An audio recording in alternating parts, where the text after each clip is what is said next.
The Adventure of the Empty House. It was in the spring of the year 1894 that all London was interested, and the fashionable world dismayed, by the murder of the Honourable Ronald Adair, under most unusual and inexplicable circumstances. The public has already learned those particulars of the crime which came out in the police investigation, but a good deal was suppressed upon that occasion, since the case for the prosecution was so overwhelmingly strong that it was not necessary to bring forward all the facts. Only now, at the end of nearly 10 years, am I allowed to supply those missing links which make up the whole of that remarkable chain.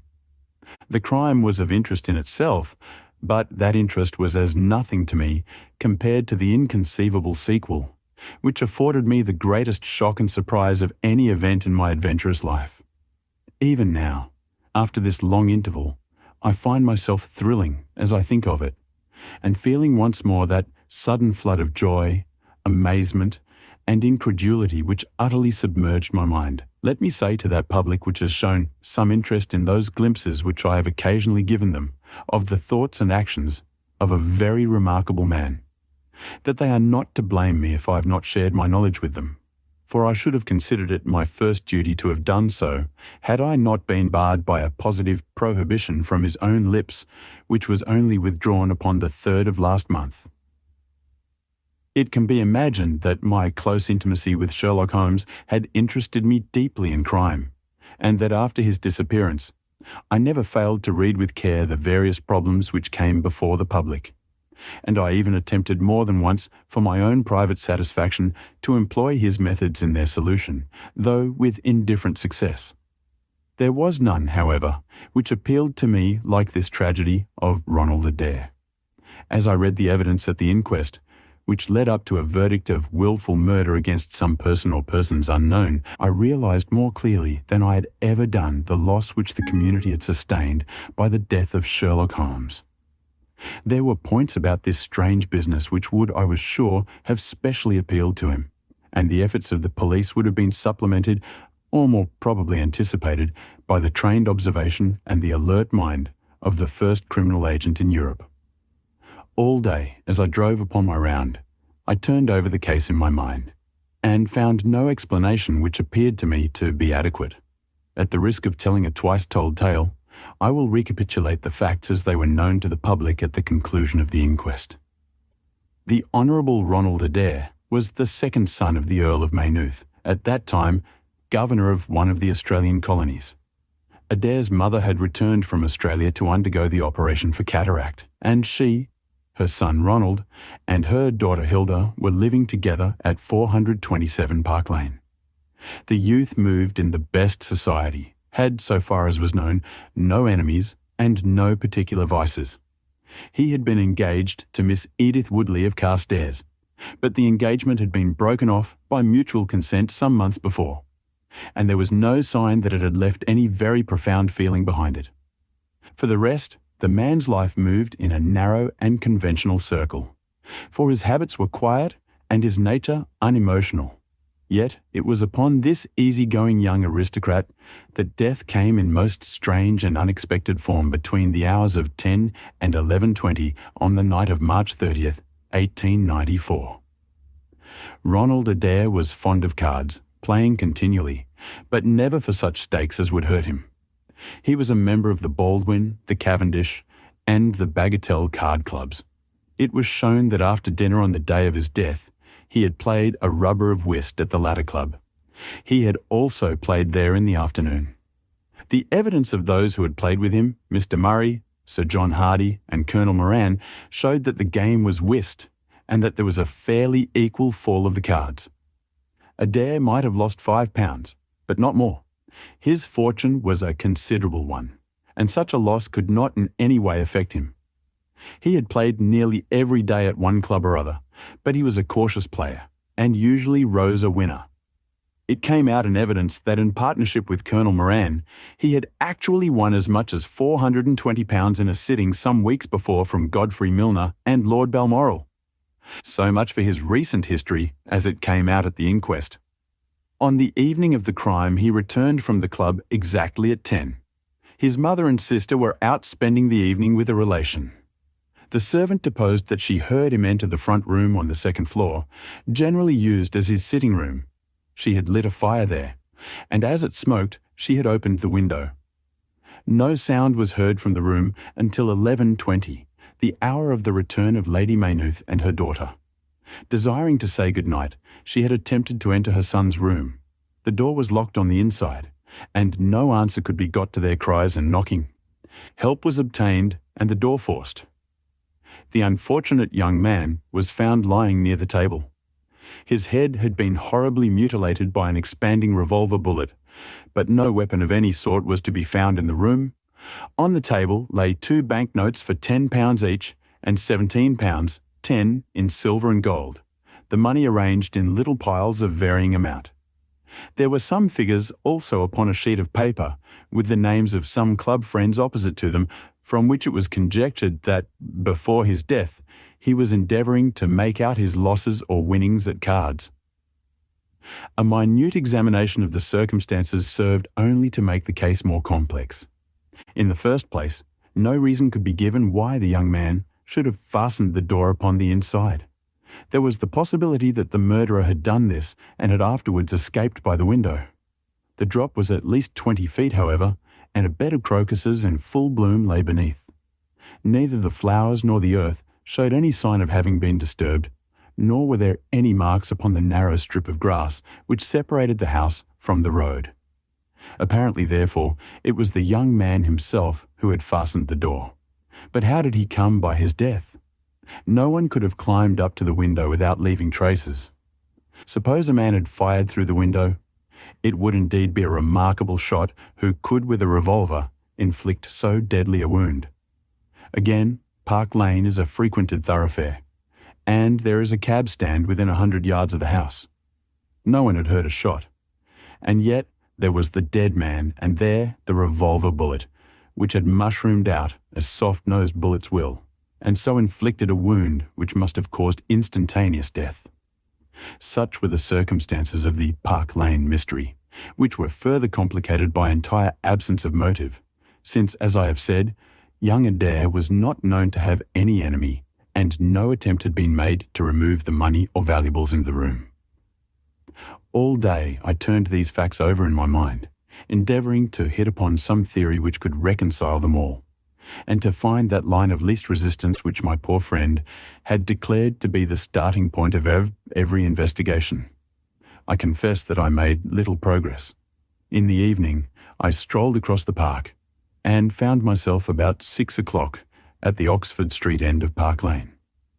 A group of loafers upon the pavements, all staring up at a particular window, directed me to the house which I had come to see. A tall, thin man with coloured glasses, whom I strongly suspected of being a plainclothes detective, was pointing out some theory of his own, while the others crowded round to listen to what he said. I got as near him as I could, but his observations seemed to me to be absurd, so I withdrew again in some disgust. As I did so, I struck against an elderly deformed man who had been behind me, and I knocked down several books which he was carrying. I remember that as I picked them up I observed the title of one of them, The Origin of Tree Worship, and it struck me that the fellow must be some poor bibliophile who, either as a trade or as a hobby, was a collector of obscure volumes. I endeavoured to apologise for the accident, but it was evident that these books which I had so unfortunately maltreated were very precious objects in the eyes of their owner.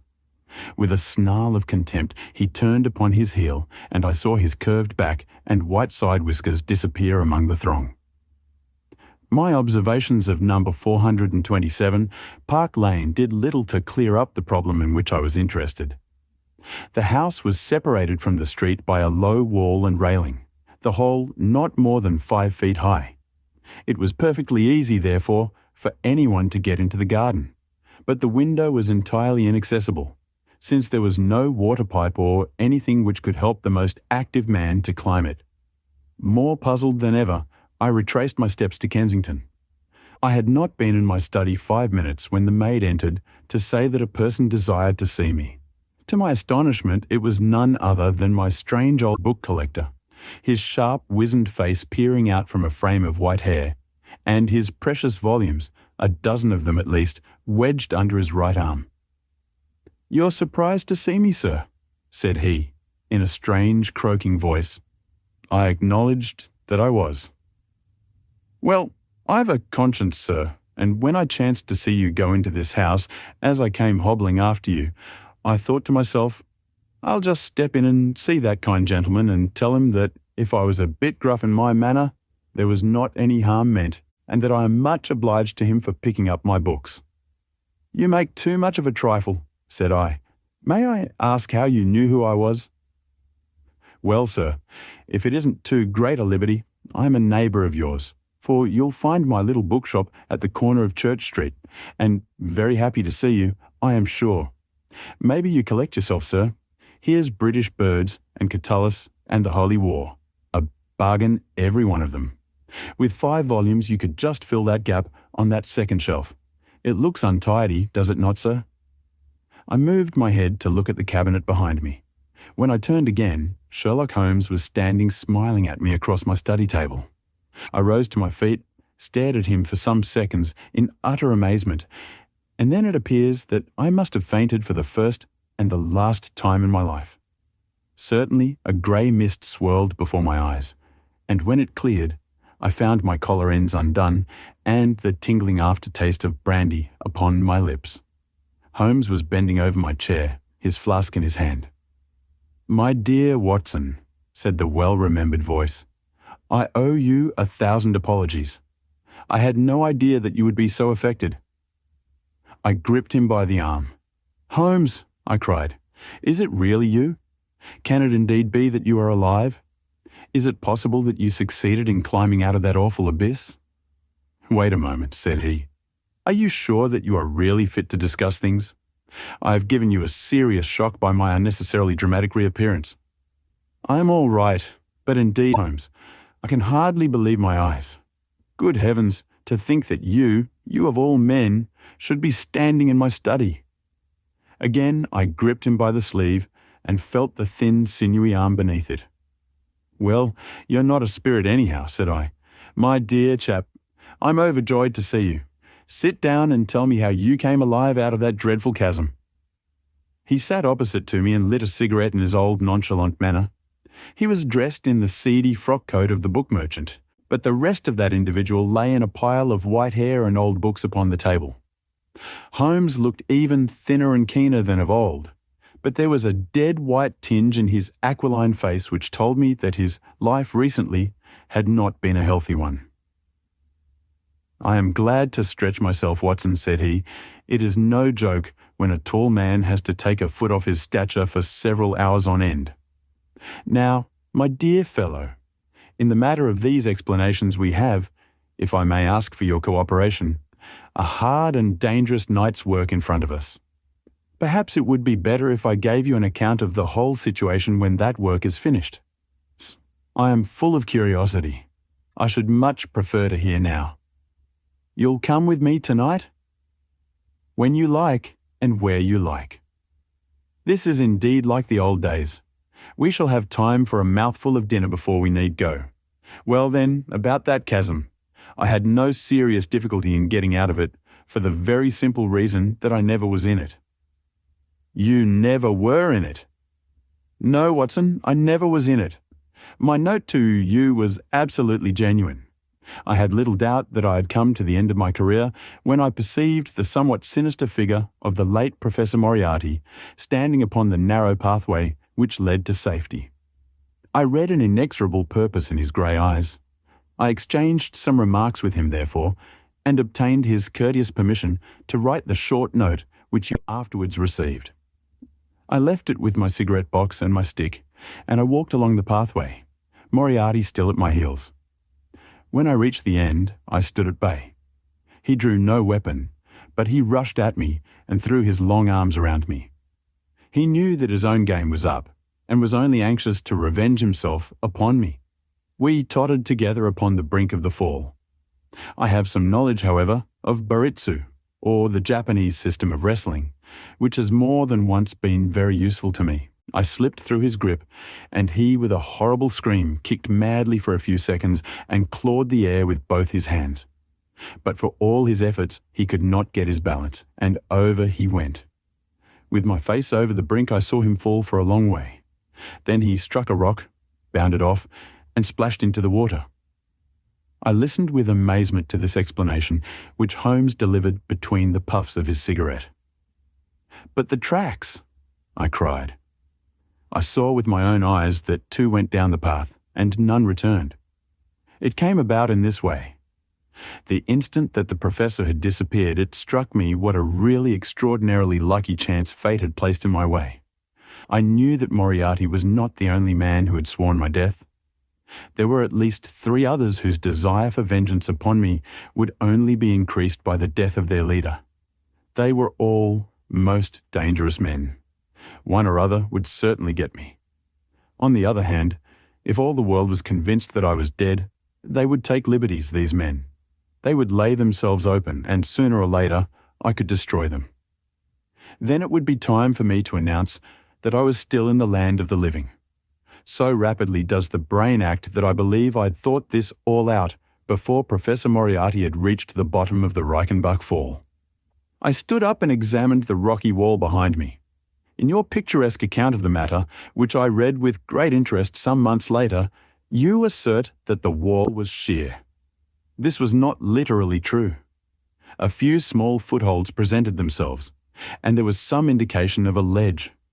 The cliff is so high that to climb it all was an obvious impossibility, and it was equally impossible to make my way along the wet path without leaving some tracks. I might, it is true, have reversed my boots, as I have done on similar occasions, but the sight of 3 sets of tracks in one direction would certainly have suggested a deception. On the whole, then, it was best that I should risk the climb. It was not a pleasant business, Watson. The fall roared beneath me.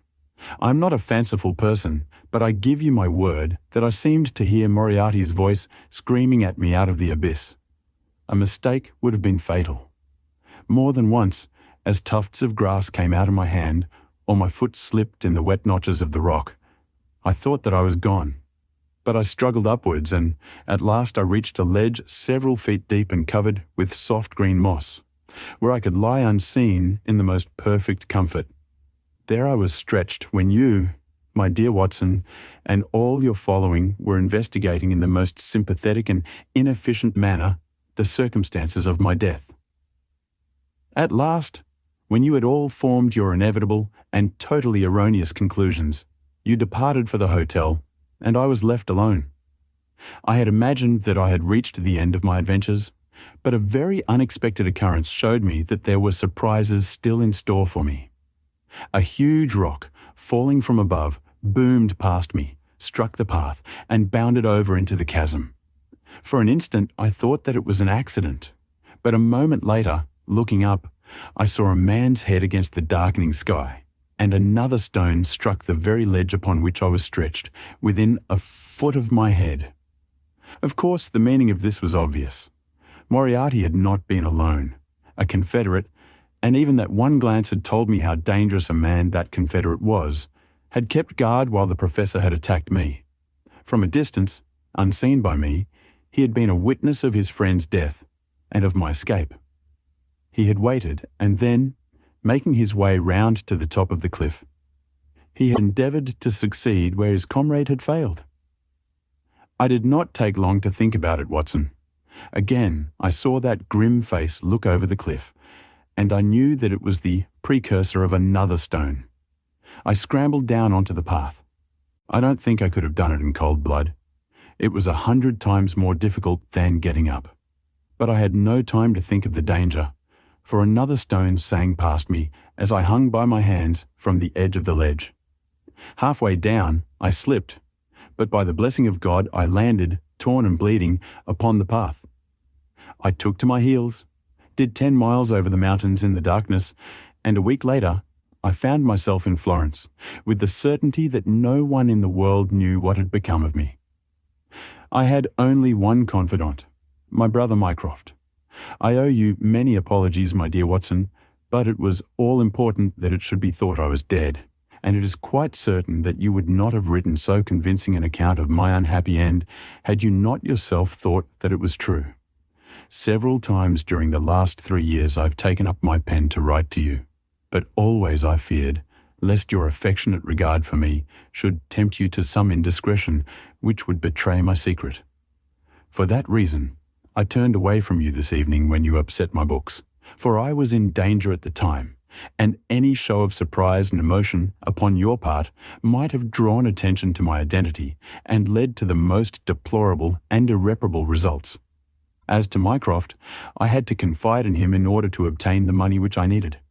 The course of events in London did not run so well as I had hoped, for the trial of the Moriarty gang left 2 of its most dangerous members, my own most vindictive enemies, at liberty. I travelled for 2 years in Tibet, therefore, and amused myself by visiting Lhasa and spending some days with the head Lama. You may have read of the remarkable explorations of a Norwegian named Sigerson, but I am sure that it never occurred to you that you were receiving news of your friend. I then passed through Persia, looked in at Mecca, and paid a short but interesting visit to the Khalifa at Khartoum, the results of which I have communicated to the Foreign Office. Returning to France, I spent some months in a research into the coal tar derivatives, which I conducted in a laboratory at Montpellier in the south of France. Having concluded this to my satisfaction, and learning that only one of my enemies was now left in London, I was about to return when my movements were hastened by the news of this very remarkable Park Lane mystery, which not only appealed to me by its own merits, but which seemed to offer some most peculiar personal opportunities. I came over at once to London, called in my own person at Baker Street, threw Mrs. Hudson into violent hysterics, and found that Mycroft had preserved my rooms and my papers exactly as they had always been. So it was, my dear Watson, that at 2 o'clock today I found myself in my old armchair in my own old room, and only wishing that I could have seen my old friend Watson in the other chair which he has so often adorned. Such was the remarkable narrative to which I listened on that April evening, a narrative which would have been utterly incredible to me had it not been confirmed by the actual sight of the tall, spare figure and the keen, eager face, which I'd never thought to see again. In some manner he had learned of my own sad bereavement, and his sympathy was shown in his manner rather than in his words. "Work is the best antidote to sorrow, my dear Watson," said he, "and I have a piece of work for us both tonight which, if we can bring it to a successful conclusion, will in itself justify a man's life on this planet." In vain I begged him to tell me more. "You will hear and see enough before morning," he answered. "We have 3 years of the past to discuss.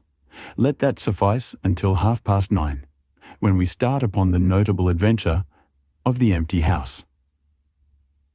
It was indeed like old times when, at that hour, I found myself seated beside him in a hansom, my revolver in my pocket and the thrill of adventure in my heart. Holmes was cold and stern and silent. As the gleam of the street lamps flashed upon his austere features, I saw that his brows were drawn down in thought and his thin lips compressed. I knew not what wild beast we were about to hunt down in the dark jungle of criminal London, but I was well assured from the bearing of this master huntsman that the adventure was a most grave one, while the sardonic smile which occasionally broke through his ascetic gloom boded little good for the object of our quest. I had imagined that we were bound for Baker Street, but Holmes stopped the cab at the corner of Cavendish Square. I observed that as he stepped out, he gave a most searching glance to right and left, and at every subsequent street corner he took the utmost pains to assure that he was not followed. Our route was certainly a singular one. Holmes's knowledge of the byways of London was extraordinary, and on this occasion he passed rapidly, and with an assured step, through a network of mews and stables the very existence of which I had never known. We emerged at last into a small road, lined with old, gloomy houses, which led us into Manchester Street, and so to Blandford Street. Here he turned swiftly down a narrow passage, passed through a wooden gate into a deserted yard, and then opened with a key the back door of a house. We entered together, and he closed it behind us. The place was pitch dark, but it was evident to me that it was an empty house. Our feet creaked and crackled over the bare planking, and my outstretched hand touched a wall from which the paper was hanging in ribbons. Holmes's cold, thin fingers closed round my wrist and led me forwards down a long hall until I dimly saw the murky fanlight over the door. Here Holmes turned suddenly to the right, and we found ourselves in a large, square, empty room, heavily shadowed in the corners, but faintly lit in the centre from the lights of the street beyond. There was no lamp near, and the window was thick with dust, so that we could only just discern each other's figures within. My companion put his hand upon my shoulder and his lips close to my ear. "Do you know where we are?" he whispered. "Surely that is Baker Street," I answered, staring through the dim window. "Exactly. We are in Camden House, which stands opposite to our own old quarters." "But why are we here?" "Because it commands so excellent a view of that picturesque pile. Might I trouble you, my dear Watson, to draw a little nearer to the window, taking every precaution not to show yourself, and then to look up at our old rooms, the starting point of so many of our little adventures? We will see if my 3 years of absence have entirely taken away my power to surprise you." I crept forward and looked across at the familiar window. As my eyes fell upon it, I gave a gasp and a cry of amazement. The blind was down, and a strong light was burning in the room. The shadow of a man, who was seated in a chair within, was thrown in hard black outline upon the luminous screen of the window. There was no mistaking the poise of the head, the squareness of the shoulders, the sharpness of the features. The face was turned half round, and the effect was that of one of those black silhouettes which our grandparents loved to frame.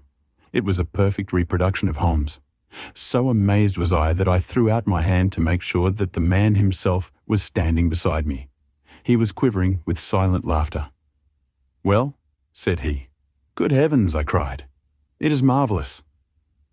"I trust that age doth not wither nor custom stale my infinite variety," said he, and I recognized in his voice the joy and pride which the artist takes in his own creation. "It really is rather like me, is it not? I should be prepared to swear that it was you." "The credit of the execution is due to Monsieur Oscar Meunier, of Grenoble, who spent some days in doing the moulding. It is a bust in wax. The rest I arranged myself during my visit to Baker Street this afternoon." "But why?"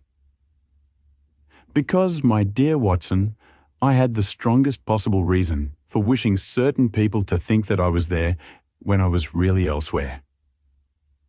"And you thought the rooms were watched?" "I knew that they were watched." "By whom?" "By my old enemies, Watson. By the charming society whose leader lies in the Reichenbach Fall.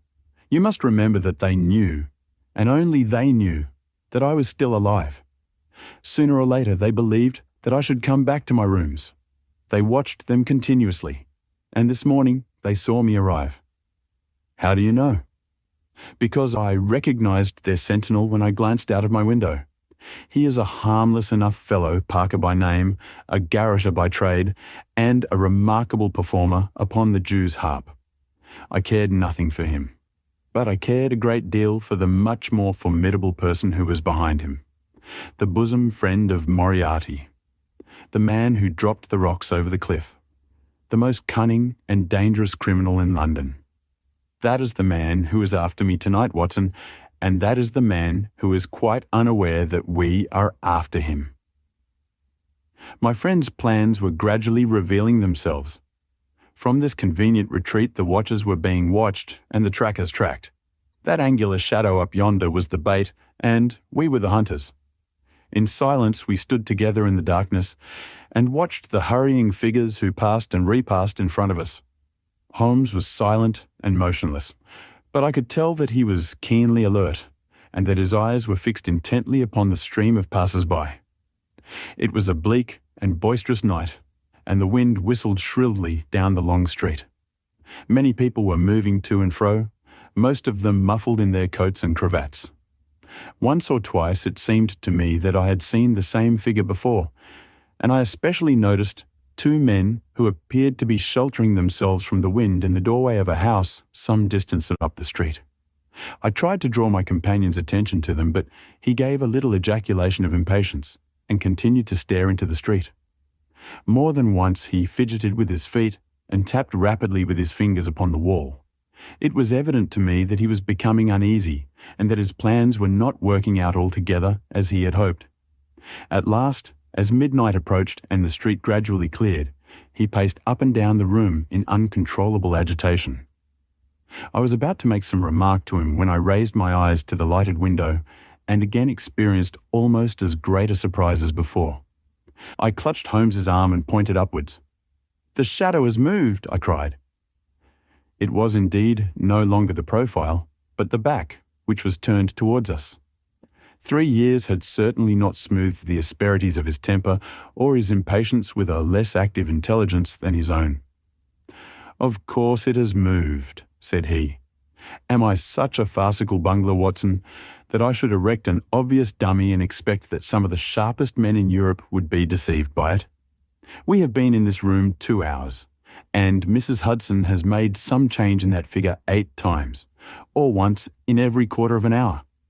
She works it from the front so that her shadow may never be seen." Ah! He drew in his breath with a shrill, excited intake.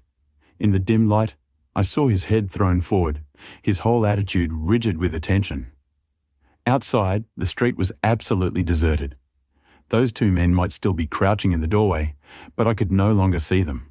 All was still and dark, save only that brilliant yellow screen in front of us with the black figure outlined upon its centre. Again, in the utter silence, I heard that thin, sibilant note which spoke of intense, suppressed excitement. An instant later, he pulled me back into the blackest corner of the room, and I felt his warning hand upon my lips. The fingers which clutched me were quivering. Never had I known my friend more moved, and yet the dark street still stretched lonely and motionless before us. But suddenly I was aware of that which his keener senses had already distinguished. A low, stealthy sound came to my ears, not from the direction of Baker Street, but from the back of the very house in which we lay concealed. A door opened and shut. An instant later steps crept down the passage, steps which were meant to be silent, but which reverberated harshly through the empty house. Holmes crouched back against the wall, and I did the same, my hand closing upon the handle of my revolver. Peering through the gloom, I saw the vague outline of a man, a shade blacker than the blackness of the open door. He stood for an instant, and then he crept forward, crouching, menacing, into the room. He was within 3 yards of us, this sinister figure, and I had braced myself to meet his spring, before I realized that he had no idea of our presence. He passed close beside us, stole over to the window, and very softly and noiselessly raised it for half a foot. As he sank to the level of this opening, the light of the street, no longer dimmed by the dusty glass, fell full upon his face. The man seemed to be beside himself with excitement. His 2 eyes shone like stars, and his features were working convulsively. He was an elderly man with a thin, projecting nose, a high, bald forehead, and a huge grizzled moustache. An opera hat was pushed to the back of his head, and an evening dress shirt front gleamed out through his open overcoat. His face was gaunt and swarthy, scored with deep, savage lines. In his hand, he carried what appeared to be a stick, but as he laid it down upon the floor, it gave a metallic clang. Then, from the pocket of his overcoat, he drew a bulky object, and he busied himself in some task which ended with a loud, sharp click, as if a spring or bolt had fallen into its place. Still kneeling upon the floor, he bent forward and threw all his weight and strength upon some lever, with the result that there came a long, whirling, grinding noise, ending once more in a powerful click. He straightened himself then, and I saw that what he held in his hand was a sort of gun, with a curiously misshapen butt. He opened it at the breech, put something in, and snapped the breech block. Then, crouching down, he rested the end of the barrel upon the ledge of the open window, and I saw his long moustache droop over the stock, and his eye gleam as it peered along the sights. I heard a little sigh of satisfaction as he cuddled the butt into his shoulder, and saw that amazing target, the black man on the yellow ground, standing clear at the end of his foresight. For an instant he was rigid and motionless, then his finger tightened on the trigger. There was a strange, loud whiz and a long, silvery tinkle of broken glass. At that instant, Holmes sprang like a tiger onto the marksman's back and hurled him flat upon his face. He was up again in a moment, and with convulsive strength he seized Holmes by the throat. But I struck him on the head with the butt of my revolver, and he dropped again upon the floor. I fell upon him, and as I held him, my comrade blew a shrill call upon a whistle. There was the clatter of running feet upon the pavement, and 2 policemen in uniform, with 1 plainclothes detective, rushed through the front entrance and into the room. "That you, Lestrade?" said Holmes. "Yes, Mr. Holmes. I took the job myself. It's good to see you back in London, sir." "I think you want a little unofficial help. 3 undetected murders in 1 year won't do, Lestrade. But you handled the Molesey mystery with less than your usual. That's to say, you handled it fairly well." We had all risen to our feet, our prisoner breathing hard, with a stalwart constable on each side of him. Already a few loiterers had begun to collect in the street. Holmes stepped up to the window, closed it, and dropped the blinds. Lestrade had produced 2 candles, and the policemen had uncovered their lanterns. I was able at last to have a good look at our prisoner. It was a tremendously virile and yet sinister face which was turned towards us. With the brow of a philosopher above and the jaw of a sensualist below, the man must have started with great capacities for good or for evil. But one could not look upon his cruel blue eyes, with their drooping, cynical lids, or upon the fierce, aggressive nose and the threatening, deep-lined brow, without reading nature's plainest danger signals. He took no heed of any of us, but his eyes were fixed upon Holmes's face with an expression in which hatred and amazement were equally blended. "You fiend," he kept on muttering. "You clever, clever fiend." "Ah, Colonel," said Holmes, arranging his rumpled collar, "journeys end in lovers' meetings, as the old play says.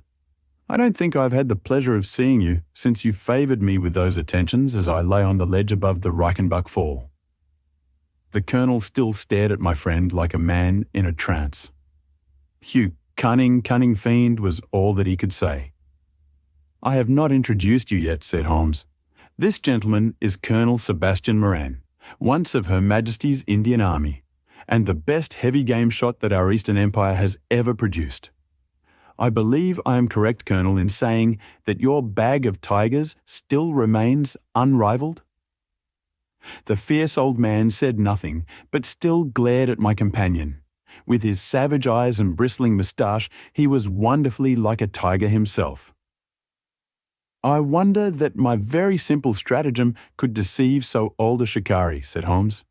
"It must be very familiar to you. Have you not tethered a young kid under a tree, lain above it with your rifle, and waited for the bait to bring up your tiger? This empty house is my tree and you are my tiger. You have possibly had other guns in reserve in case there should be several tigers, or in the unlikely supposition of your own aim failing you. These," he pointed around, "are my other guns. The parallel is exact."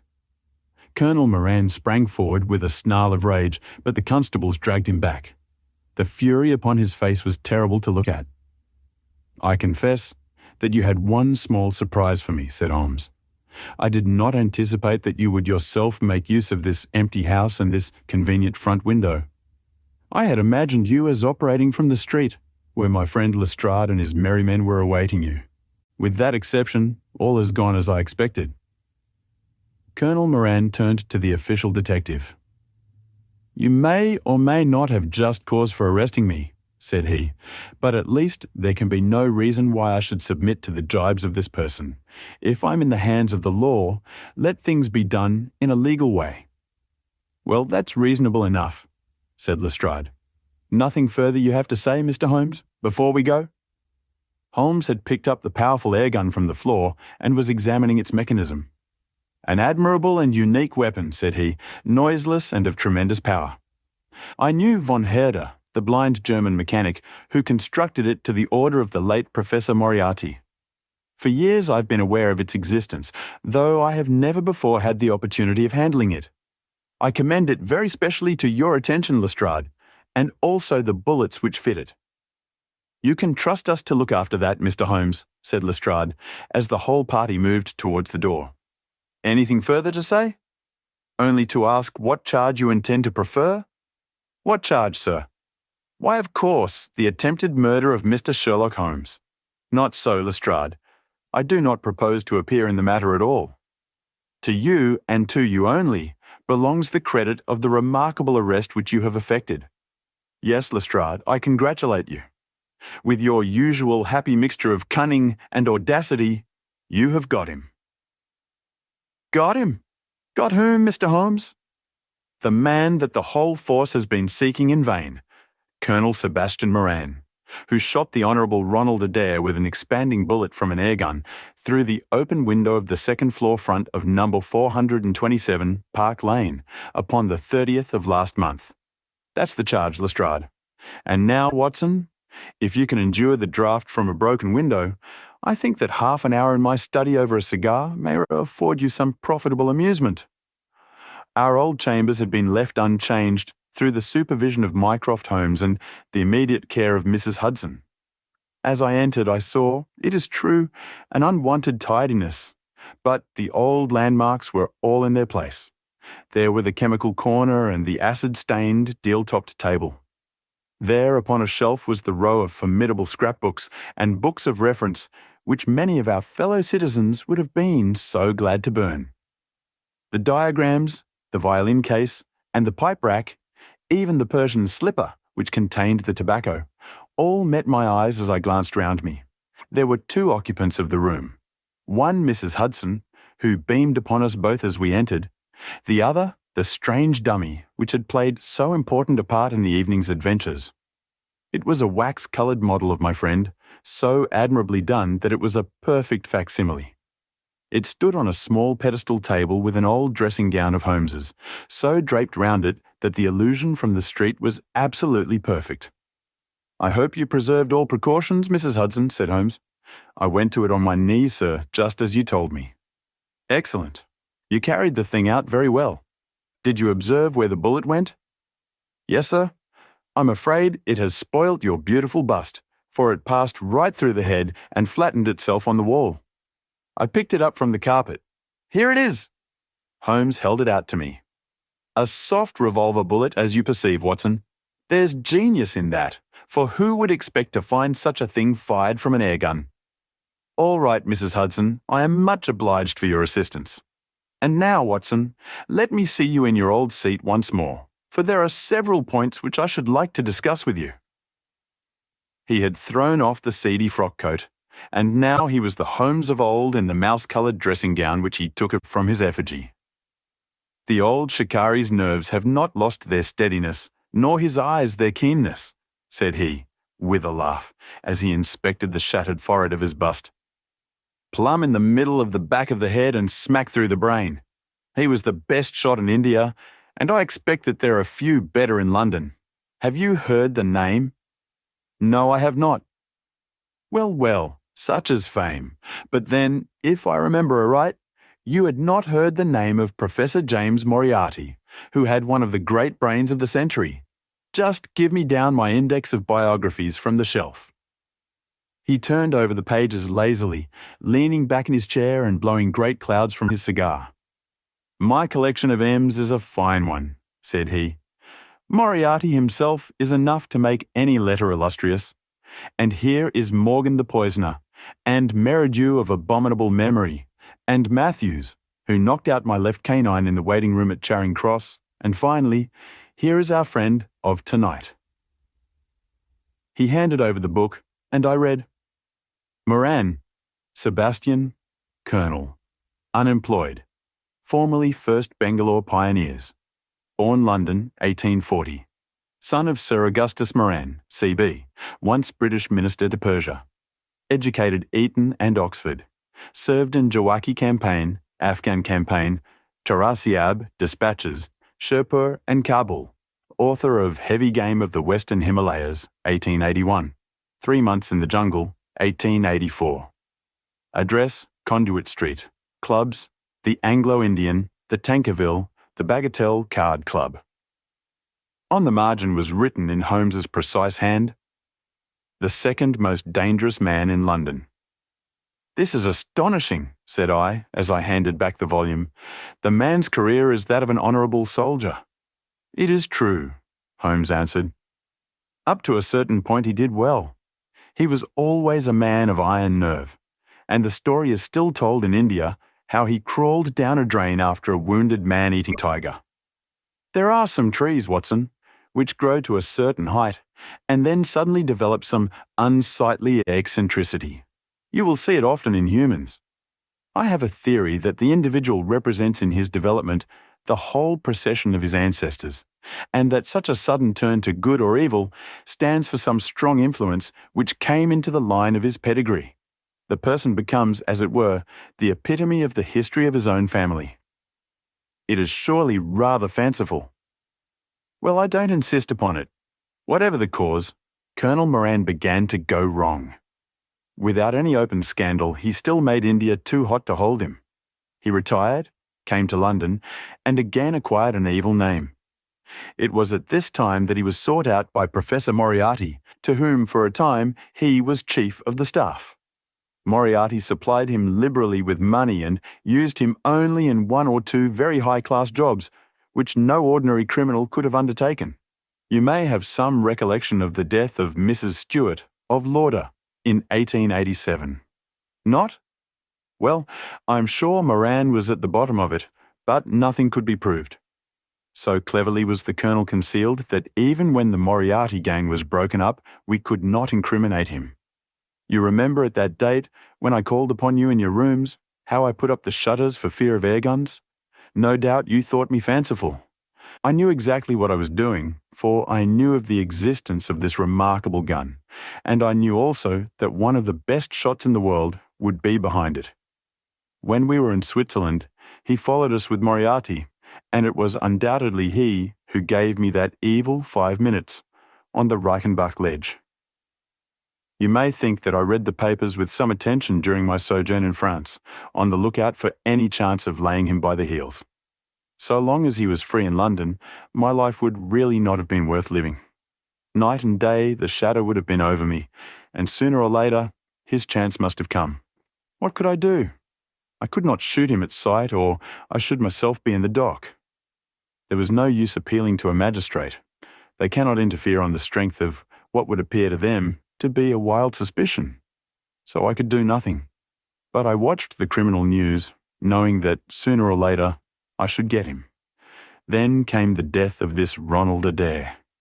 My chance had come at last. Knowing what I did, was it not certain that Colonel Moran had done it? He had played cards with the lad. He had followed him home from the club.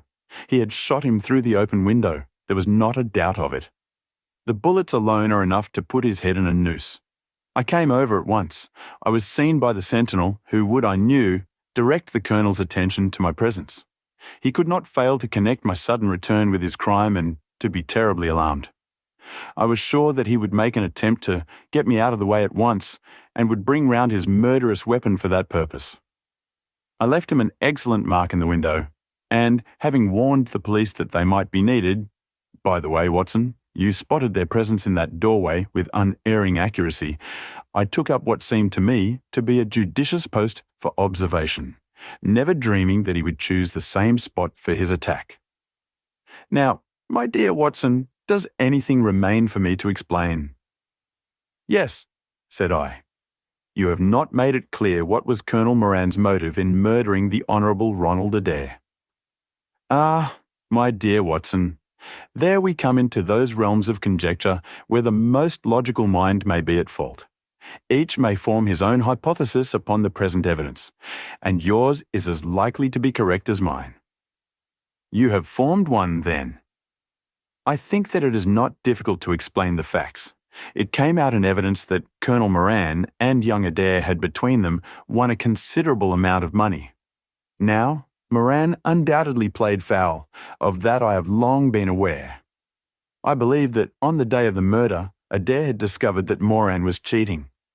Very likely he had spoken to him privately and had threatened to expose him unless he voluntarily resigned his membership of the club and promised not to play cards again. It is unlikely that a youngster like Adair would at once make a hideous scandal by exposing a well-known man so much older than himself. Probably he acted as I suggest. The exclusion from his clubs would mean ruin to Morin, who lived by his ill-gotten card gains. He therefore murdered Adair, who at the time was endeavouring to work out how much money he should himself return, since he could not profit by his partner's foul play. He locked the door lest the ladies should surprise him and insist upon knowing what he was doing with these names and coins. Will it pass? I have no doubt that you have hit upon the truth. It will be verified or disproved at the trial. Meanwhile, come what may, Colonel Moran will trouble us no more. The famous airgun of von Herder will embellish the Scotland Yard Museum, and once again, Mr. Sherlock Holmes is free to devote his life to examining those interesting little problems which the complex life of London so plentifully presents. I hope you liked this audiobook. If you'd like to hear more, please support us on patreon.com. It really helps us keep going. www.patreon.com/c/audiobooks752. Thank you, and I invite you to listen to the other books I have recorded. The Adventure of the Norwood Builder. From the point of view of the criminal expert, said Mr. Sherlock Holmes, London has become a singularly uninteresting city since the death of the late lamented Professor Moriarty. I can hardly think that you would find many decent citizens to agree with you, I answered. Well, well, I must not be selfish, said he, with a smile, as he pushed back his chair from the breakfast table. The community is certainly the gainer, and no one the loser, save the poor out-of-work specialist whose occupation has gone. With that man in the field, one's morning paper presented infinite possibilities. Often it was only the smallest trace, Watson, the faintest indication, and yet it was enough to tell me that the great malignant brain was there, as the gentlest tremors of the edges of the web remind one of the foul spider which lurks in the centre. Petty thefts, wanton assaults, purposeless outrage, to the man who held the clue, all could be worked into one connected whole. To the scientific student of the higher criminal world, no capital in Europe offered the advantages which London then possessed. But now, he shrugged his shoulders in humorous deprecation of the state of things which he had himself done so much to produce. At the time of which I speak, Holmes had been back for some months, and I, at his request, had sold my practice and returned to share the old quarters in Baker Street. A young doctor named Werner had purchased my small Kensington practice and given with astonishingly little demur the highest price that I ventured to ask. An incident which only explained itself some years later when I found that Werner was a distant relation of Holmes's, and that it was my friend who had really found the money. Our months of partnership had not been so uneventful as he had stated, for I find, on looking over my notes, that this period includes the case of the papers of ex-President Murillo, and also the shocking affair of the Dutch steamship Friesland, which so nearly cost us both our lives. His cold and proud nature was always averse, however, to anything in the shape of public applause, and he bound me in the most stringent terms to say no further word of himself, his methods, or his successes. A prohibition which, as I have explained, has only now been removed. Mr. Sherlock Holmes was leaning back in his chair after his whimsical protest and was unfolding his morning paper in a leisurely fashion when our attention was arrested by a tremendous ring at the bell, followed immediately by a hollow drumming sound, as if someone were beating on the outer door with his fist. As it opened, there came a tumultuous rush into the hall. Rapid feet clattered up the stair, and an instant later a wild-eyed and frantic young man, pale, dishevelled, and palpitating, burst into the room. He looked from one to the other of us, and under our gaze of inquiry he became conscious that some apology was needed for this unceremonious entry. "I'm sorry, Mr. Holmes," he cried. "You mustn't blame me. I am nearly mad. Mr. Holmes, I am the unhappy John Hector MacFarlane." He made the announcement as if the name alone would explain both his visit and its manner, but I could see by my companion's unresponsive face that it meant no more to him than to me. "Have a cigarette, Mr. MacFarlane?" said he, pushing his case across. I am sure that with your symptoms, my friend Dr. Watson here would prescribe a sedative. The weather has been so very warm these last few days. Now, if you feel a little more composed, I should be glad if you would sit down in that chair and tell us very slowly and quietly who you are and what it is that you want. You mentioned your name as if I should recognize it, but I assure you that, beyond the obvious facts that you are a bachelor, a solicitor, a Freemason, and an asthmatic, I know nothing whatever about you. Familiar as I was with my friend's methods, it was not difficult for me to follow his deductions and to observe the untidiness of attire, the sheaf of legal papers, the watch charm, and the breathing which had prompted them. Our client, however, stared in amazement. Yes, I am all that, Mr. Holmes, and in addition, I am the most unfortunate man at this moment in London. For heaven's sake, don't abandon me, Mr. Holmes. If they come to arrest me before I have finished my story, make them give me time so that I may tell you the whole truth. I could go to jail happy if I knew that you were working for me outside. Arrest you? Said Holmes. This is really most grati, most interesting. On what charge do you expect to be arrested? Upon the charge of murdering Mr. Jonas Oldacre of Lower Norwood. My companion's expressive face showed a sympathy which was not, I am afraid, entirely unmixed with satisfaction. Dear me, said he. It was only this moment at breakfast that I was saying to my friend Dr. Watson that sensational cases had disappeared out of our papers. Our visitor stretched forward a quivering hand and picked up the Daily Telegraph, which still lay upon Holmes's knee. If you had looked at it, sir, you would have seen at a glance what the errand is on which I have come to you this morning. I feel as if my name and my misfortune must be in every man's mouth. He turned it over to expose the central page. Here it is, and with your permission, I will read it to you. Listen to this, Mr. Holmes. The headlines are, Mysterious Affair at Lower Norwood. Disappearance of a well-known builder. Suspicion of murder and arson. A clue to the criminal. That is the clue which they are already following, Mr. Holmes, and I know that it leads infallibly to me. I have been followed from London Bridge Station, and I am sure that they are only waiting for the warrant to arrest me. It will break my mother's heart. It will break her heart. He wrung his hands in an agony of apprehension and swayed backwards and forwards in his chair. I looked with interest upon this man, who was accused of being the perpetrator of a crime of violence. He was flaxen-haired and handsome in a washed-out negative fashion, with frightened blue eyes and a clean-shaven face, with a weak, sensitive mouth. His age may have been about 27, his dress and bearing that of a gentleman. From the pocket of his light summer overcoat protruded the bundle of endorsed papers which proclaimed his profession. We must use what time we have, said Holmes. Watson, would you have the kindness to take the paper and to read me the paragraph in question? Underneath the vigorous headlines which our client had quoted, I read the following suggestive narrative.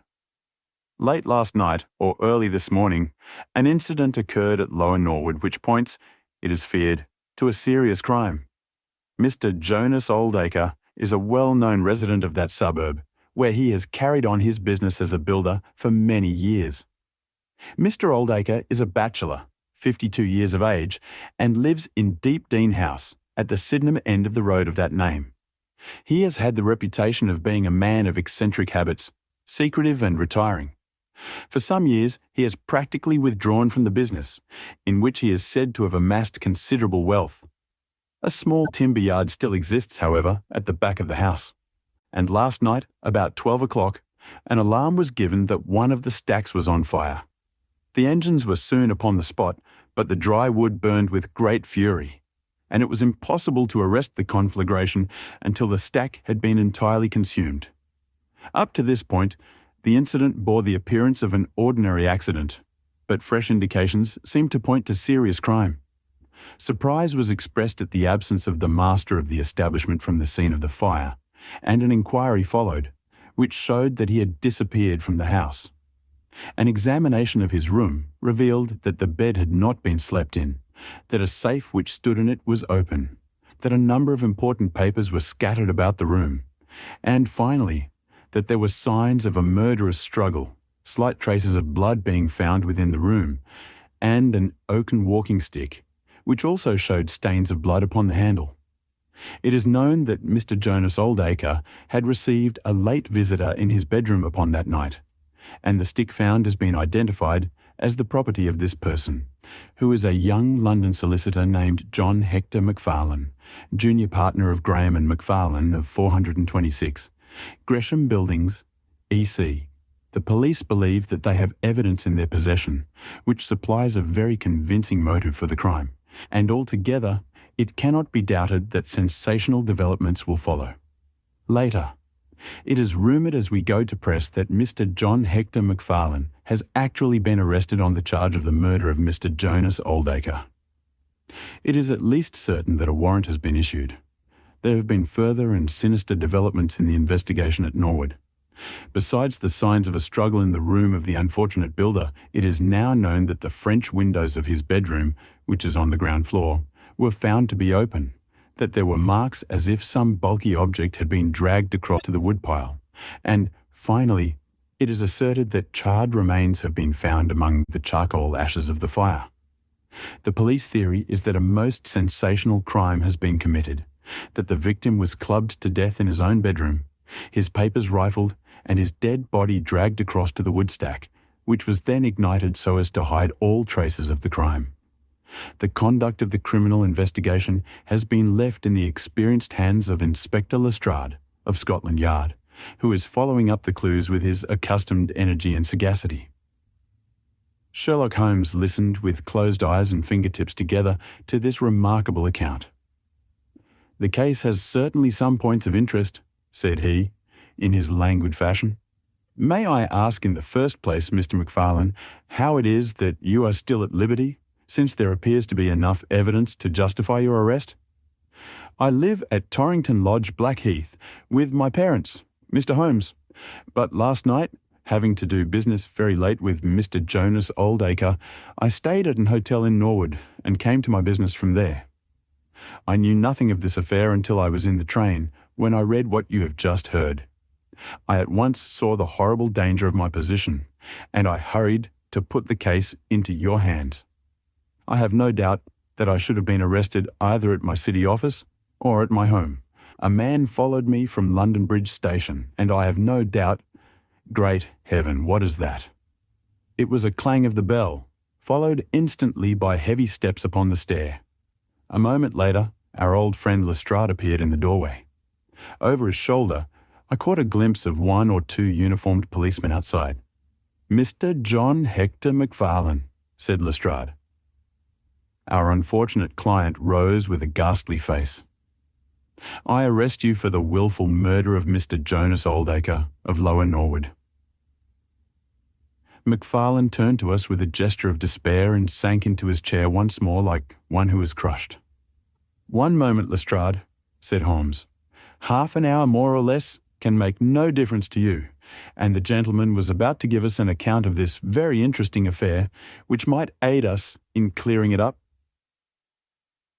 "I think there will be no difficulty in clearing it up," said Lestrade grimly. "None the less, with your permission, I should be much interested to hear his account." "Well, Mr. Holmes, it is difficult for me to refuse you anything, for you have been of use to the force once or twice in the past, and we owe you a good turn at Scotland Yard," said Lestrade. "At the same time, I must remain with my prisoner, and I am bound to warn him that anything he may say will appear in evidence against him." "I wish nothing better," said our client. "All I ask is that you should hear and recognise the absolute truth." Lestrade looked at his watch. "I'll give you half an hour," said he. "I must explain first," said Macfarlane, "that I knew nothing of Mr. Jonas Oldacre. His name was familiar to me, for many years ago my parents were acquainted with him, but they drifted apart. I was very much surprised, therefore, when yesterday, about 3 o'clock in the afternoon, he walked into my office in the city. But I was still more astonished when he told me the object of his visit. He had in his hand several sheets of a notebook covered with scribbled writing. Here they are, and he laid them on my table. "Here is my will," said he. "I want you, Mr. Macfarlane, to cast it into proper legal shape. I will sit here while you do so." I set myself to copy it, and you can imagine my astonishment when I found that, with some reservations, he had left all his property to me. He was a strange little ferret-like man with white eyelashes, and when I looked up at him, I found his keen grey eyes fixed upon me with an amused expression. I could hardly believe my own senses as I read the terms of the will, but he explained that he was a bachelor with hardly any living relation, that he had known my parents in his youth, and that he had always heard of me as a very deserving young man, and was assured that his money would be in worthy hands. Of course, I could only stammer out my thanks. The will was duly finished, signed, and witnessed by my clerk. This is it on the blue paper, and these slips, as I have explained, are the rough draft. Mr. Jonas Oldacre then informed me that there were a number of documents, building leases, title deeds, mortgages, scrip and so forth, which it was necessary that I should see and understand. He said that his mind would not be easy until the whole thing was settled, and he begged me to come out to his house at Norwood that night, bringing the will with me, and to arrange matters. Remember, my boy, not one word to your parents about the affair until everything is settled. We will keep it as a little surprise for them. He was very insistent upon this point, and made me promise it faithfully. You can imagine, Mr. Holmes, that I was not in a humour to refuse him anything that he might ask. He was my benefactor, and all my desire was to carry out his wishes in every particular. I sent a telegram home, therefore, to say that I had important business on hand, and that it was impossible for me to say how late I might be. Mr. Oldacre had told me that he would like me to have supper with him at 9, as he might not be home before that hour. I had some difficulty in finding his house, however, and it was nearly past before I reached it. I found him. "One moment," said Holmes. "Who opened the door?" "A middle-aged woman who was, I suppose, his housekeeper." "And it was she, I presume, who mentioned your name?" "Exactly," said Macfarlane. "Pray proceed." Macfarlane wiped his damp brow and then continued his narrative. "I was shown by this woman into a sitting room, where a frugal supper was laid out. Afterwards, Mr. Jonas Oldacre led me into his bedroom, in which there stood a heavy safe. This he opened and took out a mass of documents, which we went over together. It was between 11 and 12 when we finished. He remarked that we must not disturb the housekeeper. He showed me out through his own French window, which had been open all this time." "Was the blind down?" asked Holmes. "I will not be sure, but I believe that it was only half down. Yes, I remember how he pulled it up in order to swing open the window. I could not find my stick, and he said, 'Never mind, my boy. I shall see a good deal of you now, I hope, and I will keep your stick until you come back to claim it.' I left him there, the safe open, and the papers made up in packets upon the table. It was so late that I could not get back to Blackheath, so I spent the night at the Annerley Arms, and I knew nothing more until I read of this horrible affair in the morning." "Anything more that you would like to ask, Mr. Holmes?" said Lestrade, whose eyebrows had gone up once or twice during this remarkable explanation. "Not until I have been to Blackheath." "You mean to Norwood," said the Lestrade. "Oh, yes, no doubt that is what I must have meant," said Holmes, with his enigmatical smile. Lestrade had learned by more experiences than he would care to acknowledge that razor-like brain could cut through that which was impenetrable to him. I saw him look curiously at my companion. "I think I should like to have a word with you presently, Mr. Sherlock Holmes," said he. "Now, Mr. Macfarlane, 2 of my constables are at the door, and there is a 4-wheeler waiting." The wretched young man arose, and, with a last beseeching glance at us, walked from the room. The officers conducted him to the cab, but Lestrade remained. Holmes had picked up the pages which formed the rough draft of the will, and was looking at them with the keenest interest upon his face. "There are some points about that document, Lestrade, are there not?" said he, pushing them over. The official looked at them with a puzzled expression. "I can read the first few lines, and these in the middle of the second page, and 1 or 2 at the end. Those are as clear as print," said he, "but the writing in between is very bad, and there are 3 places where I cannot read it at all." "What do you make of that?" said Holmes. "Well, what do you make of it?" "That it was written in a train. The good writing represents stations, the bad writing movement, and the very bad writing passing over points. A scientific expert would pronounce at once that this was drawn up on a suburban line, since nowhere save in the immediate vicinity of a great city could there be so quick a succession of points.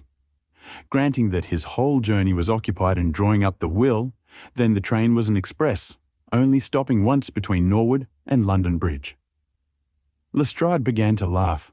"You are too many for me when you begin to get on your theories, Mr. Holmes," said he. "How does this bear on the case?" "Well, it corroborates the young man's story to the extent that the will was drawn up by Jonas Oldacre in his journey yesterday. It is curious, is it not, that a man should draw up so important a document in so haphazard a fashion. It suggests that he did not think it was going to be of much practical importance. If a man drew up a will which he did not intend ever to be effective, he might do it so." "Well, he drew up his own death warrant at the same time," said Lestrade. "Oh, you think so?" "Don't you?"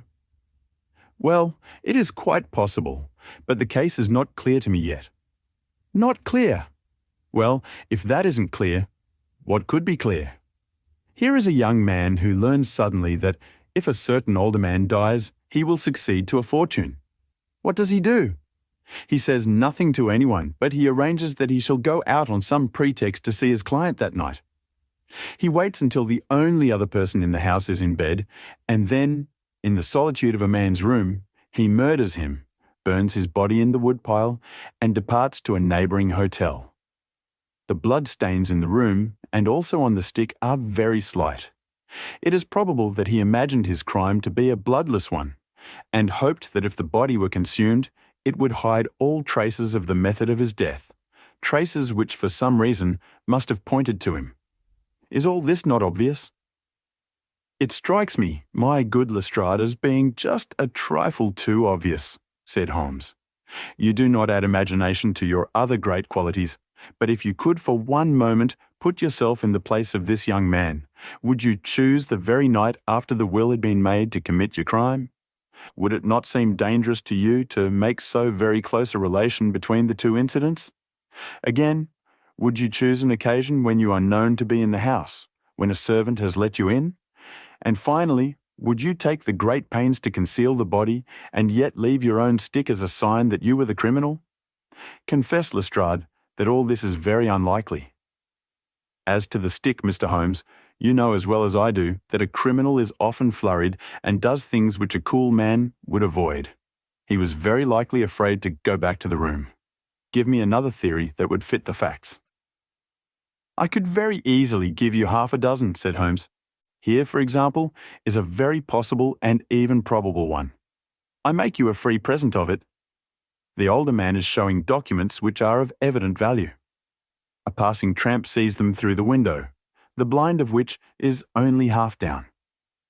Exit the solicitor. Enter the tramp.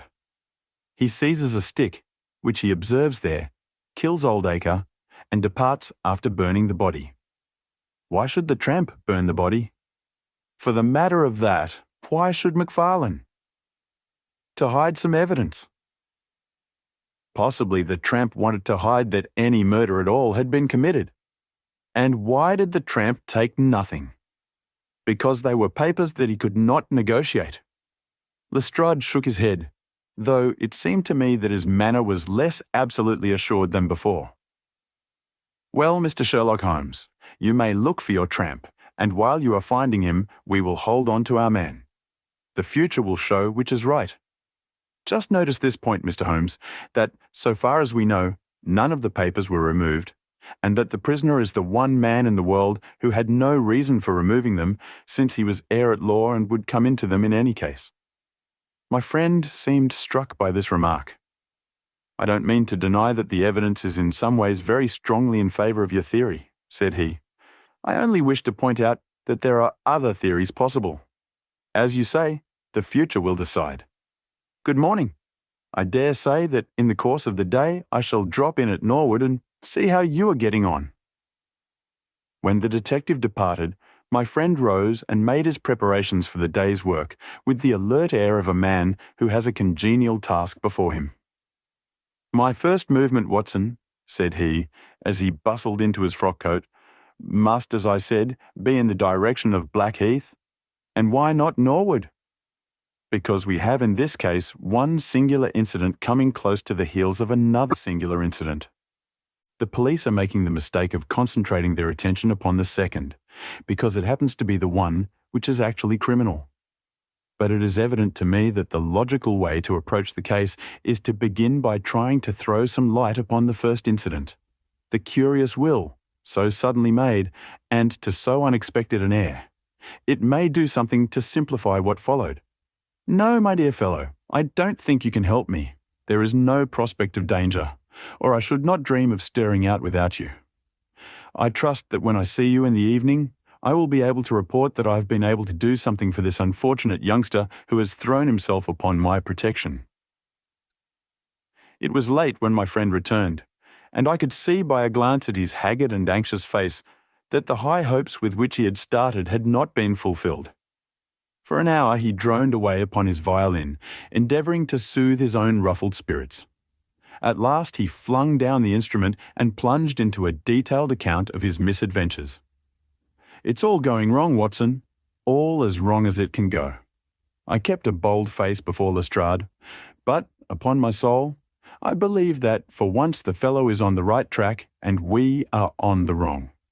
All my instincts are one way and all the facts are the other, and I much fear that British juries have not yet attained that pitch of intelligence when they will give the preference to my theories over Lestrade's facts." "Did you go to Blackheath?" "Yes, Watson, I went there, and I found very quickly that the late lamented Oldacre was a pretty considerable blackguard. The father was away in search of his son. The mother was at home, a little fluffy, blue-eyed person in a tremor of fear and indignation. Of course, she would not admit even the possibility of his guilt, but she would not express either surprise or regret over the fate of Oldacre.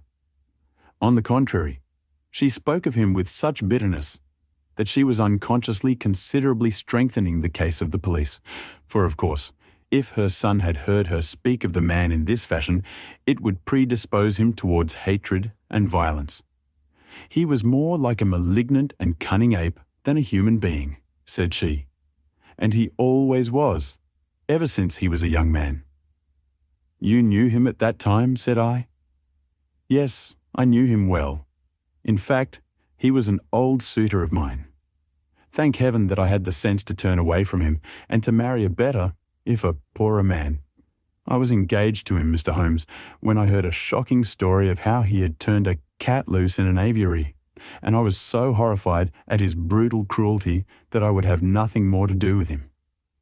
She rummaged in a bureau, and presently she produced a photograph of a woman, shamefully defaced and mutilated with a knife. "That is my own photograph," she said. "He sent it to me in that state, with his curse, upon my wedding morning."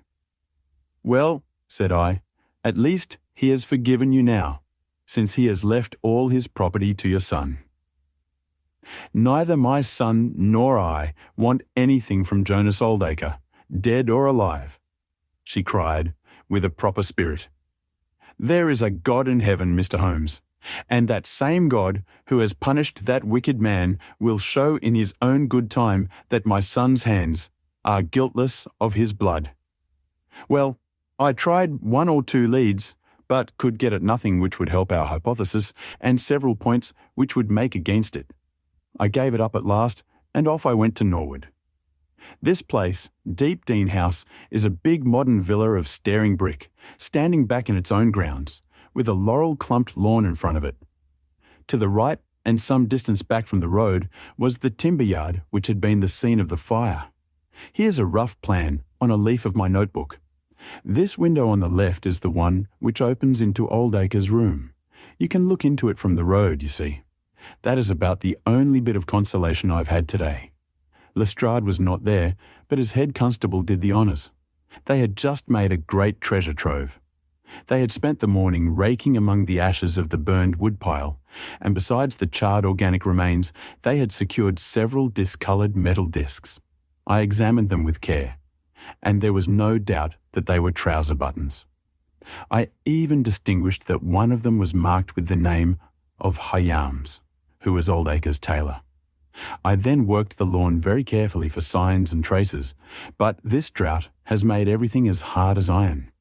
Nothing was to be seen, save that some body or bundle had been dragged through a low privet hedge, which is in a line with the woodpile. All that, of course, fits in with the official theory.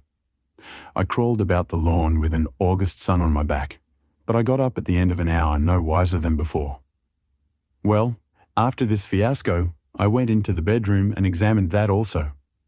The bloodstains were very slight, mere smears and discolorations, but undoubtedly fresh. The stick had been removed, but there also the marks were slight. There is no doubt about the stick belonging to our client. He admits it. Footmarks of both men could be made out on the carpet, but none of any third person, which again is a trick for the other side. They were piling up their score all the time, and we were at a standstill. Only one little gleam of hope did I get, and yet it amounted to nothing. I examined the contents of the safe, most of which had been taken out and left on the table. The papers had been made up into sealed envelopes, one or two of which had been opened by the police. They were not, so far as I could judge, of any great value.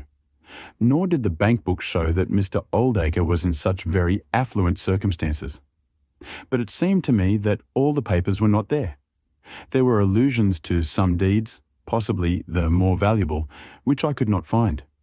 This, of course, if we could definitely prove it, would turn Lestrade's argument against himself, for who would steal a thing if he knew that he would shortly inherit it? Finally, having drawn every other cover and picked up no scent, I tried my luck with the housekeeper. Mrs. Lexington is her name, a little dark, silent person with suspicious and sidelong eyes.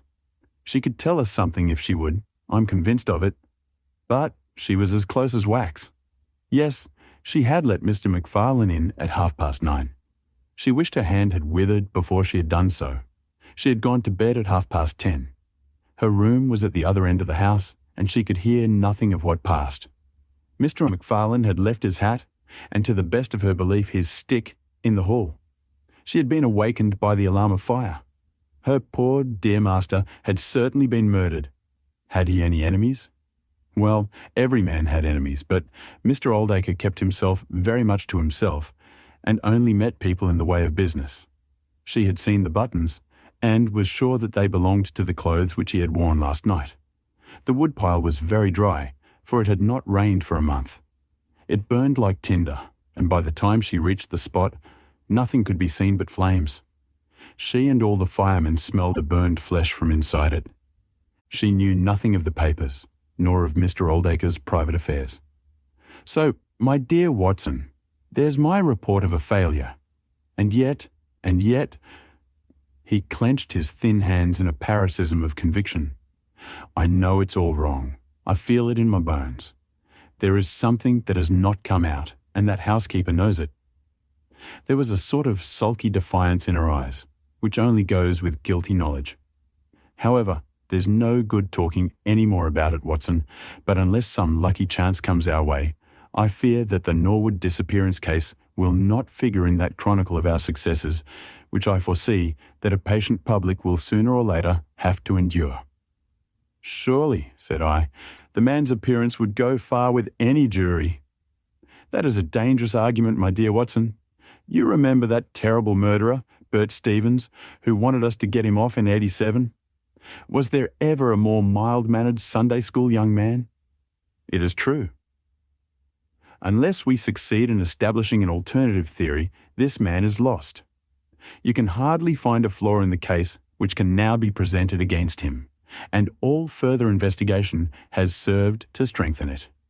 By the way, there is one curious little point about those papers which may serve us as the starting point for an inquiry.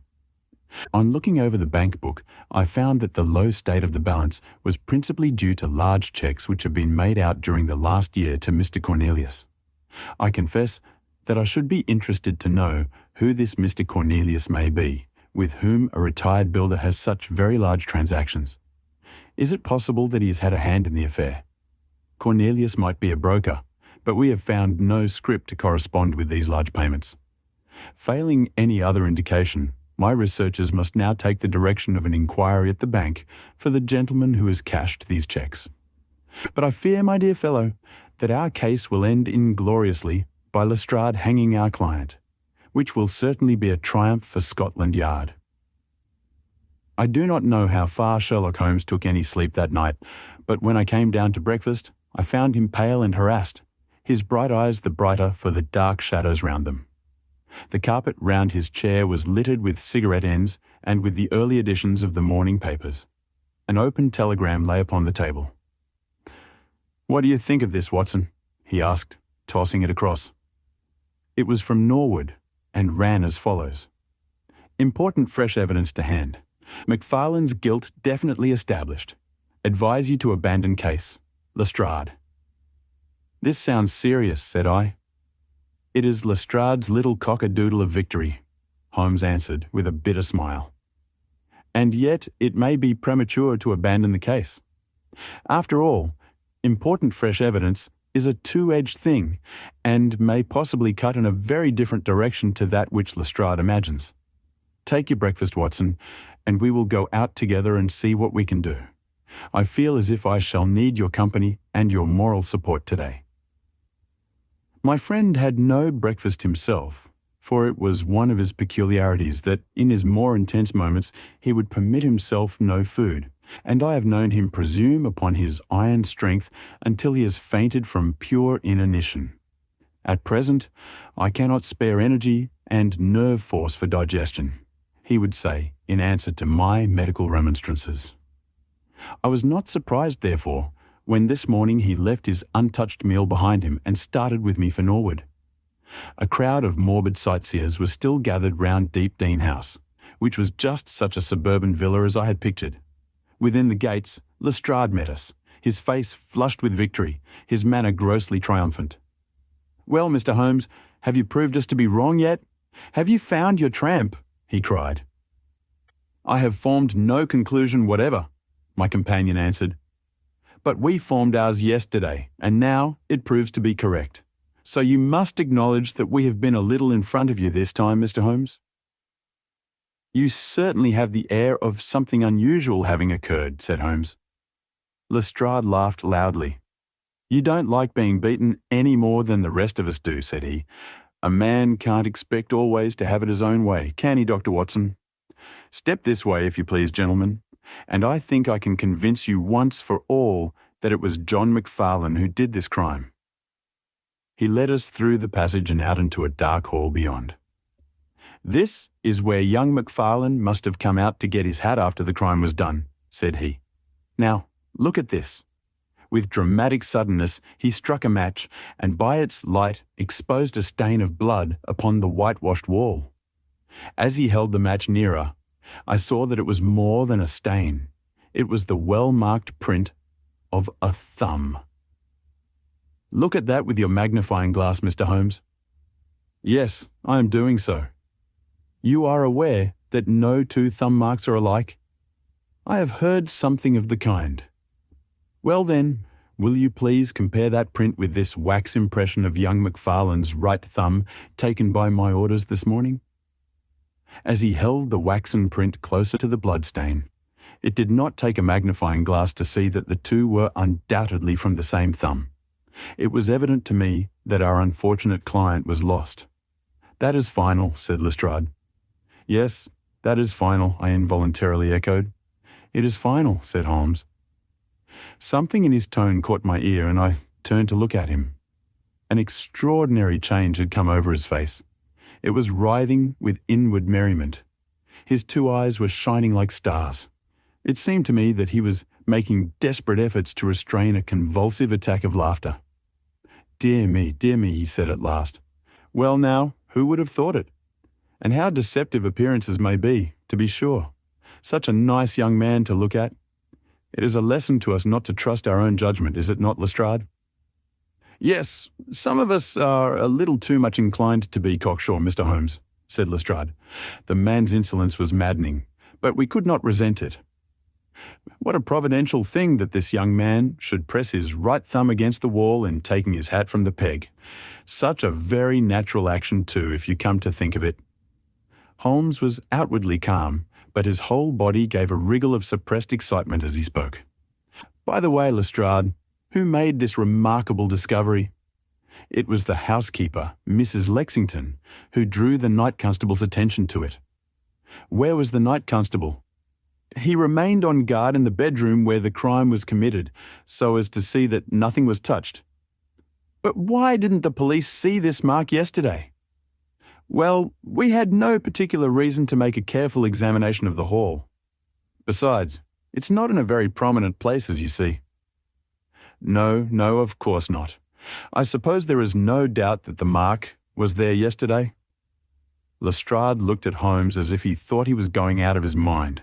I confess that I was myself surprised both at his hilarious manner and at his rather wild observation. I don't know whether you think that Macfarlane came out of jail in the dead of the night in order to strengthen the evidence against himself, said Lestrade. I leave it to any expert in the world whether that is not the mark of his thumb. It is unquestionably the mark of his thumb. There, that's enough, said Lestrade. I am a practical man, Mr. Holmes, and when I have got my evidence, I come to my conclusions. If you have anything to say, you will find me writing my report in the sitting room. Holmes had recovered his equanimity, though I still seemed to detect gleams of amusement in his expression. Dear me, this is a very sad development, Watson, is it not? Said he. And yet there are singular points about it which hold out some hopes for our client. I am delighted to hear it, said I heartily. I was afraid it was all up with him. I would hardly go so far as to say that, my dear Watson. The fact is that there is one really serious flaw in this evidence to which our friend attaches so much importance. Indeed, Holmes, what is it? Only this, that I know that that mark was not there when I examined the hall yesterday. And now, Watson, let us have a little stroll round in the sunshine. With a confused brain, but with a heart into which some warmth of hope was returning, I accompanied my friend in a walk round the garden. Holmes took each face of the house in turn and examined it with great interest. He then led the way inside and went over the whole building from basement to attics. Most of the rooms were unfurnished, but nonetheless Holmes inspected them all, minutely. Finally, on the top corridor, which ran outside 3 untenanted bedrooms, he again was seized with a spasm of merriment. There are really some very unique features about this case, Watson, said he. I think it is time now that we took our friend Lestrade into our confidence. He has had his little smile at our expense, and perhaps we may do as much by him if my reading of this problem proves to be correct. Yes, I think I see how we should approach it. The Scotland Yard inspector was still writing in the parlour when Holmes interrupted him. I understood that you were writing a report of this case, said he. So I am. Don't you think it may be a little premature? I can't help thinking that your evidence is not complete. Lestrade knew my friend too well to disregard his words. He laid down his pen and looked curiously at him. What do you mean, Mr. Holmes? Only that there is an important witness whom you have not seen. Can you produce him? I think I can. Then do so. I will do my best. How many constables have you? There are 3 within call. Excellent, said Holmes. May I ask if they are all large, able-bodied men with powerful voices? I have no doubt they are, though I fail to see what their voices have to do with it. Perhaps I can help you to see that, and 1 or 2 other things as well, said Holmes. Kindly summon your men and I will try. 5 minutes later, 3 policemen had assembled in the hall. In the outhouse, you will find a considerable quantity of straw, said Holmes. I will ask you to carry in 2 bundles of it. I think it will be of the greatest assistance in producing the witness whom I require.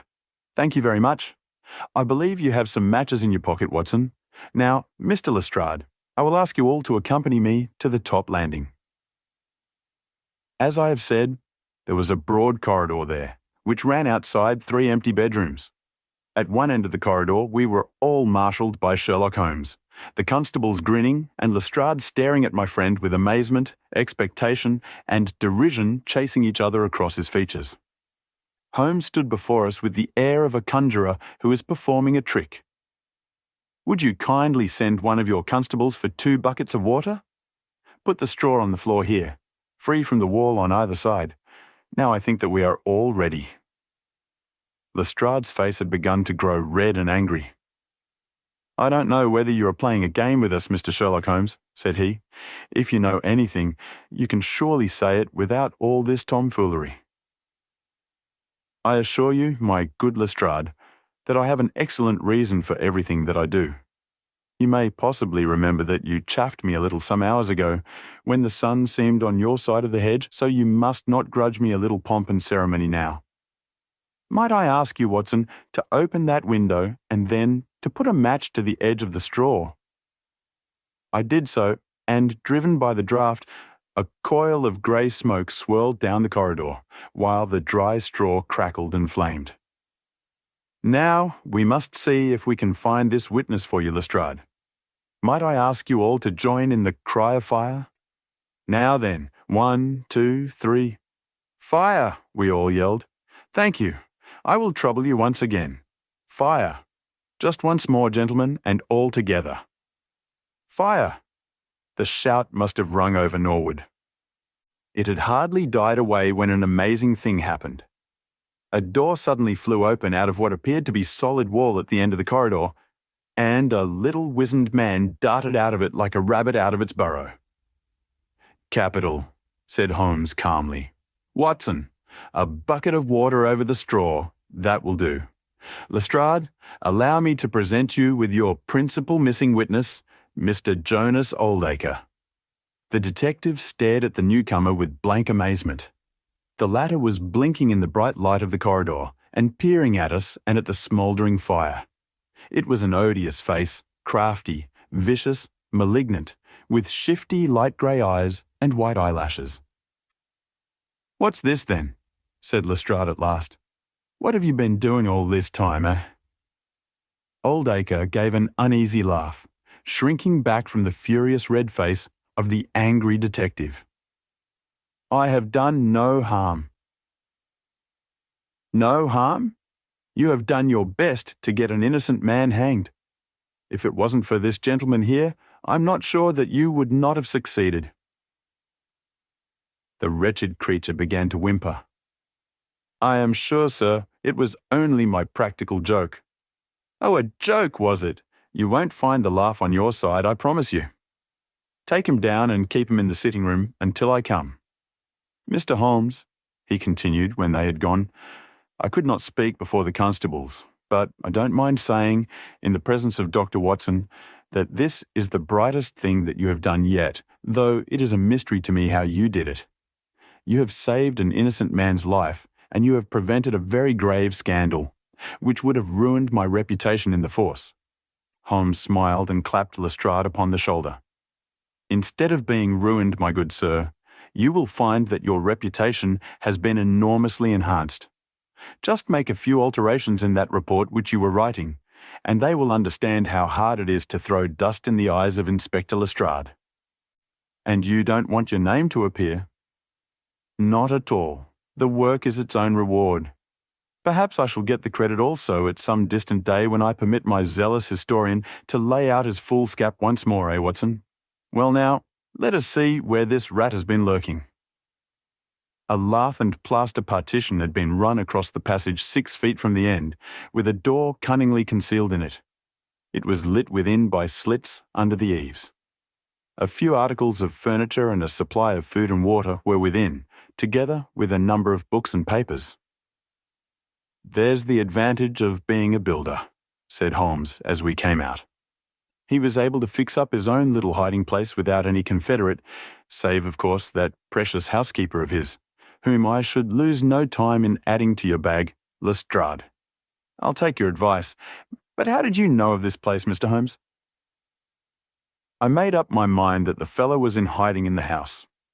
When I paced one corridor and found it 6 feet shorter than the corresponding one below, it was pretty clear where he was.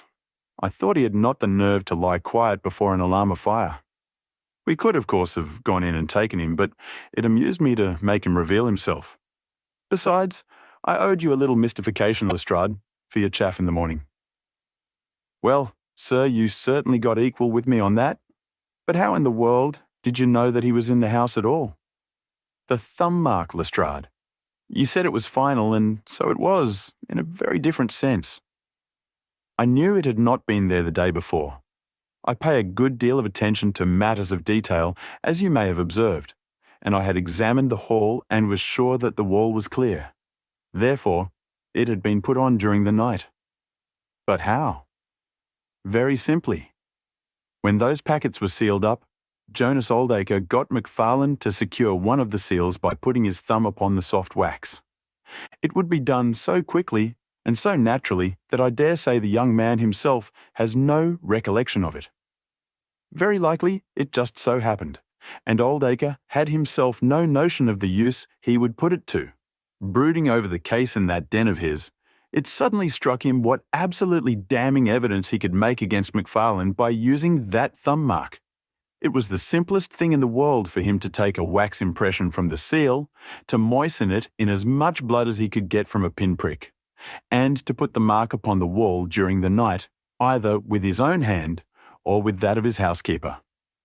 If you examine among those documents which he took with him into his retreat, I will lay you a wager that you find the seal with the thumb mark upon it. Wonderful, said Lestrade. Wonderful. It's all as clear as crystal, as you put it. But what is the object of this deep deception, Mr. Holmes? It was amusing to me to see how the detective's overbearing manner had changed suddenly to that of a child asking questions of its teacher.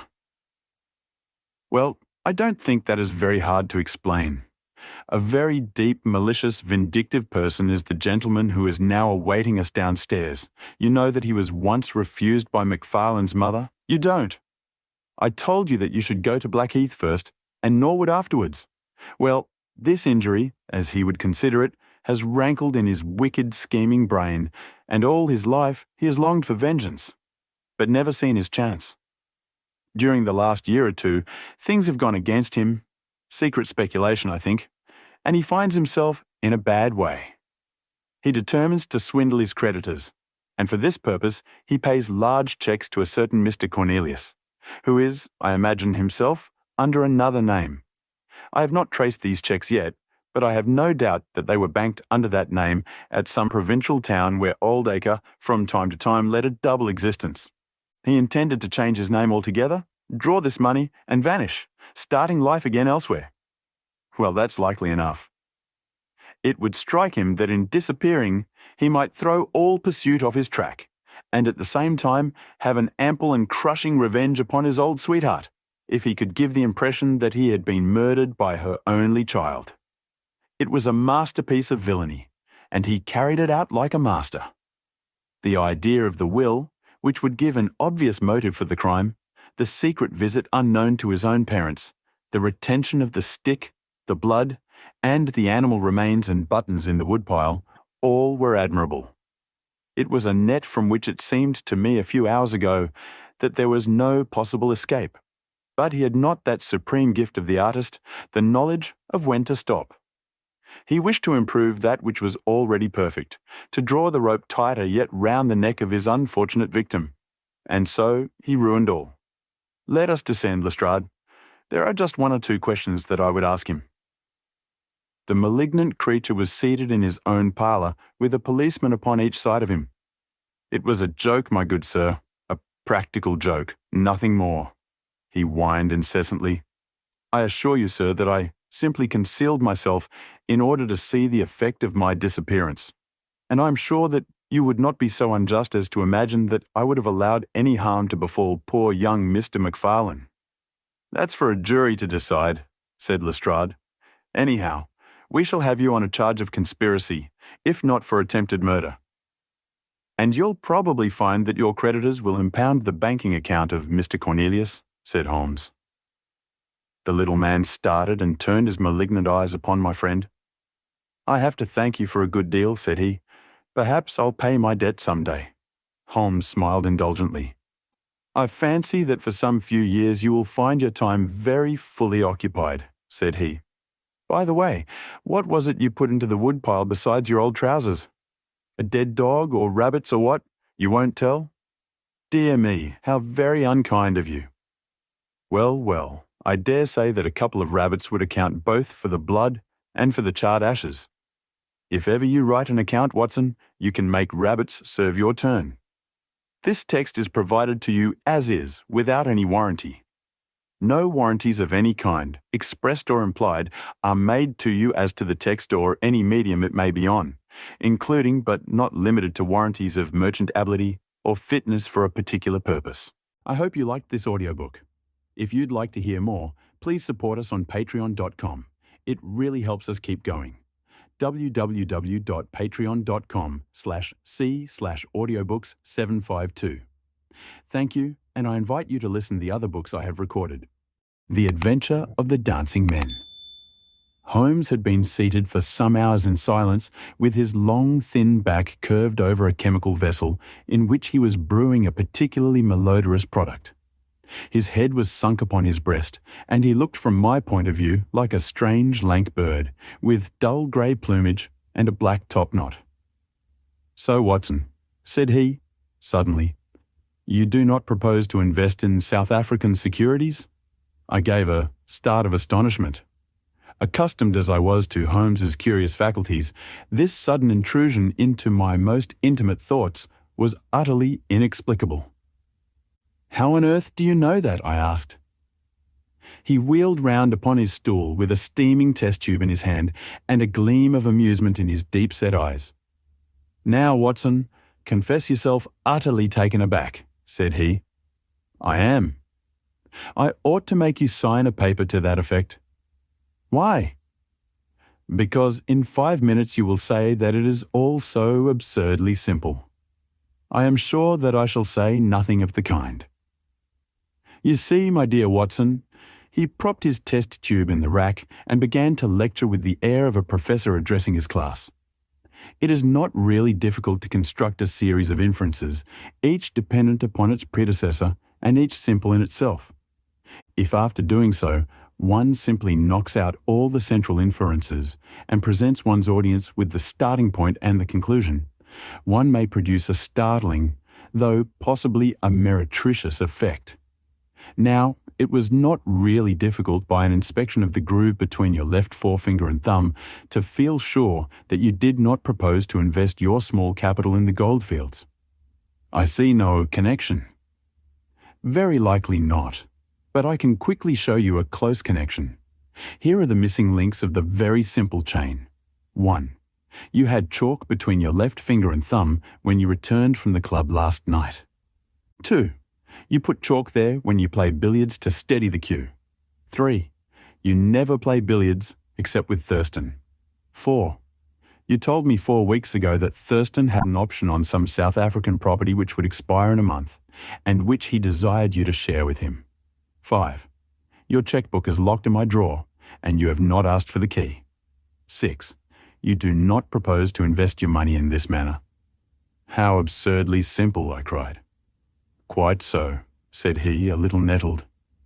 Every problem becomes very childish when once it is explained to you. Here is an unexplained one. See what you can make of that, friend Watson. He tossed a sheet of paper upon the table and turned once more to his chemical analysis. I looked with amazement at the absurd hieroglyphics upon the paper. Why, Holmes, it is a child's drawing, I cried. Oh, that's your idea. What else should it be? That is what Mr. Hilton Cubitt of Ridlingthorpe Manor, Norfolk, is very anxious to know. This little conundrum came by the first post, and he was to follow by the next train. There's a ring at the bell, Watson.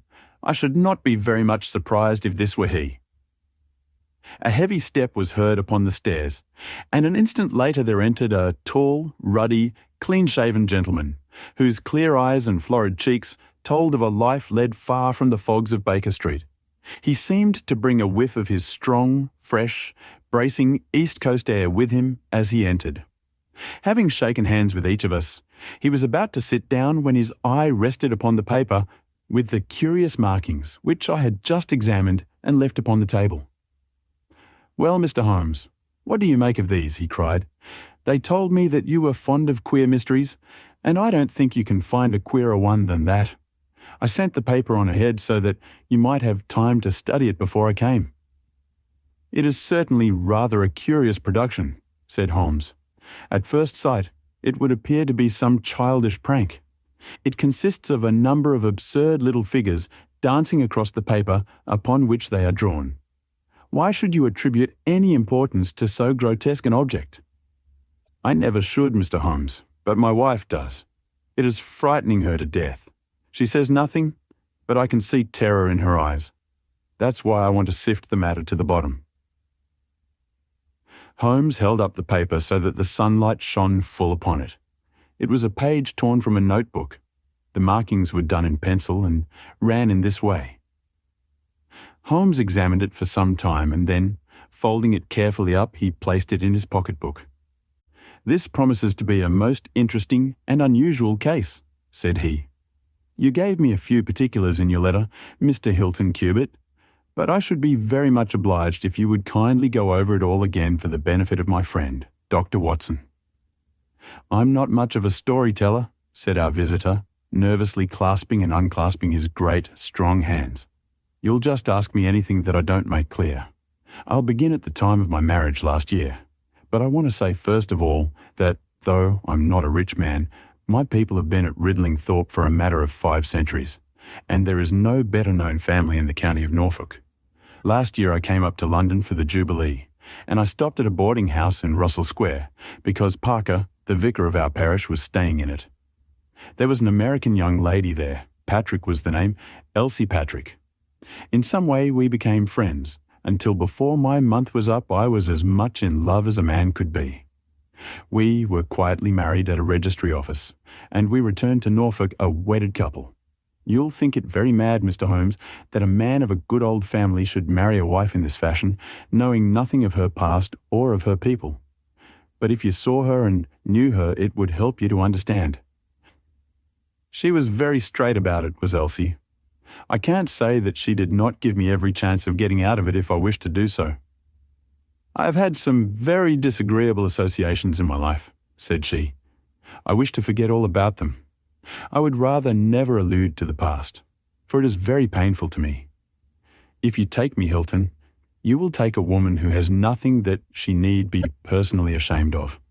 But you will have to be content with my word for it and to allow me to be silent as to all that passed up to the time when I became yours. If these conditions are too hard, then go back to Norfolk and leave me to the lonely life in which you found me. It was only the day before our wedding that she said those very words to me. I told her that I was content to take her on her own terms, and I have been as good as my word.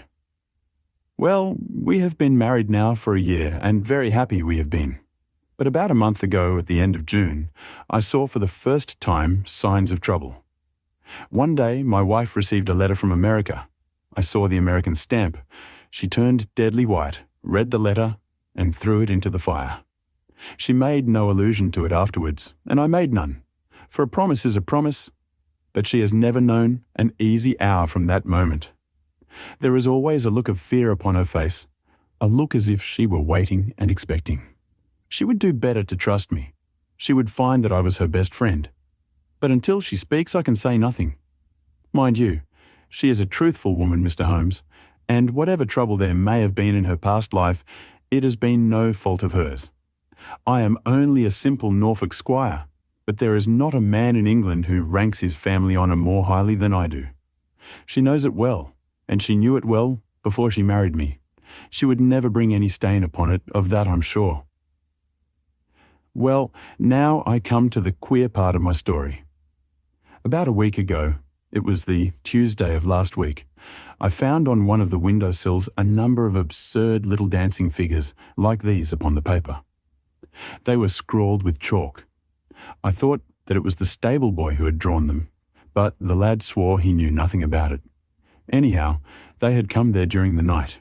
I had them washed out, and I only mentioned the matter to my wife afterwards. To my surprise, She took it very seriously and begged me if any more came to let her see them. None did come for a week, and then yesterday morning I found this paper lying on the sundial in the garden. I showed it to Elsie, and down she dropped in a dead faint. Since then, she has looked like a woman in a dream, half dazed and with terror always lurking in her eyes. It was then that I wrote and sent the paper to you, Mr. Holmes. It was not a thing that I could take to the police, for they would have laughed at me, but you will tell me what to do. I am not a rich man, but if there is any danger threatening my little woman, I would spend my last copper to shield her." He was a fine creature, this man of the old English soil, simple, straight, and gentle, with his great, earnest blue eyes and broad, comely face. His love for his wife and his trust in her shone in his features. Holmes had listened to his story with the utmost attention, and now he sat for some time in silent thought. "Don't you think, Mr. Cubitt," said he at last, "that your best plan would be to make a direct appeal to your wife and to ask her to share a secret with you?" Hilton Cubitt shook his massive head. "A promise is a promise, Mr. Holmes.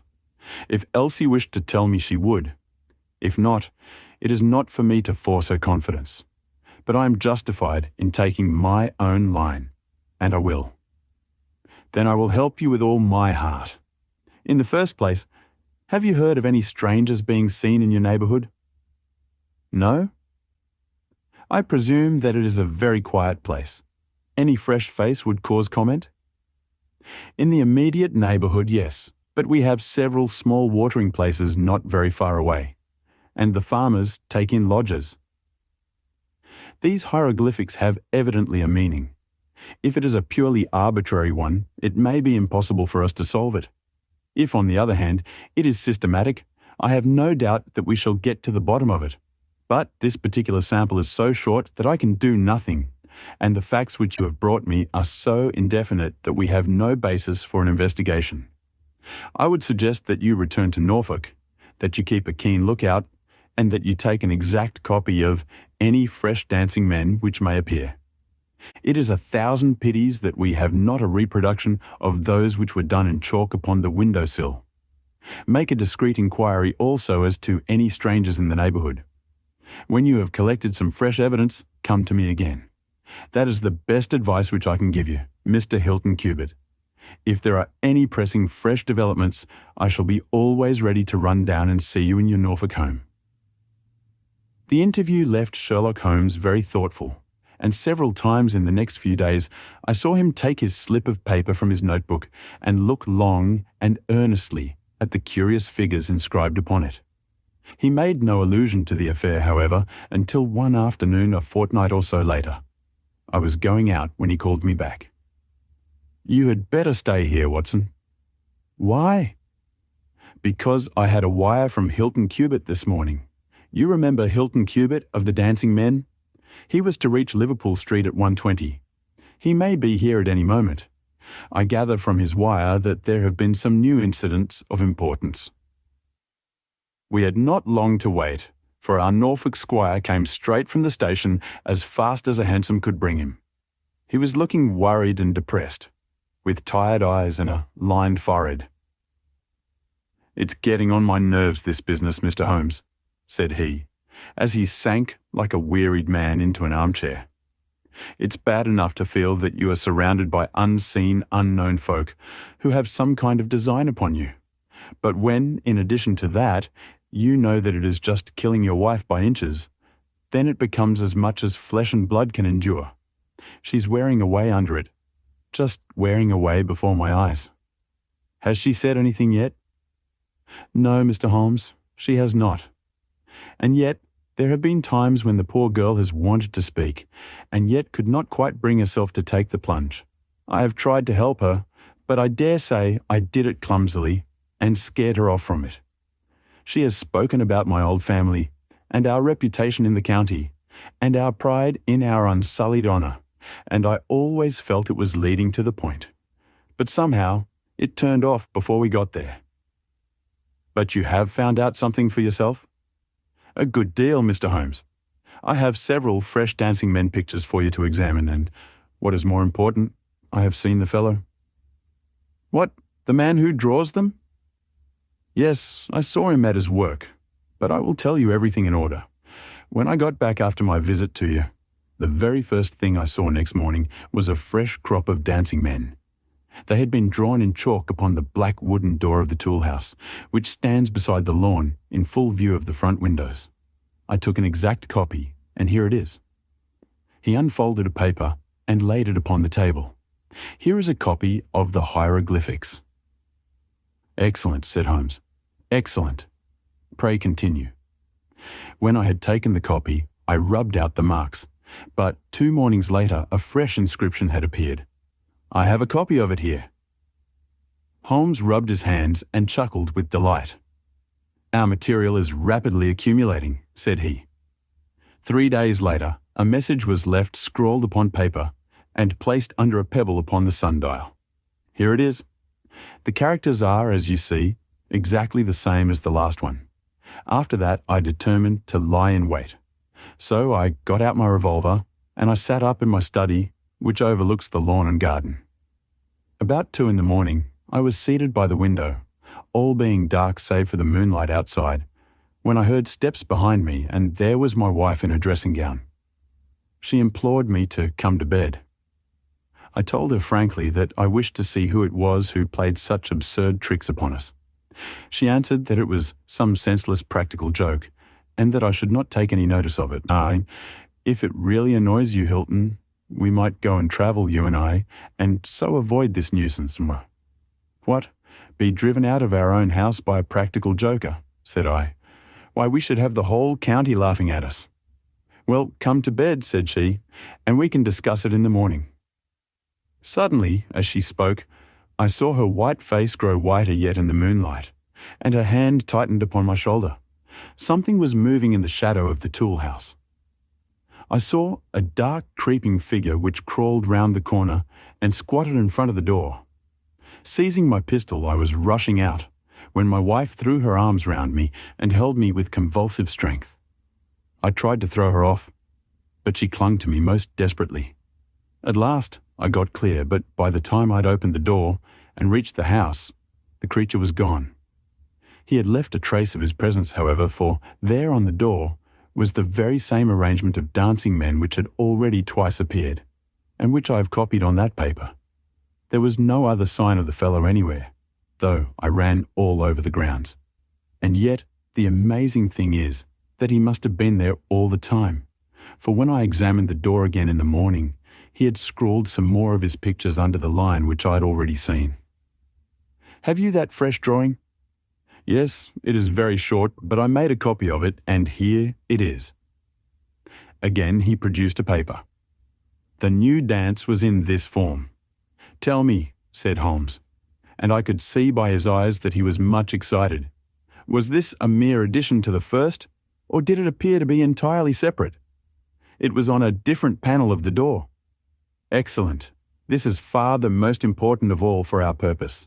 It fills me with hopes. Now, Mr. Hilton Cubitt, please continue your most interesting statement.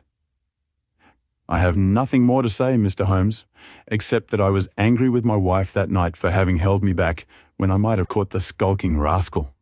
She said that she feared that I might come to harm.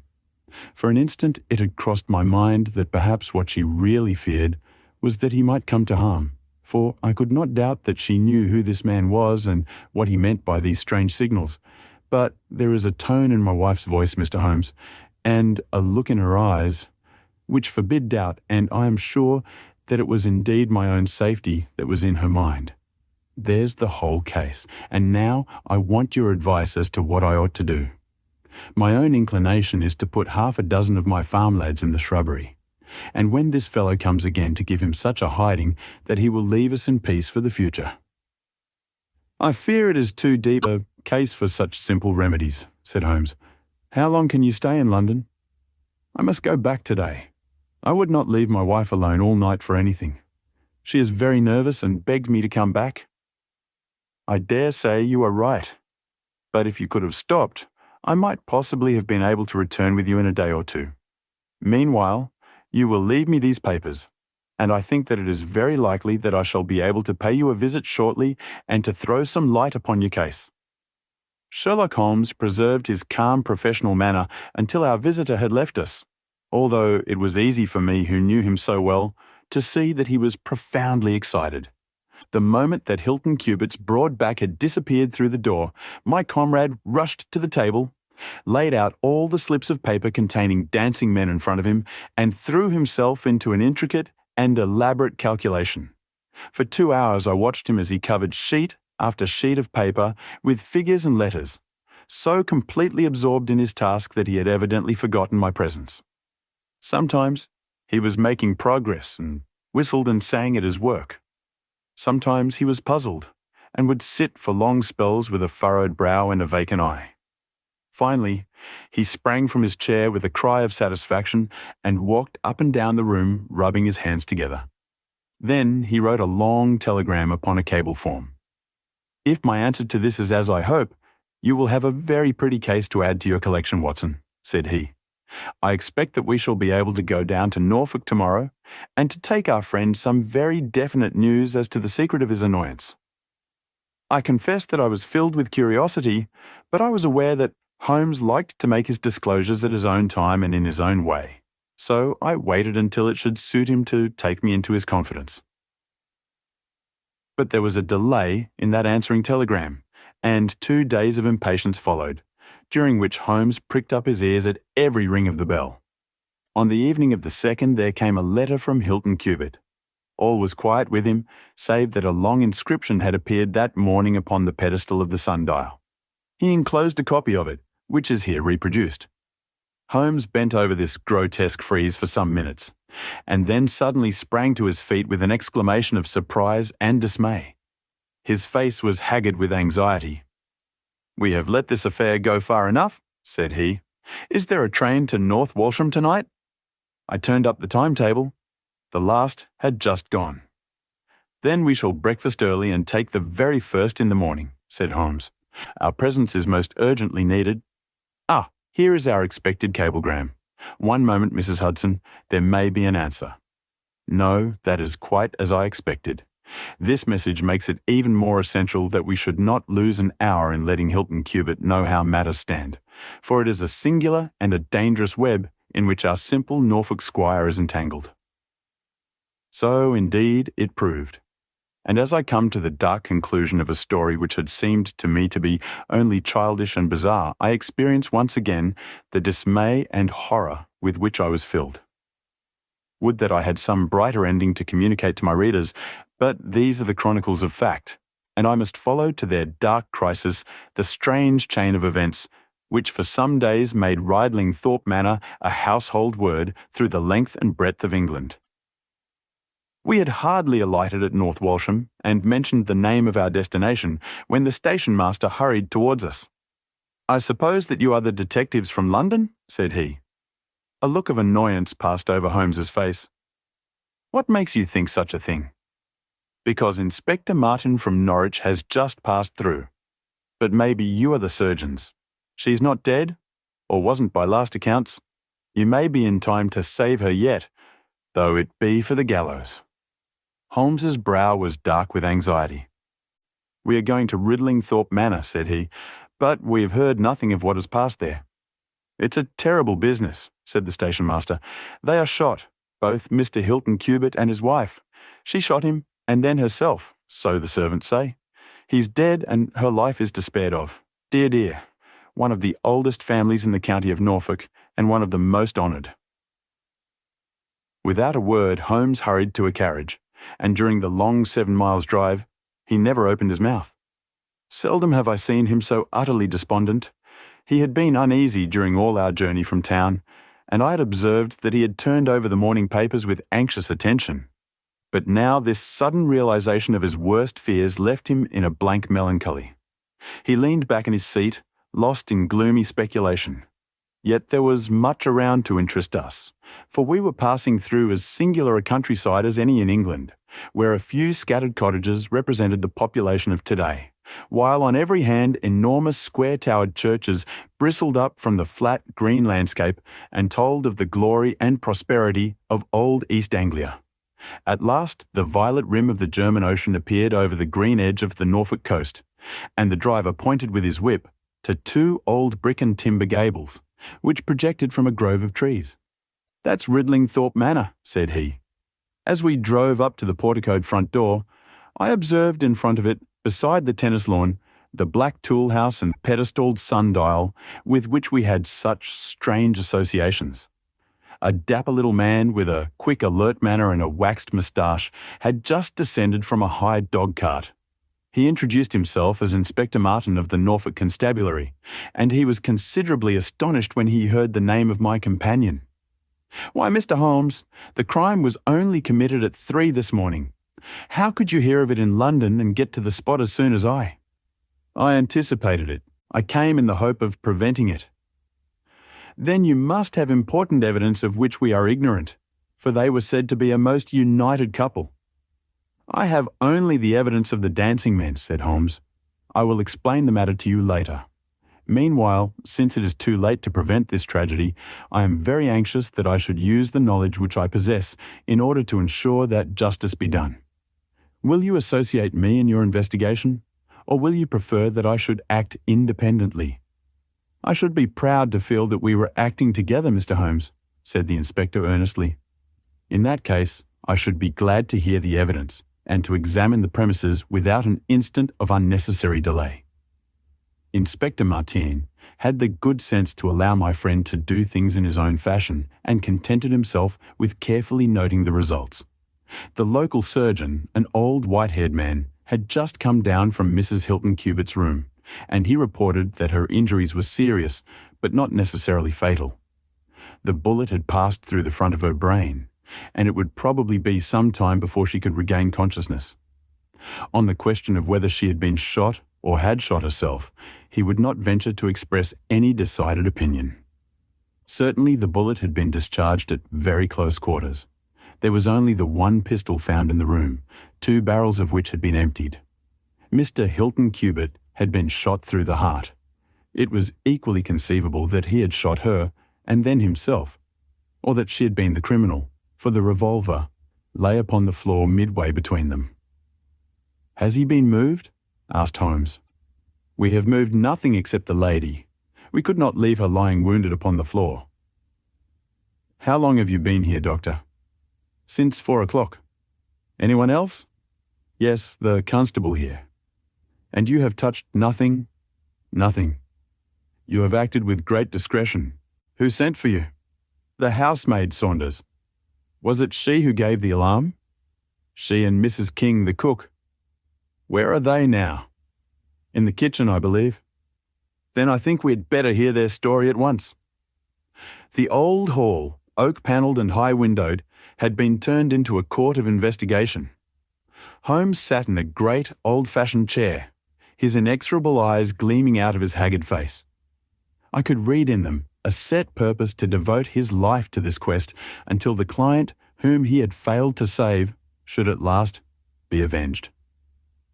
The trim Inspector Martin, the old grey-headed country doctor, myself, and a stolid village policeman made up the rest of that strange company. The 2 women told their story clearly enough. They had been aroused from their sleep by the sound of an explosion, which had been followed a minute later by a second one. They slept in adjoining rooms, and Mrs. King had rushed into Saunders. Together they had descended the stairs. The door of the study was open and a candle was burning upon the table. Their master lay upon his face in the centre of the room. He was quite dead. Near the window, his wife was crouching, her head leaning against the wall. She was horribly wounded, and the side of her face was red with blood. She breathed heavily, but was incapable of saying anything. The passage, as well as the room, was full of smoke and the smell of powder. The window was certainly shut and fastened upon the inside. Both women were positive upon the point. They had at once sent for the doctor and for the constable. Then, with the aid of the groom and the stable boy, they had conveyed their injured mistress to her room. Both she and her husband had occupied the bed. She was clad in her dress, he in his dressing gown, over his nightclothes. Nothing had been moved in the study. So far as they knew, there had never been any quarrel between husband and wife. They had always looked upon them as a very united couple. These were the main points of the servants' evidence. In answer to Inspector Martin, they were clear that every door was fastened upon the inside, and that no one could have escaped from the house. In answer to Holmes, they both remembered that they were conscious of the smell of powder from the moment that they ran out of their rooms upon the top floor. "I commend that fact very carefully to your attention," said Holmes to his professional colleague. "And now I think that we are in a position to undertake a thorough examination of the room." The study proved to be a small chamber, lined on 3 sides with books, and with a writing table facing an ordinary window which looked out upon the garden.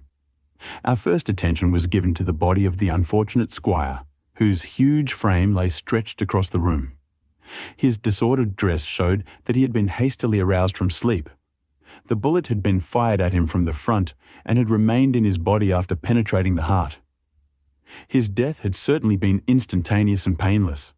There was no powder marking either upon his dressing gown or on his hands. According to the country surgeon, the lady had stains upon her face, but none upon her hand. "The absence of the latter means nothing, though its presence may mean everything," said Holmes. "Unless the powder from a badly fitting cartridge happens to spurt backwards, one may fire many shots without leaving a sign. I would suggest that Mr. Cubitt's body may now be removed. I suppose, Doctor, you have not recovered the bullet which wounded the lady. A serious operation will be necessary before that can be done, but there are still 4 cartridges in the revolver. 2 have been fired and 2 wounds inflicted, so that each bullet can be accounted for." "So it would seem," said Holmes. "Perhaps you can account also for the bullet which has so obviously struck the edge of the window?" He had turned suddenly, and his long, thin finger was pointing to a hole which had been drilled right through the lower window sash about an inch above the bottom. "By George!" cried the inspector. "How ever did you see that?" "Because I looked for it." "Wonderful," said the country doctor. "You are certainly right, sir. Then a 3rd shot has been fired, and therefore a 3rd person must have been present. But who could that have been, and how could he have got away?" "That is the problem which we are now about to solve," said Sherlock Holmes. "You remember, Inspector Martin, when the servants said that on leaving their room they were at once conscious of a smell of powder, I remarked that the point was an extremely important one." "Yes, sir, but I confess I did not quite follow you." "It suggested that at the time of the firing, the window as well as the door of the room had been open. Otherwise, the fumes of powder could not have been blown so rapidly through the house. A draught in the room was necessary for that. Both door and window were only open for a very short time, however." "How do you prove that?" "Because the candle has not guttered." "Capital!" cried the inspector. "Capital!" Feeling sure that the window had been open at the time of the tragedy, I conceived that there might have been a 3rd person in the affair who stood outside this opening and fired through it. Any shot directed at this person might hit the sash. I looked, and there, sure enough, was the bullet mark. But how came the window to be shut and fastened? The woman's first instinct would be to shut and fasten the window. But hello, what is this? It was a lady's handbag which stood upon the study table, a trim little handbag of crocodile skin and silver. Holmes opened it and turned the contents out. There were 20 50-pound notes of the Bank of England, held together by an India rubber band, nothing else. "This must be preserved, for it will figure in the trial," said Holmes, as he handed the bag with its contents to the inspector. "It is now necessary that we should try to throw some light upon this 3rd bullet, which has clearly, from the splintering of the wood, been fired from inside the room. I should like to see Mrs. King, the cook, again. You said, Mrs. King, that you were awakened by a loud explosion. When you said that, did you mean that it seemed to you to be louder than the second one?" "Well, sir, it wakened me from my sleep, and so it is hard to judge. But it did seem very loud." "You don't think that it might have been 2 shots fired almost at the same instant?" "I am sure I couldn't say, sir." "I believe that it was undoubtedly so. I rather think, Inspector Martin, that we have now exhausted all that this room can teach us. If you will kindly step round with me, we shall see what fresh evidence the garden has to offer." A flower bed extended up to the study window, and we all broke into an exclamation as we approached it. The flowers were trampled down, and the soft soil was imprinted all over with footmarks. Large masculine feet they were, with peculiarly long, sharp toes. Holmes hunted about among the grass and leaves like a retriever after a wounded bird. Then, with a cry of satisfaction, he bent forward and picked up a little brazen cylinder. "I thought so," said he. "The revolver had an ejector, and here is the third cartridge. I really think, Inspector Martin, that our case is almost complete." The country inspector's face had shown his intense amazement at the rapid and masterful progress of Holmes's investigation. At first he had shown some disposition to assert his own position, but now he was overcome with admiration and ready to follow without question wherever Holmes led. "Whom do you suspect?" he asked. "I'll go into that later. There are several points in this problem which I have not been able to explain to you yet. Now that I have got so far, I had best proceed on my own lines, and then clear the whole matter up once and for all." "Just as you wish, Mr. Holmes, so long as we get our man. I have no desire to make mysteries, but it is impossible at the moment of action to enter into long and complex explanations. I have the threads of this affair all in my hand. Even if this lady should never recover consciousness, we can still reconstruct the events of last night and ensure that justice be done. First of all, I wish to know whether there is any inn in this neighbourhood known as Elridge's." The servants were cross-questioned, but none of them had heard of such a place. The stable boy threw a light upon the matter by remembering that a farmer of that name lived some miles off in the direction of East Ruston. "Is it a lonely farm?" "Very lonely, sir." "Perhaps they have not heard yet of all that happened here during the night." "Maybe not, sir." Holmes thought for a little, and then a curious smile played over his face. "Saddle a horse, my lad," said he. "I shall wish you to take a note to Elridge's farm." He took from his pocket the various slips of the dancing men. With these in front of him, he worked for some time at the study table. Finally, he handed a note to the boy, with directions to put it into the hands of the person to whom it was addressed, and especially to answer no questions of any sort which might be put to him. I saw the outside of the note, addressed in straggling, irregular characters, very unlike Holmes's usual precise hand. It was consigned to Mr. Abe Slaney, Elridge's Farm, East Ruston, Norfolk. "I think, Inspector," Holmes remarked, "that you would do well to telegraph for an escort as, if my calculations prove to be correct, you may have a particularly dangerous prisoner to convey to the county jail. The boy who takes this note could no doubt forward your telegram. If there is an afternoon train to town, Watson, I think we should do well to take it, as I have a chemical analysis of some interest to finish, and this investigation draws rapidly to a close." When the youth had been dispatched with the note, Sherlock Holmes gave his instructions to the servants. If any visitor were to call asking for Mrs. Hilton Cubitt, no information should be given as to her condition, but he was to be shown at once into the drawing-room. He impressed these points upon them with the utmost earnestness. Finally, he led the way into the drawing-room, with the remark that the business was now out of our hands, and that we must while away the time as best we might, until we could see what was in store for us. The doctor had departed to his patients, and only the inspector and myself remained. "I think that I can help you to pass an hour in an interesting and profitable manner," said Holmes, drawing his chair up to the table and spreading out in front of him the various papers upon which were recorded the antics of the dancing men. "As to you, friend Watson, I owe you every atonement for having allowed your natural curiosity to remain so long unsatisfied. To you, Inspector, the whole incident may appeal as a remarkable professional study. I must tell you first of all the interesting circumstances connected with the previous consultations which Mr. Hilton Cubitt has had with me in Baker Street." He then shortly recapitulated the facts which have already been recorded. "I have here in front of me these singular productions, at which one might smile had they not proved themselves to be the forerunners of so terrible a tragedy. I am fairly familiar with all forms of secret writings, and am myself the author of a trifling monograph upon the subject, in which I analyse 160 separate ciphers. But I confess that this is entirely new to me.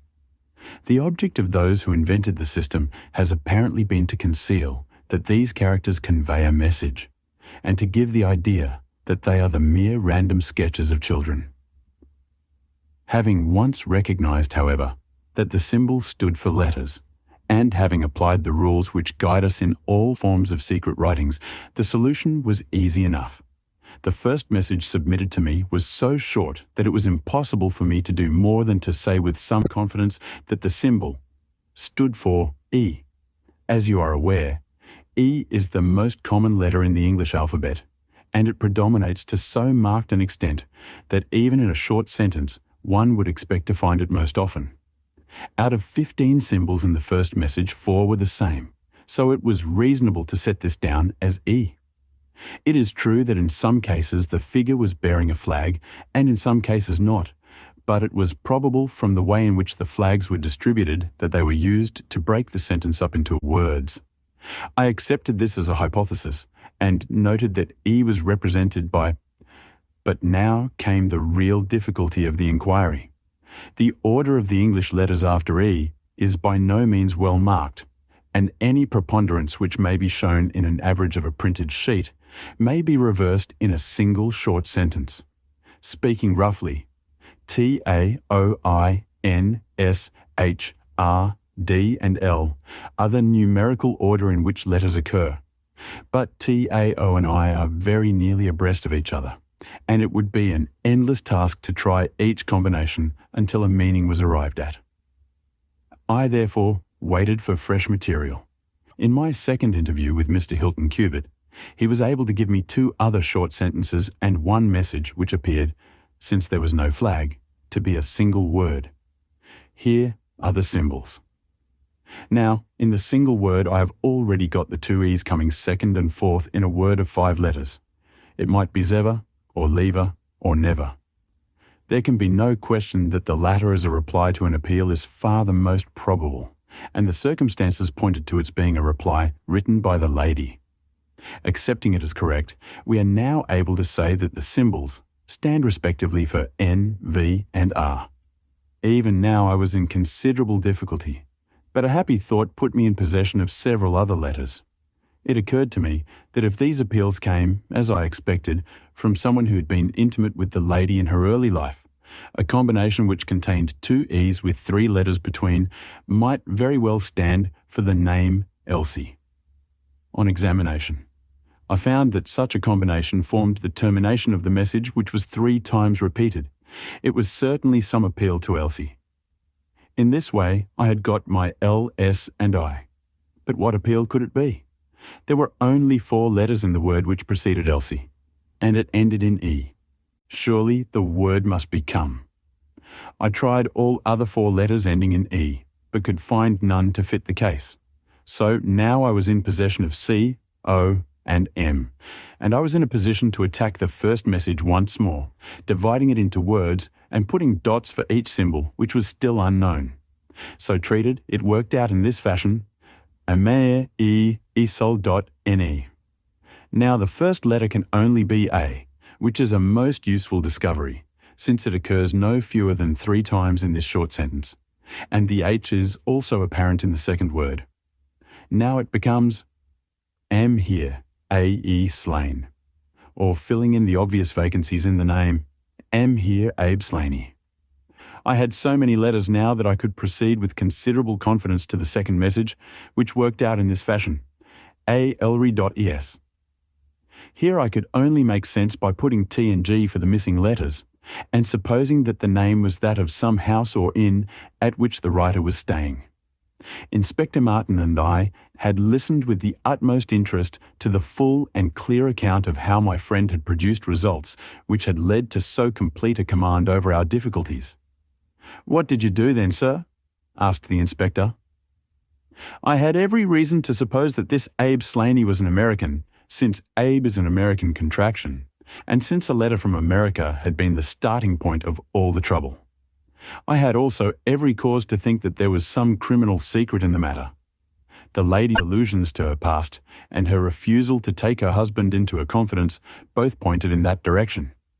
I therefore cabled to my friend Wilson Hargreave of the New York Police Bureau, who has more than once made use of my knowledge of London crime. I asked him whether the name of Abe Slaney was known to him. Here is his reply. The most dangerous crook in Chicago. On the very evening upon which I had his answer, Hilton Cubitt sent me the last message from Slaney. Working with known letters, it took this form. Elsie, Redora to meet thy go. The addition of a P and a D completed a message which showed me that the rascal was proceeding from persuasion to threats, and my knowledge of the crooks of Chicago prepared me to find that he might very rapidly put his words into action. I at once came to Norfolk with my friend and colleague, Dr. Watson, but, unhappily, only in time to find that the worst had already occurred. It is a privilege to be associated with you in the handling of a case, said the inspector warmly. You will excuse me, however, if I speak frankly to you. You are only answerable to yourself. But I have to answer to my superiors.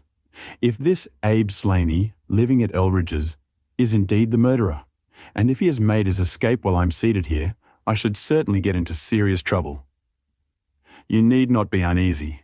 He will not try to escape. How do you know? To fly would be a confession of guilt. Then let us go to arrest him. I expect him here every instant. But why should he come? Because I've written and asked him. But this is incredible, Mr. Holmes. Why should he come because you have asked him? Would not such a request rather rouse his suspicions and cause him to fly? I think I've known how to frame the letter, said Sherlock Holmes. In fact, if I'm not very much mistaken, here is the gentleman himself coming up the drive. A man was striding up the path which led to the door. He was a tall, handsome, swarthy fellow, clad in a suit of grey flannel, with a Panama hat, a bristling black beard, and a great, aggressive hooked nose, and flourishing a cane as he walked. He swaggered up the path as if the place belonged to him, and we heard his loud, confident peal at the bell. I think, gentlemen, said Holmes quietly, that we had best take up our position behind the door. Every precaution is necessary when dealing with such a fellow. You will need your handcuffs, Inspector. You can leave the talking to me. We waited in silence for a minute, one of those minutes which one can never forget. Then the door opened and the man stepped in. In an instant, Holmes clapped a pistol to his head, and Martin slipped the handcuffs over his wrists. It was all done so swiftly and deftly that the fellow was helpless before he knew that he was attacked. He glared from one to the other of us with a pair of blazing black eyes. Then he burst into a bitter laugh. Well, gentlemen, you have the drop on me this time. I seem to have knocked up against something hard, but I came here in answer to a letter from Mrs. Hilton Cubitt. Don't tell me that she is in this. Don't tell me that she helped to set a trap for me. Mrs. Hilton Cubitt was seriously injured and is at death's door. The man gave a hoarse cry of grief which rang through the house. You're crazy, he cried fiercely. It was he that was hurt, not she. Who would have hurt little Elsie? I may have threatened her, God forgive me, but I would not have touched a hair of her pretty head. Take it back. You say that she is not hurt. She was found badly wounded by the side of her dead husband. He sank with a deep groan onto the settee and buried his face in his manacled hands. For 5 minutes he was silent. Then he raised his face once more and spoke with the cold composure of despair. I have nothing to hide from you, gentlemen, said he. If I shot the man, he had a shot at me, and there's no murder in that. But if you think I could have hurt that woman, then you don't know either me or her. I tell you, there was never a man in this world loved a woman more than I loved her. I had a right to her. She was pledged to me years ago. Who was this Englishman that he should come between us? I tell you that I had the first right to her, and that I was only claiming my own. She broke away from your influence when she found the man that you are, said Holmes sternly. She fled from America to avoid you, and she married an honourable gentleman in England. You dogged her and followed her and made her life a misery to her in order to induce her to abandon the husband whom she loved and respected, in order to fly with you, whom she feared and hated. You have ended by bringing about the death of a nobleman and driving his wife to suicide. That is your record in this business, Mr. Abe Slaney, and you will answer for it to the law." "If Elsie dies, I care nothing what becomes of me," said the American. He opened one of his hands and looked at a note crumpled up in his palm. "See here, mister," he cried, with a gleam of suspicion in his eyes. "You're not trying to scare me over this, are you?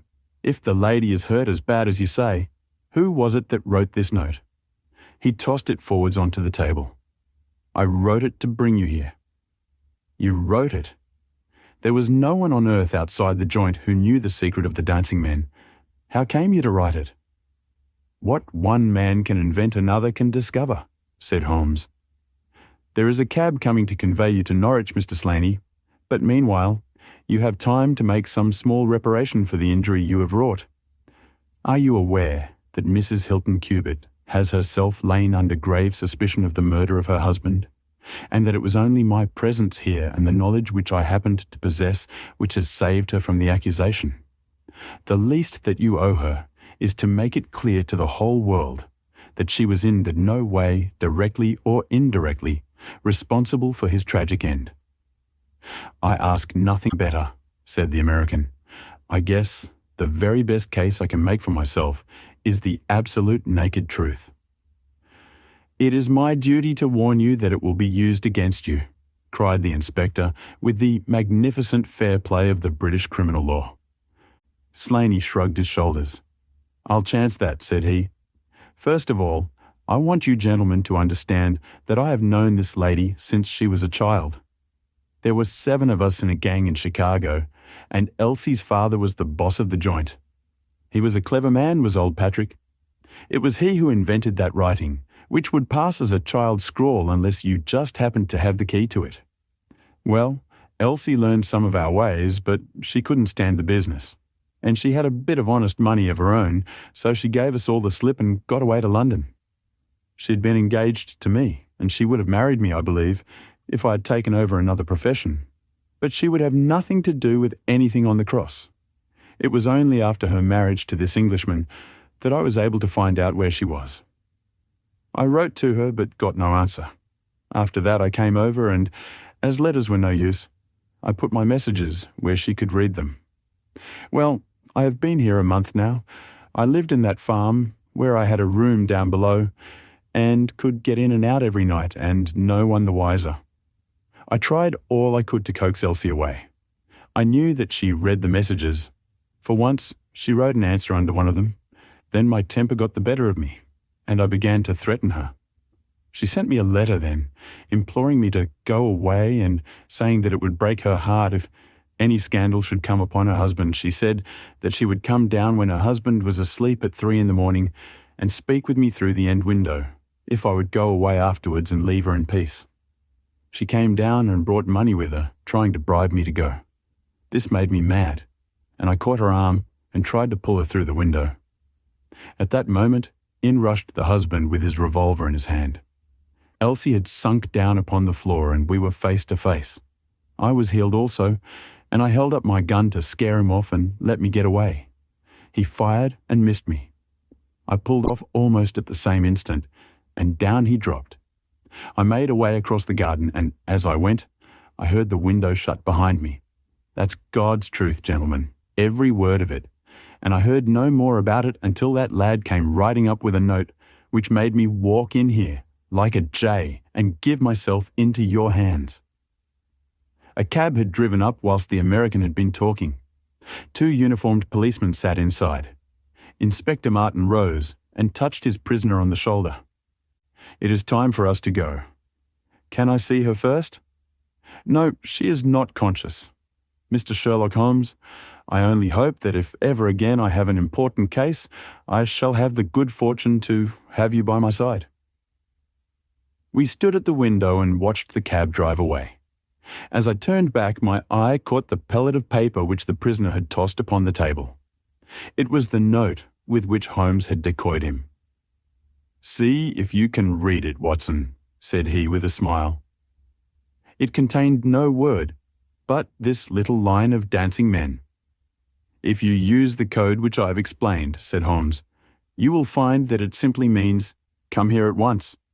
I was convinced that it was an invitation which he would not refuse, since he could never imagine that it could come from anyone but the lady. And so, my dear Watson, we have ended by turning the dancing men to good when they have so often been the agents of evil, and I think that I have fulfilled my promise of giving you something unusual for your notebook. 3:40 is our train, and I fancy we should be back in Baker Street for dinner. Only one word of epilogue. The American, Abe Slaney, was condemned to death at the Winter Assizes at Norwich, but his penalty was changed to penal servitude in consideration of mitigating circumstances and the certainty that Hilton Cubitt had fired the first shot. Of Mrs. Hilton Cubitt, I only know that I have heard she recovered entirely, and that she still remains a widow, devoting her whole life to the care of the poor and to the administration of her husband's estate. I hope you liked this audiobook. If you'd like to hear more, please support us on patreon.com. It really helps us keep going. www.patreon.com/c/audiobooks752. Thank you, and I invite you to listen to the other books I have recorded. The Adventure of the Solitary Cyclist, from the years 1894 to 1901.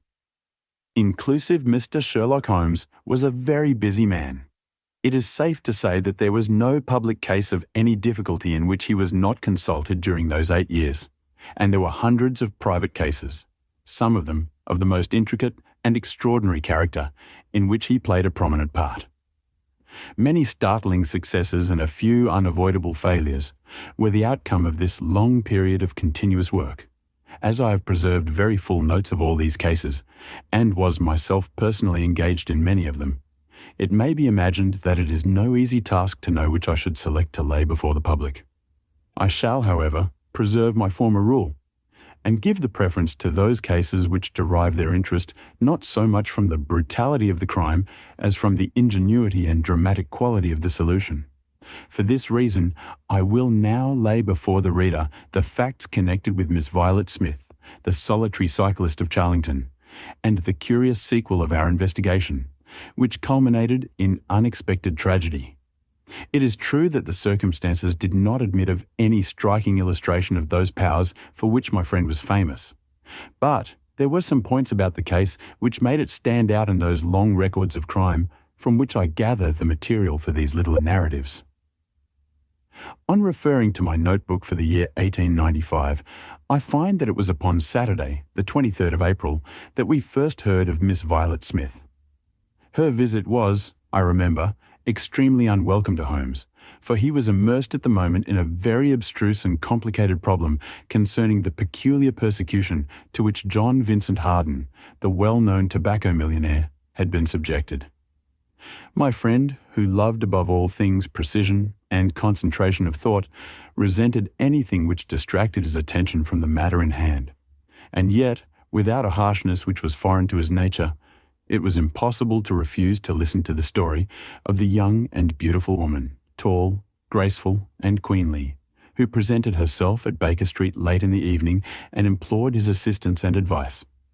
It was vain to urge that his time was already fully occupied, for the young lady had come with the determination to tell her story, and it was evident that nothing short of force could get her out of the room until she had done so. With a resigned air and a somewhat weary smile, Holmes begged the beautiful intruder to take a seat and to inform us what it was that was troubling her. "At least it cannot be your health," said he, as his keen eyes darted over her. "So ardent a bicyclist must be full of energy." She glanced down in surprise at her own feet, and I observed the slight roughening of the side of the sole caused by the friction of the edge of the pedal. "Yes, I bicycle a good deal, Mr. Holmes, and that has something to do with my visit to you today."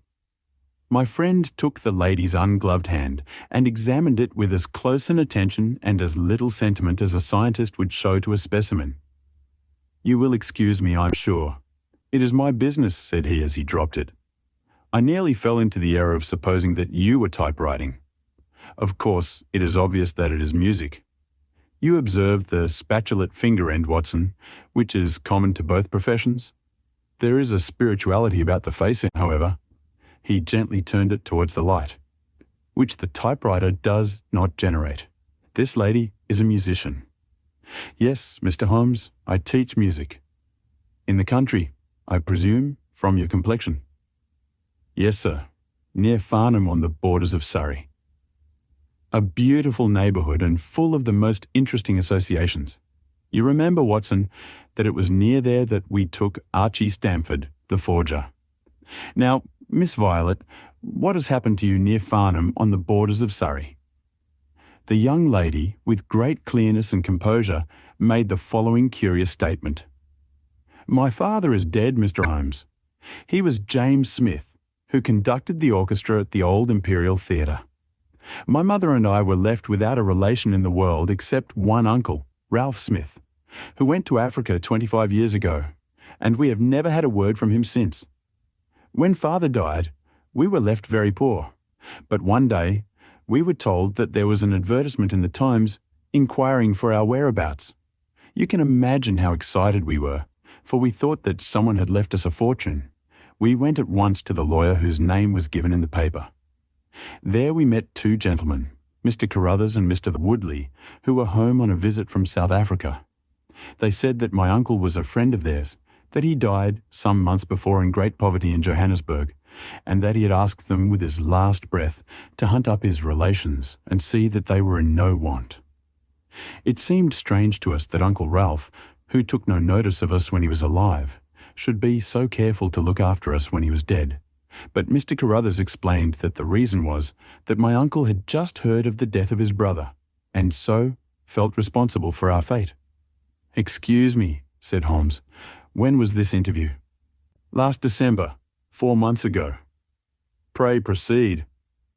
Mr. Woodley seemed to me to be a most odious person. He was forever making eyes at me, a coarse, puffy-faced, red-moustached young man with his hair plastered down on each side of his forehead. I thought that he was perfectly hateful, and I was sure that Cyril would not wish me to know such a person. Oh, Cyril is his name, said Holmes, smiling. The young lady blushed and laughed. Yes, Mr. Holmes, Cyril Morton, an electrical engineer, and we hope to be married at the end of the summer. Dear me, how did I get talking about him? What I wished to say was that Mr. Woodley was perfectly odious, but that Mr. Carruthers, who was a much older man, was more agreeable. He was a dark, sallow, clean-shaven, silent person, but he had polite manners and a pleasant smile. He inquired how we were left, and, on finding that we were very poor, he suggested that I should come and teach music to his only daughter, aged 10. I said that I did not like to leave my mother, on which he suggested that I should go home to her every weekend, and he offered me 100 a year, which was certainly splendid pay. So it ended by my accepting, and I went down to Chiltern Grange, about 6 miles from Farnham. Mr. Carruthers was a widower, but he had engaged a lady housekeeper, a very respectable elderly person called Mrs. Dixon, to look after his establishment.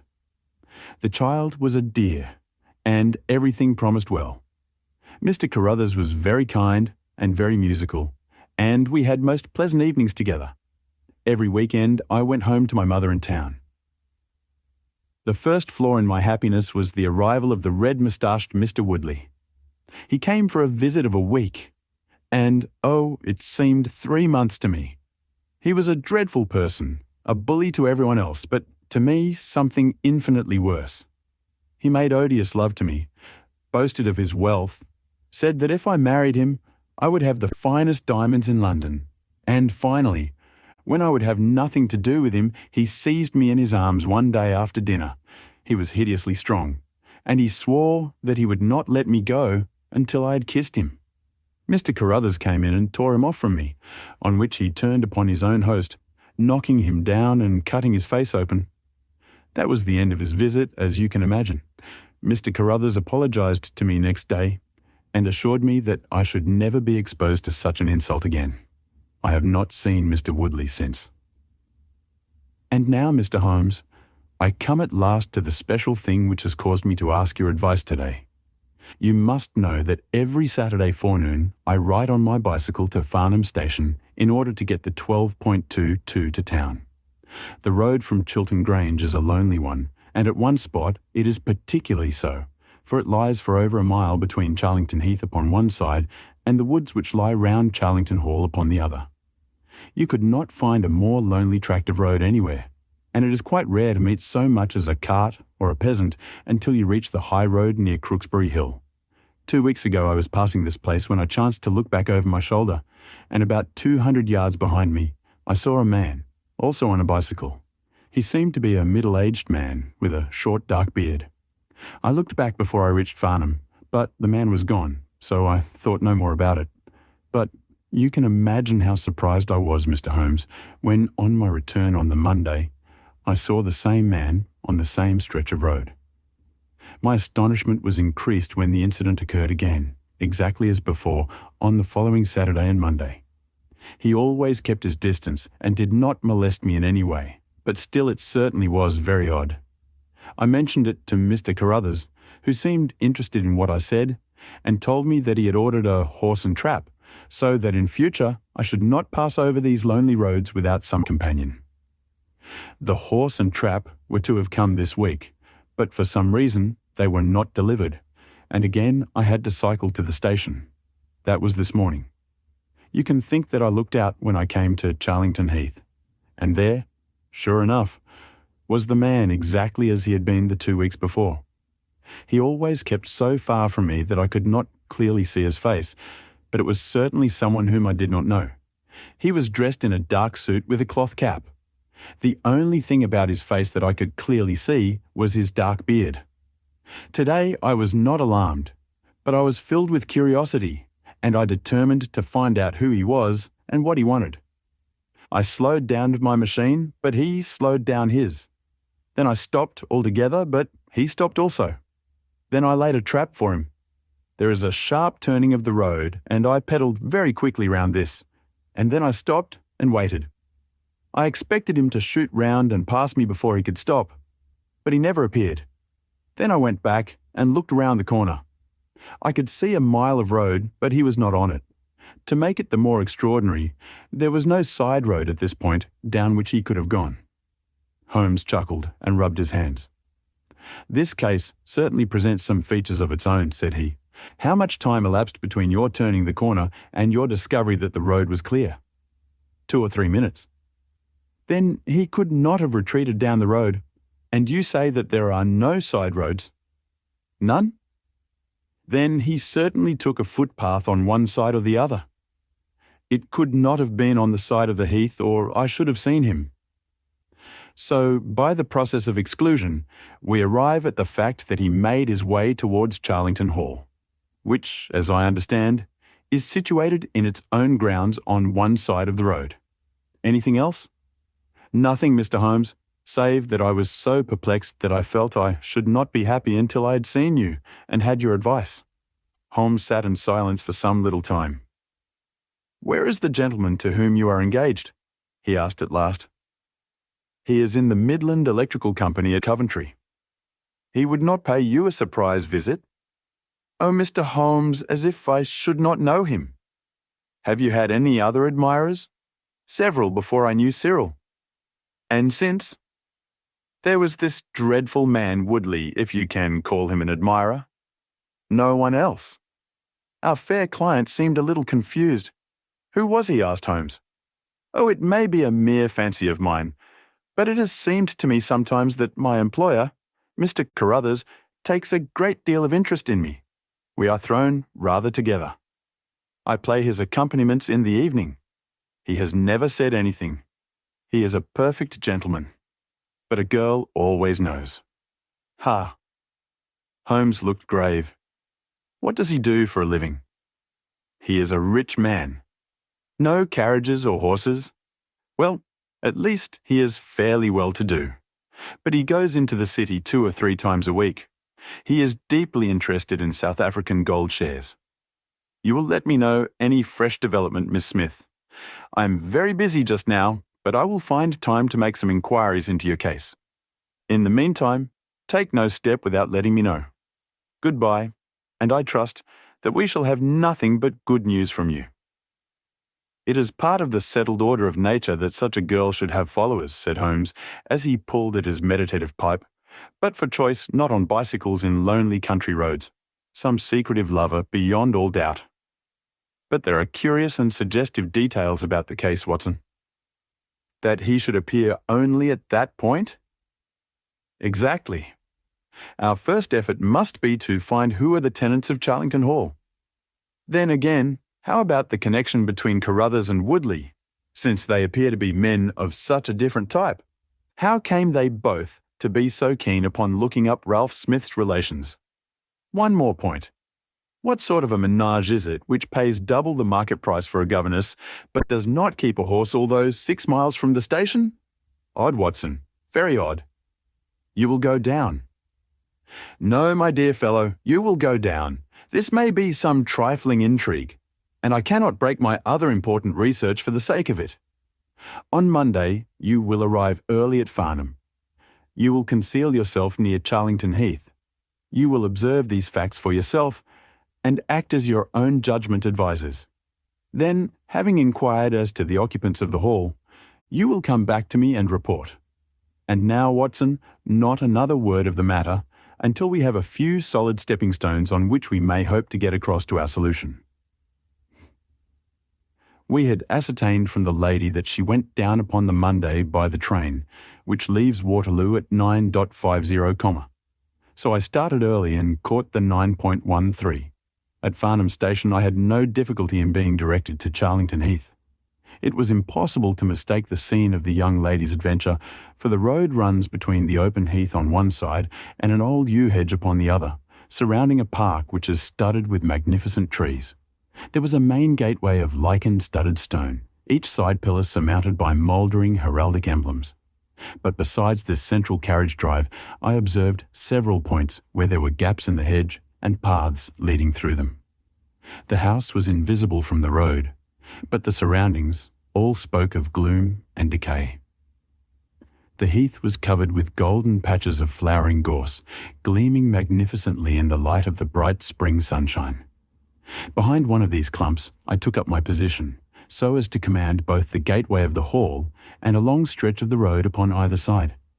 It had been deserted when I left it, but now I saw a cyclist riding down it from the opposite direction to that in which I'd come.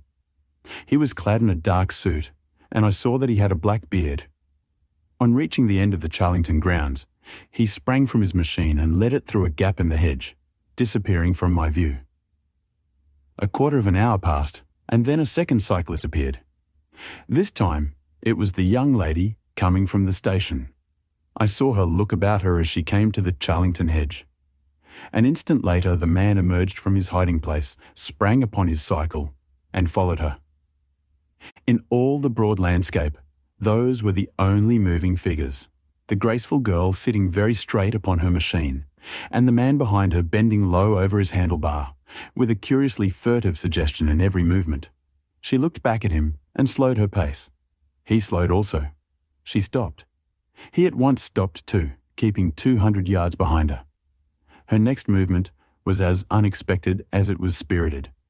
She suddenly whisked her wheels round and dashed straight at him. He was as quick as she, however, and darted off in desperate flight.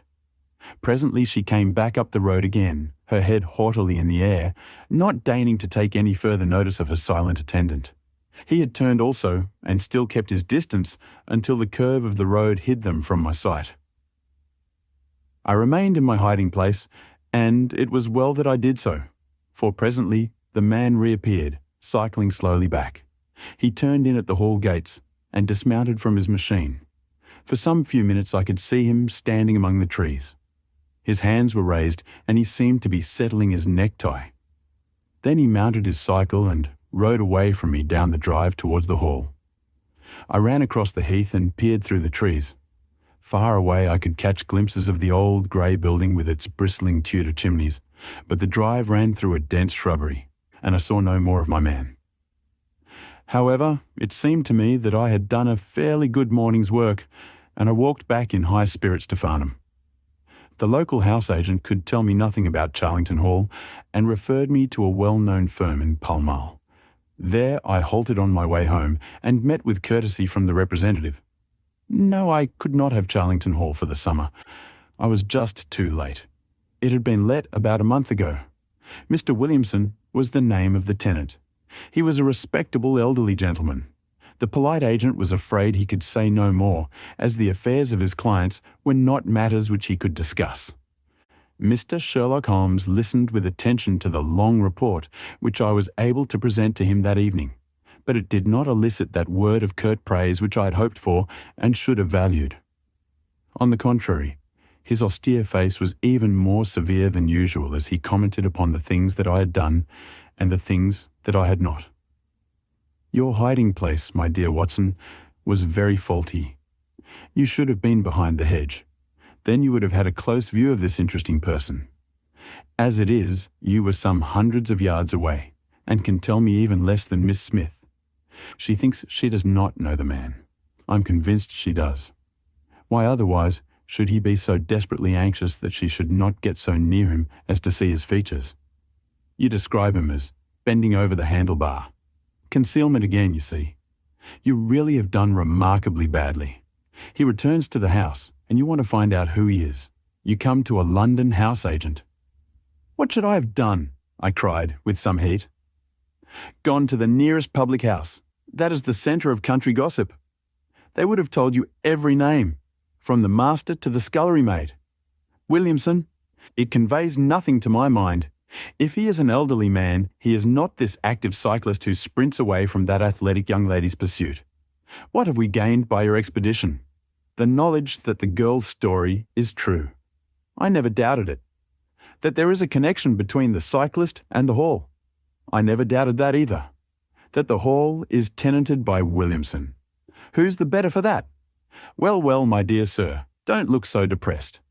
We can do little more until next Saturday, and in the meantime, I may make 1 or 2 inquiries myself. Next morning, we had a note from Miss Smith, recounting shortly and accurately the very incidents which I had seen, but the pith of the letter lay in the postscript. I am sure that you will respect my confidence, Mr. Holmes, when I tell you that my place here has become difficult owing to the fact that my employer has proposed marriage to me.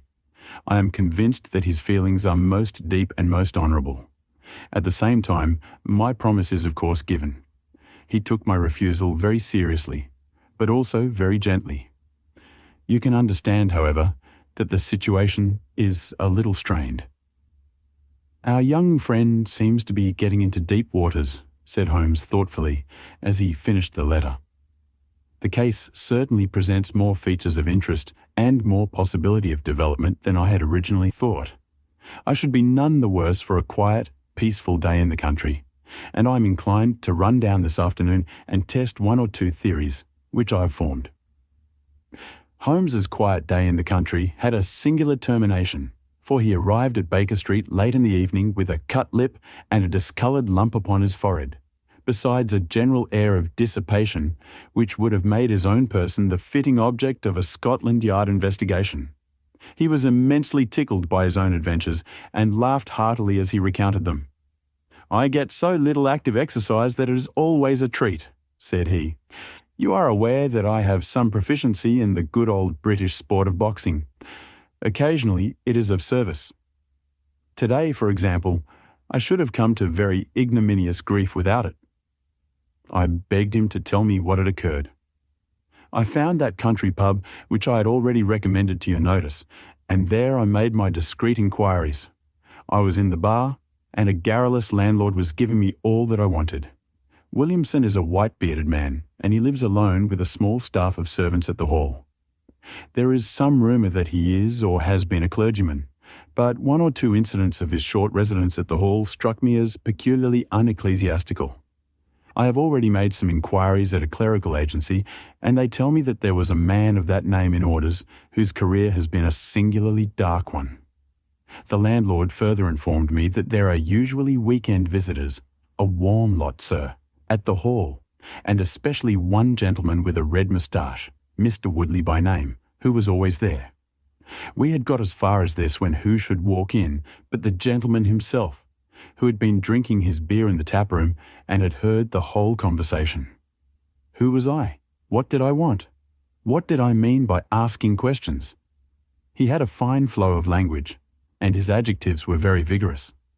He ended a string of abuse by a vicious backhander, which I failed to entirely avoid. The next few minutes were delicious. It was a straight left against a slogging ruffian. I emerged as you see me. Mr. Woodley went home in a cart. So ended my country trip, and it must be confessed that, however enjoyable, my day on the Surrey border has not been much more profitable than your own. The Thursday brought us another letter from our client. "You will not be surprised, Mr. Holmes," said she, "to hear that I am leaving Mr. Carruthers's employment. Even the high pay cannot reconcile me to the discomforts of my situation. On Saturday, I come up to town and I do not intend to return. Mr. Carruthers has got a trap, and so the dangers of the lonely road, if there ever were any dangers, are now over. As to the special cause of my leaving, it is not merely the strained situation with Mr. Carruthers, but it is the reappearance of that odious man, Mr. Woodley. He was always hideous, but he looks more awful than ever now, for he appears to have had an accident, and he is much disfigured.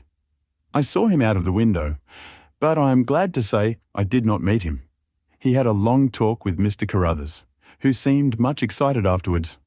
Woodley must be staying in the neighbourhood, for he did not sleep here, and yet I caught a glimpse of him again this morning slinking about in the shrubbery. I would soon have a savage wild animal loose about the place. I loathe and fear him more than I can say. How can Mr. Carruthers endure such a creature for a moment? However, all my troubles will be over on Saturday." "So I trust, Watson, so I trust," said Holmes gravely. "There is some deep intrigue going on round that little woman, and it is our duty to see that no one molests her upon that last journey. I think, Watson, that we must spare time to run down together on Saturday morning, and make sure that this curious and inconclusive investigation has no untoward ending. I confess that I had not up to now taken a very serious view of the case, which had seemed to me rather grotesque and bizarre than dangerous. That a man should lie in wait for and follow a very handsome woman is no unheard of thing, and if he had so little audacity that he not only dared not address her, but even fled from her approach, he was not a very formidable assailant. The ruffian Woodley was a very different person, but, except on one occasion, he had not molested our client, and now he visited the house of Carruthers without intruding upon her presence. The man on the bicycle was doubtless a member of those week-end parties at the hall of which the publican had spoken, but who he was or what he wanted was as obscure as ever. It was the severity of Holmes's manner and the fact that he slipped a revolver into his pocket before leaving our rooms which impressed me with the feeling that tragedy might prove to lurk behind this curious train of events. A rainy night had been followed by a glorious morning, and the heath-covered countryside with the glowing clumps of flowering gorse seemed all the more beautiful to eyes which were weary of the duns and drabs and slate greys of London. Holmes and I walked along the broad, sandy road inhaling the fresh morning air, and rejoicing in the music of the birds and the fresh breath of the spring. From a rise of the road on the shoulder of Crooksbury Hill, we could see the grim hall bristling out from amidst the ancient oaks, which, old as they were still younger than the building which they surrounded. Holmes pointed down the long tract of road which wound, a reddish-yellow band, between the brown of the heath and the budding green of the woods. Far away, a black dot, we could see a vehicle moving in our direction. Holmes gave an exclamation of impatience. "I had given a margin of half an hour," said he. "If that is her trap, she must be making for the earlier train. I fear, Watson, that she will be past Charlington before we can possibly meet her." From the instant that we passed the rise, we could no longer see the vehicle, but we hastened onwards at such a pace that my sedentary life began to tell upon me, and I was compelled to fall behind. Holmes, however, was always in training, for he had inexhaustible stores of nervous energy upon which to draw. His springy step never slowed until suddenly, when he was 100 yards in front of me, he halted, and I saw him throw up his hand with a gesture of grief and despair. At the same instant, an empty dog cart, the horse cantering, the reins trailing, appeared round the curve of the road and rattled swiftly towards us. "Too late, Watson, too late!" cried Holmes as I ran panting to his side. "Fool that I was not to allow for that earlier train. It's abduction, Watson, abduction, murder, heaven knows what. Block the road, stop the horse, that's right. Now jump in and let us see if I can repair the consequences of my own blunder." We had sprung into the dog cart, and Holmes, after turning the horse, gave it a sharp cut with the whip, and we flew back along the road. As we turned the curve, the whole stretch of road between the hall and the heath was opened up. I grasped Holmes's arm. "That's the man," I gasped. A solitary cyclist was coming towards us. His head was down and his shoulders rounded as he put every ounce of energy that he possessed onto the pedals. He was flying like a racer. Suddenly, he raised his bearded face, saw us close to him, and pulled up, springing from his machine. That coal-black beard was in singular contrast to the pallor of his face, and his eyes were as bright as if he had a fever. He stared at us and at the dog-cart. Then a look of amazement came over his face. "Halloa, stop there," he shouted, holding his bicycle to block our road. "Where did you get that dog-cart? Pull up, man," he yelled, drawing a pistol from his side pocket. "Pull up, I say, or, by George, I'll put a bullet into your horse." Holmes threw the reins into my lap and sprang down from the cart. "You're the man we want to see. Where is Miss Violet Smith?" he said, in his quick, clear way. "That's what I'm asking you. You're in her dog-cart. You ought to know where she is." "We met the dog-cart on the road. There was no one in it. We drove back to help the young lady." Good Lord, what shall I do?" cried the stranger, in an ecstasy of despair. "They've got her, that hellhound Woodley and the blackguard parson. Come, man, come if you really are her friend. Stand by me and we'll save her, if I have to leave my carcass in Charlington Wood." He ran distractedly, his pistol in his hand, towards a gap in the hedge. Holmes followed him, and I, leaving the horse grazing beside the road, followed Holmes. "This is where they came through," said he, pointing to the marks of several feet upon the muddy path. "Halloa, stop a minute. Who's this in the bush?" It was a young fellow about 17, dressed like an ostler, with leather cords and gaiters. He lay upon his back, his knees drawn up, a terrible cut upon his head. He was insensible, but alive. A glance at his wound told me that it had not penetrated the bone. "That's Peter, the groom," cried the stranger. "He drove her. The beasts have pulled him off and clubbed him. Let him lie. We can't do him any good. But we may save her from the worst fate that can befall a woman." We ran frantically down the path, which wound among the trees. We had reached the shrubbery which surrounded the house when Holmes pulled up. "They didn't go to the house. Here are their marks on the left. Here, beside the laurel bushes. Ah, I said so."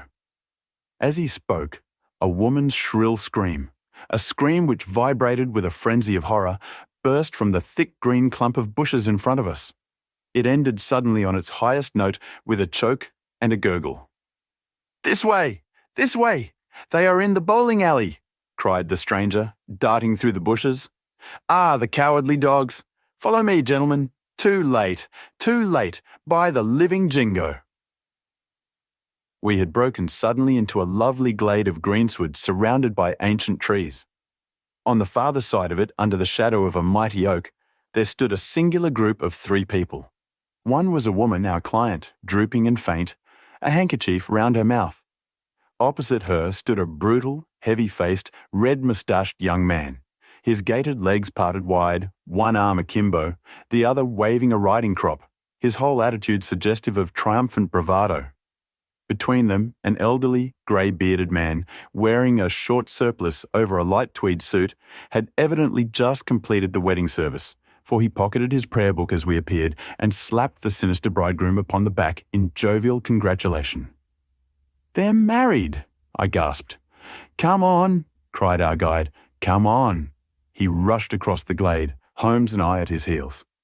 As we approached, the lady staggered against the trunk of the tree for support. Williamson, the ex-clergyman, bowed to us with mock politeness, and the bully Woodley advanced with a shout of brutal and exultant laughter. "You can take your beard off, Bob," said he. "I know you right enough. Well, you and your pals have just come in time for me to be able to introduce you to Mrs. Woodley." Our guide's answer was a singular one. He snatched off the dark beard which had disguised him and threw it on the ground, disclosing a long, sallow, clean-shaven face below it. Then he raised his revolver and covered the young ruffian, who was advancing upon him with his dangerous riding crop swinging in his hand. "Yes," said our ally, "I am Bob Carruthers, and I'll see this woman righted if I have to swing for it. I told you what I'd do if you molested her, and, by the Lord, I'll be as good as my word." "You're too late. She's my wife." "No, she's your widow." His revolver cracked, and I saw the blood spurt from the front of Woodley's waistcoat. He spun round with a scream and fell upon his back, his hideous red face turning suddenly to a dreadful mottled pallor. The old man, still clad in his surplice, burst into such a string of foul oaths as I have never heard, and pulled out a revolver of his own. But before he could raise it, he was looking down the barrel of Holmes's weapon. "Enough of this," said my friend coldly. "Drop that pistol. Watson, pick it up. Hold it to his head. Thank you. You, Carruthers, give me that revolver. We'll have no more violence. Come, hand it over." "Who are you then?" "My name is Sherlock Holmes." "Good Lord! You have heard of me, I see. I will represent the official police until their arrival. Here, you!" he shouted to a frightened groom who had appeared at the edge of the glade. "Come here. Take this note as hard as you can ride to Farnham." He scribbled a few words upon a leaf from his notebook. "Give it to the superintendent at the police station. Until he comes, I must detain you all under my personal custody." The strong, masterful personality of Holmes dominated the tragic scene, and all were equally puppets in his hands. Williamson and Carruthers found themselves carrying the wounded Woodley into the house, and I gave my arm to the frightened girl. The injured man was laid on his bed, and at Holmes's request, I examined him. I carried my report to where he sat in the old tapestry-hung dining room with his 2 prisoners before him. "He will live," said I. "What?" cried Carruthers, springing out of his chair. "I'll go upstairs and finish him first. Do you tell me that that girl, that angel, is to be tied to Roaring Jack Woodley for life?" "You need not concern yourself about that," said Holmes. "There are 2 very good reasons why she should under no circumstances be his wife. In the first place, we are very safe in questioning Mr. Williamson's right to solemnize a marriage." "I have been ordained," cried the old rascal, "and also unfrocked. Once a clergyman, always a clergyman." "I think not. How about the license?" "We had a license for the marriage. I have it here in my pocket." "Then you got it by a trick. But in any case, a forced marriage is no marriage, but it is a very serious felony, as you will discover before you have finished. You'll have time to think the point out during the next 10 years or so, unless I'm mistaken. As to you, Carruthers, you would have done better to keep your pistol in your pocket. I begin to think so, Mr. Holmes. But when I thought of all the precaution I had taken to shield this girl, for I loved her, Mr. Holmes, and it is the only time that ever I knew what love was, it fairly drove me mad to think that she was in the power of the greatest brute and bully in South Africa, a man whose name is a holy terror from Kimberley to Johannesburg. Why, Mr. Holmes, you'll hardly believe it, but ever since that girl has been in my employment, I never once let her go past this house, where I knew these rascals were lurking, without following her on my bicycle just to see that she came to no harm.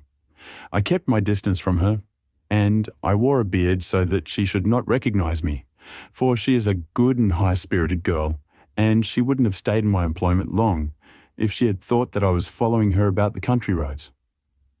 Why didn't you tell her of her danger? Because then again, she would have left me, and I couldn't bear to face that. Even if she couldn't love me, it was a great deal to me just to see her dainty form about the house, and to hear the sound of her voice. Well, said I, you call that love, Mr. Carruthers, but I should call it selfishness. Maybe the two things go together. Anyhow, I couldn't let her go. Besides, with this crowd about, it was well that she should have someone near to look after her. Then, when the cable came, I knew they were bound to make a move. What cable? Carruthers took a telegram from his pocket. That's it, said he. It was short and concise. The old man is dead.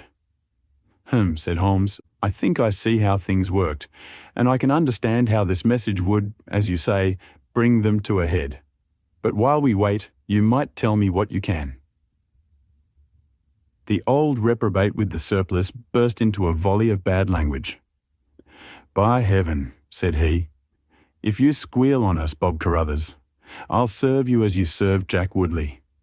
You can bleat about the girl to your heart's content, for that's your own affair, but if you round on your pals to this plain-clothes copper, it will be the worst day's work that ever you did. Your reverence need not be excited, said Holmes, lighting a cigarette. The case is clear enough against you, and all I ask is a few details for my private curiosity. However, if there's any difficulty in your telling me, I'll do the talking, and then you will see how far you have a chance of holding back your secrets. In the first place, 3 of you came from South Africa on this game. You Williamson, you Carruthers, and Woodley. Lie number 1, said the old man. I never saw either of them until 2 months ago, and I have never been in Africa in my life, so you can put that in your pipe and smoke it, Mr. Busybody Holmes. What he says is true, said Carruthers. Well, 2 of you came over. His Reverence is our own homemade article. You had known Ralph Smith in South Africa. You had reason to believe he would not live long. You found out that his niece would inherit his fortune. How's that, eh? Carruthers nodded and Williamson swore. She was next of kin, no doubt, and you were aware that the old fellow would make no will. Couldn't read or write, said Carruthers. So you came over, the 2 of you, and hunted up the girl. The idea was that one of you was to marry her and the other have a share of the plunder. For some reason, Woodley was chosen as the husband. Why was that? We played cards for her on the voyage. He won. I see. You got the young lady into your service, and there Woodley was to do the courting. She recognized the drunken brute that he was and would have nothing to do with him. Meanwhile, your arrangement was rather upset by the fact that you had yourself fallen in love with the lady. You could no longer bear the idea of this ruffian owning her. No, by George, I couldn't. There was a quarrel between you. He left you in a rage and began to make his own plans independently of you. It strikes me, Williamson, there isn't very much that we can tell this gentleman, cried Carruthers with a bitter laugh. Yes, we quarrelled, and he knocked me down. I'm level with him on that anyhow. Then I lost sight of him. That was when he picked up with this cast padre here. I found that they had set up housekeeping together at this place on the line that she had to pass for the station. I kept my eye on her after that, for I knew there was some devilry in the wind. I saw them from time to time, for I was anxious to know what they were after. 2 days ago, Woodley came up to my house with this cable, which showed that Ralph Smith was dead. He asked me if I would stand by the bargain. I said I would not. He asked me if I would marry the girl myself and give him a share. I said I would willingly do so, but that she would not have me. He said, let us get her married first, and after a week or 2, she may see things a bit different. I said I would have nothing to do with violence, so he went off cursing, like the foul-mouthed blackguard that he was, and swearing that he would have her yet. She was leaving me this weekend, and I had got a trap to take her to the station, but I was so uneasy in my mind that I followed her on my bicycle. She had got a start, however, and before I could catch her, the mischief was done. The first thing I knew about it was when I saw you 2 gentlemen driving back in her dog cart. Holmes rose and tossed the end of his cigarette into the grate. I have been very obtuse, Watson, said he. When in your report you said that you had seen the cyclist as you thought arrange his necktie in the shrubbery, that alone should have told me all. However, we may congratulate ourselves upon a curious and in some respects a unique case. I perceive 3 of the county constabulary in the drive, and I am glad to see that the little ostler is able to keep pace with them, so it is likely that neither he nor the interesting bridegroom will be permanently damaged by their morning's adventures. I think, Watson, that in your medical capacity you might wait upon Miss Smith and tell her that if she is sufficiently recovered, we shall be happy to escort her to her mother's home. If she is not quite convalescent, you will find that a hint that we were about to telegraph to a young electrician in the Midlands would probably complete the cure. As to you, Mr. Carruthers, I think that you have done what you could to make amends for your share in an evil plot. There is my card, sir, and if my evidence can be of help to you in your trial, it shall be at your disposal. In the whirl of our incessant activity, it has often been difficult for me, as the reader has probably observed, to round off my narratives and to give those final details which the curious might expect. Each case has been the prelude to another, and the crisis once over, the actors have passed forever out of our busy lives. I find, however, a short note at the end of my manuscripts dealing with this case, in which I have put it upon record that Miss Violet Smith did indeed inherit a large fortune, and that she is now the wife of Cyril Morton, the senior partner of Morton Kennedy, the famous Westminster electricians. Williamson and Woodley were both tried for abduction and assault, the former getting 7 years and the latter 10. Of the fate of Carruthers I have no record, but I am sure that his assault was not viewed very gravely by the court, since Woodley had the reputation of being a most dangerous ruffian, and I think that a few months were sufficient to satisfy the demands of justice. I hope you liked this audiobook. If you'd like to hear more, please support us on patreon.com. It really helps us keep going. www.patreon.com/c/audiobooks752. Thank you, and I invite you to listen to the other books I have recorded. The Adventure of the Priory School. We have had some dramatic entrances and exits upon our small stage at Baker Street, but I cannot recollect anything more sudden and startling than the first appearance of Thornycroft Huxtable, Massachusetts, Ph.D., etc. His card, which seemed too small to carry the weight of his academic distinctions, preceded him by a few seconds, and then he entered himself, so large, so pompous, and so dignified that he was the very embodiment of self-possession and solidity. And yet his first action when the door had closed behind him was to stagger against the table, whence he slipped down upon the floor. And there was that majestic figure prostrate and insensible upon our bearskin hearthrug.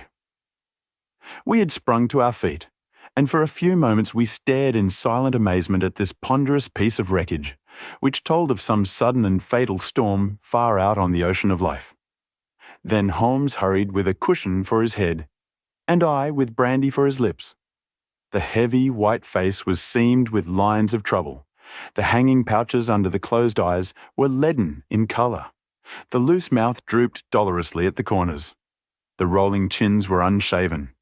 Collar and shirt bore the grime of a long journey, and the hair bristled unkempt from the well-shaped head. It was a sorely stricken man who lay before us. "What is it, Watson?" asked Holmes. "Absolute exhaustion, possibly mere hunger and fatigue," said I, with my finger on the thready pulse, where the stream of life trickled thin and small. "Return ticket from Mackleton in the north of England," said Holmes, drawing it from the watch pocket. "It is not 12 o'clock yet. He has certainly been an early starter." The puckered eyelids had begun to quiver, and now a pair of vacant grey eyes looked up at us. An instant later the man had scrambled onto his feet, his face crimson with shame. "Forgive this weakness, Mr. Holmes. I have been a little overwrought. Thank you. If I might have a glass of milk and a biscuit, I have no doubt that I should be better. I came personally, Mr. Holmes, in order to ensure that you would return with me. I feared that no telegram would convince you of the absolute urgency of the case. When you are quite restored, I am quite well again. I cannot imagine how I came to be so weak. I wish you, Mr. Holmes, to come to Mackleton with me by the next train." My friend shook his head. "My colleague, Dr. Watson, could tell you that we are very busy at present. I am retained in this case of the Ferrers documents, and the Abergavenny murder is coming up for trial. Only a very important issue could call me from London at present." "Important?" Our visitor threw up his hands. Have you heard nothing of the abduction of the only son of the Duke of Holderness? What? The late cabinet minister? Exactly. We had tried to keep it out of the papers, but there was some rumour in the Globe last night. I thought it might have reached your ears. Holmes shot out his long, thin arm and picked out Volume H in his Encyclopedia of Reference. Holderness, 6th Duke, KG, PC. Half the alphabet. Baron Beverley, Earl of Carston. Dear me, what a list. Lord Lieutenant of Hallamshire since 1900. Married Edith, daughter of Sir Charles Appledore, 1888. Heir and only child, Lord Saltire. Owns about 250,000 acres. Minerals in Lancashire and Wales. Address, Carlton House Terrace, Holderness Hall, Hallamshire. Carston Castle, Bangor, Wales. Lord of the Admiralty, 1872. Chief Secretary of State for, well, this man is certainly one of the greatest subjects of the Crown. The greatest and perhaps the wealthiest. I am aware, Mr. Holmes, that you take a very high line in professional matters and that you are prepared to work for the work's sake. I may tell you, however, that His Grace has already intimated that a cheque for £5,000 will be handed over to the person who can tell him where his son is, and another 1,000 to him who can name the man or men who have taken him. It is a princely offer, said Holmes. Watson, I think that we shall accompany Dr. Huxtable back to the north of England. And now, Dr. Huxtable, when you have consumed that milk, you will kindly tell me what has happened, when it happened, how it happened, and finally, what Dr. Thornycroft Huxtable of the Priory School near Mackleton has to do with the matter, and why he comes 3 days after an event, the state of your chin gives the date, to ask for my humble services. Our visitor had consumed his milk and biscuits. The light had come back to his eyes and the colour to his cheeks as he set himself with great vigour and lucidity to explain the situation.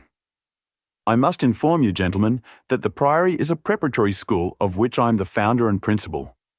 Huxtable's sidelights on Horace may possibly recall my name to your memories. The Priory is, without exception, the best and most select preparatory school in England. Lord Leverstoke, the Earl of Blackwater, Sir Cathcart Soames, they all have entrusted their sons to me. But I felt that my school had reached its zenith when, 3 weeks ago, the Duke of Holderness sent Mr. James Wilder, his secretary, with the intimation that young Lord Saltire, 10 years old, his only son and heir, was about to be committed to my charge. Little did I think that this would be the prelude to the most crushing misfortune of my life. On May 1st, the boy arrived, that being the beginning of the summer term. He was a charming youth, and he soon fell into our ways.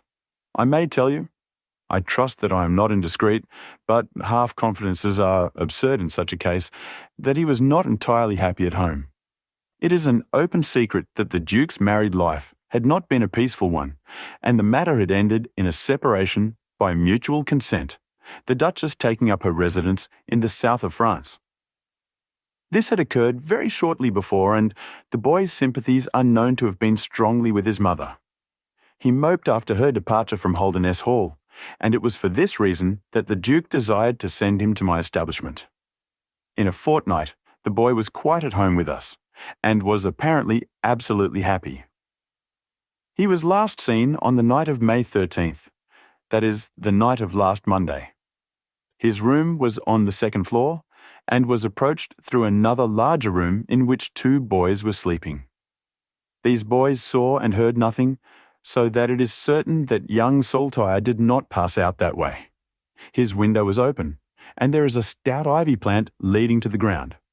We could trace no footmarks below, but it is sure that this is the only possible exit. Feet.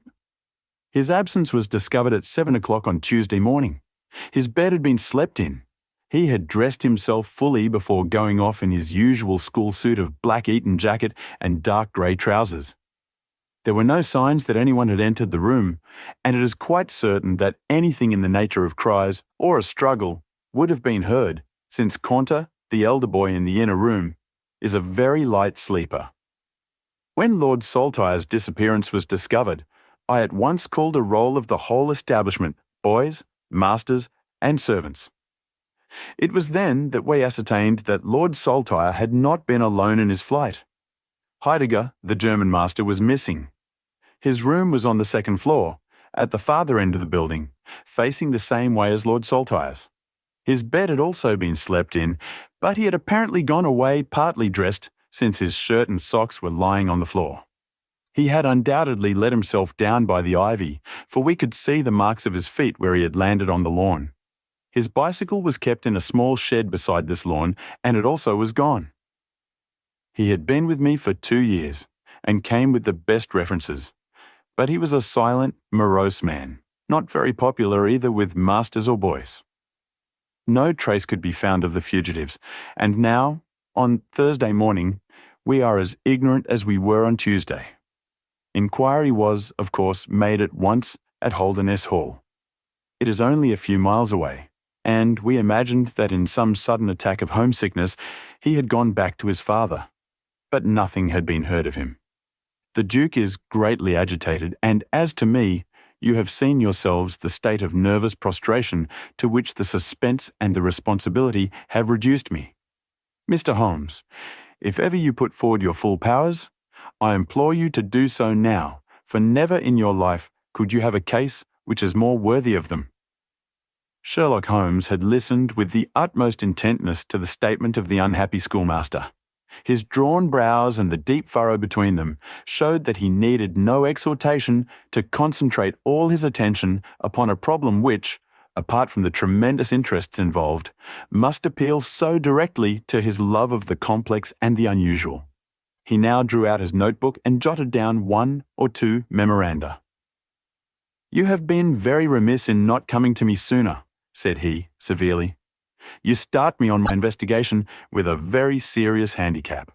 It is inconceivable, for example, that this ivy and this lawn would have yielded nothing to an expert observer. I am not to blame, Mr. Holmes.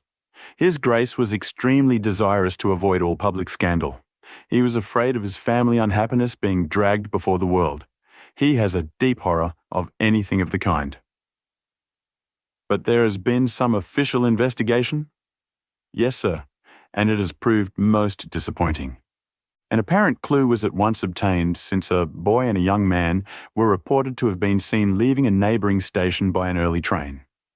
Only last night we had news that the couple had been hunted down in Liverpool, and they proved to have no connection whatever with the matter in hand. Then it was that, in my despair and disappointment, after a sleepless night, I came straight to you by the early train. I suppose the local investigation was relaxed while this false clue was being followed up? It was entirely dropped. So that 3 days have been wasted. The affair has been most deplorably handled. I feel it and admit it.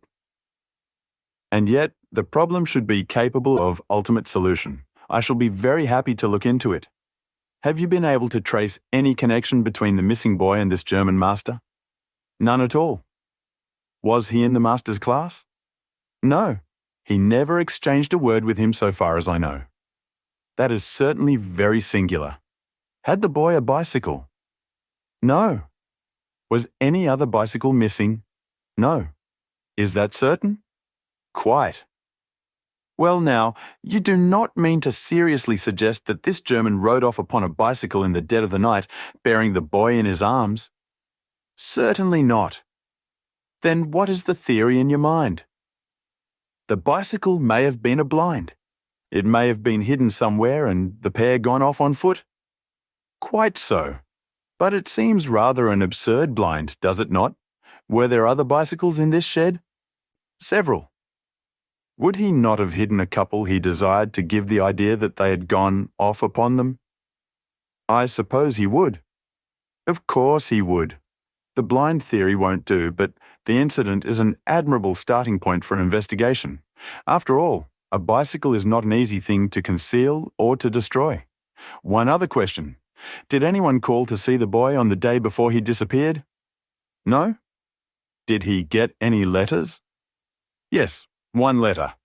From whom? From his father. Do you open the boy's letters? No. How do you know it was from the father? The coat of arms was on the envelope, and it was addressed in the Duke's peculiar stiff hand. Besides, the Duke remembers having written, when had he a letter before that? Not for several days. Had he ever one from France? No, never. You see the point of my questions, of course.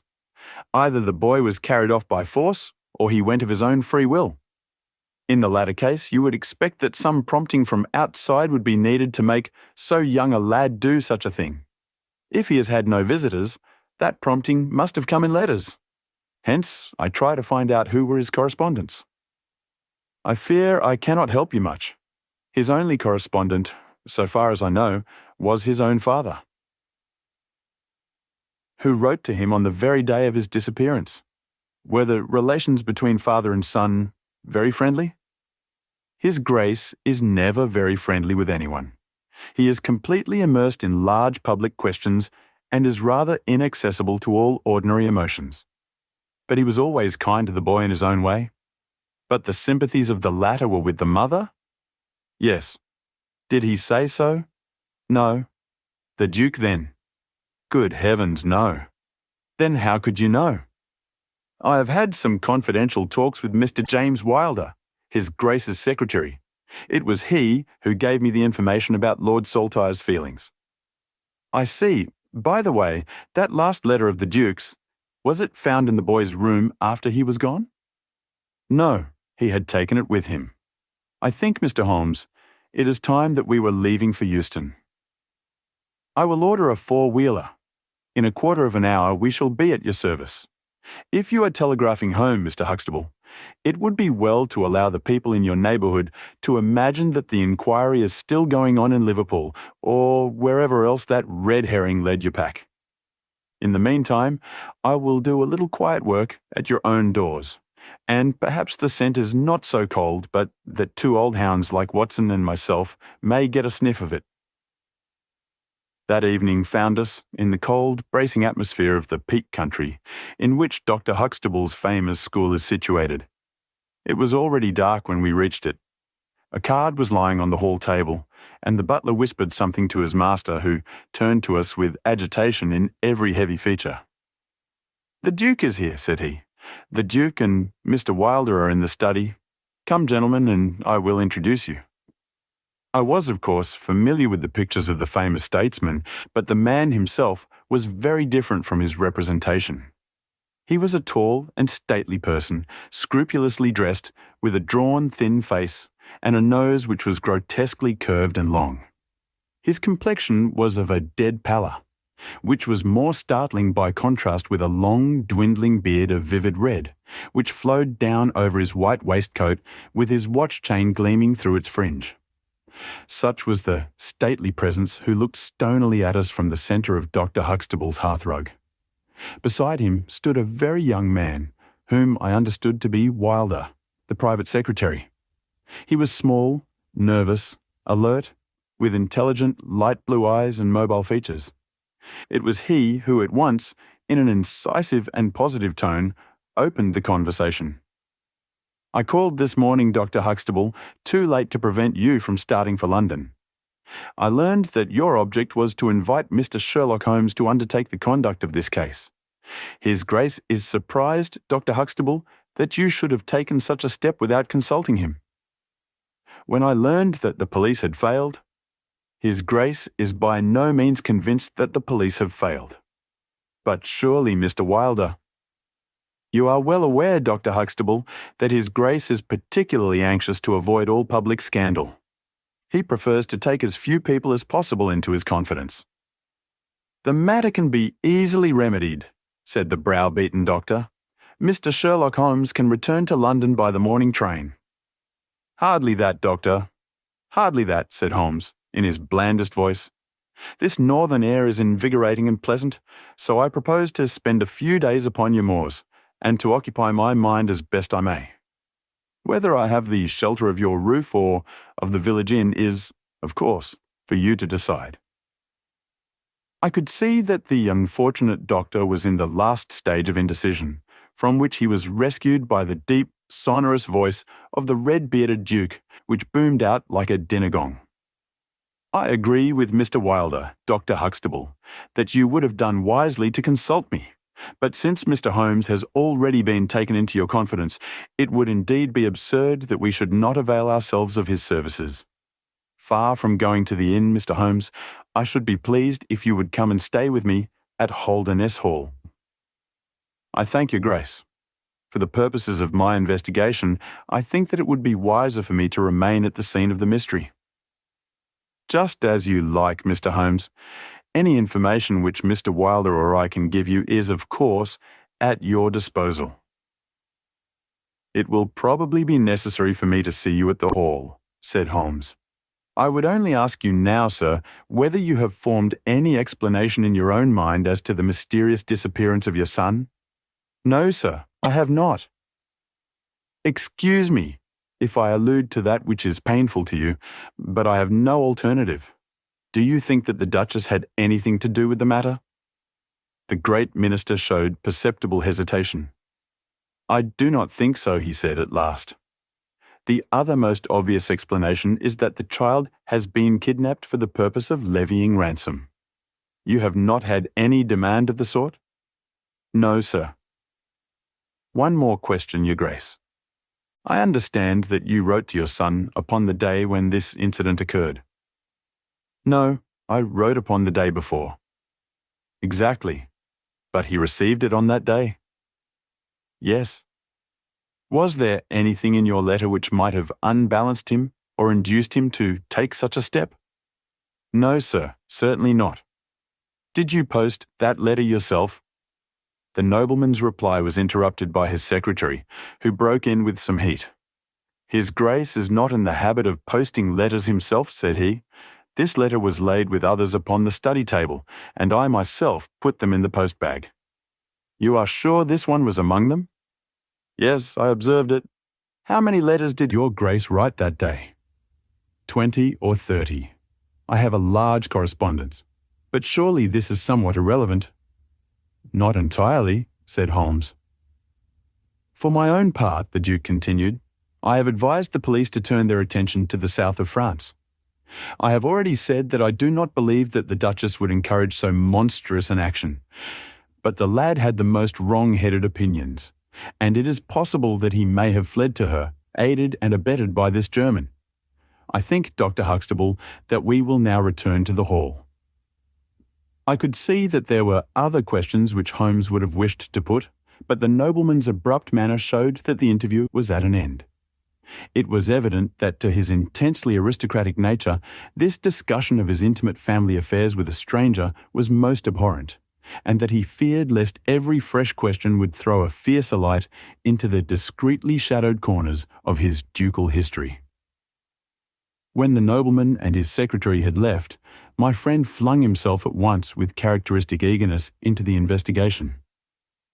The boy's chamber was carefully examined and yielded nothing save the absolute conviction that it was only through the window that he could have escaped. The German master's room and effects gave no further clue. In his case, a trailer of ivy had given way under his weight, and we saw by the light of a lantern the mark on the lawn where his heels had come down. That one dint in the short green grass was the only material witness left of this inexplicable nocturnal flight. Sherlock Holmes left the house alone, and only returned after 11. He had obtained a large ordnance map of the neighbourhood, and this he brought into my room, where he laid it out on the bed, and, having balanced the lamp in the middle of it, he began to smoke over it, and occasionally to point out objects of interest with the reeking amber of his pipe. "This case grows upon me, Watson," said he. "There are decidedly some points of interest in connection with it. In this early stage, I want you to realise those geographical features which may have a good deal to do with our investigation. Look at this map. This dark square is the Priory School. I'll put a pin in it. Now, this line is the main road. You see that it runs east and west past the school, and you see also that there is no side road for a mile either way. If these two folk passed away by road, it was this road. Exactly. By a singular and happy chance, we are able to some extent to check what passed along this road during the night in question. At this point, where my pipe is now resting, A country constable was on duty from 12 to 6. It is, as you perceive, the first crossroad on the east side. This man declares that he was not absent from his post for an instant, and he is positive that neither boy nor man could have gone that way unseen. I have spoken with this policeman tonight, and he appears to me to be a perfectly reliable person. That blocks this end. We have now to deal with the other. There is an inn here, the Red Bull, the landlady of which was ill. She had sent to Mackleton for a doctor, but he did not arrive until morning, being absent at another case. The people at the inn were alert all night, awaiting his coming, and one or other of them seems to have continually had an eye upon the road. They declare that no one passed. If their evidence is good, then we are fortunate enough to be able to block the west, and also to be able to say that the fugitives did not use the road at all. But the bicycle? I objected. Quite so. We will come to the bicycle presently. To continue our reasoning, if these people did not go by the road, they must have traversed the country to the north of the house or to the south of the house. That is certain. Let us weigh the one against the other. On the south of the house is, as you perceive, a large district of arable land, cut up into small fields with stone walls between them. There, I admit that a bicycle is impossible. We can dismiss the idea. We turn to the country on the north. Here there lies a grove of trees, marked as the Ragged Shore. And on the farther side stretches a great rolling moor, Lower Gill Moor, extending for 10 miles and sloping gradually upwards. Here, at one side of this wilderness, is Holderness Hall, 10 miles by road, but only 6 across the moor. It is a peculiarly desolate plain. A few more farmers have small holdings, where they rear sheep and cattle. Except these, the plover and the curlew are the only inhabitants until you come to the Chesterfield High Road. There is a church there, you see, a few cottages and an inn. Beyond that, the hills become precipitous. Surely it is here to the north that our quest must lie. But the bicycle? I persisted. Well, well, said Holmes impatiently. A good cyclist does not need a high road. The moor is intersected with paths, and the moon was at the full. Halloa! What is this? There was an agitated knock at the door, and an instant afterwards Dr. Huxtable was in the room. In his hand he held a blue cricket cap with a white chevron on the peak. "At last we have a clue," he cried. "Thank heaven! At last we are on the dear boy's track. It is his cap. Where was it found? In the van of the gypsies who camped on the moor. They left on Tuesday. Today the police traced them down and examined their caravan. This was found. How do they account for it? They shuffled and lied, said that they found it on the moor on Tuesday morning. They know where he is, the rascals. Thank goodness they are all safe under lock and key. Either the fear of the law or the Duke's purse will certainly get out of them all that they know." "So far so good," said Holmes, when the doctor had at last left the room. "It at least bears out the theory that it is on the side of the Lower Gill Moor that we must hope for results. The police have really done nothing locally, save the arrest of these gypsies. Look here, Watson. There is a watercourse across the moor. You see it marked here in the map. In some parts it widens into a morass. This is particularly so in the region between Holderness Hall and the school. It is vain to look elsewhere for tracks in this dry weather, but at that point there is certainly a chance of some record being left. I will call you early tomorrow morning, and you and I will try if we can throw some little light upon the mystery." The day was just breaking when I woke to find the long, thin form of Holmes by my bedside.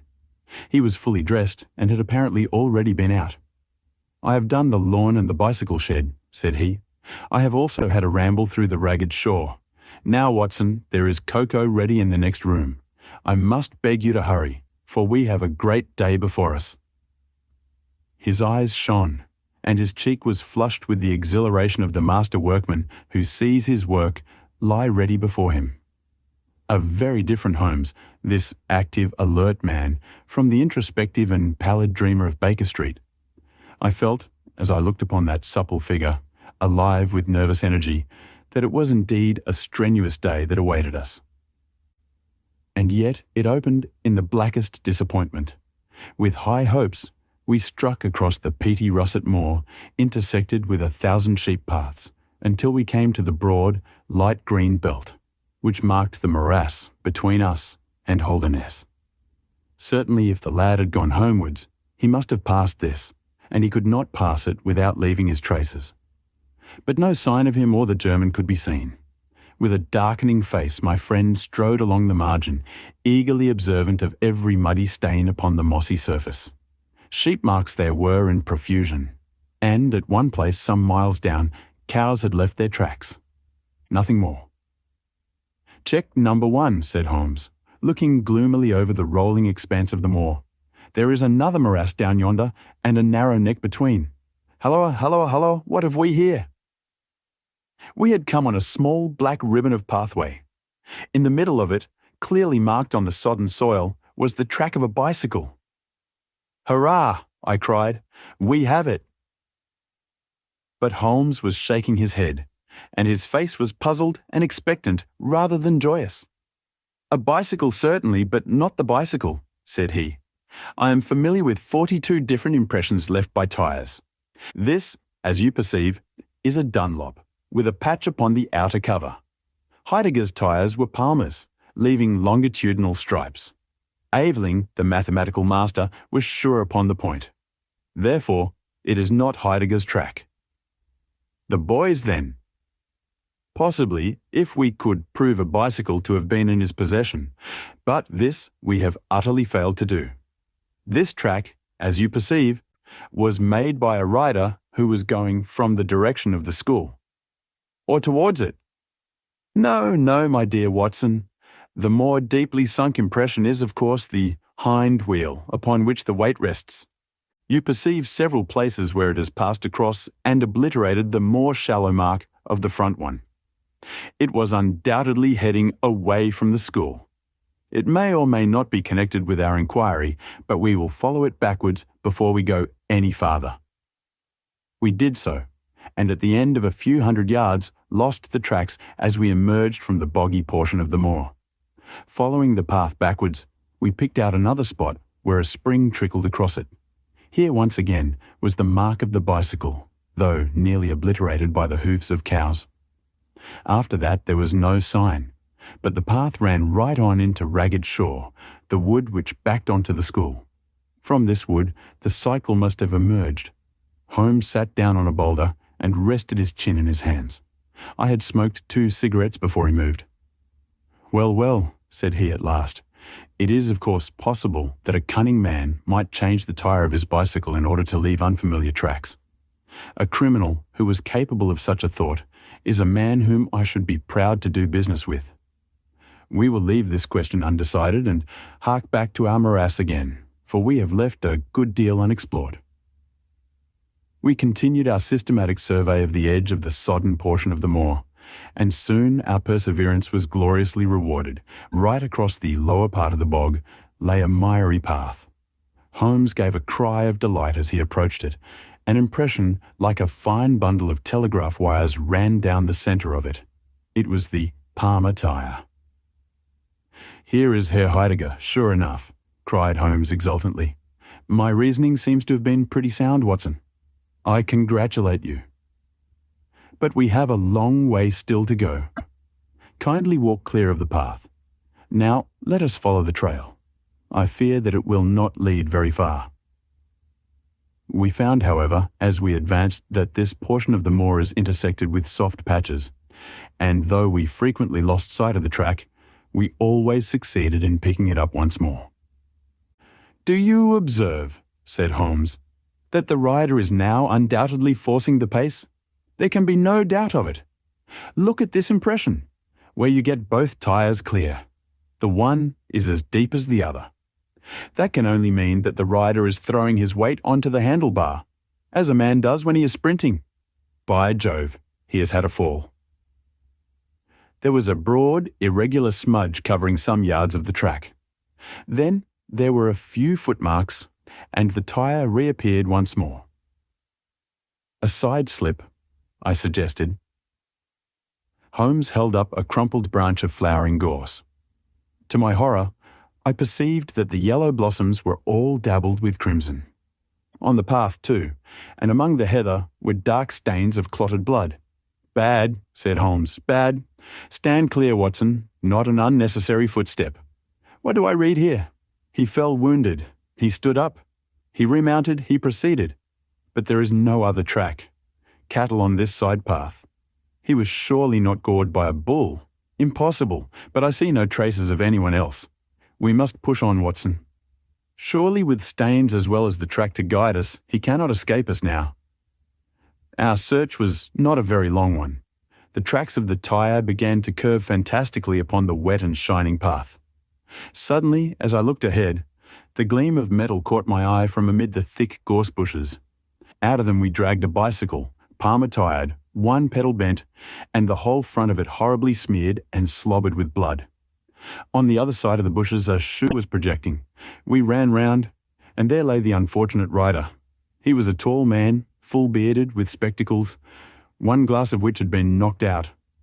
The cause of his death was a frightful blow upon the head, which had crushed in part of his skull. That he could have gone on after receiving such an injury said much for the vitality and courage of the man. He wore shoes, but no socks, and his open coat disclosed a nightshirt beneath it. It was undoubtedly the German master. Holmes turned the body over reverently and examined it with great attention. He then sat in deep thought for a time, and I could see by his ruffled brow that this grim discovery had not, in his opinion, advanced us much in our inquiry. "It is a little difficult to know what to do, Watson," said he at last. "My own inclinations are to push this inquiry on, for we have already lost so much time that we cannot afford to waste another hour. On the other hand, we are bound to inform the police of the discovery and to see that this poor fellow's body is looked after. I could take a note back, but I need your company and assistance. Wait a bit. There is a fellow cutting peat up yonder. Bring him over here, and he will guide the police." I brought the peasant across, and Holmes dispatched the frightened man with a note to Dr. Huxtable. "Now, Watson," said he, "we have picked up 2 clues this morning. One is the bicycle with the Palmer tyre, and we see what that has led to. The other is the bicycle with the patched Dunlop. Before we start to investigate that, let us try to realize what we do know so as to make the most of it, and to separate the essential from the accidental. First of all, I wish to impress upon you that the boy certainly left of his own free will. He got down from his window and he went off, either alone or with someone. That is sure." I assented. "Well now, let us turn to this unfortunate German master. The boy was fully dressed when he fled. Therefore, he foresaw what he would do. But the German went without his socks. He certainly acted on very short notice. Undoubtedly. Why did he go? Because from his bedroom window he saw the flight of the boy. Because he wished to overtake him and bring him back. He seized his bicycle, pursued the lad, and in pursuing him met his death. So it would seem. Now I come to the critical part of my argument. The natural action of a man in pursuing a little boy would be to run after him. He would know that he could overtake him. But the German does not do so. He turns to his bicycle. I am told that he was an excellent cyclist. He would not do this if he did not see that the boy had some swift means of escape. The other bicycle. Let us continue our reconstruction. He meets his death 5 miles from the school, not by a bullet, mark you, which even a lad might conceivably discharge, but by a savage blow dealt by a vigorous arm. The lad, then, had a companion in his flight. And the flight was a swift one, since it took 5 miles before an expert cyclist could overtake them. Yet we survey the ground round the scene of the tragedy. What do we find? A few cattle tracks. Nothing more. I took a wide sweep round and there is no path within 50 yards. Another cyclist could have had nothing to do with the actual murder, nor were there any human footmarks. "Holmes," I cried, "this is impossible." "Admirable," he said. "A most illuminating remark. It is impossible as I stated, and therefore I must in some respect have stated it wrong. Yet You saw for yourself. Can you suggest any fallacy? He could not have fractured his skull in a fall? In a morass, Watson? I am at my wit's end. Tut, tut. We have solved some worse problems. At least we have plenty of material if we can only use it. Come then, and having exhausted the Palmer, let us see what the Dunlop with the patched cover has to offer us.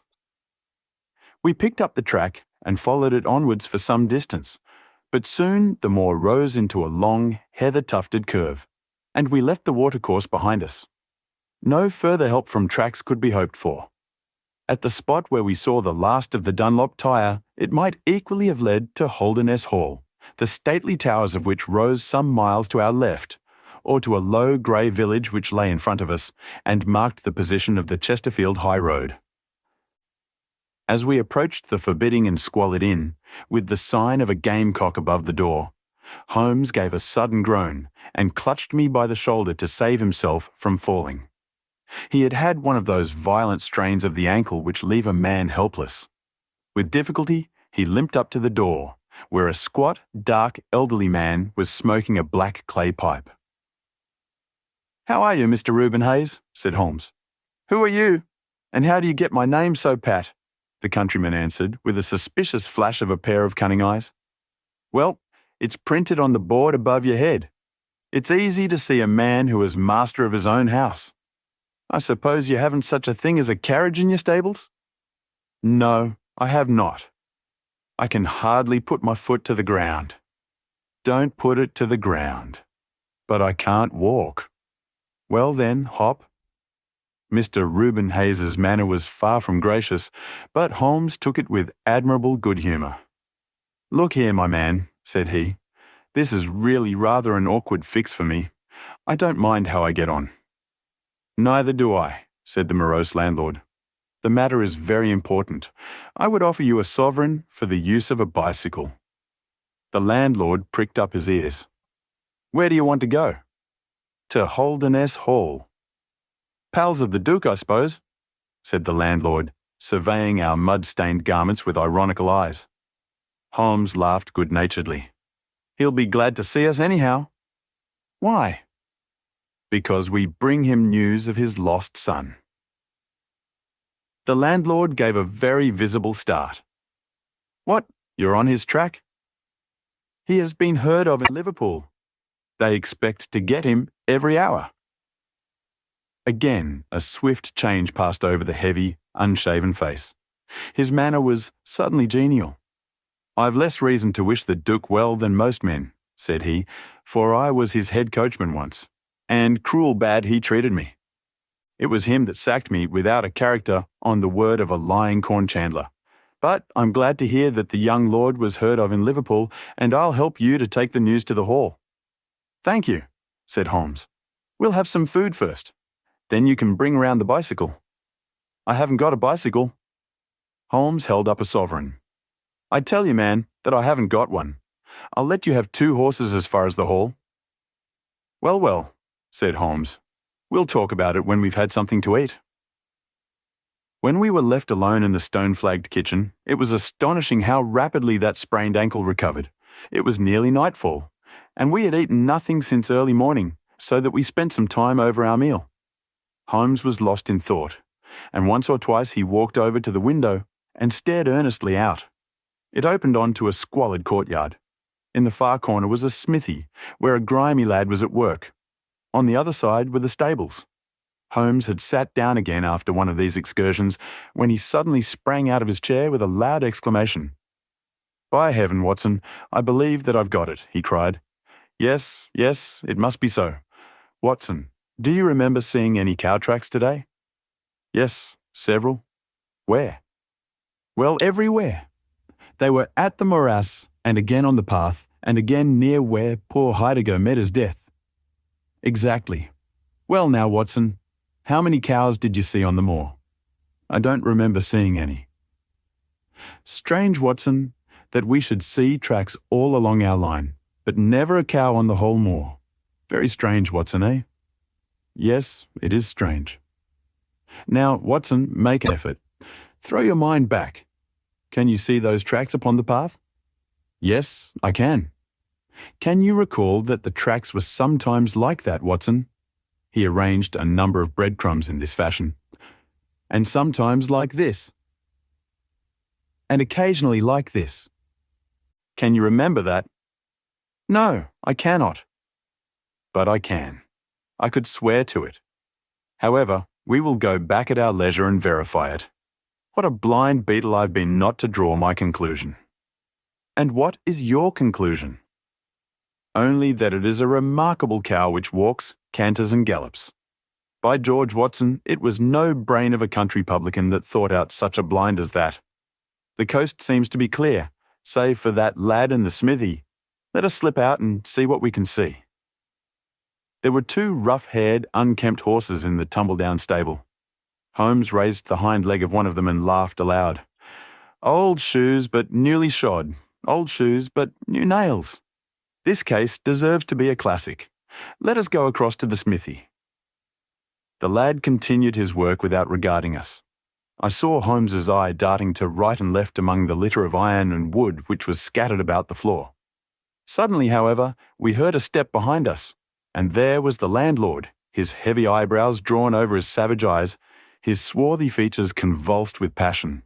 He held a short metal-headed stick in his hand, and he advanced in so menacing a fashion that I was right glad to feel the revolver in my pocket. "You infernal spies!" the man cried. "What are you doing there?" "Why, Mr. Reuben Hayes," said Holmes coolly, "one might think that you were afraid of our finding something out." The man mastered himself with a violent effort, and his grim mouth loosened into a false laugh, which was more menacing than his frown. "You're welcome to all you can find out in my smithy," said he. "But look here, mister, I don't care for folk poking about my place without my leave, so the sooner you pay your score and get out of this, the better I shall be pleased." "All right, Mr. Hayes, no harm meant," said Holmes. "We have been having a look at your horses, but I think I'll walk after all. It's not far, I believe." "Not more than 2 miles to the hall gates. That's the road to the left." He watched us with sullen eyes until we had left his premises. We did not go very far along the road, for Holmes stopped the instant that the curve hid us from the landlord's view. "We were warm, as the children say, at that inn," said he. "I seem to grow colder every step that I take away from it. No, I can't possibly leave it." "Me? I am convinced," said I, "that this Reuben Hayes knows all about it. A more self-evident villain I never saw." "Oh, he impressed you in that way, did he? There are the horses. There is the smithy. Yes, it is an interesting place, this Fighting Cock. I think we shall have another look at it in an unobtrusive way." A long, sloping hillside, dotted with grey limestone boulders, stretched behind us. We had turned off the road and were making our way up the hill, when, looking in the direction of Holderness Hall, I saw a cyclist coming swiftly along. "Get down, Watson," cried Holmes, with a heavy hand upon my shoulder. We had hardly sunk from view when the man flew past us on the road. Amid a rolling cloud of dust I caught a glimpse of a pale, agitated face, a face with horror in every lineament, the mouth open, the eyes staring wildly in front. It was like some strange caricature of the dapper James Wilder whom we had seen the night before. "The Duke's secretary," cried Holmes. "Come, Watson, let us see what he does." We scrambled from rock to rock until in a few moments we had made our way to a point from which we could see the front door of the inn. Wilder's bicycle was leaning against the wall beside it. No one was moving about the house, nor could we catch a glimpse of any faces at the windows. Slowly the twilight crept down as the sun sank behind the high towers of Holderness Hall. Then in the gloom we saw the 2 side lamps of a trap light up in the stable yard of the inn, and shortly afterwards heard the rattle of hoofs as it wheeled out into the road and tore off at a furious pace in the direction of Chesterfield. "What do you make of that, Watson?" Holmes whispered. "It looks like a flight." "A single man in a dog-cart, so far as I could see. Well, it certainly was not Mr. James Wilder, for there he is at the door." A red square of light had sprung out of the darkness. In the middle of it was the black figure of the secretary, his head advanced, peering out into the night. It was evident that he was expecting someone. Then at last, there were steps in the road. A second figure was visible for an instant against the light. The door shut, and all was black once more. 5 minutes later, a lamp was lit in a room upon the first floor. "It seems to be a curious class of custom that is done by the fighting cock," said Holmes. "The bar is on the other side." "Quite so. These are what one may call the private guests. Now, what in the world is Mr. James Wilder doing in that den at this hour of night, and who is the companion who comes to meet him there? Come, Watson, we must really take a risk and try to investigate this a little more closely." Together we stole down to the road and crept across to the door of the inn. The bicycle still leaned against the wall. Holmes struck a match and held it to the back wheel, and I heard him chuckle as the light fell upon a patched Dunlop tyre. Up above us was the lighted window. "I must have a peep through that, Watson. If you bend your back and support yourself upon the wall, I think that I can manage." An instant later, his feet were on my shoulders, but he was hardly up before he was down again. "Come, my friend," said he. "Our day's work has been quite long enough. I think that we have gathered all that we can. It's a long walk to the school, and the sooner we get started, the better." He hardly opened his lips during that weary trudge across the moor, nor would he enter the school when he reached it, but went on to Mackleton Station, whence he could send some telegrams. Late at night I heard him consoling Dr. Huxtable, prostrated by the tragedy of his master's death, and later still he entered my room as alert and vigorous as he had been when he started in the morning. "All goes well, my friend," said he. "I promise that before tomorrow evening we shall have reached the solution of the mystery." At 11 o'clock next morning my friend and I were walking up the famous yew avenue of Holdernesse Hall. We were ushered through the magnificent Elizabethan doorway and into His Grace's study. There we found Mr. James Wilder, demure and courtly, but with some trace of that wild terror of the night before still lurking in his furtive eyes and in his twitching features. "You have come to see His Grace? I'm sorry, but the fact is that the Duke is far from well. He has been very much upset by the tragic news. We received a telegram from Dr. Huxtable yesterday afternoon, which told us of your discovery." "I must see the Duke, Mr. Wilder." "But he is in his room." "Then I must go to his room. I believe he is in his bed. I'll see him there." Holmes's cold and inexorable manner showed the secretary that it was useless to argue with him. "Very good, Mr. Holmes. I will tell him that you are here." After half an hour's delay, the great nobleman appeared. His face was more cadaverous than ever. His shoulders had rounded, and he seemed to me to be an altogether older man than he had been the morning before. He greeted us with a stately courtesy and seated himself at his desk, his red beard streaming down onto the table. "Well, Mr. Holmes," said he. But my friend's eyes were fixed upon the secretary, who stood by his master's chair. "I think, Your Grace, that I could speak more freely in Mr. Wilder's absence." The man turned a shade paler, and cast a malignant glance at Holmes. "If Your Grace wishes—" Yes, you had better go. Now, Mr. Holmes, what have you to say?" My friend waited until the door had closed behind the retreating secretary. "The fact is, Your Grace," said he, "that my colleague, Dr. Watson, and myself had an assurance from Dr. Huxtable that a reward had been offered in this case. I should like to have this confirmed from your own lips." "Certainly, Mr. Holmes."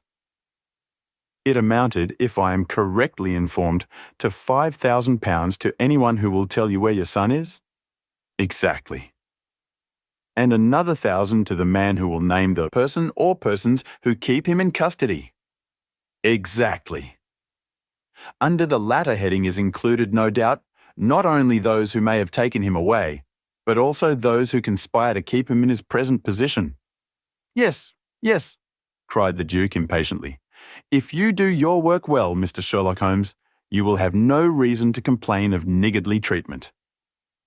My friend rubbed his thin hands together with an appearance of avidity which was a surprise to me. who knew his frugal tastes. "I fancy that I see your Grace's cheque-book upon the table," said he. "I should be glad if you would make me out a cheque for £6,000. It would be as well, perhaps, for you to cross it. The Capital and Counties Bank, Oxford Street branch, are my agents." His Grace sat very stern and upright in his chair, and looked stonily at my friend. "Is this a joke, Mr. Holmes? It is hardly a subject for pleasantry." "Not at all, Your Grace. I was never more earnest in my life." "What do you mean, then?" "I mean that I have earned the reward. I know where your son is, and I know some, at least, of those who are holding him." The Duke's beard had turned more aggressively red than ever against his ghastly white face. "Where is he?" he gasped. "He is, or was, last night at the Fighting Cock Inn, about 2 miles from your park gate." The Duke fell back in his chair. "And whom do you accuse?" Sherlock Holmes's answer was an astounding one. He stepped swiftly forward and touched the Duke upon the shoulder. "I accuse you," said he. "And now, Your Grace, I'll trouble you for that cheque." Never shall I forget the Duke's appearance as he sprang up and clawed with his hands like one who was sinking into an abyss. Then, with an extraordinary effort of aristocratic self-command, he sat down and sank his face in his hands. It was some minutes before he spoke. "How much do you know?" he asked at last without raising his head.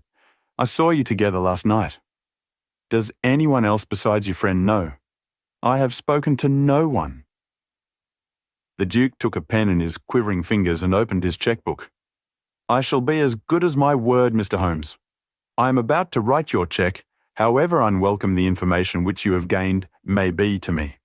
When the offer was first made, I little thought the turn which events might take.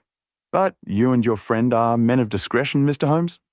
I hardly understand Your Grace. I must put it plainly, Mr. Holmes. If only you two know of this incident, there is no reason why it should go any farther. I think £12,000 is the sum that I owe you, is it not?" But Holmes smiled and shook his head. "I fear, Your Grace, that matters can hardly be arranged so easily. There is the death of this schoolmaster to be accounted for. But James knew nothing of that. You cannot hold him responsible for that. It was the work of this brutal ruffian whom he had the misfortune to employ. I must take the view, Your Grace, that when a man embarks upon a crime, he is morally guilty of any other crime which may spring from it." "Morally, Mr. Holmes, no doubt you are right, but surely not in the eyes of the law. A man cannot be condemned for a murder at which he was not present, and which he loathes and abhors as much as you do." The instant that he heard of it, he made a complete confession to me. So filled was he with horror and remorse. He lost not an hour in breaking entirely with the murderer. "Oh, Mr. Holmes, you must save him. You must save him. I tell you that you must save him." The Duke had dropped the last attempt at self-command, and was pacing the room with a convulsed face and with his clenched hands raving in the air. At last he mastered himself and sat down once more at his desk. "I appreciate your conduct in coming here before you spoke to anyone else," said he. "At least, we may take counsel how far we can minimize this hideous scandal." "Exactly," said Holmes. "I think, Your Grace, that this can only be done by absolute and complete frankness between us. I am disposed to help Your Grace to the best of my ability, but in order to do so, I must understand to the last detail how the matter stands. I realize that your words applied to Mr. James Wilder, and that he is not the murderer." "No, the murderer has escaped." Sherlock Holmes smiled demurely. "Your Grace can hardly have heard of any small reputation which I possess, or you would not imagine that it is so easy to escape me. Mr. Reuben Hayes was arrested at Chesterfield on my information at 11 o'clock last night. I had a telegram from the head of the local police before I left the school this morning." The Duke leaned back in his chair and stared with amazement at my friend. "You seem to have powers that are hardly human," said he. "So Reuben Hayes is taken? I'm right glad to hear it, if it will not react upon the fate of James. Your secretary?" "No, sir. My son." It was Holmes's turn to look astonished. I confess that this is entirely new to me, Your Grace. I must beg you to be more explicit. I will conceal nothing from you. I agree with you that complete frankness, however painful it may be to me, is the best policy in this desperate situation to which James's folly and jealousy have reduced us. When I was a very young man, Mr. Holmes, I loved with such a love as comes only once in a lifetime. I offered the lady marriage, but she refused it on the grounds that such a match might mar my career. Had she lived, I would certainly never have married anyone else. She died and left this one child whom, for her sake, I have cherished and cared for. I could not acknowledge the paternity to the world, but I gave him the best of educations, and since he came to manhood, I have kept him near my person. He surprised my secret, and has presumed ever since, upon the claim which he has upon me, and upon his power of provoking a scandal, which would be abhorrent to me. His presence had something to do with the unhappy issue of my marriage. Above all, he hated my young, legitimate heir from the first with a persistent hatred. You may well ask me why, under these circumstances, I still kept James under my roof. I answered that it was because I could see his mother's face in his, and that for her dear sake there was no end to my long suffering. All her pretty ways, too. There was not one of them which he could not suggest and bring back to my memory. I could not send him away, but I feared so much lest he should do Arthur, that is, Lord Saltire, a mischief that I dispatched him for safety to Dr. Huxtable's school. James came into contact with this fellow Hayes because the man was a tenant of mine, and James acted as agent. The fellow was a rascal from the beginning, but in some extraordinary way James became intimate with him. He had always a taste for low company. When James determined to kidnap Lord Saltire, it was of this man's service that he availed himself. You remember that I wrote to Arthur upon that last day? Well, James opened the letter and inserted a note asking Arthur to meet him in a little wood called the Ragged Shaw, which is near to the school. He used the Duchess's name, and in that way got the boy to come. That evening James bicycled over. I'm telling you what he has himself confessed to me, and he told Arthur, whom he met in the wood, that his mother longed to see him, that she was awaiting him on the moor, and that if he would come back into the wood at midnight, he would find a man with a horse who would take him to her. Poor Arthur fell into the trap. He came to the appointment and found this fellow Hayes with a LED pony. Arthur mounted and they set off together. It appears, though this James only heard yesterday, that they were pursued, that Hayes struck the pursuer with a stick, and that the man died of his injuries. Hayes brought Arthur to his public house, the Fighting Cock, where he was confined in an upper room, under the care of Mrs. Hayes, who was a kindly woman, but entirely under the control of her brutal husband. Well, Mr. Holmes, that was the state of affairs when I first saw you 2 days ago. I had no more idea of the truth than you. You will ask me what was James's motive in doing such a deed. I answer that there was a great deal which was unreasoning and fanatical in the hatred which he bore my heir. In his view, he should himself have been heir of all my estates, and he deeply resented those social laws which made it impossible. At the same time, he had a definite motive also. He was eager that I should break the entail, and he was of opinion that it lay in my power to do so. He intended to make a bargain with me, to restore Arthur if I would break the entail, and so make it possible for the estate to be left to him by will. He knew well that I should never willingly invoke the aid of the police against him.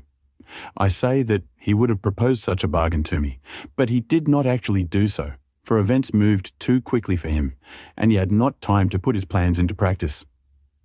What brought all his wicked scheme to wreck was your discovery of this man Heidegger's dead body. James was seized with horror at the news. It came to us yesterday as we sat together in this study. Dr. Huxtable had sent a telegram. James was so overwhelmed with grief and agitation that my suspicions, which had never been entirely absent, rose instantly to a certainty, and I taxed him with the deed. He made a complete voluntary confession. Then he implored me to keep his secret for 3 days longer, so as to give his wretched accomplice a chance of saving his guilty life. I yielded, as I have always yielded, to his prayers, and instantly James hurried off to the Fighting Cock to warn Hayes and give him the means of flight.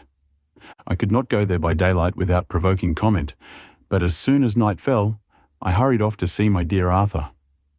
I found him safe and well, but horrified beyond expression by the dreadful deed he had witnessed. In deference to my promise, and much against my will, I consented to leave him there for 3 days under the charge of Mrs. Hayes, since it was evident that it was impossible to inform the police where he was without telling them also who was the murderer, and I could not see how that murderer could be punished without ruin to my unfortunate James. You asked for frankness, Mr. Holmes, and I have taken you at your word, for I have now told you everything without an attempt at circumlocution or concealment. Do you in turn be as frank with me? I will, said Holmes. In the first place, Your Grace, I am bound to tell you that you have placed yourself in a most serious position in the eyes of the law. You have condoned a felony and you have aided the escape of a murderer. For I cannot doubt that any money which was taken by James Wilder to aid his accomplice in his flight came from your Grace's purse. The Duke bowed his assent. This is indeed a most serious matter. Even more culpable, in my opinion, Your Grace, is your attitude towards your younger son.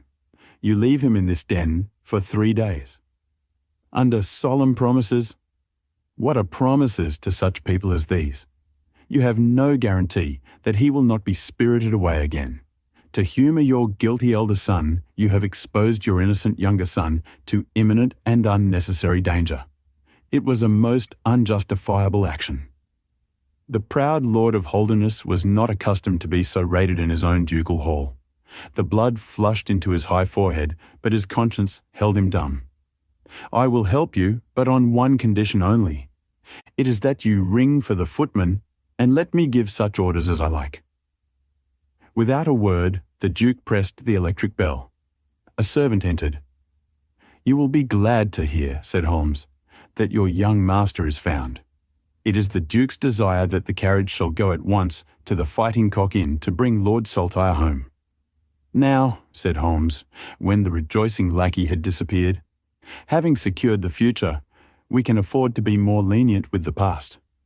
I'm not in an official position, and there is no reason, so long as the ends of justice are served, why I should disclose all that I know.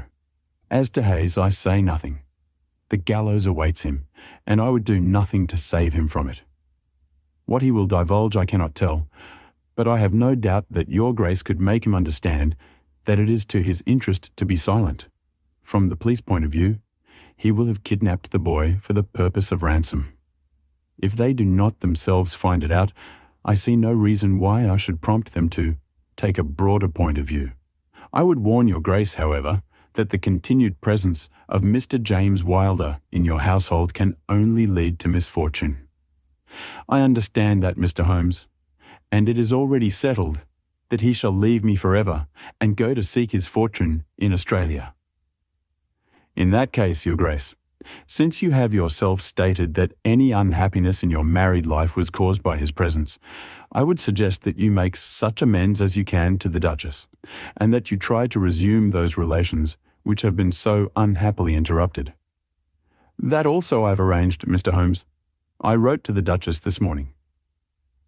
In that case, said Holmes, rising, I think that my friend and I can congratulate ourselves upon several most happy results from our little visit to the north. There is one other small point upon which I desire some light. This fellow Hayes had shod his horses with shoes which counterfeited the tracks of cows. Was it from Mr. Wilder that he learned so extraordinary a device? The Duke stood in thought for a moment, with a look of intense surprise on his face. Then he opened a door and showed us into a large room furnished as a museum. He led the way to a glass case in a corner and pointed to the inscription. These shoes, it ran, were dug up in the moat of Holderness Hall. They are for the use of horses, but they are shaped below with a cloven foot of iron, so as to throw pursuers off the track. They are supposed to have belonged to some of the marauding barons of Holderness in the Middle Ages. Holmes opened the case, and moistening his finger, he passed it along the shoe. A thin film of recent mud was left upon his skin. "Thank you," said he as he replaced the glass. "It is the second most interesting object that I have seen in the north." "And the first?" Holmes folded up his cheque and placed it carefully in his notebook. "I am a poor man," said he, as he patted it affectionately and thrust it into the depths of his inner pocket. "I hope you liked this audiobook. If you'd like to hear more, please support us on patreon.com. It really helps us keep going. www.patreon.com/c/audiobooks752. Thank you, and I invite you to listen to the other books I have recorded. The Adventure of Black Peter. I have never known my friend to be in better form, both mental and physical, than in the year 95. His increasing fame had brought with it an immense practice, and I should be guilty of an indiscretion if I were even to hint at the identity of some of the illustrious clients who crossed our humble threshold in Baker Street. Holmes, however, like all great artists, lived for his art's sake, and, save in the case of the Duke of Holderness, I have seldom known him claim any large reward for his inestimable services. So unworldly was he, or so capricious, that he frequently refused his help to the powerful and wealthy where the problem made no appeal to his sympathies, while he would devote weeks of most intense application to the affairs of some humble client whose case presented those strange and dramatic qualities which appealed to his imagination and challenged his ingenuity. In this memorable year, 95, a curious and incongruous succession of cases had engaged his attention, ranging from his famous investigation of the sudden death of Cardinal Tosca, an inquiry which was carried out by him at the express desire of His Holiness the Pope, down to his arrest of Wilson, the notorious canary trainer, which removed a plague spot from the East End of London. Close on the heels of these two famous cases came the tragedy of Woodman's Lee, and the very obscure circumstances which surrounded the death of Captain Peter Carey. No record of the doings of Mr. Sherlock Holmes would be complete which did not include some account of this very unusual affair. During the first week of July, my friend had been absent so often and so long from our lodgings that I knew he had something on hand. The fact that several rough-looking men called during that time and inquired for Captain Basil made me understand that Holmes was working somewhere under one of the numerous disguises and names with which he concealed his own formidable identity. He had at least 5 small refuges in different parts of London in which he was able to change his personality.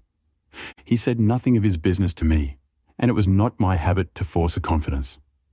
The first positive sign which he gave me of the direction which his investigation was taking was an extraordinary one. He had gone out before breakfast, and I had sat down to mine, when he strode into the room, his hat upon his head and a huge barbed-headed spear tucked like an umbrella under his arm. "Good gracious, Holmes," I cried. "You don't mean to say that you have been walking about London with that thing?" I drove to the butcher's and back. The butcher's? And I return with an excellent appetite. There can be no question, my dear Watson, of the value of exercise before breakfast, but I am prepared to bet that you will not guess the form that my exercise has taken. I will not attempt it. He chuckled as he poured out the coffee. If you could have looked into Allardyce's back shop, you would have seen a dead pig swung from a hook in the ceiling, and a gentleman in his shirt sleeves furiously stabbing at it with this weapon. I was that energetic person, and I have satisfied myself that by no exertion of my strength can I transfix the pig with a single blow. Perhaps you would care to try? Not for worlds. But why were you doing this? Because it seemed to me to have an indirect bearing upon the mystery of Woodman's Lee. Ah, Hopkins, I got your wire last night and I have been expecting you. Come and join us. Our visitor was an exceedingly alert man, 30 years of age, dressed in a quiet tweed suit, but retaining the erect bearing of one who was accustomed to official uniform. I recognized him at once as Stanley Hopkins, a young police inspector for whose future Holmes had high hopes, while he in turn professed the admiration and respect of a pupil for the scientific methods of the famous amateur. Hopkins's brow was clouded, and he sat down with an air of deep dejection. "No, thank you, sir. I breakfasted before I came round. I spent the night in town, for I came up yesterday to report." "And what had you to report?" "Failure, sir. Absolute failure." "You have made no progress." "None." "Dear me, I must have a look at the matter." "I wish to heavens that you would, Mr. Holmes. It's my first big chance, and I'm at my wit's end. For goodness sake, come down and lend me a hand." "Well, well, it just happens that I have already read all the available evidence, including the report of the inquest, with some care. By the way, what do you make of that tobacco pouch found on the scene of the crime? Is there no clue there?" Hopkins looked surprised. "It was the man's own pouch, sir. His initials were inside it, and it was of sealskin, and he an old sealer." "But he had no pipe." "No, sir, we could find no pipe. Indeed, he smoked very little, and yet he might have kept some tobacco for his friends." "No doubt. I only mention it because if I'd been handling the case, I should have been inclined to make that the starting point of my investigation. However, my friend Dr. Watson knows nothing of this matter, and I should be none the worse for hearing the sequence of events once more. Just give us some short sketch of the essentials." Stanley Hopkins drew a slip of paper from his pocket. "I have a few dates here which will give you the career of the dead man, Captain Peter Carey. He was born in 45, 50 years of age.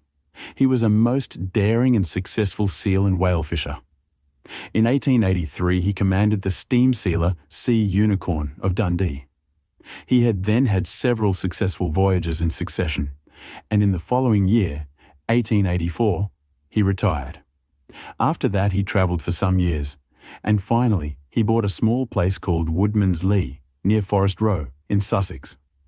There he has lived for 6 years, and there he died, just a week ago today. There were some most singular points about the man. In ordinary life he was a strict Puritan, a silent, gloomy fellow. His household consisted of his wife, his daughter, aged 20, and 2 female servants. These last were continually changing, for it was never a very cheery situation, and sometimes it became past all bearing. The man was an intermittent drunkard, and when he had the fit on him, he was a perfect fiend.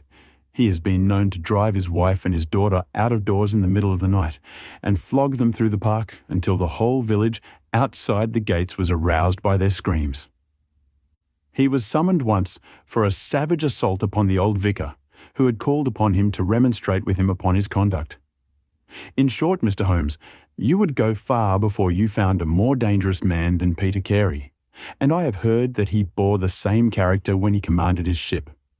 He was known in the trade as Black Peter, and the name was given him not only on account of his swarthy features and the colour of his huge beard, but for the humours which were the terror of all around him.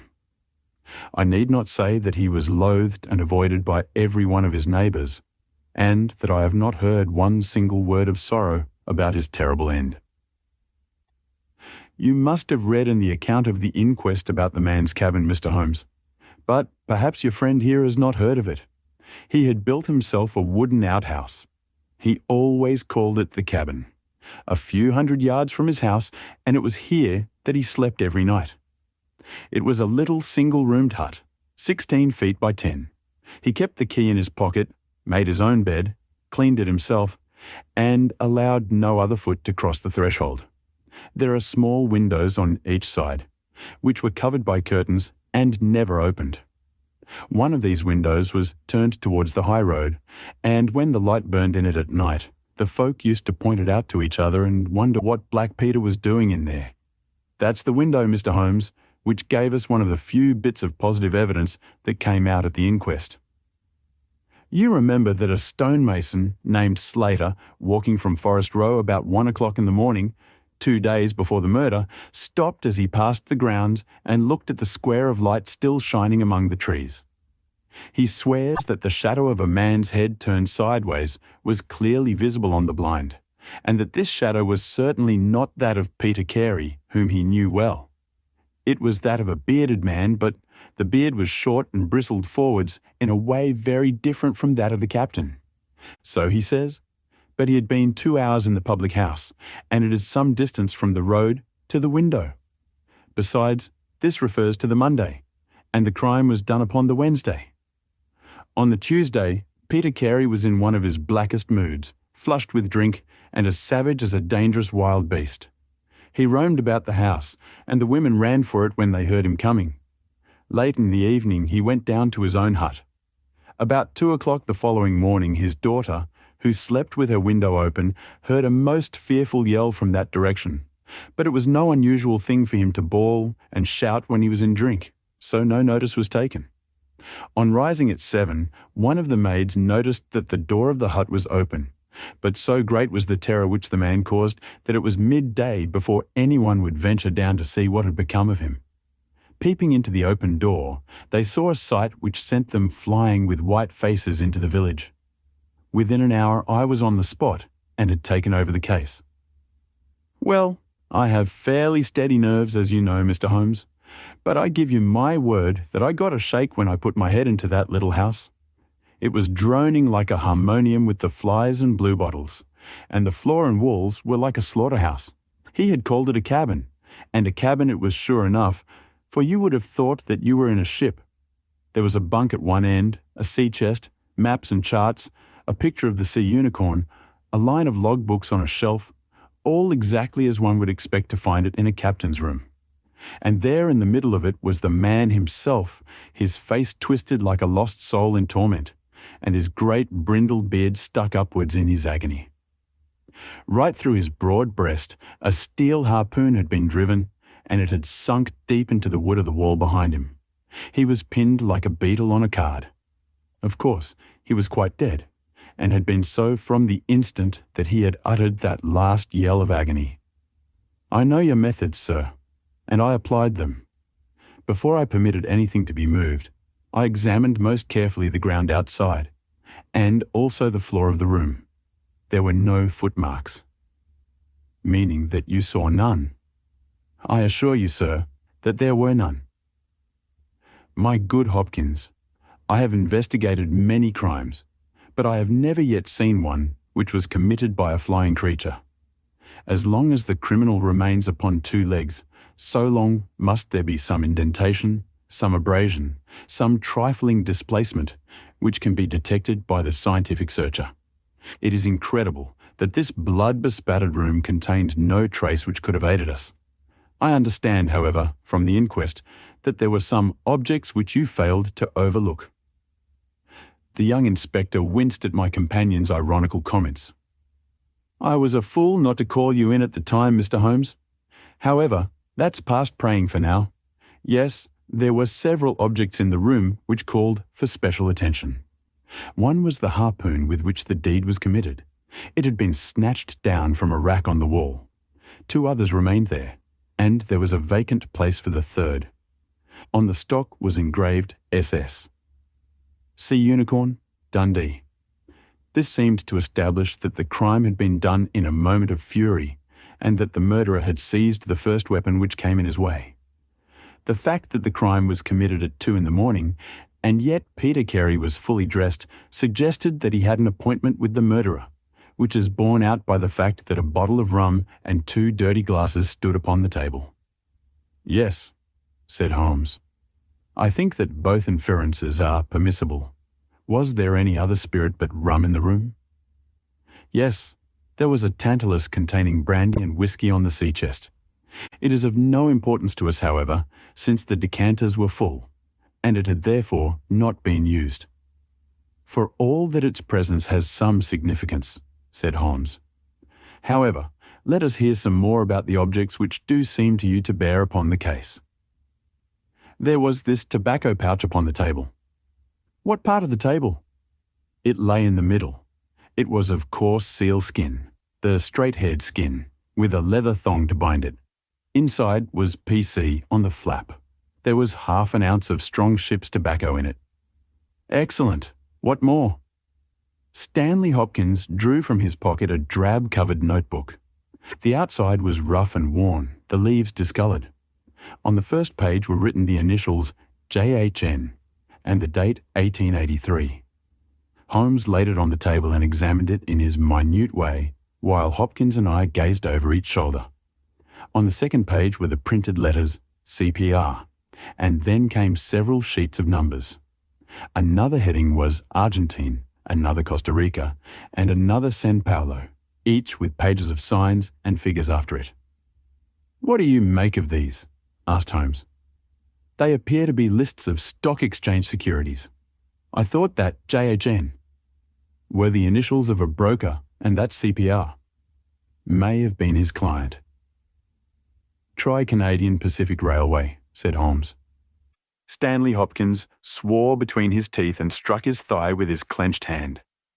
"What a fool I have been," he cried. "Of course, it is as you say. Then JHN are the only initials we have to solve. I have already examined the old stock exchange lists, and I can find no one in 1883 either in the house or among the outside brokers whose initials correspond with these. Yet I feel that the clue is the most important one that I hold.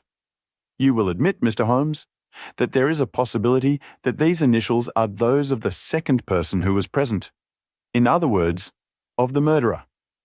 I would also urge that the introduction into the case of a document relating to large masses of valuable securities gives us for the first time some indication of a motive for the crime." Sherlock Holmes's face showed that he was thoroughly taken aback by this new development. "I must admit both your points," said he. "I confess that this notebook, which did not appear at the inquest, modifies any views which I may have formed. I had come to a theory of the crime in which I can find no place for this. Have you endeavoured to trace any of the securities here mentioned?" "Inquiries are now being made at the offices, but I fear that the complete register of the stockholders of these South American concerns is in South America, and that some weeks must elapse before we can trace the shares." Holmes had been examining the cover of the notebook with his magnifying lens. "Surely there is some discoloration here," said he. "Yes, sir. It is a blood stain. I told you that I picked the book off the floor." "Was the blood stain above or below?" "On the side next the boards." "Which proves, of course, that the book was dropped after the crime was committed." "Exactly, Mr. Holmes. I appreciated that point, and I conjectured that it was dropped by the murderer in his hurried flight. It lay near the door." "I suppose that none of these securities have been found among the property of the dead man?" "No, sir." "Have you any reason to suspect robbery?" "No, sir. Nothing seemed to have been touched." "Dear me, it is certainly a very interesting case. Then there was a knife, was there not?" "A sheath knife, still in its sheath. It lay at the feet of the dead man. Mrs. Carey has identified it as being her husband's property." Holmes was lost in thought for some time. "Well," said he at last, "I suppose I shall have to come out and have a look at it." Stanley Hopkins gave a cry of joy. "Thank you, sir. That will indeed be a weight off my mind." Holmes shook his finger at the inspector. "It would have been an easier task a week ago," said he, "but even now my visit may not be entirely fruitless. Watson, if you can spare the time, I should be very glad of your company. If you will call a four-wheeler, Hopkins, we shall be ready to start for Forest Row in a quarter of an hour." Alighting at the small wayside station, we drove for some miles through the remains of widespread woods, which were once part of that great forest which for so long held the Saxon invaders at bay. The impenetrable Weald, for 60 years the bulwark of Britain. Vast sections of it have been cleared, for this is the seat of the first iron works of the country, and the trees have been felled to smelt the ore.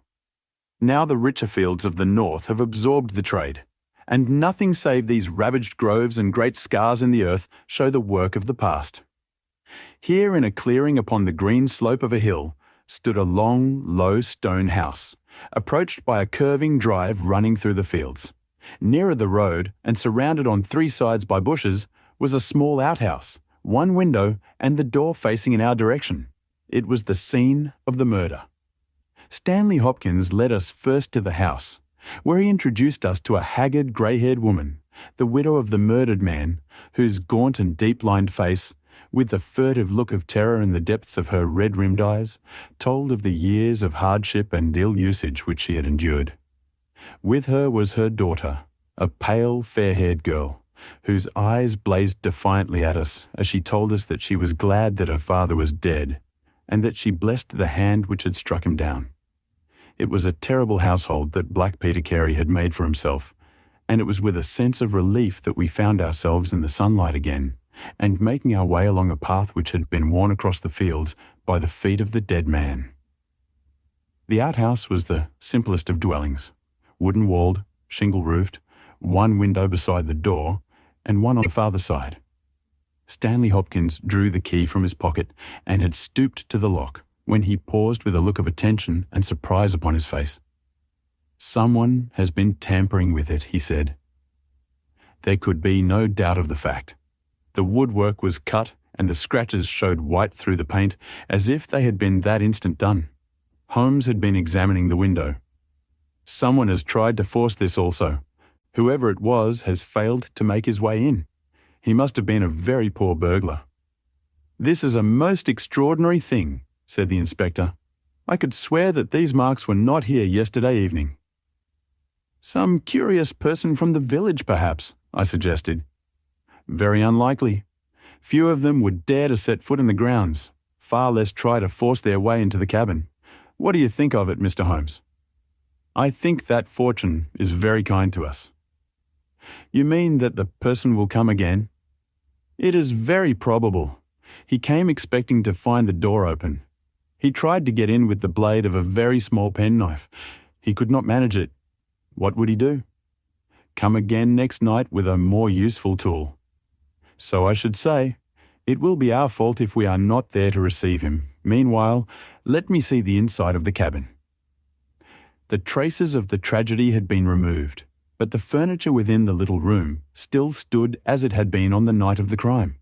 For 2 hours, with most intense concentration, Holmes examined every object in turn, but his face showed that his quest was not a successful one. Once only he paused in his patient investigation. "Have you taken anything off this shelf, Hopkins?" "No, I have moved nothing." "Something has been taken. There is less dust in this corner of the shelf than elsewhere. It may have been a book lying on its side. It may have been a box." Well, I can do nothing more. Let us walk in these beautiful woods, Watson, and give a few hours to the birds and the flowers. We shall meet you here later, Hopkins, and see if we can come to closer quarters with the gentleman who has paid this visit in the night." It was past 11 o'clock when we formed our little ambuscade. Hopkins was for leaving the door of the hut open, but Holmes was of the opinion that this would rouse the suspicions of the stranger. The lock was a perfectly simple one, and only a strong blade was needed to push it back. Holmes also suggested that we should wait, not inside the hut, but outside it among the bushes which grew round the farther window. In this way we should be able to watch our man if he struck a light, and see what his object was in this stealthy, nocturnal visit. It was a long and melancholy vigil, and yet brought with it something of the thrill which the hunter feels when he lies beside the water pool and waits for the coming of the thirsty beast of prey. What savage creature was it which might steal upon us out of the darkness? Was it a fierce tiger of crime which could only be taken fighting hard with flashing fang and claw, or would it prove to be some skulking jackal, dangerous only to the weak and unguarded? In absolute silence we crouched amongst the bushes, waiting for whatever might come. At first, the steps of a few belated villagers, or the sound of voices from the village, lightened our vigil. But one by one, these interruptions died away, and an absolute stillness fell upon us, save for the chimes of the distant church, which told us of the progress of the night, and for the rustle and whisper of a fine rain falling amid the foliage which roofed us in. 2:30 had chimed, and it was the darkest hour which precedes the dawn, when we all started as a low but sharp click came from the direction of the gate. Someone had entered the drive. Again, there was a long silence, and I had begun to fear that it was a false alarm, when a stealthy step was heard upon the other side of the hut, and a moment later, a metallic scraping and clinking. The man was trying to force the lock. This time his skill was greater, or his tool was better, for there was a sudden snap and the creak of the hinges.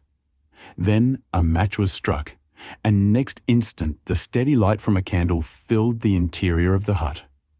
Through the gauze curtain, our eyes were all riveted upon the scene within. The nocturnal visitor was a young man, frail and thin, with a black moustache which intensified the deadly pallor of his face. He could not have been much above 20 years of age. I have never seen any human being who appeared to be in such a pitiable fright, for his teeth were visibly chattering and he was shaking in every limb. He was dressed like a gentleman in Norfolk jacket and knickerbockers, with a cloth cap upon his head. We watched him staring round with frightened eyes. Then he laid the candle end upon the table and disappeared from our view into one of the corners. He returned with a large book, one of the log books which formed a line upon the shelves. Leaning on the table, he rapidly turned over the leaves of this volume until he came to the entry which he sought. Then, with an angry gesture of his clenched hand, he closed the book, replaced it in the corner, and put out the light. He had hardly turned to leave the hut when Hopkins's hand was on the fellow's collar, and I heard his loud gasp of terror as he understood that he was taken. The candle was relit, and there was our wretched captive shivering and cowering in the grasp of the detective. He sank down upon the sea-chest and looked helplessly from one of us to the other. "Now, my fine fellow," said Stanley Hopkins, "who are you, and what do you want here?" The man pulled himself together and faced us with an effort at self-composure. "You are detectives, I suppose," said he. "You imagine I am connected with the death of Captain Peter Carey. I assure you that I am innocent." "We'll see about that," said Hopkins. "First of all, what is your name?" "It is John Hopley Nelligan." I saw Holmes and Hopkins exchange a quick glance. "What are you doing here?" "Can I speak confidentially?" "No, certainly not." "Why should I tell you?" "If you have no answer, it may go badly with you at the trial." The young man winced. "Well, I will tell you," he said. "Why should I not? And yet I hate to think of this old scandal gaining a new lease of life. Did you ever hear of Dawson and Nelligan?" I could see from Hopkins's face that he never had, but Holmes was keenly interested. "You mean the West Country bankers," said he. "They failed for $1 million, ruined half the county families of Cornwall, and Nelligan disappeared." "Exactly. Nelligan was my father." At last we were getting something positive, and yet it seemed a long gap between an absconding banker and Captain Peter Carey pinned against the wall with one of his own harpoons. We all listened intently to the young man's words. It was my father who was really concerned. Dawson had retired. I was only 10 years of age at the time, but I was old enough to feel the shame and horror of it all. It has always been said that my father stole all the securities and fled. It is not true. It was his belief that if he were given time in which to realize them, all would be well, and every creditor paid in full. He started in his little yacht for Norway, just before the warrant was issued for his arrest. I can remember that last night when he bade farewell to my mother. He left us a list of the securities he was taking, and he swore that he would come back with his honor cleared, and that none who had trusted him would suffer. Well, no word was ever heard from him again. Both the yacht and he vanished utterly. We believed, my mother and I, that he and it, with the securities that he had taken with him, were at the bottom of the sea. We had a faithful friend, however, who is a businessman, and it was he who discovered some time ago that some of the securities which my father had with him have reappeared on the London market. You can imagine our amazement. I spent months in trying to trace them, and at last, after many doublings and difficulties, I discovered that the original seller had been Captain Peter Carey, the owner of this hut. Naturally, I made some inquiries about the man. I found that he had been in command of a whaler, which was due to return from the Arctic seas at the very time when my father was crossing to Norway. The autumn of that year was a stormy one, and there was a long succession of southerly gales. My father's yacht may well have been blown to the north, and there met by Captain Peter Carey's ship. If that was so, What had become of my father? In any case, if I could prove from Peter Carey's evidence how these securities came on the market, it would be a proof that my father had not sold them, and that he had no view to personal profit when he took them. I came down to Sussex with the intention of seeing the captain, but it was at this moment that his terrible death occurred. I read at the inquest a description of his cabin in which it stated that the old logbooks of his vessel were preserved in it. It struck me that if I could see what occurred in the month of August, 1883, on board the Sea Unicorn, I might settle the mystery of my father's fate. I tried last night to get at these logbooks but was unable to open the door. Tonight I tried again and succeeded, but I find that the pages which deal with that month have been torn from the book. It was at that moment I found myself a prisoner in your hands." "Is that all?" asked Hopkins. "Yes, that is all." His eyes shifted as he said it. "You have nothing else to tell us." He hesitated. "No, there is nothing." "You have not been here before last night?" "No." "Then how do you account for that?" cried Hopkins, as he held up the damning notebook, with the initials of our prisoner on the first leaf and the blood stain on the cover. The wretched man collapsed. He sank his face in his hands and trembled all over. "Where did you get it?" he groaned. "I did not know. I thought I had lost it at the hotel." "That is enough," said Hopkins sternly. "Whatever else you have to say, you must say in court. You will walk down with me now to the police station. Well, Mr. Holmes, I'm very much obliged to you and to your friend for coming down to help me. As it turns out, your presence was unnecessary, and I would have brought the case to this successful issue without you. But nonetheless, I'm very grateful. Rooms have been reserved for you at the Brambletie Hotel, so we can all walk down to the village together." "Well, Watson, what do you think of it?" asked Holmes as we travelled back next morning. "I can see that you are not satisfied." "Oh yes, my dear Watson, I am perfectly satisfied." At the same time, Stanley Hopkins's methods do not commend themselves to me. I am disappointed in Stanley Hopkins. I had hoped for better things from him. One should always look for a possible alternative and provide against it. It is the first rule of criminal investigation. What, then, is the alternative? The line of investigation which I have myself been pursuing. It may give us nothing. I cannot tell. But at least I shall follow it to the end. Several letters were waiting for Holmes at Baker Street. He snatched one of them up, opened it, and burst out into a triumphant chuckle of laughter. "Excellent, Watson. The alternative develops. Have you telegraph forms? Just write a couple of messages for me. Sumner, shipping agent, Ratcliffe Highway. Send 3 men on to arrive 10 tomorrow morning. Basil. That's my name in those parts. The other is Inspector Stanley Hopkins, 46, Lord Street, Brixton. Come breakfast tomorrow at 9:30. Important? Wire if unable to come. Sherlock Holmes." There, Watson, this infernal case has haunted me for 10 days. I hereby banish it completely from my presence. Tomorrow I trust that we shall hear the last of it forever. Sharp at the hour named, Inspector Stanley Hopkins appeared, and we sat down together to the excellent breakfast which Mrs. Hudson had prepared. The young detective was in high spirits at his success. "You really think that your solution must be correct?" asked Holmes. "I could not imagine a more complete case. It did not seem to me conclusive."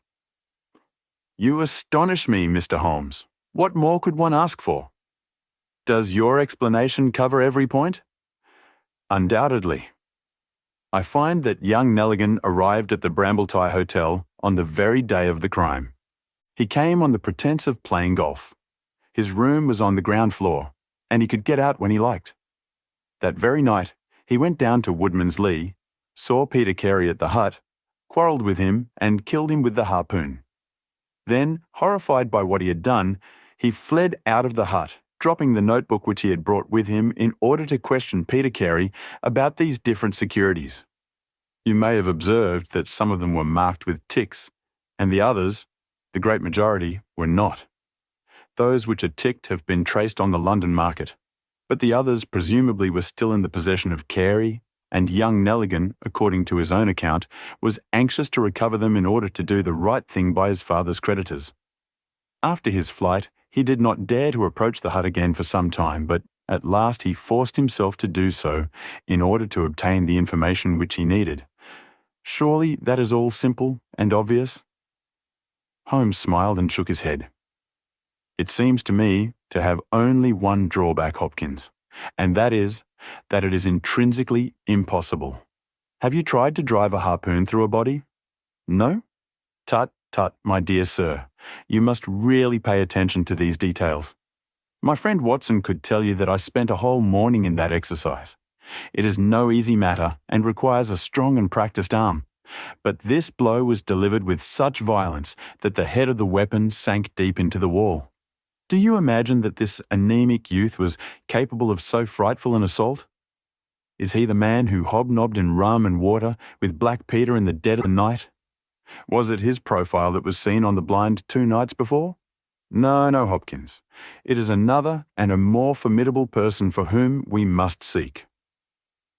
The detective's face had grown longer and longer during Holmes's speech. His hopes and his ambitions were all crumbling about him. But he would not abandon his position without a struggle. You can't deny that Nelligan was present that night, Mr. Holmes. The book will prove that. I fancy that I have evidence enough to satisfy a jury, even if you are able to pick a hole in it. Besides, Mr. Holmes, I have laid my hand upon my man. As to this terrible person of yours, where is he? I rather fancy that he is on the stair, said Holmes serenely. I think, Watson, that you would do well to put that revolver where you can reach it. He rose and laid a written paper upon a side table. Now we are ready, said he. There had been some talking in gruff voices outside, and now Mrs. Hudson opened the door to say that there were 3 men inquiring for Captain Basil. Show them in one by one, said Holmes. The first who entered was a little Ribston pippin of a man, with ruddy cheeks and fluffy white side whiskers. Holmes had drawn a letter from his pocket. What name? He asked. James Lancaster. I'm sorry, Lancaster, but the berth is full. Here is half a sovereign for your trouble. Just step into this room and wait there for a few minutes. The second man was a long, dried-up creature, with lank hair and sallow cheeks. His name was Hugh Pattens. He also received his dismissal, his half-sovereign, and the order to wait. The third applicant was a man of remarkable appearance. A fierce bulldog face was framed in a tangle of hair and beard, and 2 bold dark eyes gleamed behind the cover of thick, tufted, overhung eyebrows. He saluted and stood sailor fashion, turning his cap round in his hands. Your name? asked Holmes. Patrick Cairns. Harpooner? Yes, sir. 26 voyages. Dundee, I suppose? Yes, sir. And ready to start with an exploring ship? Yes, sir. What wages? £8 a month. Could you start at once? As soon as I get my kit. Have you your papers? Yes, sir. He took a sheaf of worn and greasy forms from his pocket. Holmes glanced over them and returned them. You are just the man I want, said he. Here's the agreement on the side table. If you sign it, the whole matter will be settled. The seaman lurched across the room and took up the pen. Shall I sign here? He asked, stooping over the table. Holmes leaned over his shoulder and passed both hands over his neck. This will do, said he. I heard a click of steel and a bellow like an enraged bull. The next instant, Holmes and the seaman were rolling on the ground together. He was a man of such gigantic strength that, even with the handcuffs which Holmes had so deftly fastened upon his wrists, he would have very quickly overpowered my friend had Hopkins and I not rushed to his rescue. Only when I pressed the cold muzzle of the revolver to his temple did he at last understand that resistance was vain. We lashed his ankles with cord and rose breathless from the struggle. I must really apologize, Hopkins, said Sherlock Holmes. I fear that the scrambled eggs are cold. However, you will enjoy the rest of your breakfast all the better, will you not, for the thought that you have brought your case to a triumphant conclusion. Stanley Hopkins was speechless with amazement. "I don't know what to say, Mr. Holmes," he blurted out at last with a very red face. "It seems to me that I've been making a fool of myself from the beginning. I understand now, what I should never have forgotten, that I am the pupil and you are the master. Even now I see what you have done, but I don't know how you did it or what it signifies. Well, well," said Holmes good-humouredly. "We all learn by experience, and your lesson this time is that you should never lose sight of the alternative. You were so absorbed in young Nelligan that you could not spare a thought to Patrick Cairns, the true murderer of Peter Carey." The hoarse voice of the seaman broke in on our conversation. "See here, mister," said he. "I make no complaint of being manhandled in this fashion, but I would have you call things by their right names. You say, I murdered Peter Carey. I say, I killed Peter Carey. And there's all the difference. Maybe you don't believe what I say. Maybe you think I'm just slinging you a yarn." "Not at all," said Holmes.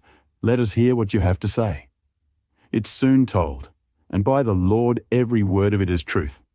I knew Black Peter, and when he pulled out his knife, I whipped a harpoon through him sharp, for I knew that it was him or me. That's how he died.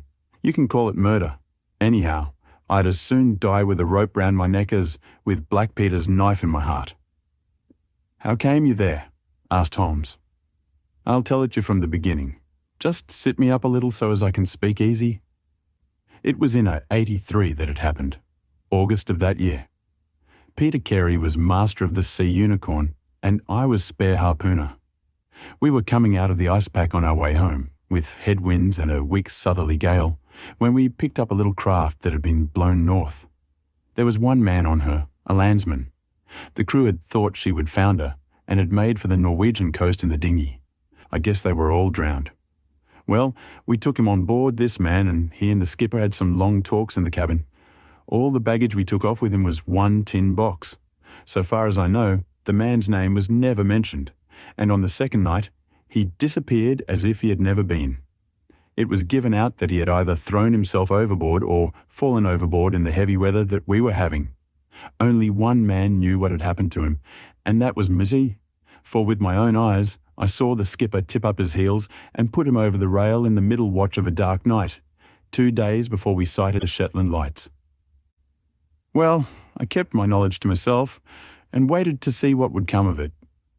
When we got back to Scotland, it was easily hushed up and nobody asked any questions. A stranger died by an accident, and it was nobody's business to inquire. Shortly after Peter Carey gave up the sea, and it was long years before I could find where he was. I guessed that he had done the deed for the sake of what was in that tin box, and that he could afford now to pay me well for keeping my mouth shut.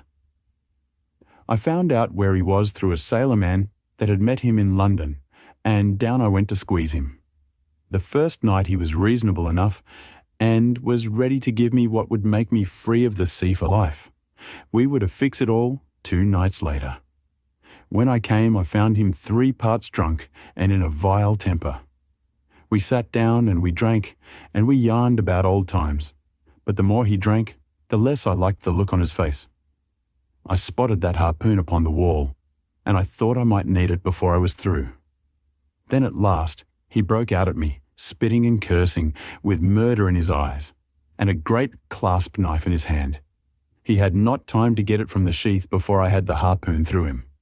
Heavens, what a yell he gave, and his face gets between me and my sleep. I stood there, with his blood splashing round me, and I waited for a bit, but all was quiet, so I took heart once more. I looked round, and there was the tin box on a shelf. I had as much right to it as Peter Carey anyhow, so I took it with me and left the hut. Like a fool, I left my baccy pouch upon the table. Now, I'll tell you the queerest part of the whole story. I had hardly got outside the hut when I heard someone coming, and I hid among the bushes. A man came slinking along, went into the hut, gave a cry as if he had seen a ghost, and legged it as hard as he could run until he was out of sight. Who he was, or what he wanted, is more than I can tell. For my part, I walked 10 miles, got a train at Tunbridge Wells, and so reached London, and no one the wiser. Well, when I came to examine the box, I found there was no money in it, and nothing but papers that I would not dare to sell. I had lost my hold on Black Peter, and was stranded in London without a shilling. There was only my trade left. I saw these advertisements about harpooners and high wages, so I went to the shipping agents and they sent me here. That's all I know, and I say again that if I killed Black Peter, the law should give me thanks, for I saved them the price of a hempen rope. A very clear statement, said Holmes, rising and lighting his pipe. I think, Hopkins, that you should lose no time in conveying your prisoner to a place of safety. This room is not well adapted for a cell, and Mr. Patrick Cairns occupies too large a proportion of our carpet. Mr. Holmes, said Hopkins, I do not know how to express my gratitude. Even now, I do not understand how you attained this result. Simply by having the good fortune to get the right clue from the beginning. It is very possible if I had known about this notebook, it might have led away my thoughts, as it did yours. But all I heard pointed in the one direction. The amazing strength, the skill in the use of the harpoon, the rum and water, the sealskin tobacco pouch, with the coarse tobacco, all these pointed to a seaman and one who had been a whaler. I was convinced that the initials PC upon the pouch were a coincidence, and not those of Peter Carey, since he seldom smoked, and no pipe was found in his cabin. You remember that I asked whether whiskey and brandy were in the cabin. You said they were. How many landsmen are there who would drink rum when they could get these other spirits? Yes, I was certain it was a seaman. And how did you find him? My dear sir, the problem had become a very simple one. If it were a seaman, it could only be a seaman who had been with him on the Sea Unicorn. So far as I could learn, he had sailed in no other ship. I spent 3 days in wiring to Dundee, and at the end of that time I had ascertained the names of the crew of the Sea Unicorn in 1883. When I found Patrick Cairns among the harpooners, my research was nearing its end. I argued that the man was probably in London, and that he would desire to leave the country for a time. I therefore spent some days in the East End, devised an Arctic expedition, put forth tempting terms for harpooners who would serve under Captain Basil, and behold the result. Wonderful, cried Hopkins, wonderful. You must obtain the release of young Nelligan as soon as possible, said Holmes. I confess that I think you owe him some apology. The tin box must be returned to him, but of course the securities which Peter Carey has sold are lost forever. There's the cab, Hopkins, and you can remove your man. If you want me for the trial, my address and that of Watson will be somewhere in Norway. I'll send particulars later. I hope you liked this audiobook. If you'd like to hear more, please support us on patreon.com. It really helps us keep going. www.patreon.com/c/audiobooks752. Thank you, and I invite you to listen to the other books I have recorded. The Adventure of Charles Augustus Milverton. It is years since the incidents of which I speak took place, and yet it is with diffidence that I allude to them. For a long time, even with the utmost discretion and reticence, it would have been impossible to make the facts public. But now the principal person concerned is beyond the reach of human law, and with due suppression, the story may be told in such fashion as to injure no one. It records an absolutely unique experience in the career both of Mr. Sherlock Holmes and of myself. The reader will excuse me if I conceal the date or any other fact by which he might trace the actual occurrence. We had been out for one of our evening rambles, Holmes and I, and had returned about 6 o'clock on a cold, frosty winter's evening. As Holmes turned up the lamp, the light fell upon a card on the table. He glanced at it, and then, with an ejaculation of disgust, threw it on the floor. I picked it up and read, Charles Augustus Milverton, Appledore Towers, Hampstead, Agent. Who is he? I asked. The worst man in London, Holmes answered, as he sat down and stretched his legs before the fire. Is anything on the back of the card? I turned it over. We'll call at 6.30.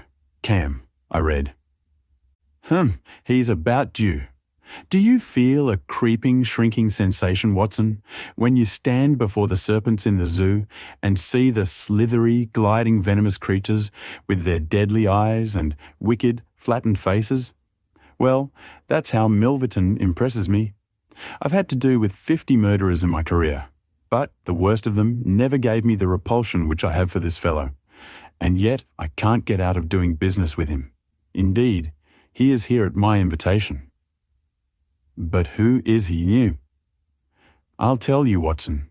He is the king of all the blackmailers.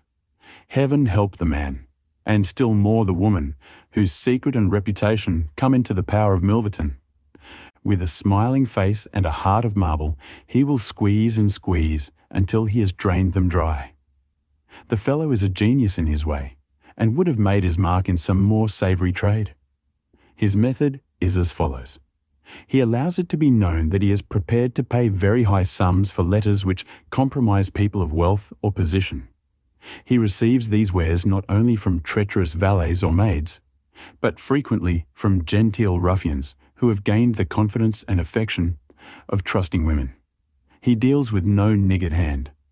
I happen to know that he paid £700 to a footman for a note 2 lines in length, and that the ruin of a noble family was the result.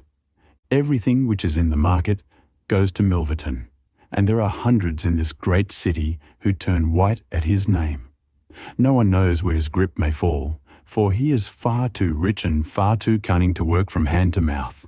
He will hold a card back for years in order to play it at the moment when the stake is best worth winning. I have said that he is the worst man in London, and I would ask you, how could one compare the ruffian who in hot blood bludgeons his mate with this man, who methodically and at his leisure tortures the soul and wrings the nerves in order to add to his already swollen moneybags? I had seldom heard my friend speak with such intensity of feeling. But surely, said I, the fellow must be within the grasp of the law? Technically, no doubt, but practically not. What would it profit a woman, for example, to get him a few months' imprisonment if her own ruin must immediately follow? His victims dare not hit back. If ever he blackmailed an innocent person, then, indeed, we should have him, but he is as cunning as the evil one. No, we must find other ways to fight him. And why is he here? Because an illustrious client has placed her piteous case in my hands. It is the Lady Ava Brackwell, the most beautiful debutante of last season. She is to be married in a fortnight to the Earl of Dovercourt.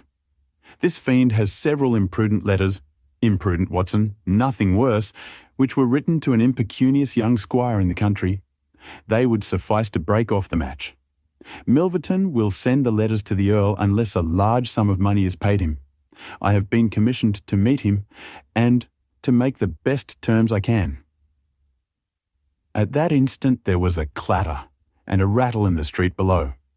Looking down, I saw a stately carriage and pair, the brilliant lamps gleaming on the glossy haunches of the noble chestnuts. A footman opened the door, and a small, stout man in a shaggy astrakhan overcoat descended.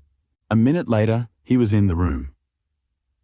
Charles Augustus Milverton was a man of 50, with a large intellectual head, a round, plump, hairless face, a perpetual frozen smile, and 2 keen grey eyes, which gleamed brightly from behind broad, golden-rimmed glasses. There was something of Mr. Pickwick's benevolence in his appearance, marred only by the insincerity of the fixed smile and by the hard glitter of those restless and penetrating eyes. His voice was as smooth and suave as his countenance, as he advanced with a plump little hand extended, murmuring his regret for having missed us at his first visit. Holmes disregarded the outstretched hand and looked at him with a face of granite. Milverton's smile broadened. He shrugged his shoulders, removed his overcoat, folded it with great deliberation over the back of a chair, and then took a seat. "This gentleman," said he, with a wave in my direction. "Is it discreet? Is it right?" "Dr. Watson is my friend and partner." "Very good, Mr. Holmes. It is only in your client's interest that I protested. The matter is so very delicate." "Dr. Watson has already heard of it." "Then we can proceed to business. You say that you are acting for Lady Eva. Has she empowered you to accept my terms?" "What are your terms?" £7,000. "And the alternative?" "My dear sir, it is painful for me to discuss it. But if the money is not paid on the 14th, there certainly will be no marriage on the 18th. His insufferable smile was more complacent than ever. Holmes thought for a little. "You appear to me," he said at last, "to be taking matters too much for granted. I am, of course, familiar with the contents of these letters. My client will certainly do what I may advise. I shall counsel her to tell her future husband the whole story and to trust to his generosity." Milverton chuckled. "You evidently do not know the Earl," said he. From the baffled look upon Holmes's face, I could see clearly that he did. "What harm is there in the letters?" he asked. "They are sprightly, very sprightly," Milverton answered. "The lady was a charming correspondent, but I can assure you that the Earl of Dovercourt would fail to appreciate them. However, since you think otherwise, we will let it rest at that. It is purely a matter of business. If you think that it is in the best interests of your client that these letters should be placed in the hands of the Earl, then you would indeed be foolish to pay so large a sum of money to regain them." He rose and seized his astrakhan coat. Holmes was grey with anger and mortification. "Wait a little," he said. "You go too fast. We would certainly make every effort to avoid scandal in so delicate a matter." Milverton relapsed into his chair. "I was sure that you would see it in that light," he purred. "At the same time," Holmes continued, "Lady Ava is not a wealthy woman. I assure you that £2,000 would be a drain upon her resources, and that the sum you name is utterly beyond her power. I beg, therefore, that you will moderate your demands, and that you will return the letters at the price I indicate, which is, I assure you, the highest that you can get." Milverton's smile broadened, and his eyes twinkled humorously. "I am aware that what you say is true about the lady's resources," said he. "At the same time, you must admit that the occasion of a lady's marriage is a very suitable time for her friends and relatives to make some little effort upon her behalf. They may hesitate as to an acceptable wedding present. Let me assure them that this little bundle of letters would give more joy than all the candelabra and butter dishes in London." "It is impossible," said Holmes. Dear me, how unfortunate," cried Milverton, taking out a bulky pocketbook. "I cannot help thinking that ladies are ill-advised in not making an effort. Look at this." He held up a little note with a coat of arms upon the envelope. "That belongs to— well, perhaps it is hardly fair to tell the name until tomorrow morning, but at that time it will be in the hands of the lady's husband. And all because she will not find a beggarly sum which she could get by turning her diamonds into paste. It is such a pity. Now, you remember the sudden end of the engagement between the Honourable Miss Miles and Colonel Dorking? Only 2 days before the wedding, there was a paragraph in the Morning Post to say that it was all off. And why? It is almost incredible, but the absurd sum of £1,200 would have settled the whole question. Is it not pitiful? And here I find you, a man of sense, boggling about terms when your client's future and honour are at stake. You surprise me, Mr. Holmes." "What I say is true," Holmes answered. "The money cannot be found. Surely it is better for you to take the substantial sum which I offer than to ruin this woman's career, which can profit you in no way. There you make a mistake, Mr. Holmes. An exposure would profit me indirectly to a considerable extent. I have 8 or 10 similar cases maturing. If it was circulated among them that I had made a severe example of the Lady Ava, I should find all of them much more open to reason. You see my point?" Holmes sprang from his chair. "Get behind him, Watson. Don't let him out. Now, sir, let us see the contents of that notebook." Milverton had glided as quick as a rat to the side of the room, and stood with his back against the wall. Mr. Holmes," he said, turning the front of his coat and exhibiting the butt of a large revolver, which projected from the inside pocket. "I have been expecting you to do something original. This has been done so often, and what good has ever come from it? I assure you that I am armed to the teeth, and I am perfectly prepared to use my weapons, knowing that the law will support me. Besides, your supposition that I would bring the letters here in a notebook is entirely mistaken. I would do nothing so foolish. And now, gentlemen, I have 1 or 2 little interviews this evening, and it is a long drive to Hampstead." He stepped forward, took up his coat, laid his hand on his revolver and turned to the door.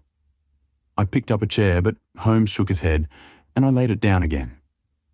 With bow, a smile and a twinkle, Milverton was out of the room, and a few moments after we heard the slam of the carriage door and the rattle of the wheels as he drove away.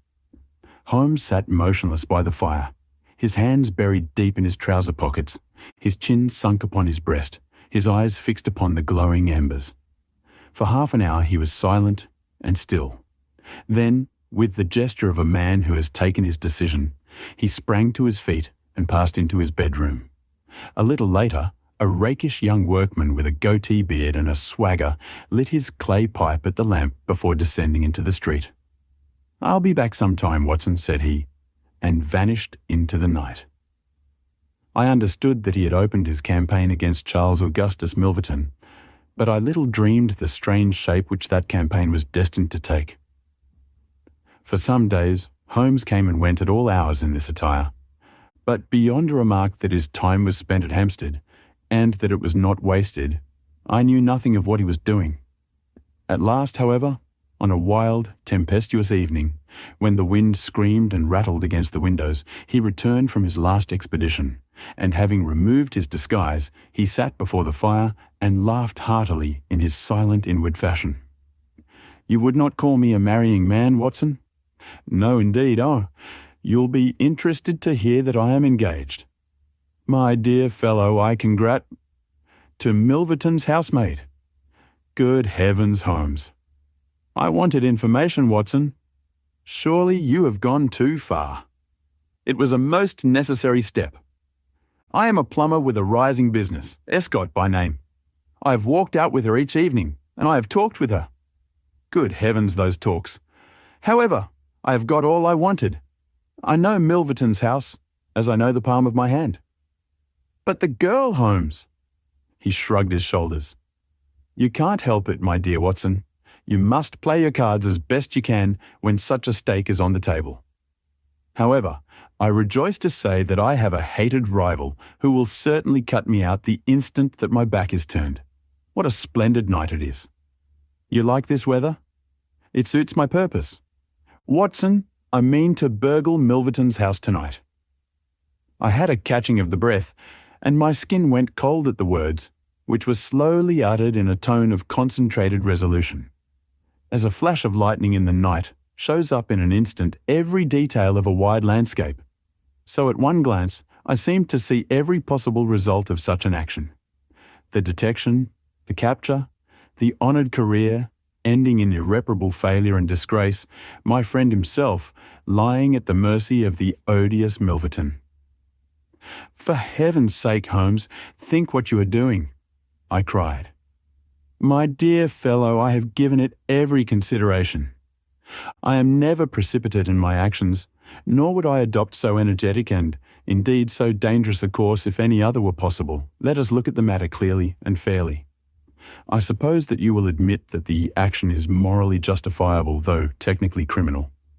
To burgle his house is no more than to forcibly take his pocketbook, an action in which you were prepared to aid me." I turned it over in my mind.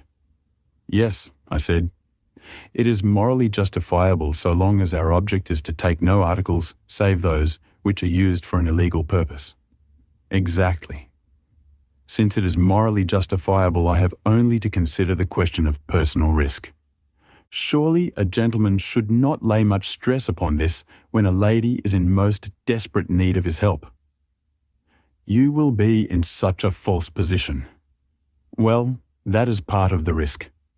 There is no other possible way of regaining these letters. The unfortunate lady has not the money, and there are none of her people in whom she could confide. Tomorrow is the last day of grace, and unless we can get the letters tonight, this villain will be as good as his word and will bring about her ruin. I must therefore abandon my client to her fate, or I must play this last card. Between ourselves, Watson, it's a sporting duel between this fellow Milverton and me. He had, as you saw, the best of the first exchanges, but my self-respect and my reputation are concerned to fight it to a finish. Well, I don't like it, "But I suppose it must be," said I. "When do we start?" "You are not coming." "Then you are not going," said I. "I give you my word of honour, and I never broke it in my life, that I will take a cab straight to the police station and give you away unless you let me share this adventure with you." "You can't help me." "How do you know that? You can't tell what may happen. Anyway, my resolution is taken. Other people beside you have self-respect and even reputations." Holmes had looked annoyed, but his brow cleared, and he clapped me on the shoulder. "Well, well, my dear fellow, be it so. We have shared the same room for some years, and it would be amusing if we ended by sharing the same cell. You know, Watson, I don't mind confessing to you that I have always had an idea that I would have made a highly efficient criminal. This is the chance of my lifetime in that direction. See here." He took a neat little leather case out of a drawer, and opening it, he exhibited a number of shining instruments. "This is a first-class, up-to-date burgling kit, with nickel-plated jemmy, diamond-tipped glass cutter, adaptable keys, and every modern improvement which the march of civilization demands. Here too is my dark lantern. Everything is in order. Have you a pair of silent shoes?" "I have rubber-soled tennis shoes." "Excellent. And a mask?" "I can make a couple out of black silk." "I can see that you have a strong natural turn for this sort of thing." "Very good. Do you make the masks? We shall have some cold supper before we start. It is now 9:30. At 11 we shall drive as far as Church Row. It is a quarter of an hour's walk from there to Appledore Towers. We shall be at work before midnight. Milverton is a heavy sleeper and retires punctually at 10:30. With any luck we should be back here by 2, with the Lady Eva's letters in my pocket." Holmes and I put on our dress clothes so that we might appear to be two theatre-goers homeward bound. In Oxford Street we picked up a hansom and drove to an address in Hampstead. Here we paid off our cab, and with our greatcoats buttoned up, for it was bitterly cold and the wind seemed to blow through us, we walked along the edge of the heath. "It's a business that needs delicate treatment," said Holmes. "These documents are contained in a safe in the fellow's study, and the study is the ante-room of his bedchamber. On the other hand, like all these stout little men who do themselves well, he is a plethoric sleeper. Agatha, that's my fiancée, says it is a joke in the servants' hall that it's impossible to wake the master. He has a secretary who is devoted to his interests and never budges from the study all day. That's why we are going at night. Then he has a beast of a dog which roams the garden. I met Agatha late the last 2 evenings, and she locks the brute up so as to give me a clear run. This is the house, this big one, in its own grounds. Through the gate, now to the right among the laurels. We might put on our masks here, I think. You see, there is not a glimmer of light in any of the windows, and everything is working splendidly." With our black silk face coverings, which turned us into two of the most truculent figures in London, we stole up to the silent, gloomy house. A sort of tiled veranda extended along one side of it, lined by several windows and 2 doors. "That's his bedroom," Holmes whispered. "This door opens straight into the study. It would suit us best, but it is bolted as well as locked, and we should make too much noise getting in. Come round here. There's a greenhouse which opens into the drawing room." The place was locked, but Holmes removed a circle of glass and turned the key from the inside. An instant afterwards he had closed the door behind us, and we had become felons in the eyes of the law. The thick, warm air of the conservatory and the rich, choking fragrance of exotic plants took us by the throat. He seized my hand in the darkness and led me swiftly past banks of shrubs which brushed against our faces. Holmes had remarkable powers, carefully cultivated, of seeing in the dark. Still holding my hand in one of his, he opened a door, and I was vaguely conscious that we had entered a large room in which a cigar had been smoked not long before. He felt his way among the furniture, opened another door, and closed it behind us. Putting out my hand, I felt several coats hanging from the wall, and I understood that I was in a passage. We passed along it, and Holmes very gently opened a door upon the right-hand side. Something rushed out at us, and my heart sprang into my mouth, but I could have laughed when I realized that it was the cat. A fire was burning in this new room, and again the air was heavy with tobacco smoke. Holmes entered on tiptoe, waited for me to follow, and then very gently closed the door. We were in Milverton's study, and a portiere at the farther side showed the entrance to his bedroom. It was a good fire, and the room was illuminated by it. Near the door, I saw the gleam of an electric switch, but it was unnecessary, even if it had been safe, to turn it on. At one side of the fireplace was a heavy curtain, which covered the bay window we had seen from outside. On the other side was the door which communicated with the veranda. A desk stood in the centre, with a turning chair of shining red leather. Opposite was a large bookcase, with a marble bust of Athene on the top. In the corner between the bookcase and the wall, there stood a tall green safe, the firelight flashing back from the polished brass knobs upon its face. Holmes stole across and looked at it. Then he crept to the door of the bedroom and stood with slanting head, listening intently. No sound came from within. Meanwhile, it had struck me that it would be wise to secure our retreat through the outer door, so I examined it. To my amazement, it was neither locked nor bolted. I touched Holmes on the arm, and he turned his masked face in that direction. I saw him start, and he was evidently as surprised as I. "I don't like it," he whispered, putting his lips to my very ear. "I can't quite make it out. Anyhow, we have no time to lose." "Can I do anything?" "Yes, stand by the door. If you hear anyone come, bolt it on the inside, and we can get away as we came. If they come the other way, we can get through the door if our job is done, or hide behind these window curtains if it is not.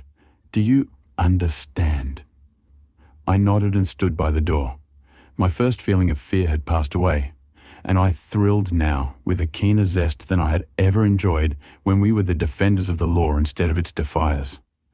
The high object of our mission, the consciousness that it was unselfish and chivalrous, the villainous character of our opponent, all added to the sporting interest of the adventure. Far from feeling guilty, I rejoiced and exulted in our dangers. With a glow of admiration, I watched Holmes unrolling his case of instruments and choosing his tool with the calm, scientific accuracy of a surgeon who performs a delicate operation. I knew that the opening of safes was a particular hobby with him, and I understood the joy which it gave him to be confronted with this green and gold monster, the dragon which held in its maw the reputations of many fair ladies. Turning up the cuffs of his dress coat, he had placed his overcoat on a chair. Holmes laid out 2 drills, a jemmy, and several skeleton keys.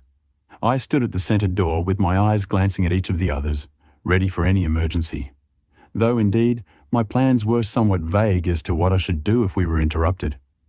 For half an hour Holmes worked with concentrated energy, laying down one tool, picking up another, handling each with the strength and delicacy of the trained mechanic. Finally I heard a click. The broad green door swung open, and inside I had a glimpse of a number of paper packets, each tied, sealed, and inscribed. Holmes picked one out, but it was hard to read by the flickering fire, and he drew out his little dark lantern, for it was too dangerous, with Milverton in the next room, to switch on the electric light. Suddenly I saw him halt, listen intently, and then in an instant he had swung the door of the safe to, picked up his coat, stuffed his tools into the pockets, and darted behind the window curtain, motioning me to do the same. It was only when I had joined him there that I heard what had alarmed his quicker senses. There was a noise somewhere within the house. A door slammed in the distance. Then a confused, dull murmur broke itself into the measured thud of heavy footsteps rapidly approaching. They were in the passage outside the room. They paused at the door. The door opened. There was a sharp snick as the electric light was turned on. The door closed once more, and the pungent reek of a strong cigar was borne to our nostrils. Then the footsteps continued backwards and forwards, within a few yards of us. Finally, there was a creak from a chair, and the footsteps ceased. Then a key clicked in a lock, and I heard the rustle of papers. So far, I had not dared to look out, but now I gently parted the division of the curtains in front of me and peeped through. From the pressure of Holmes's shoulder against mine, I knew that he was sharing my observations. Right in front of us, and almost within our reach was the broad, rounded back of Milverton. It was evident that we had entirely miscalculated his movements, that he had never been to his bedroom, but that he had been sitting up in some smoking or billiard room in the farther wing of the house, the windows of which we had not seen. His broad, grizzled head, with its shining patch of baldness, was in the immediate foreground of our vision. He was leaning far back in the red leather chair, his legs outstretched, a long black cigar projecting at an angle from his mouth. He wore a semi-military smoking jacket, claret-coloured, with a black velvet collar. In his hand he held a long legal document, which he was reading in an indolent fashion, blowing rings of tobacco smoke from his lips as he did so. There was no promise of a speedy departure in his composed bearing and his comfortable attitude. I felt Holmes's hand steal into mine and give me a reassuring shake, as if to say that the situation was within his powers, and that he was easy in his mind. I was not sure whether he had seen what was only too obvious from my position, that the door of the safe was imperfectly closed, and that Milverton might at any moment observe it. In my own mind, I had determined that if I was sure, from the rigidity of his gaze, that it had caught his eye, I would at once spring out, throw my greatcoat over his head, pinion him, and leave the rest to Holmes. But Milverton never looked up. He was languidly interested by the papers in his hand, and page after page was turned as he followed the argument of the lawyer. At least, I thought, when he has finished the document and the cigar he will go to his room. But before he had reached the end of either, there came a remarkable development which turned our thoughts into quite another channel. Several times I had observed that Milverton looked at his watch, and once he had risen and sat down again with a gesture of impatience. The idea, however, that he might have an appointment at so strange an hour never occurred to me until a faint sound reached my ears from the veranda outside. Milverton dropped his papers and sat rigid in his chair. The sound was repeated, and then there came a gentle tap at the door. Milverton rose and opened it. "Well," said he, curtly, "you are nearly half an hour late." So this was the explanation of the unlocked door, and of the nocturnal vigil of Milverton. There was the gentle rustle of a woman's dress. I had closed the slit between the curtains as Milverton's face had turned in our direction, but now I ventured very carefully to open it once more. He had resumed his seat, the cigar still projecting at an insolent angle from the corner of his mouth. In front of him, in the full glare of the electric light, there stood a tall, slim, dark woman, a veil over her face, a mantle drawn round her chin. Her breath came quick and fast, and every inch of the lithe figure was quivering with strong emotion. "Well," said Milverton, "you've made me lose a good night's rest, my dear. I hope you'll prove worth it. You couldn't come any other time, eh?" The woman shook her head. "Well, if you couldn't, you couldn't. If the Countess is a hard mistress, you have your chance to get level with her now. Bless the girl, what are you shivering about? That's right, pull yourself together. Now, let us get down to business." He took a note from the drawer of his desk. "You say that you have 5 letters which compromise the Countess d'Albert. You want to sell them. I want to buy them. So far, so good. It only remains to fix a price. I should want to inspect the letters, of course. If they are really good specimens, great heavens, is it you?" The woman, without a word, had raised her veil and dropped the mantle from her chin. It was a dark, handsome, clear-cut face which confronted Milverton, a face with a curved nose, strong, dark eyebrows, shading hard, glittering eyes, and a straight, thin-lipped mouth set in a dangerous smile. "It is I," she said, "the woman whose life you have ruined." Milverton laughed, but fear vibrated in his voice. "You were so very obstinate," said he. "Why did you drive me to such extremities? I assure you I wouldn't hurt a fly of my own accord, but every man has his business, and what was I to do? I put the price well within your means. You wouldn't pay. So you sent the letters to my husband, and he, the noblest gentleman that ever lived, a man whose boots I was never worthy to lace. He broke his gallant heart and died. You remember that last night when I came through that door, I begged and prayed you for mercy, And you laughed in my face as you are trying to laugh now? Only your coward heart cannot keep your lips from twitching. Yes, you never thought to see me here again, but it was that night which taught me how I could meet you face to face and alone. Well, Charles Milverton, what have you to say? Don't imagine that you can bully me, said he, rising to his feet. I have only to raise my voice, and I could call my servants and have you arrested, but I will make allowance for your natural anger. Leave the room at once as you came, and I will say no more. Huh. The woman stood with her hand buried in her bosom, and the same deadly smile on her thin lips. You will ruin no more lives as you ruined mine.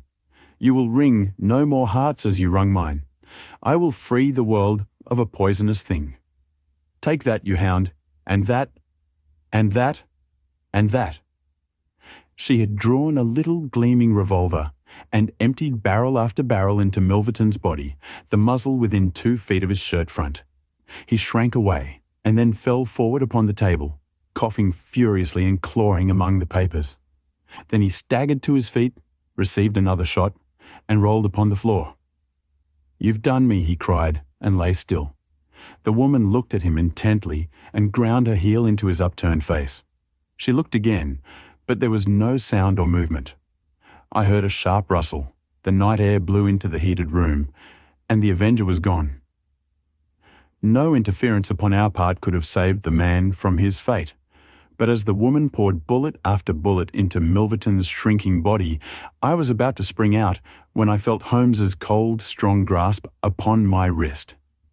I understood the whole argument of that firm, restraining grip, that it was no affair of ours, that justice had overtaken a villain, that we had our own duties and our own objects which were not to be lost sight of. But hardly had the woman rushed from the room when Holmes, with swift, silent steps, was over at the other door. He turned the key in the lock. At the same instant we heard voices in the house and the sound of hurrying feet. The revolver shots had roused the household. With perfect coolness, Holmes slipped across to the safe, filled his 2 arms with bundles of letters, and poured them all into the fire. Again and again he did it until the safe was empty. Someone turned the handle and beat upon the outside of the door. Holmes looked swiftly round. The letter which had been the messenger of death for Milverton lay, all mottled with his blood, upon the table. Holmes tossed it in among the blazing papers. Then he drew the key from the outer door, passed through after me, and locked it on the outside. This way, Watson, said he. We can scale the garden wall in this direction. I could not have believed that an alarm could have spread so swiftly. Looking back, the huge house was one blaze of light. The front door was open, and figures were rushing down the drive. The whole garden was alive with people, and one fellow raised a view halloa as we emerged from the veranda and followed hard at our heels. Holmes seemed to know the ground perfectly, and he threaded his way swiftly among a plantation of small trees. I close at his heels, and our foremost pursuer panting behind us.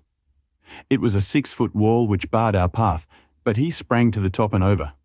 As I did the same, I felt the hand of the man behind me grab at my ankle, but I kicked myself free and scrambled over a glass-strewn coping.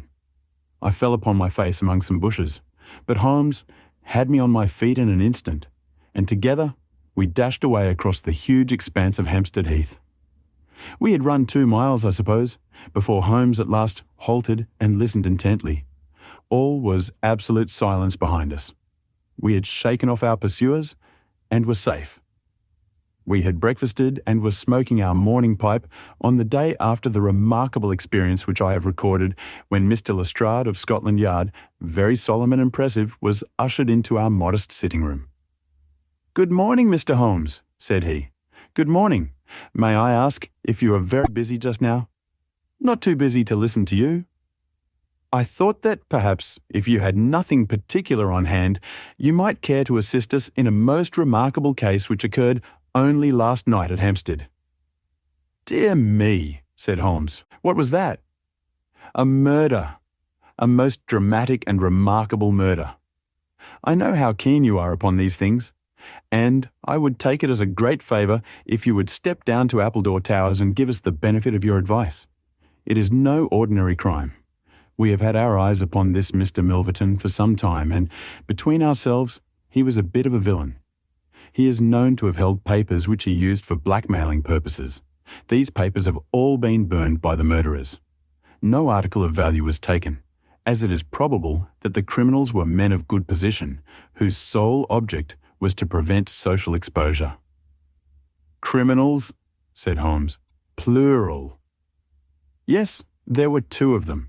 They were, as nearly as possible, captured red-handed. We have their footmarks, we have their description. It's 10 to 1 that we trace them.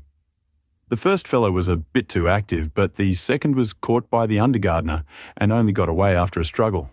He was a middle-sized, strongly built man, square jaw, thick neck, moustache, a mask over his eyes." "That's rather vague," said Sherlock Holmes.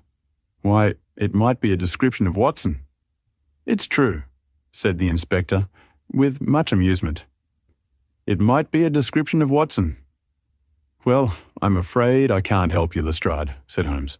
"The fact is that I knew this fellow Milverton, that I considered him one of the most dangerous men in London, and that I think there are certain crimes which the law cannot touch, and which therefore to some extent justify private revenge. No, it's no use arguing. I have made up my mind.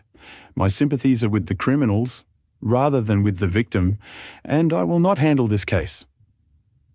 Holmes had not said one word to me about the tragedy which we had witnessed, but I observed all the morning that he was in his most thoughtful mood, and he gave me the impression, from his vacant eyes and his abstracted manner, of a man who was striving to recall something to his memory.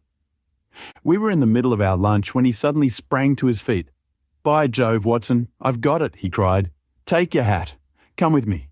He hurried at his top speed down Baker Street and along Oxford Street, until we had almost reached Regent Circus. Here on the left hand there stands a shop window filled with photographs of the celebrities and beauties of the day. Holmes's eyes fixed themselves upon one of them, and following his gaze, I saw the picture of a regal and stately lady in court dress, with a high diamond tiara upon her noble head. I looked at that delicately curved nose, at the marked eyebrows, at the straight mouth, and the strong little chin beneath it. Then I caught my breath as I read the time-honoured title of the great nobleman and statesman whose wife she had been. My eyes met those of Holmes, and he put his finger to his lips as we turned away from the window. I hope you liked this audiobook. If you'd like to hear more, please support us on patreon.com. It really helps us keep going. www.patreon.com/c/audiobooks752. Thank you, and I invite you to listen to the other books I have recorded. The Adventure of the Six Napoleons. It was no very unusual thing for Mr. Lestrade of Scotland Yard to look in upon us of an evening, and his visits were welcome to Sherlock Holmes, for they enabled him to keep in touch with all that was going on at the police headquarters. In return for the news which Lestrade would bring, Holmes was always ready to listen with attention to the details of any case upon which the detective was engaged, and was able occasionally, without any active interference, to give some hint or suggestion drawn from his own vast knowledge and experience. On this particular evening, Lestrade had spoken of the weather and the newspapers. Then he had fallen silent, puffing thoughtfully at his cigar. Holmes looked keenly at him. "Anything remarkable on hand?" he asked. "Oh, no, Mr. Holmes, nothing very particular." "Then tell me about it." Lestrade laughed.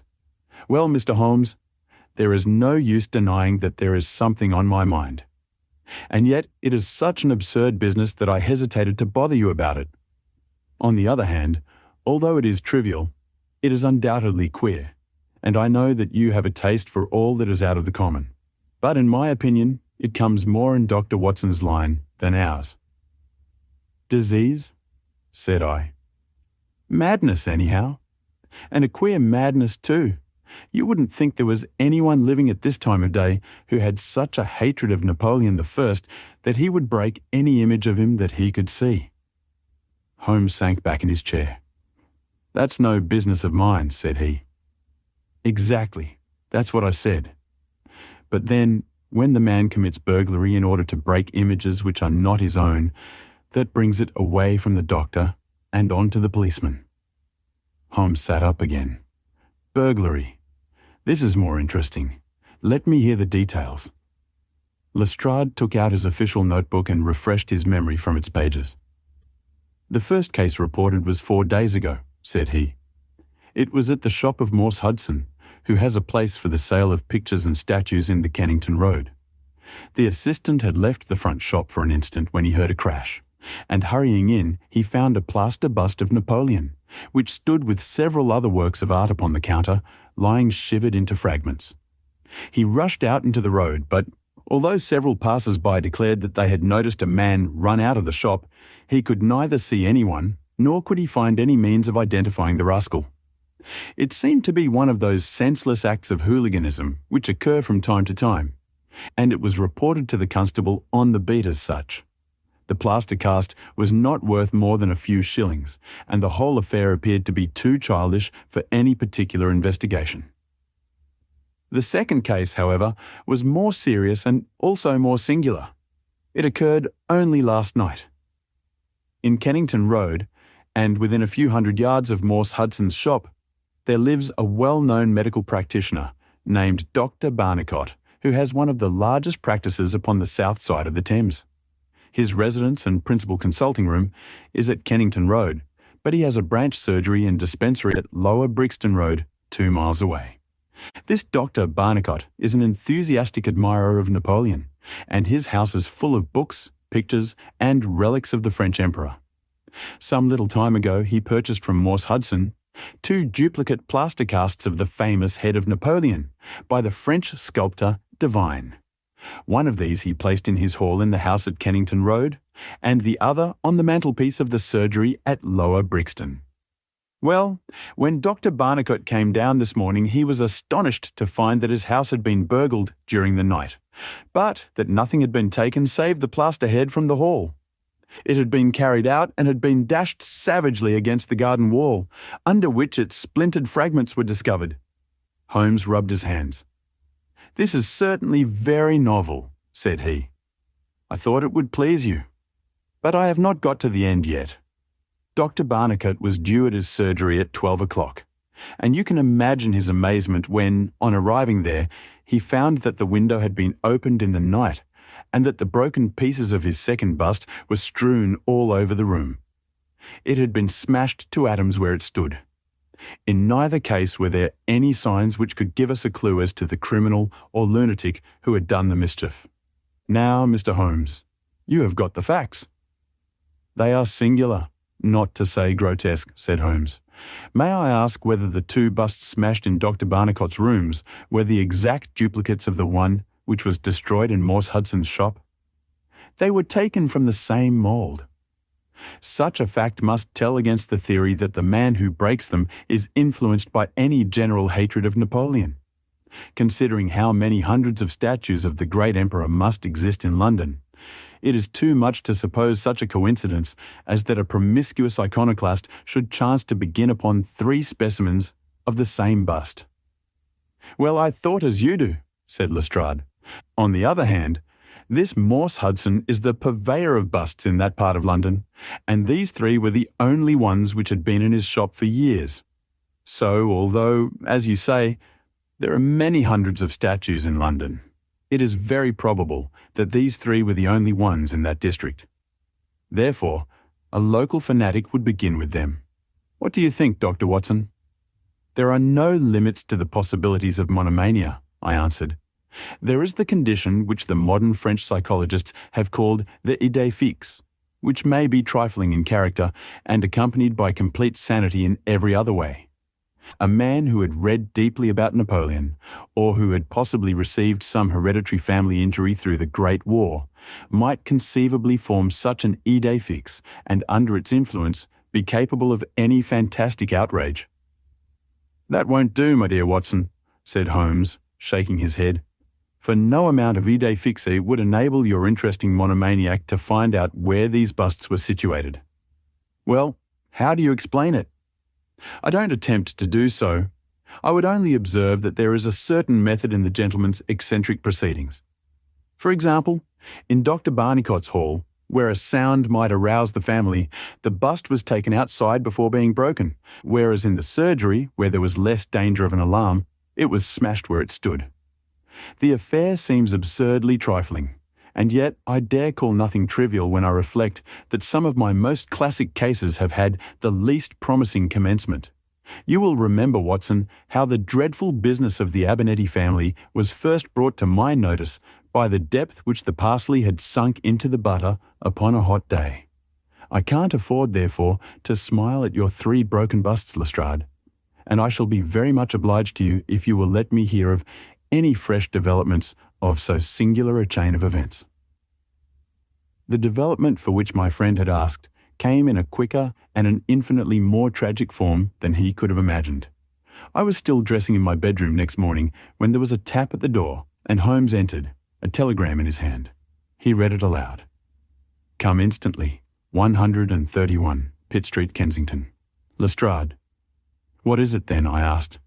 "Don't know. Maybe anything, but I suspect it is the sequel of the story of the statues.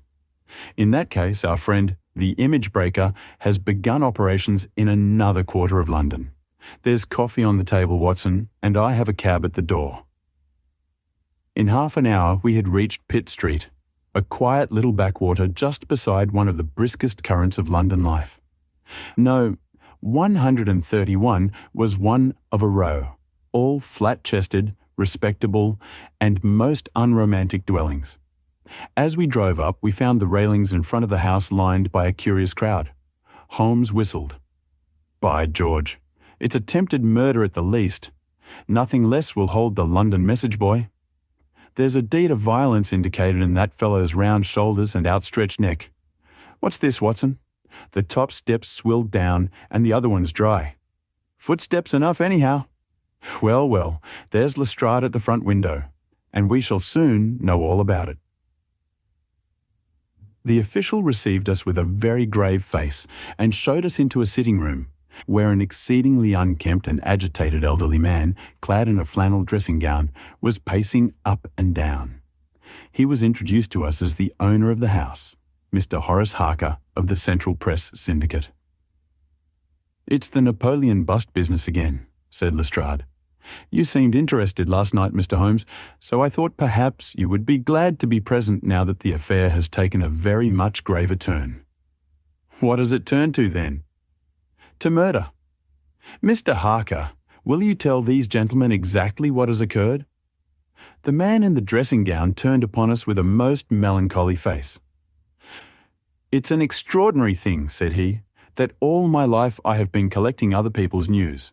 And now that a real piece of news has come my own way, I am so confused and bothered that I can't put 2 words together.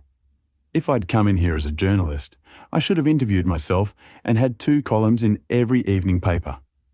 As it is, I'm giving away valuable copy by telling my story over and over to a string of different people, and I can make no use of it myself.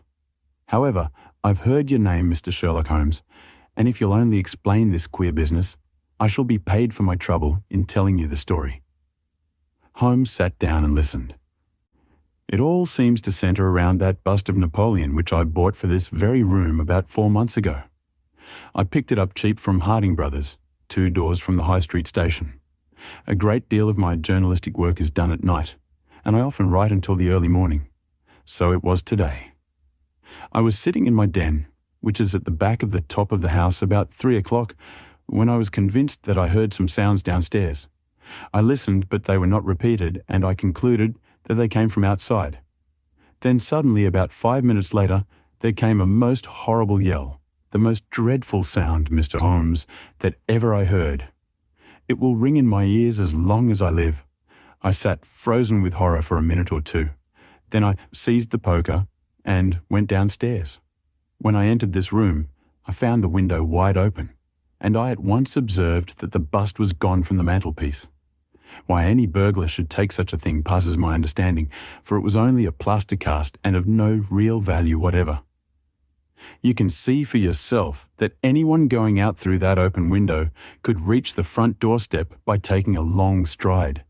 This was clearly what the burglar had done, so I went round and opened the door. Stepping out into the dark, I nearly fell over a dead man who was lying there. I ran back for a light, and there was the poor fellow, a great gash in his throat, and the whole place swimming in blood. He lay on his back, his knees drawn up and his mouth horribly open. I shall see him in my dreams. I had just time to blow on my police whistle, and then I must have fainted, for I knew nothing more until I found the policeman standing over me in the hall. "Well, who was the murdered man?" asked Holmes. "There's nothing to show who he was," said Lestrade. "You shall see the body at the mortuary, but we have made nothing of it up to now. He is a tall man, sunburned, very powerful, not more than 30. He is poorly dressed and yet does not appear to be a labourer.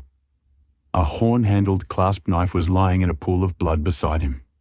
Whether it was the weapon which did the deed, or whether it belonged to the dead man, I do not know. There was no name on his clothing, and nothing in his pocket save an apple, some string, a shilling map of London, and a photograph. Here it is." It was evidently taken by a snapshot from a small camera. It represented an alert, sharp-featured simian man with thick eyebrows and a very peculiar projection of the lower part of the face like the muzzle of a baboon. "And what became of the bust?" asked Holmes, after a careful study of this picture. "We had news of it just before you came. It has been found in the front garden of an empty house in Camden House Road. It was broken into fragments. I'm going round now to see it. Will you come?" "Certainly. I must just take one look round." He examined the carpet and the window. "The fellow had either very long legs or was a most active man," said he. "With an area beneath, it was no mean feat to reach that window ledge and open that window.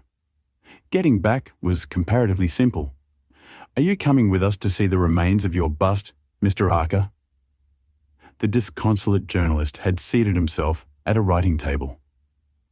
"I must try and make something of it," said he, "though I have no doubt that the first editions of the evening papers are out already with full details. It's like my luck. You remember when the Stand fell at Doncaster?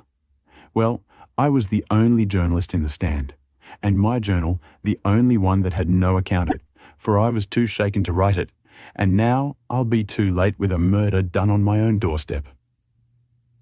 As we left the room, we heard his pen travelling shrilly over the foolscap. The spot where the fragments of the bust had been found was only a few hundred yards away. For the first time, our eyes rested upon this presentment of the great emperor, which seemed to raise such frantic and destructive hatred in the mind of the unknown. It lay scattered in splintered shards upon the grass. Holmes picked up several of them and examined them carefully. I was convinced from his intent face and his purposeful manner that at last he was upon a clue. "Well?" asked Lestrade. Holmes shrugged his shoulders. "We have a long way to go yet," said he. And yet, well, we have some suggestive facts to act upon. The possession of this trifling bust was worth more in the eyes of this strange criminal than a human life. That is one point. Then there is the singular fact that he did not break it in the house, or immediately outside the house, if to break it was his sole object. He was rattled and bustled by meeting this other fellow. He hardly knew what he was doing. Well, that's likely enough. But I wish to call your attention very particularly to the position of this house in the garden of which the bust was destroyed." Lestrade looked about him. It was an empty house, and so he knew that he would not be disturbed in the garden. "Yes, but there is another empty house farther up the street, which he must have passed before he came to this one. Why did he not break it there, since it is evident that every yard that he carried it increased the risk of someone meeting him?" "I give it up," said Lestrade. Holmes pointed to the street lamp above our heads. He could see what he was doing here, and he could not there. That was his reason. "By Jove, that's true," said the detective. "Now that I come to think of it, Dr. Barnicot's bust was broken not far from his red lamp. Well, Mr. Holmes, what are we to do with that fact? To remember it, to docket it. We may come on something later which will bear upon it. What steps do you propose to take now, Lestrade? The most practical way of getting at it, in my opinion, is to identify the dead man. There should be no difficulty about that.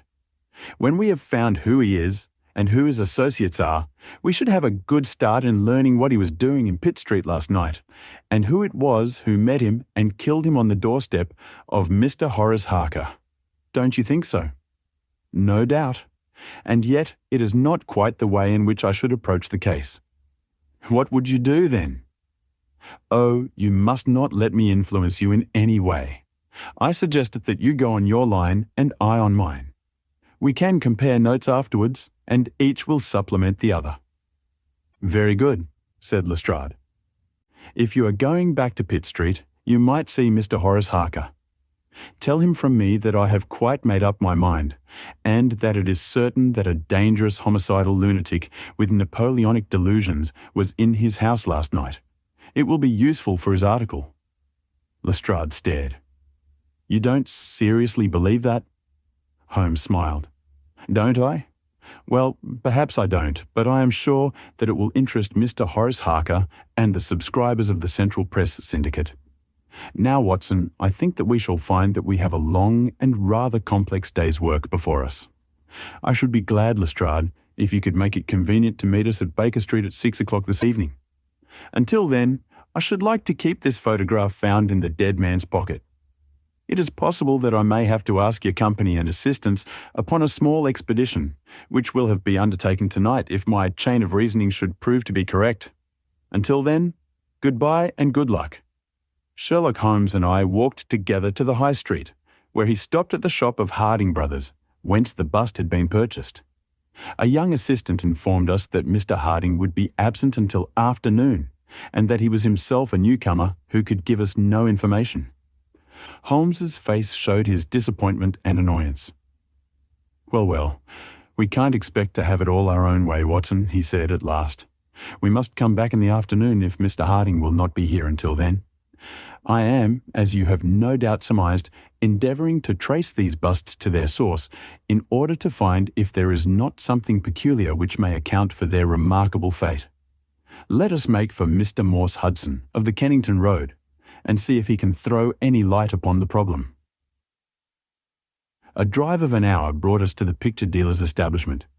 He was a small, stout man with a red face and a peppery manner. Yes, sir. On my very counter, sir, said he. What we pay rates and taxes for I don't know, when any ruffian can come in and break one's goods. Yes, sir. It was I who sold Dr. Barnicot his 2 statues. Disgraceful, sir. A nihilist plot, that's what I make it. No one but an anarchist would go about breaking statues. Red Republicans, that's what I call them. Who did I get the statues from? I don't see what that has to do with it. Well, if you really want to know, I got them from Gelder Company in Church Street, Stepney. They are a well-known house in the trade, and have been this 20 years. How many had I? 3. 2 and 1 are 3. 2 of Dr. Barnicot's, and 1 smashed in broad daylight on my own counter. Do I know that photograph? No, I don't. Yes, I do, though. Why, it's Beppo. He was a kind of Italian piecework man who made himself useful in the shop. He could carve a bit and gild and frame and do odd jobs. The fellow left me last week, and I've heard nothing of him since. No, I don't know where he came from, nor where he went to. I have nothing against him while he was here. He was gone 2 days before the bust was smashed. Well, that's all we could reasonably expect to get from Morse Hudson, said Holmes, as we emerged from the shop. We have this Beppo as a common factor, both in Kennington and in Kensington, so that is worth a 10-mile drive. Now, Watson, let us make for Gelder Company of Stepney, the source and origin of busts. I shall be surprised if we don't get some help down there. In rapid succession, we passed through the fringe of fashionable London, Hotel London, theatrical London, literary London, commercial London, and, finally, maritime London, till we came to a riverside city of 100,000 souls, where the tenement houses swelter and reek with the outcasts of Europe. Here, In a broad thoroughfare, once the abode of wealthy city merchants, we found the sculpture works for which we searched. Outside was a considerable yard full of monumental masonry. Inside was a large room in which 50 workers were carving or moulding. The manager, a big blonde German, received us civilly and gave a clear answer to all Holmes's questions.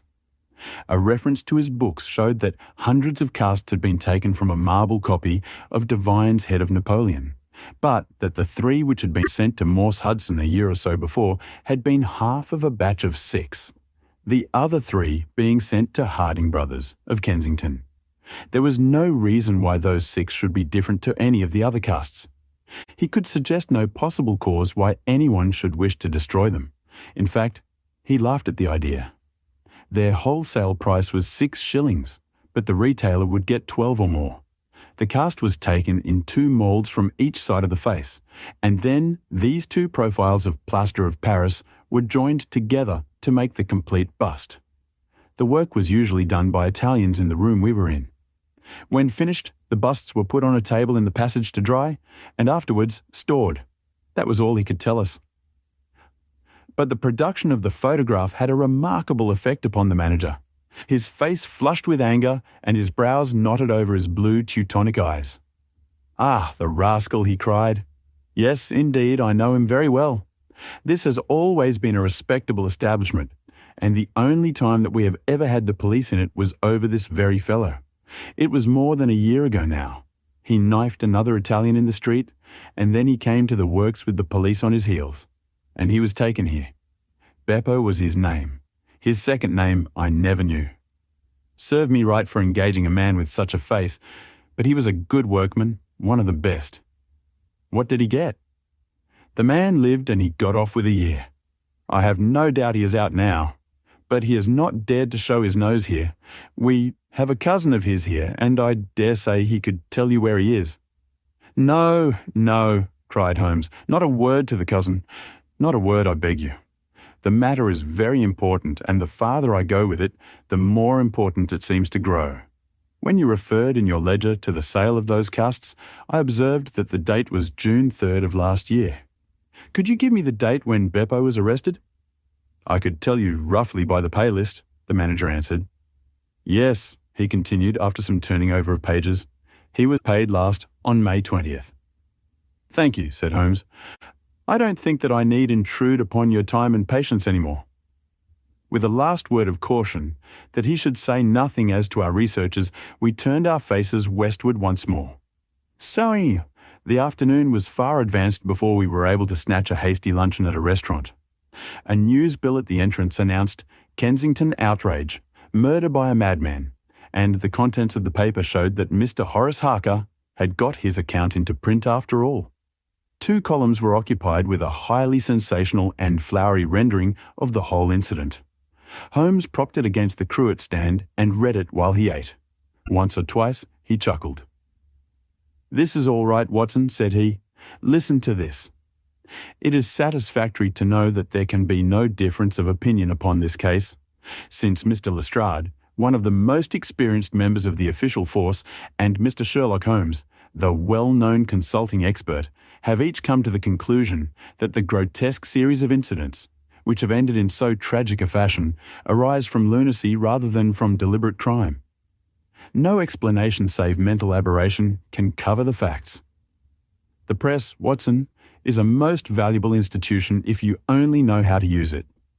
And now, if you have quite finished, we will hark back to Kensington and see what the manager of Harding Brothers has to say to the matter."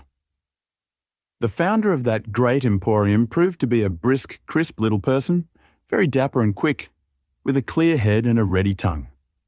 "Yes, sir, I've already read the account in the evening papers. Mr. Horace Harker is a customer of ours. We supplied him with the bust some months ago. We ordered 3 busts of that sort from Gelder Company of Stepney. They are all sold now." "To whom?" "Oh, I dare say by consulting our sales book we could very easily tell you. Yes, we have the entries here. One to Mr. Harker, you see, and one to Mr. Josiah Brown of Laburnum Lodge, Laburnum Vale, Chiswick, and one to Mr. Sanderford of Lower Grove Road, Reading. No, I have never seen this face which you show me in the photograph. You would hardly forget it, would you, sir? For I've seldom seen an uglier. Have we any Italians on the staff? Yes, sir. We have several among our workpeople and cleaners. I dare say they might get a peep at that sales book if they wanted to. There is no particular reason for keeping a watch upon that book. Well, it's a very strange business, and I hope that you'll let me know if anything comes of your inquiries. Holmes had taken several notes during Mr. Harding's evidence, and I could see that he was thoroughly satisfied by the turn which affairs were taking. He made no remark, however, save that, unless we hurried, we should be late for our appointment with Lestrade. Sure enough, when we reached Baker Street, the detective was already there, and we found him pacing up and down in a fever of impatience.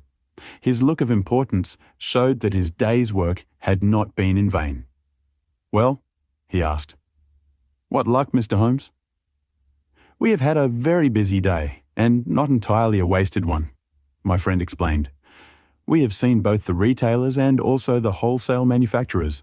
I can trace each of the busts now from the beginning." "The busts!" cried Lestrade. Well, you have your own methods, Mr. Sherlock Holmes, and it is not for me to say a word against them, but I think I have done a better day's work than you. I have identified the dead man." "You don't say so?" "And found a cause for the crime." "Splendid. We have an inspector who makes a specialty of Saffron Hill and the Italian Quarter. Well, this dead man had some Catholic emblem round his neck, and that, along with his colour, made me think he was from the south. Inspector Hill knew him the moment he caught sight of him. His name is Pietro Vannucci from Naples, and he is one of the greatest cutthroats in London. He is connected with the Mafia, which, as you know, is a secret political society, enforcing its decrees by murder. Now you see how the affair begins to clear up. The other fellow is probably an Italian also, and a member of the Mafia. He has broken the rules in some fashion. Pietro is set upon his track. Probably the photograph we found in his pocket is the man himself, so that he may not knife the wrong person. He dogs the fellow. He sees him enter a house. He waits outside for him, and in the scuffle he receives his own death wound. How is that, Mr. Sherlock Holmes?" Holmes clapped his hands approvingly. "Excellent, Lestrade, excellent," he cried. "But I didn't quite follow your explanation of the destruction of the busts." "The busts! You never can get those busts out of your head. After all, that is nothing. Petty larceny, 6 months at the most. It is the murder that we are really investigating, and I tell you that I am gathering all the threads into my hands. And the next stage is a very simple one. I shall go down with Hill to the Italian Quarter, find the man whose photograph we have got, and arrest him on the charge of murder. Will you come with us?" "I think not. I fancy we can attain our end in a simpler way. I can't say for certain because it all depends upon a factor which is completely outside our control. But I have great hopes. In fact, the betting is exactly 2-1, that if you will come with us tonight I shall be able to help you to lay him by the heels." "In the Italian Quarter?" "No, I fancy Chiswick is an address which is more likely to find him. If you will come with me to Chiswick tonight, Lestrade, I'll promise to go to the Italian Quarter with you tomorrow, and no harm will be done by the delay. And now, I think that a few hours' sleep would do us all good, for I do not propose to leave before 11 o'clock, and it is unlikely that we shall be back before morning. You'll dine with us, Lestrade, and then you are welcome to the sofa until it is a time for us to start. In the meantime, Watson, I should be glad if you would ring for an express messenger, for I have a letter to send, and it is important that it should go at once." Holmes spent the evening in rummaging among the files of the old daily papers with which one of our lumber rooms was packed. When at last he descended, it was with triumph in his eyes, but he said nothing to either of us as to the result of his researches. For my own part, I had followed step by step the methods by which he had traced the various windings of this complex case, and though I could not yet perceive the goal which we would reach, I understood clearly that Holmes expected this grotesque criminal to make an attempt upon the 2 remaining busts, one of which, I remembered, was at Chiswick. No doubt the object of our journey was to catch him in the very act, and I could not but admire the cunning with which my friend had inserted a wrong clue in the evening paper, so as to give the fellow the idea that he could continue his scheme with impunity. I was not surprised when Holmes suggested that I should take my revolver with me. He had himself picked up the loaded hunting crop, which was his favourite weapon. A four-wheeler was at the door at 11, and in it we drove to a spot at the other side of Hammersmith Bridge. Here the cabman was directed to wait. A short walk brought us to a secluded road fringed with pleasant houses, each standing in its own grounds. In the light of a street lamp we read Laburnum Villa upon the gate-post of one of them. The occupants had evidently retired to rest, for all was dark save for a fanlight over the hall door, which shed a single blurred circle onto the garden path. The wooden fence which separated the grounds from the road threw a dense black shadow upon the inner side, and here it was that we crouched. "I fear that you'll have a long wait," Holmes whispered. "We may thank our stars that it is not raining. I don't think we can even venture to smoke to pass the time. However, it's a 2-to-1 chance that we get something to pay us for our trouble." It proved, however, that our vigil was not to be so long as Holmes had led us to fear, and it ended in a very sudden and singular fashion. In an instant, without the least sound to warn us of his coming, the garden gate swung open, and a lithe, dark figure, as swift and active as an ape, rushed up the garden path. We saw it whisk past the light thrown from over the door and disappear against the black shadow of the house. There was a long pause, during which we held our breath, and then a very gentle creaking sound came to our ears. The window was being opened. The noise ceased, and again there was a long silence. The fellow was making his way into the house. We saw the sudden flash of a dark lantern inside the room. What he sought was evidently not there, for again we saw the flash through another blind and then through another. "Let us get to the open window. We will nab him as he climbs out," Lestrade whispered. But before we could move, the man had emerged again. As he came out into the glimmering patch of light, we saw that he carried something white under his arm. He looked stealthily all round him. The silence of the deserted street reassured him. Turning his back upon us, he laid down his burden, and the next instant there was the sound of a sharp tap, followed by a clatter and rattle. The man was so intent upon what he was doing that he never heard our steps as we stole across the grass plot. With the bound of a tiger, Holmes was on his back, and an instant later Lestrade and I had him by either wrist and the handcuffs had been fastened.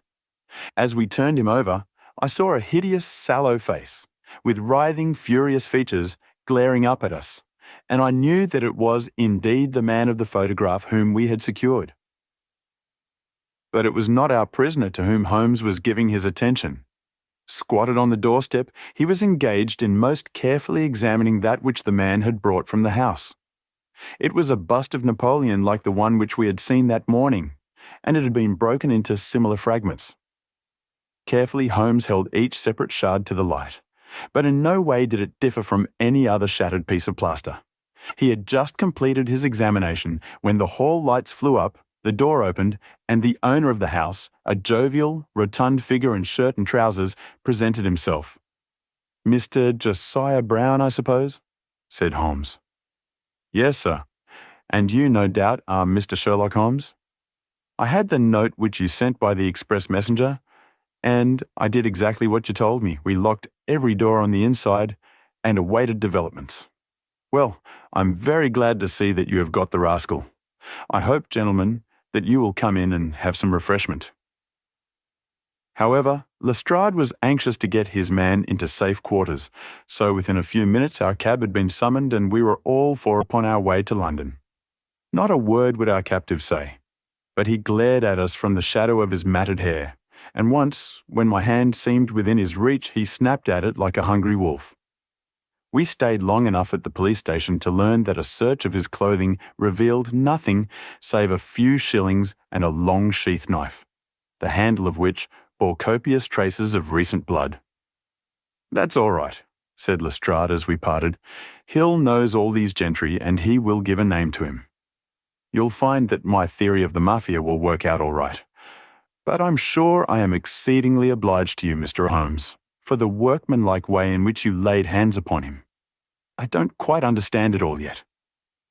"I fear it is rather too late an hour for explanations," said Holmes. "Besides, there are one or two details which are not finished off, and it is one of those cases which are worth working out to the very end.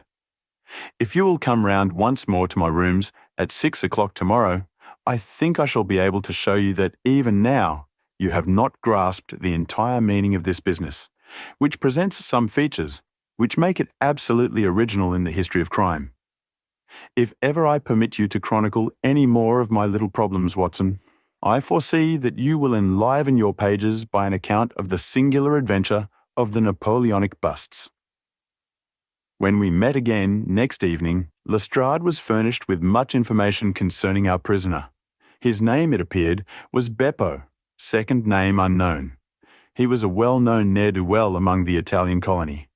He had once been a skilful sculptor and had earned an honest living, but he had taken to evil courses and had twice already been in jail, once for a petty theft and once, as we had already heard, for stabbing a fellow countryman. He could talk English perfectly well.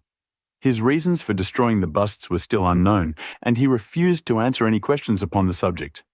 But the police had discovered that these same busts might very well have been made by his own hands, since he was engaged in this class of work at the establishment of Gelder Company.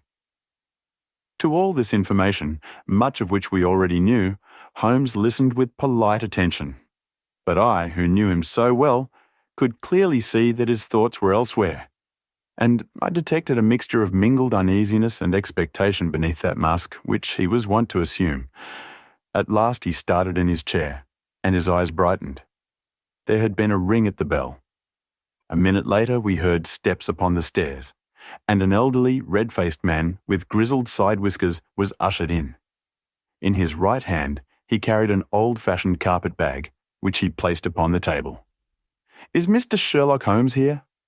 My friend bowed and smiled. "Mr. Sandford of Reading, I suppose?" said he. "Yes, sir. I fear that I am a little late, but the trains were awkward. You wrote to me about a bust that is in my possession." "Exactly." "I have your letter here. You said, 'I desire to possess a copy of Devine's Napoleon, and am prepared to pay you £10 for the one which is in your possession.' Is that right?" "Certainly."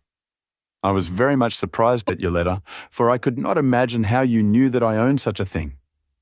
"Of course you must have been surprised, but the explanation is very simple. Mr. Harding, of Harding Brothers, said that they had sold you their last copy, and he gave me your address." "Oh, that was it, was it? Did he tell you what I paid for it?" "No, he did not." "Well, I am an honest man, though not a very rich one. I only gave 15 shillings for the bust, and I think you ought to know that before I take £10 from you." "I am sure the scruple does you honour, Mr. Sandford, but I have named that price, so I intend to stick to it." "Well, it is very handsome of you, Mr. Holmes. I brought the bust up with me, as you asked me to do. Here it is." He opened his bag, and at last we saw placed upon our table a complete specimen of that bust, which we had already seen more than once in fragments. Holmes took a paper from his pocket and laid a £10 note upon the table. "You will kindly sign that paper, Mr. Sandford, in the presence of these witnesses. It is simply to say that you transfer every possible right that you ever had in the bust to me. I am a methodical man, you see, and you never know what turn events might take afterwards. Thank you, Mr. Sandford. Here is your money, and I wish you a very good evening." When our visitor had disappeared, Sherlock Holmes's movements were such as to rivet our attention. He began by taking a clean white cloth from a drawer and laying it over the table. Then he placed his newly acquired bust in the centre of the cloth. Finally, he picked up his hunting crop and struck Napoleon a sharp blow on the top of the head. The figure broke into fragments, and Holmes bent eagerly over the shattered remains.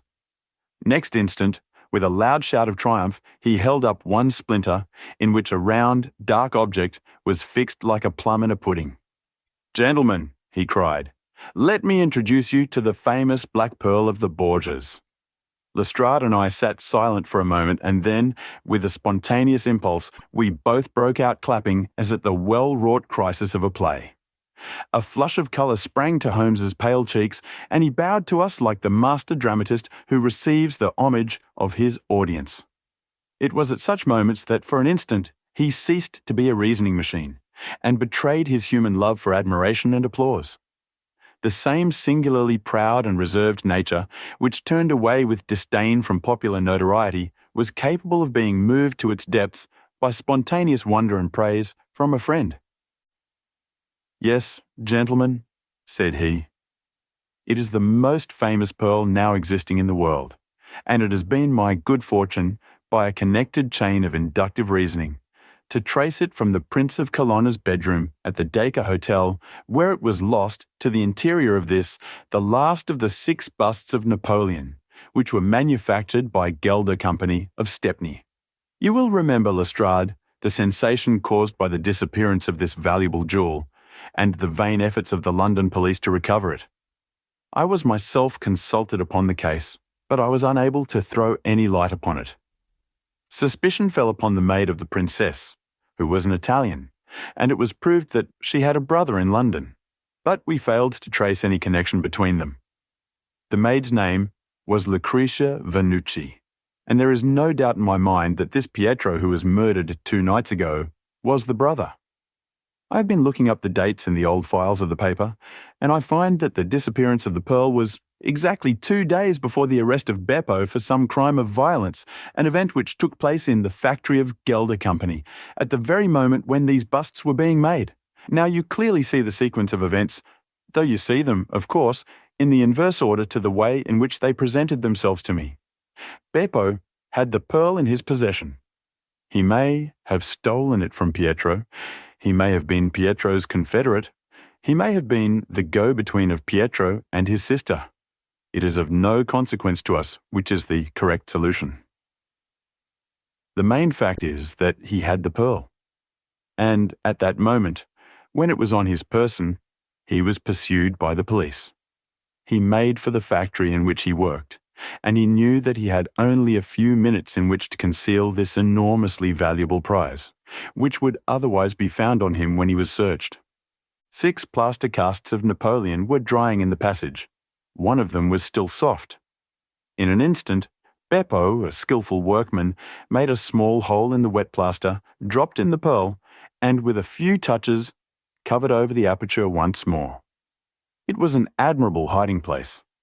No one could possibly find it, but Beppo was condemned to a year's imprisonment.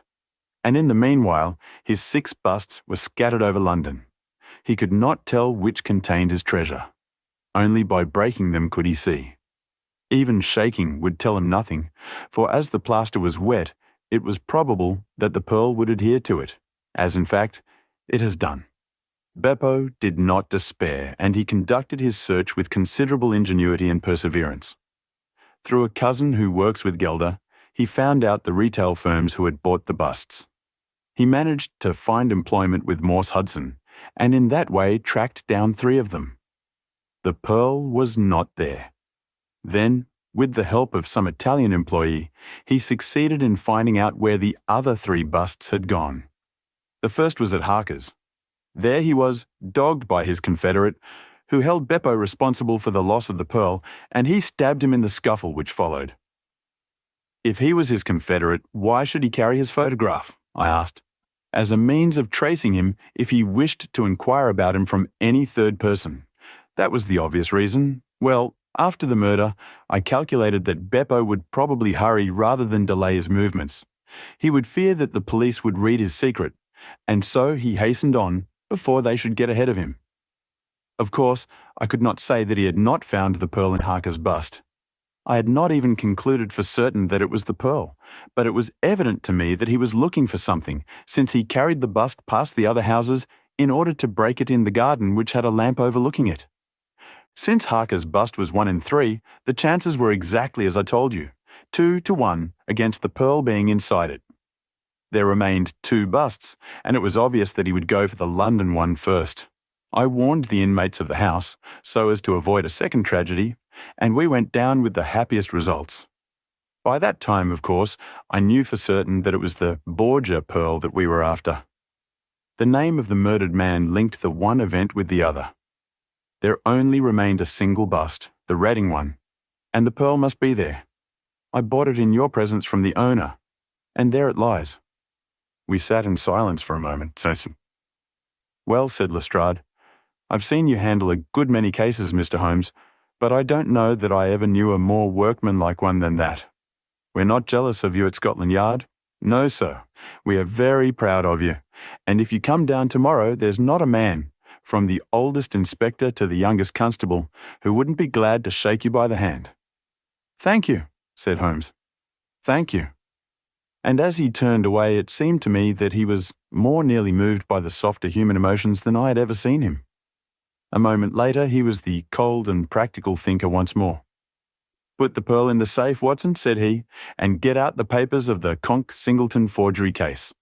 Goodbye, Lestrade. If any little problem comes your way, I shall be happy, if I can, to give you a hint or two as to its solution.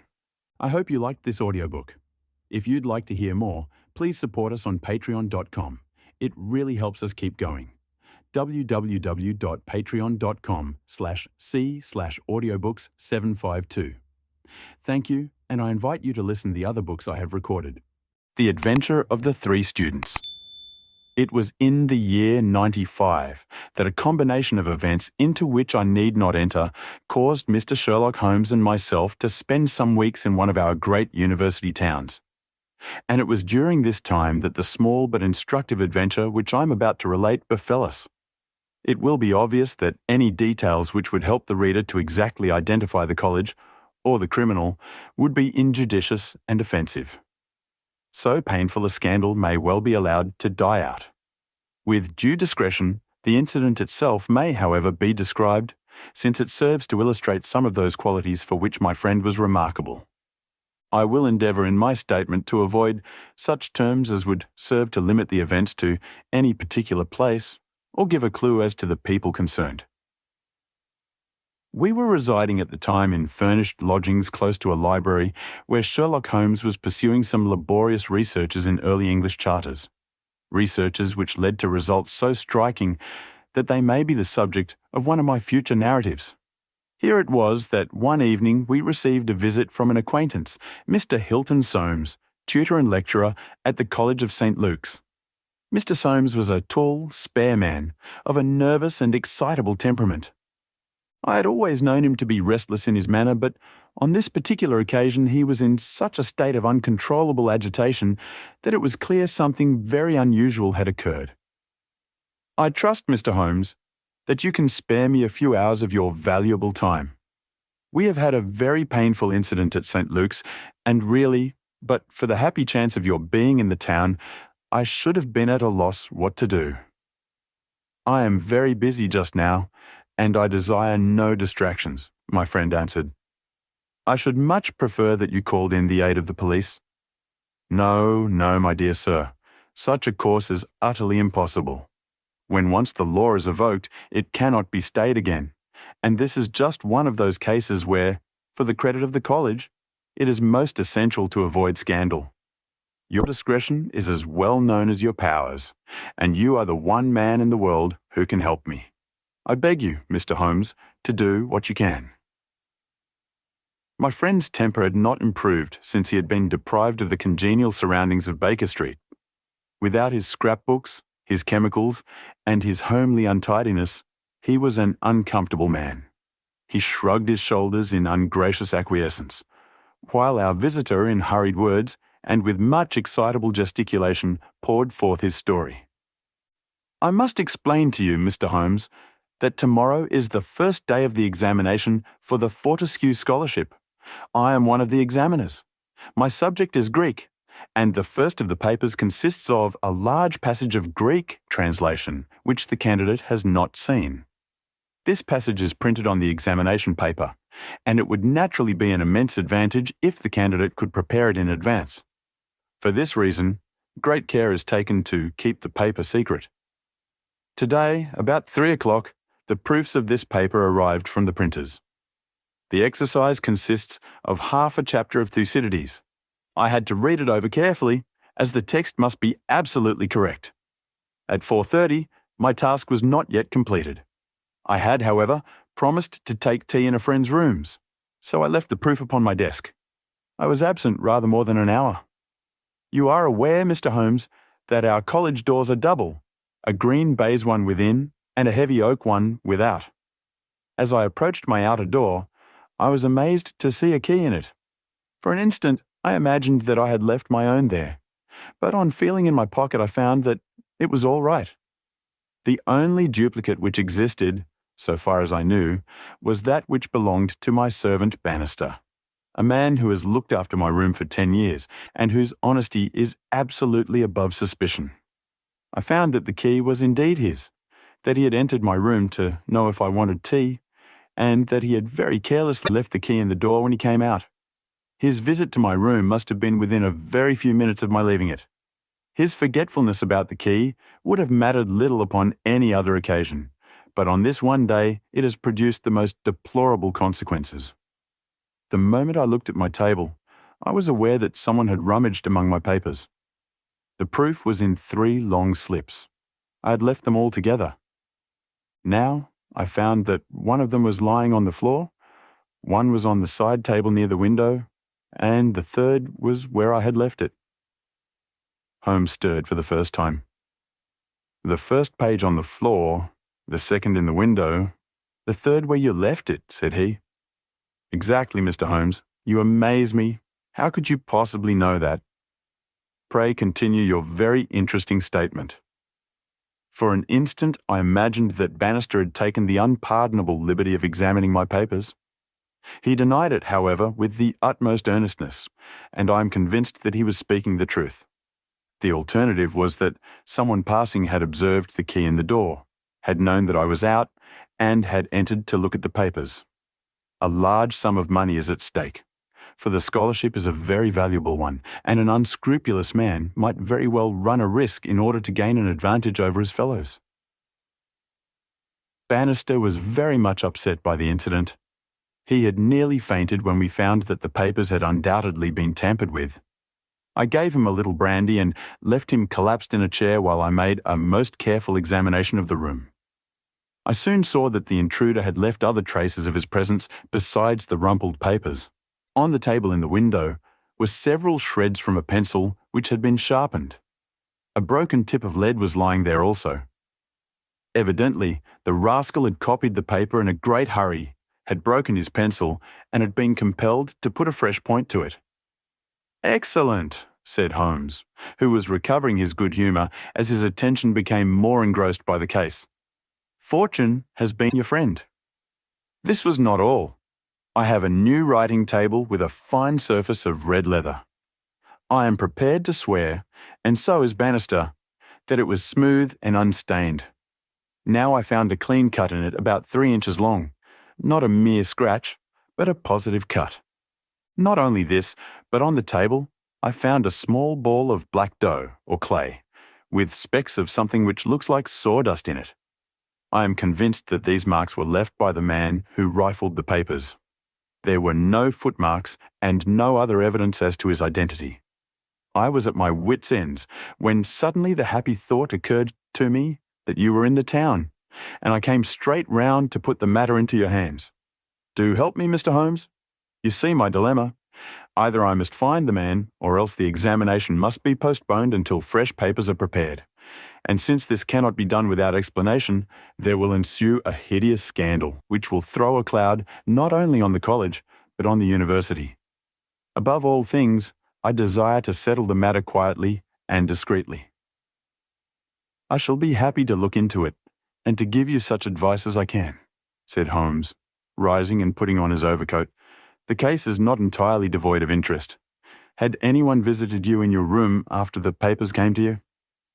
Yes, young Daulat Ras, an Indian student who lives on the same stair, came in to ask me some particulars about the examination.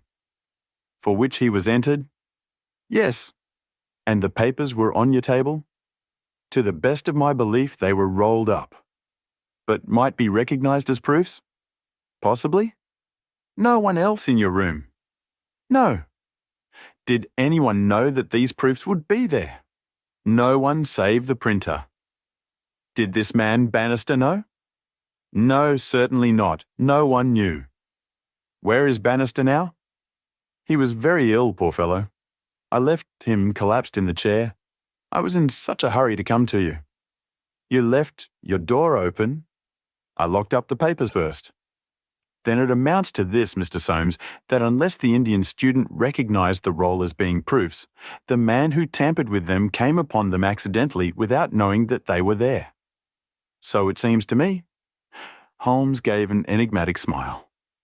Well, said he, let us go round. Not one of your cases, Watson. Mental, not physical. All right, come if you want to. Now, Mr. Soames, at your disposal. The sitting room of our client opened by a long, low latticed window onto the ancient lichen-tinted court of the old college. A Gothic arched door led to a worn stone staircase. On the ground floor was the tutor's room. Above were 3 students, one on each story. It was already twilight when we reached the scene of our problem. Holmes halted and looked earnestly at the window. Then he approached it, and, standing on tiptoe with his neck craned, he looked into the room. He must have entered through the door. There is no opening except the one pane, said our learned guide. Dear me, said Holmes, and he smiled in a singular way as he glanced at our companion. Well, if there is nothing to be learned here, we had best go inside. The lecturer unlocked the outer door and ushered us into his room. We stood at the entrance while Holmes made an examination of the carpet. I am afraid there are no signs here, said he. One could hardly hope for any upon so dry a day. Your servant seems to have quite recovered. You left him in a chair, you say? Which chair?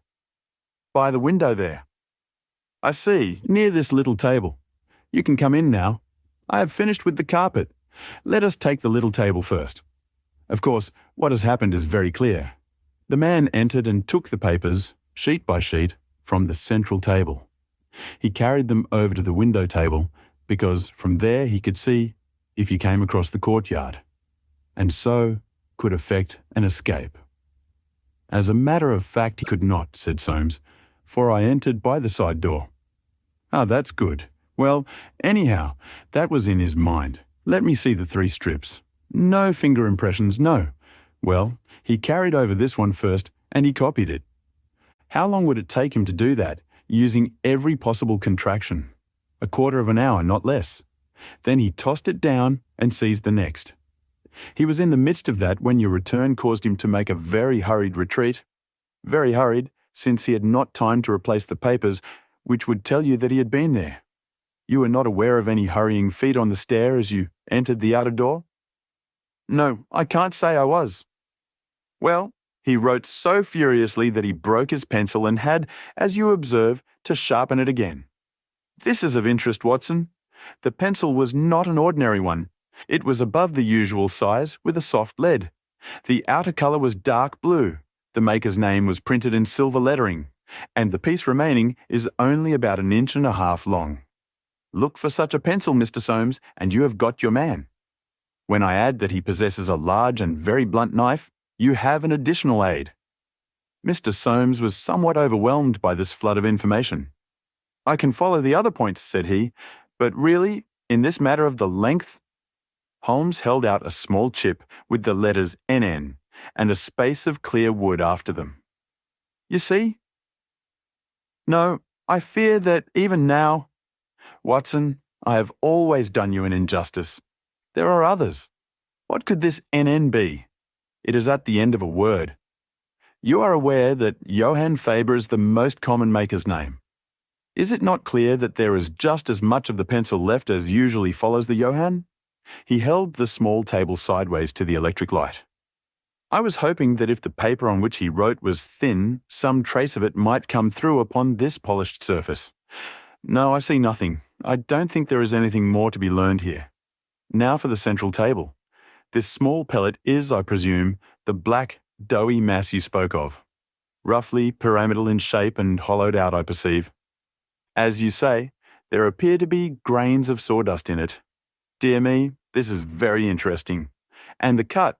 A positive tear, I see. It began with a thin scratch and ended in a jagged hole. I am much indebted to you for directing my attention to this case, Mr. Soames. Where does that door lead to? To my bedroom. Have you been in it since your adventure? No, I came straight away for you. I should like to have a glance round. What a charming, old-fashioned room. Perhaps you will kindly wait a minute until I have examined the floor. No, I see nothing. What about this curtain? You hang your clothes behind it. If anyone were forced to conceal himself in this room, he must do it there, since the bed is too low and the wardrobe too shallow. No one there, I suppose? As Holmes drew the curtain, I was aware, from some little rigidity and alertness of his attitude, that he was prepared for an emergency. As a matter of fact, the drawn curtain disclosed nothing but 3 or 4 suits of clothes hanging from a line of pegs. Holmes turned away and stooped suddenly to the floor. "Halloa, what's this?" said he. It was a small pyramid of black, putty-like stuff, exactly like the one upon the table of the study. Holmes held it out on his open palm in the glare of the electric light. "Your visitor seems to have left traces in your bedroom as well as in your sitting room, Mr. Soames. What could he have wanted there? I think it is clear enough. You came back by an unexpected way, and so he had no warning until you were at the very door. What could he do? He caught up everything which would betray him, and he rushed into your bedroom to conceal himself." "Good gracious, Mr. Holmes, do you mean to tell me that all the time I was talking to Bannister in this room, we had the man prisoner if we had only known it? So I read it. Surely there is another alternative, Mr. Holmes. I don't know whether you observed my bedroom window? Lattice-paned, lead framework, 3 separate windows, one swinging on hinge and large enough to admit a man. Exactly. And it looks out on an angle of the courtyard so as to be partly invisible. The man might have effected his entrance there, left traces as he passed through the bedroom, and finally, finding the door open, have escaped that way." Holmes shook his head impatiently.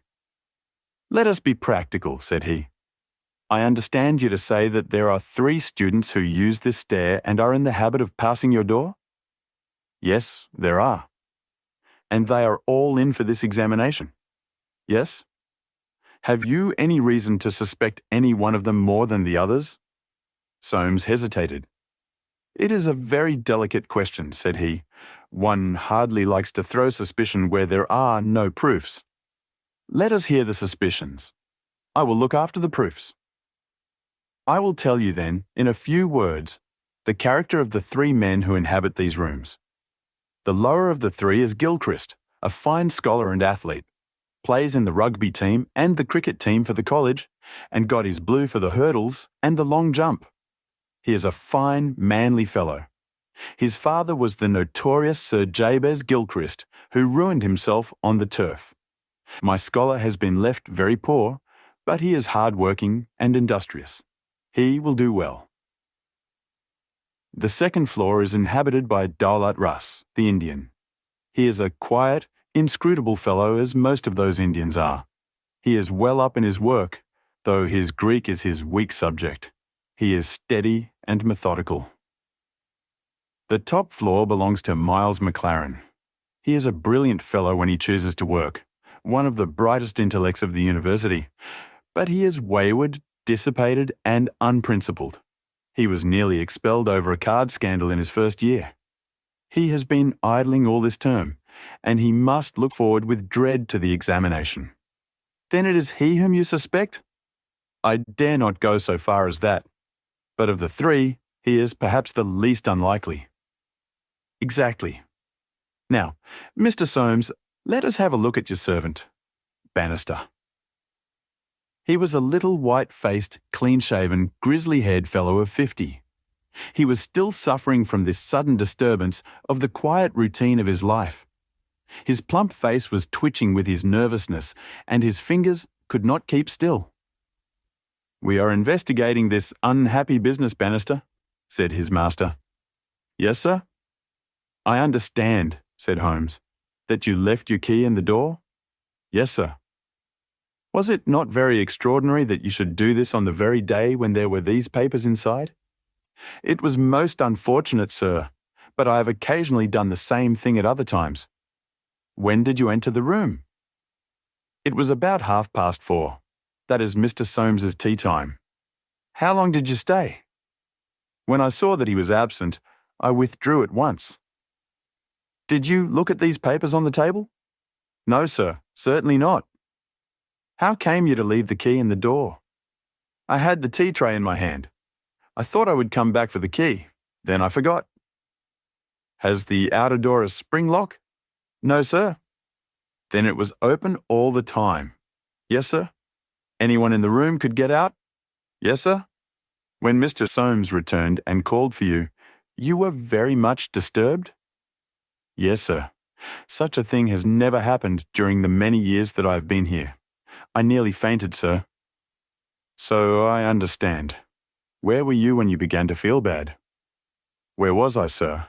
Why, here, near the door. That is singular because you sat down in that chair over yonder near the corner. Why did you pass these other chairs? I don't know, sir. It didn't matter to me where I sat. I really don't think he knew much about it, Mr. Holmes. He was looking very bad, quite ghastly. You stayed here when your master left? Only for a minute or so. Then I locked the door and went to my room. Whom do you suspect? Oh, I would not venture to say, sir. I don't believe there is any gentleman in this university who is capable of profiting by such an action. No, sir, I'll not believe it. Thank you. That will do, said Holmes. Oh, one more word. You have not mentioned to any of the 3 gentlemen whom you attend that anything is amiss? No, sir, not a word. You haven't seen any of them? No, sir. Very good. Now, Mr. Soames, we will take a walk in the quadrangle, if you please. 3 yellow squares of light shone above us in the gathering gloom. Your 3 birds are all in their nests, said Holmes, looking up. Halloa, what's that?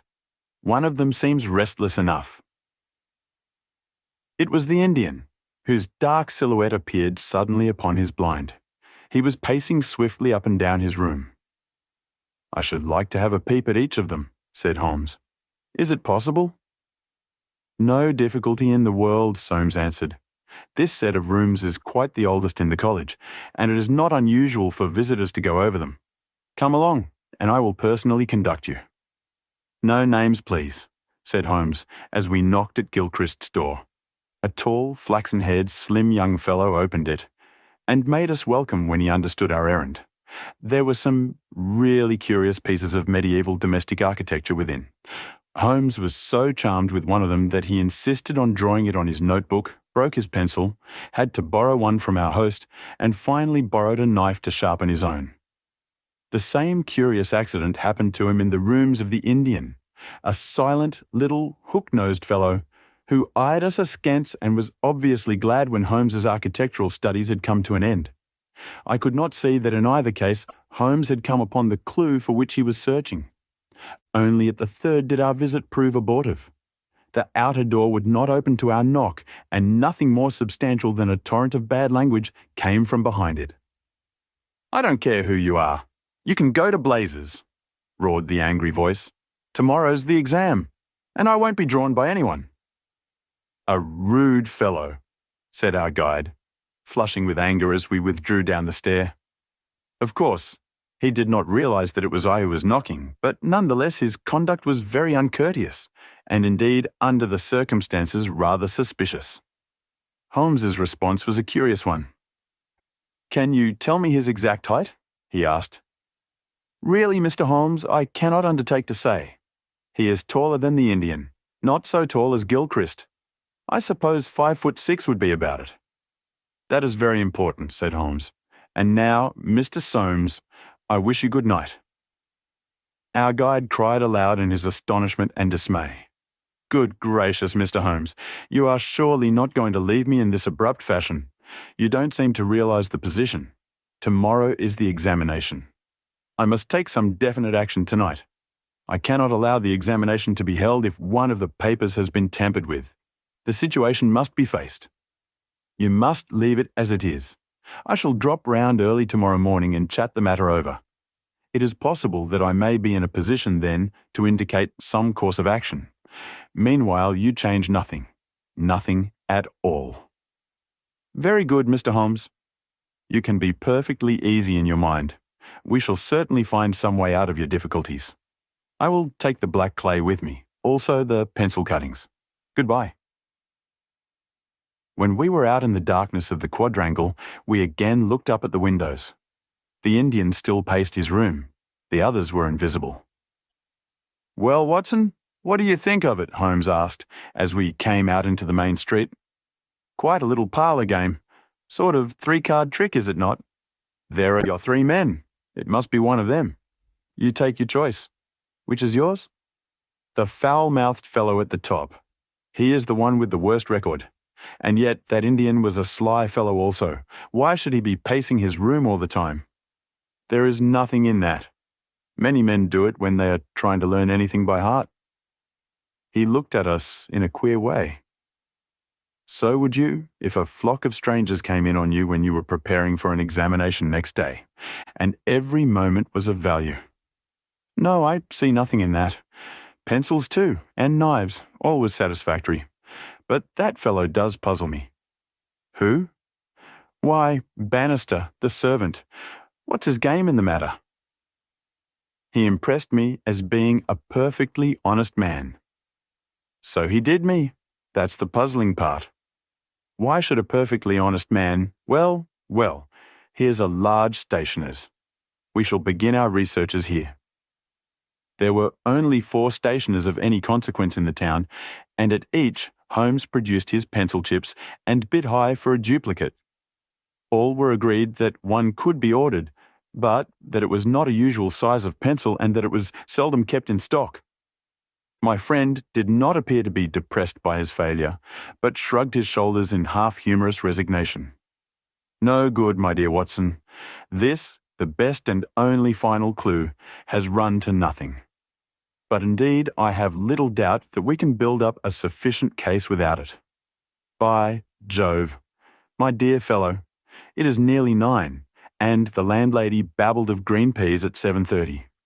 What with your eternal tobacco, Watson, and your irregularity at meals, I expect that you will get notice to quit, and that I shall share your downfall, not, however, before we have solved the problem of the nervous tutor, the careless servant, and the 3 enterprising students." Holmes made no further allusion to the matter that day, though he sat lost in thought for a long time after our belated dinner. At 8 in the morning he came into my room just as I finished my toilet. "Well, Watson," said he, "it is time we went down to St. Luke's. Can you do without breakfast?" "Certainly. Soames will be in a dreadful fidget until we are able to tell him something positive." "Have you anything positive to tell him?" "I think so." "You have formed a conclusion?" "Yes, my dear Watson. I have solved the mystery." "But what fresh evidence could you have got?" "Aha! It is not for nothing that I have turned myself out of bed at the untimely hour of 6. I have put in 2 hours' hard work and covered at least 5 miles, with something to show for it. Look at that." He held out his hand. On the palm were 3 little pyramids of black, doughy clay. "Why, Holmes, you had only 2 yesterday, and 1 more this morning. It is a fair argument that wherever number 3 came from is also the source of numbers 1 and 2. Hey, Watson? Well, come along and put friend Soames out of his pain." The unfortunate tutor was certainly in a state of pitiable agitation when we found him in his chambers. In a few hours the examination would commence, and he was still in the dilemma between making the facts public and allowing the culprit to compete for the valuable scholarship. He could hardly stand still, so great was his mental agitation, and he ran towards Holmes with 2 eager hands outstretched. "Thank heaven that you have come. I feared that you had given it up in despair. What am I to do? Shall the examination proceed?" "Yes, let it proceed by all means." "But this rascal—" "He shall not compete." "You know him?" "I think so. If this matter is not to become public, We must give ourselves certain powers and resolve ourselves into a small, private court-martial. You there, if you please, Soames. Watson, you here. I'll take the armchair in the middle. I think that we are now sufficiently imposing to strike terror into a guilty breast. Kindly ring the bell." Bannister entered and shrunk back in evident surprise and fear at our judicial appearance. "You will kindly close the door," said Holmes. "Now, Bannister, will you please tell us the truth about yesterday's incident?" The man turned white to the roots of his hair. "I have told you everything, sir." "Nothing to add?" "Nothing at all, sir." "Well then, I must make some suggestions to you. When you sat down on that chair yesterday, did you do so in order to conceal some object which would have shown who had been in the room?" Bannister's face was ghastly. "No, sir, certainly not." "It is only a suggestion," said Holmes suavely. "I frankly admit that I am unable to prove it, but it seems probable enough, since the moment that Mr. Soames's back was turned, you released the man who was hiding in that bedroom." Bannister licked his dry lips. "There was no man, sir." "Ah, that's a pity, Bannister. Up to now, you may have spoken the truth, but now I know that you have lied." The man's face set in sullen defiance. "There was no man, sir." Come, Bannister." "No, sir, there was no one." "In that case, you can give us no further information. Would you please remain in the room? Stand over there near the bedroom door. Now, Soames, I'm going to ask you to have the great kindness to go up to the room of young Gilchrist and to ask him to step down into yours." An instant later the tutor returned, bringing with him the student. He was a fine figure of a man, tall, lithe and agile, with a springy step and a pleasant open face. His troubled blue eyes glanced at each of us, and finally rested with an expression of blank dismay upon Bannister in the farther corner. "Just close the door," said Holmes. "Now, Mr. Gilchrist, we are all quite alone here, and no one need ever know one word of what passes between us. We can be perfectly frank with each other. We want to know, Mr. Gilchrist, how you, an honourable man, ever came to commit such an action as that of yesterday." The unfortunate young man staggered back and cast a look full of horror and reproach at Bannister. No, Mr. Gilchrist, sir, I never said a word, never one word," cried the servant. "No, but you have now," said Holmes. "Now, sir, you must see that after Bannister's words your position is hopeless, and that your only chance lies in a frank confession." For a moment, Gilchrist, with upraised hand, tried to control his writhing features. The next, he had thrown himself on his knees beside the table, and, burying his face in his hands, he had burst into a storm of passionate sobbing. Come," said Holmes kindly. "It is human to err, and at least no one can accuse you of being a callous criminal. Perhaps it would be easier for you if I were to tell Mr. Soames what occurred, and you can check me where I'm wrong. Shall I do so? Well, don't trouble to answer. Listen, and see that I do you no injustice. From the moment, Mr. Soames, that you said to me that no one, not even Bannister, could have told that the papers were in your room, the case began to take a definite shape in my mind. The printer one could, of course, dismiss. He could examine the papers in his own office. The Indian I also thought nothing of. If the proofs were in a roll, he could not possibly know what they were. On the other hand, it seemed an unthinkable coincidence that a man should dare to enter the room, and that by chance on that very day the papers were on the table. I dismissed that. The man who entered knew that the papers were there. How did he know? When I approached your room, I examined the window.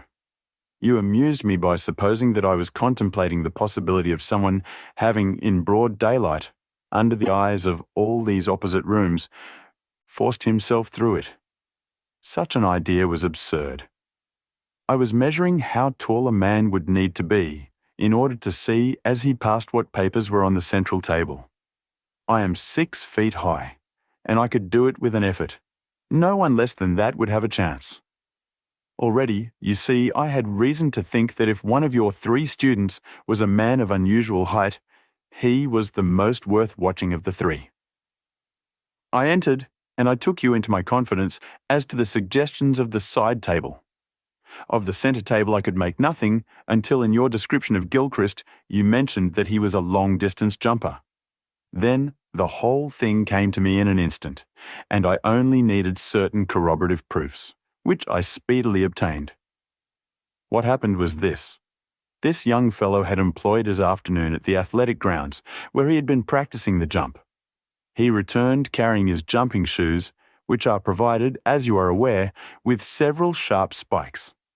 As he passed your window, he saw, by means of his great height, these proofs upon your table, and conjectured what they were. No harm would have been done had it not been that as he passed your door, he perceived the key which had been left by the carelessness of your servant. A sudden impulse came over him to enter and see if they were indeed the proofs. It was not a dangerous exploit, for he could always pretend that he had simply looked in to ask a question. Well, when he saw that they were indeed the proofs, it was then that he yielded to temptation. He put his shoes on the table. What was it you put on that chair near the window? Gloves, said the young man. Holmes looked triumphantly at Bannister. He put his gloves on the chair, and he took the proofs, sheet by sheet, to copy them. He thought the tutor must return by the main gate, and that he would see him. As we know, he came back by the side gate. Suddenly he heard him at the very door. There was no possible escape. He forgot his gloves, but he caught up his shoes and darted into the bedroom. You observe that the scratch on that table is slight at one side, but deepens in the direction of the bedroom door. That in itself is enough to show us that the shoe had been drawn in that direction and that the culprit had taken refuge there. The earth round the spike had been left on the table, and a second sample was loosened and fell in the bedroom. I may add that I walked out to the athletic grounds this morning, saw that tenacious black clay is used in the jumping pit, and carried away a specimen of it, together with some of the fine tan or sawdust which is strewn over it to prevent the athlete from slipping. Have I told the truth, Mr. Gilchrist? The student had drawn himself erect. Yes, sir, it is true, said he. Good heavens, have you nothing to add? Cried Soames. Yes, sir, I have. But the shock of this disgraceful exposure has bewildered me. I have a letter here, Mr. Soames, which I wrote to you early this morning in the middle of a restless night. It was before I knew that my sin had found me out. Here it is, sir. You will see that I have said, I have determined not to go in for the examination. I have been offered a commission in the Rhodesian police, and I am going out to South Africa at once. I am indeed pleased to hear that you did not intend to profit by your unfair advantage, said Soames. But why did you change your purpose? Gilchrist pointed to Bannister. There is the man who set me in the right path, said he. Come now, Bannister, said Holmes. It will be clear to you from what I have said that only you could have let this young man out, since you were left in the room, and must have locked the door when you went out. As to his escaping by that window, it was incredible. Can you not clear up the last point in this mystery and tell us the reasons for your action? It was simple enough, sir, if you only had known, but with all your cleverness it was impossible that you could know. Time was, sir, when I was butler to old Sir Jabez Gilchrist, this young gentleman's father. When he was ruined, I came to the college as servant, but I never forgot my old employer because he was down in the world. I watched his son all I could for the sake of the old days. Well, sir, when I came into this room yesterday when the alarm was given, the very first thing I saw was Mr. Gilchrist's tan gloves lying in that chair. I knew those gloves well, and I understood their message. If Mr. Soames saw them, the game was up. I flopped down into that chair, and nothing would budge me until Mr. Soames he went for you. Then out came my poor young master, whom I had dandled on my knee and confessed it all to me. Wasn't it natural, sir, that I should save him? And wasn't it natural also that I should try to speak to him as his dead father would have done, and make him understand that he could not profit by such a deed? Could you blame me, sir? No, indeed, said Holmes heartily, springing to his feet. Well, Soames, I think we have cleared your little problem up and our breakfast awaits us at home. Come, Watson. As to you, sir, I trust that a bright future awaits you in Rhodesia. For once you have fallen low. Let us see in the future how high you can rise. I hope you liked this audiobook. If you'd like to hear more, please support us on patreon.com. It really helps us keep going. www.patreon.com/c/audiobooks752. Thank you, and I invite you to listen to the other books I have recorded. The Adventure of the Golden Pince-Nez. When I look at the 3 massive manuscript volumes which contain our work for the year 1894, I confess that it is very difficult for me, out of such a wealth of material, to select the cases which are most interesting in themselves and at the same time most conducive to a display of those peculiar powers for which my friend was famous. As I turn over the pages, I see my notes upon the repulsive story of the Red Leech and the terrible death of Crosby the banker. Here also I find an account of the Addleton tragedy and the singular contents of the ancient British Barrow. The famous Smith-Mortimer succession case comes also within this period, and so does the tracking and arrest of Huret, the boulevard assassin. An exploit which won for Holmes an autographed letter of thanks from the French President and the Order of the Legion of Honor. Each of these would furnish a narrative, but on the whole, I am of opinion that none of them unite so many singular points of interest as the episode of Yoxley Old Place, which includes not only the lamentable death of young Willoughby Smith, but also those subsequent developments which threw so curious a light upon the causes of the crime.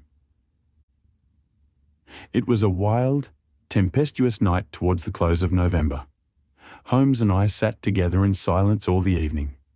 He engaged with a powerful lens deciphering the remains of the original inscription upon a palimpsest.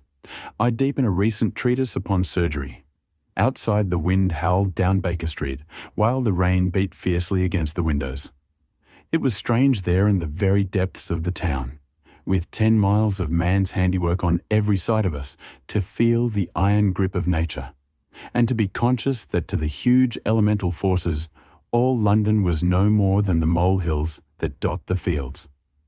I walked to the window and looked out on the deserted street. The occasional lamps gleamed on the expanse of muddy road and shining pavement. A single cab was splashing its way from the Oxford Street end. "Well, Watson, it's as well we have not to turn out tonight," said Holmes, laying aside his lens and rolling up the palimpsest. "I've done enough for one sitting. It is trying work for the eyes. So far as I can make out, it is nothing more exciting than an abbey's account dating from the second half of the 15th century.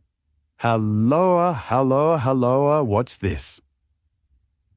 Amid the droning of the wind, there had come the stamping of a horse's hoofs and the long grind of a wheel as it rasped against the curb. The cab which I had seen had pulled up at our door. "What can he want?" I ejaculated as a man stepped out of it.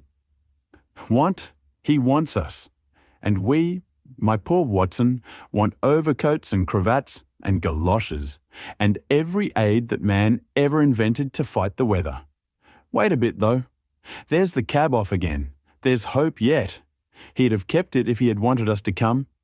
Run down, my dear fellow, and open the door, for all virtuous folk have been long in bed." When the light of the hall lamp fell upon our midnight visitor, I had no difficulty in recognizing him. It was young Stanley Hopkins, a promising detective, in whose career Holmes had several times shown a very practical interest. "Is he in?" he asked eagerly. "Come up, my dear sir," said Holmes's voice from above. "I hope you have no designs upon us on such a night as this." The detective mounted the stairs, and our lamp gleamed upon his shining waterproof. I helped him out of it while Holmes knocked a blaze out of the logs in the grate. "Now, my dear Hopkins, draw up and warm your toes," said he. "Here's a cigar, and the doctor has a prescription containing hot water and a lemon, which is good medicine on a night like this. It must be something important which has brought you out in such a gale." "It is indeed, Mr. Holmes. I've had a bustling afternoon, I promise you. Did you see anything of the Yoxley case in the latest editions?" "I've seen nothing later than the 15th century today." "Well, It was only a paragraph and all wrong at that, so you have not missed anything. I haven't let the grass grow under my feet. It's down in Kent, 7 miles from Chatham and 3 from the railway line. I was wired for at 3:15, reached Yoxley Old Place at 5, conducted my investigation, was back at Charing Cross by the last train and straight to you by cab. Which means, I suppose, that you are not quite clear about your case. It means that I can make neither head nor tail of it. So far as I can see, it is just as tangled a business as ever I handled. And yet, at first, it seemed so simple that one couldn't go wrong. There's no motive, Mr. Holmes. That's what bothers me. I can't put my hand on a motive. Here's a man dead. There's no denying that.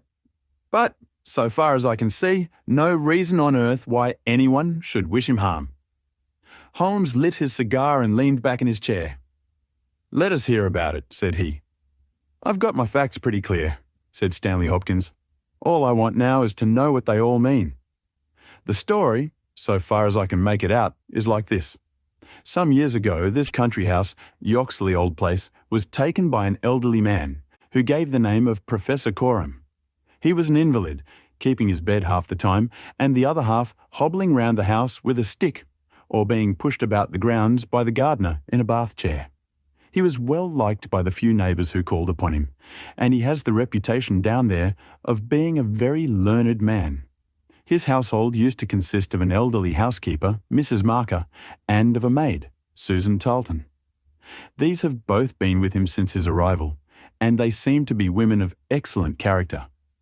The professor is writing a learned book, and he found it necessary about a year ago to engage a secretary.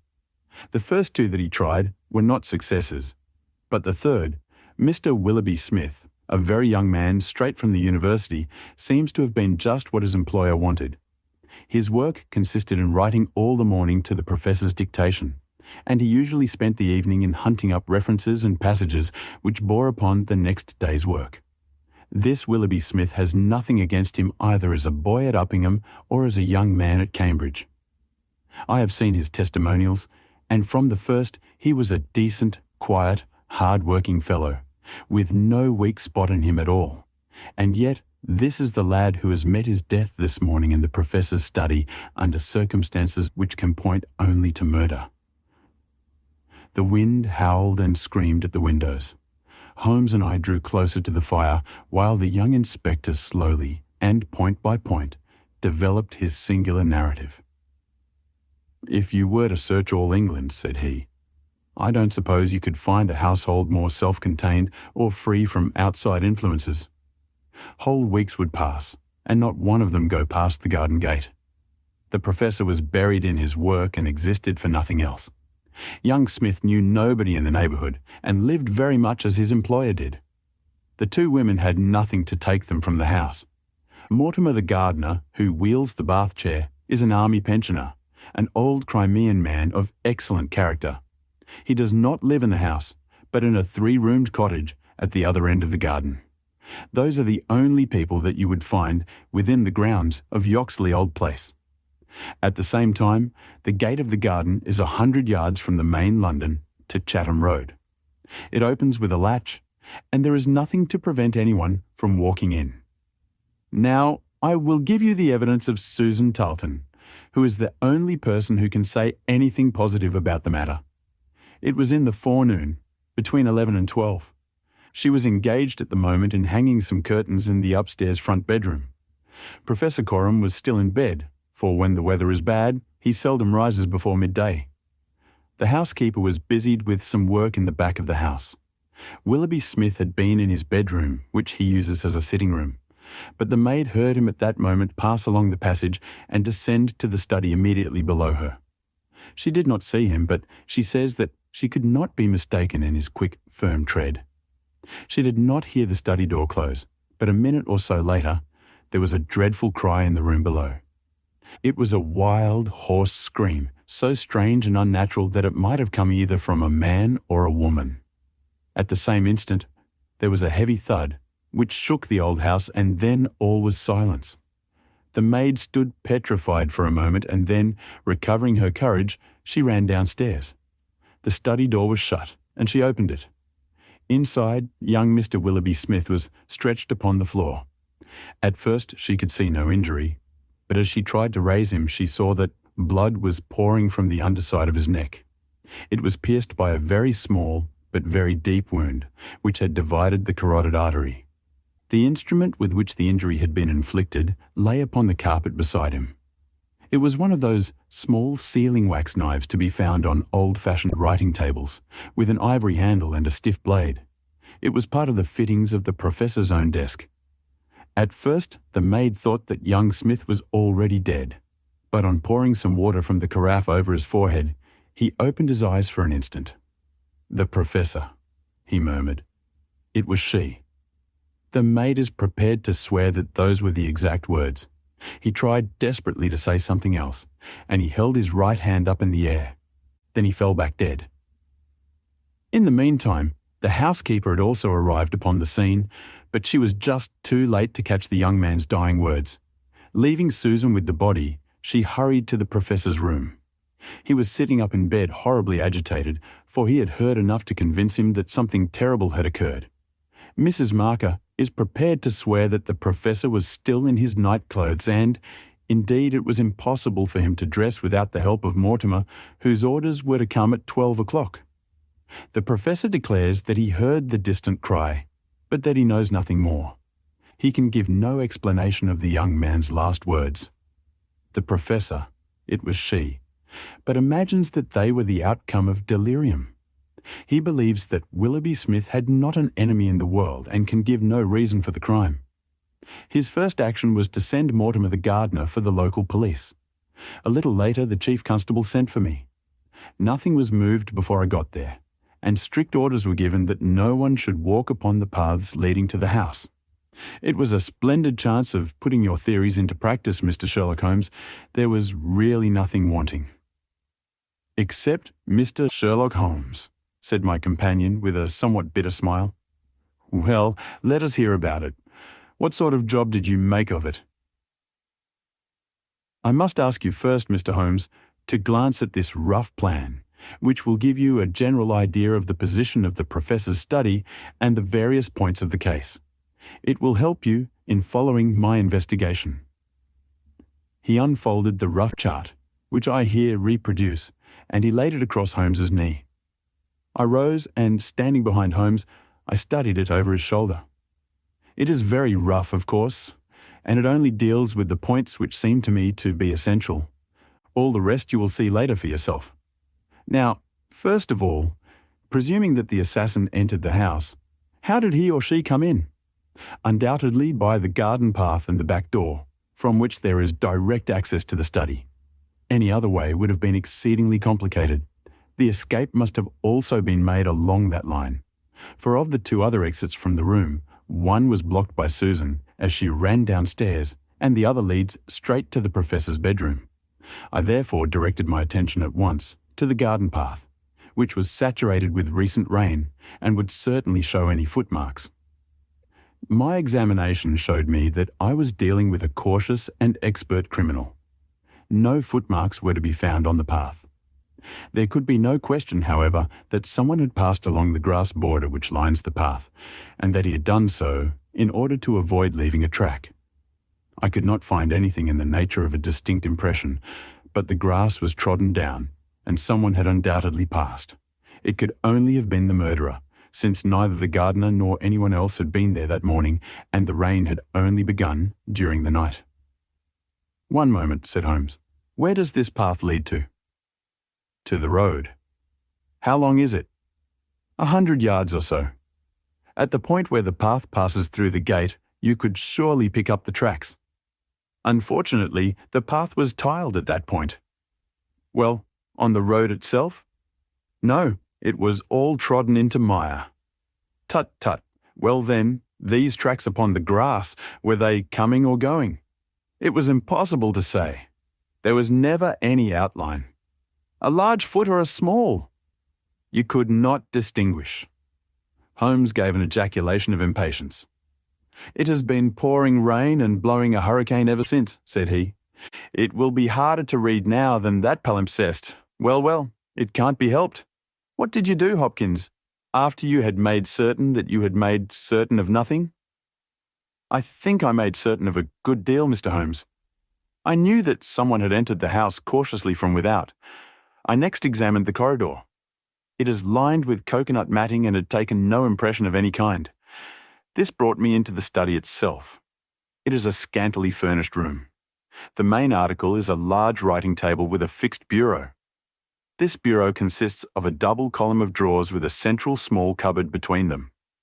The drawers were open, the cupboard locked. The drawers, it seems, were always open, and nothing of value was kept in them. There were some papers of importance in the cupboard, but there were no signs that this had been tampered with, and the professor assures me that nothing was missing. It is certain that no robbery has been committed. I come now to the body of the young man. It was found near the bureau, and just to the left of it, as marked upon that chart. The stab was on the right side of the neck and from behind forwards, so that it is almost impossible that it could have been self-inflicted. Unless he fell upon the knife, said Holmes. Exactly. The idea crossed my mind. But we found the knife some feet away from the body, so that seems impossible. Then, of course, there are the man's own dying words.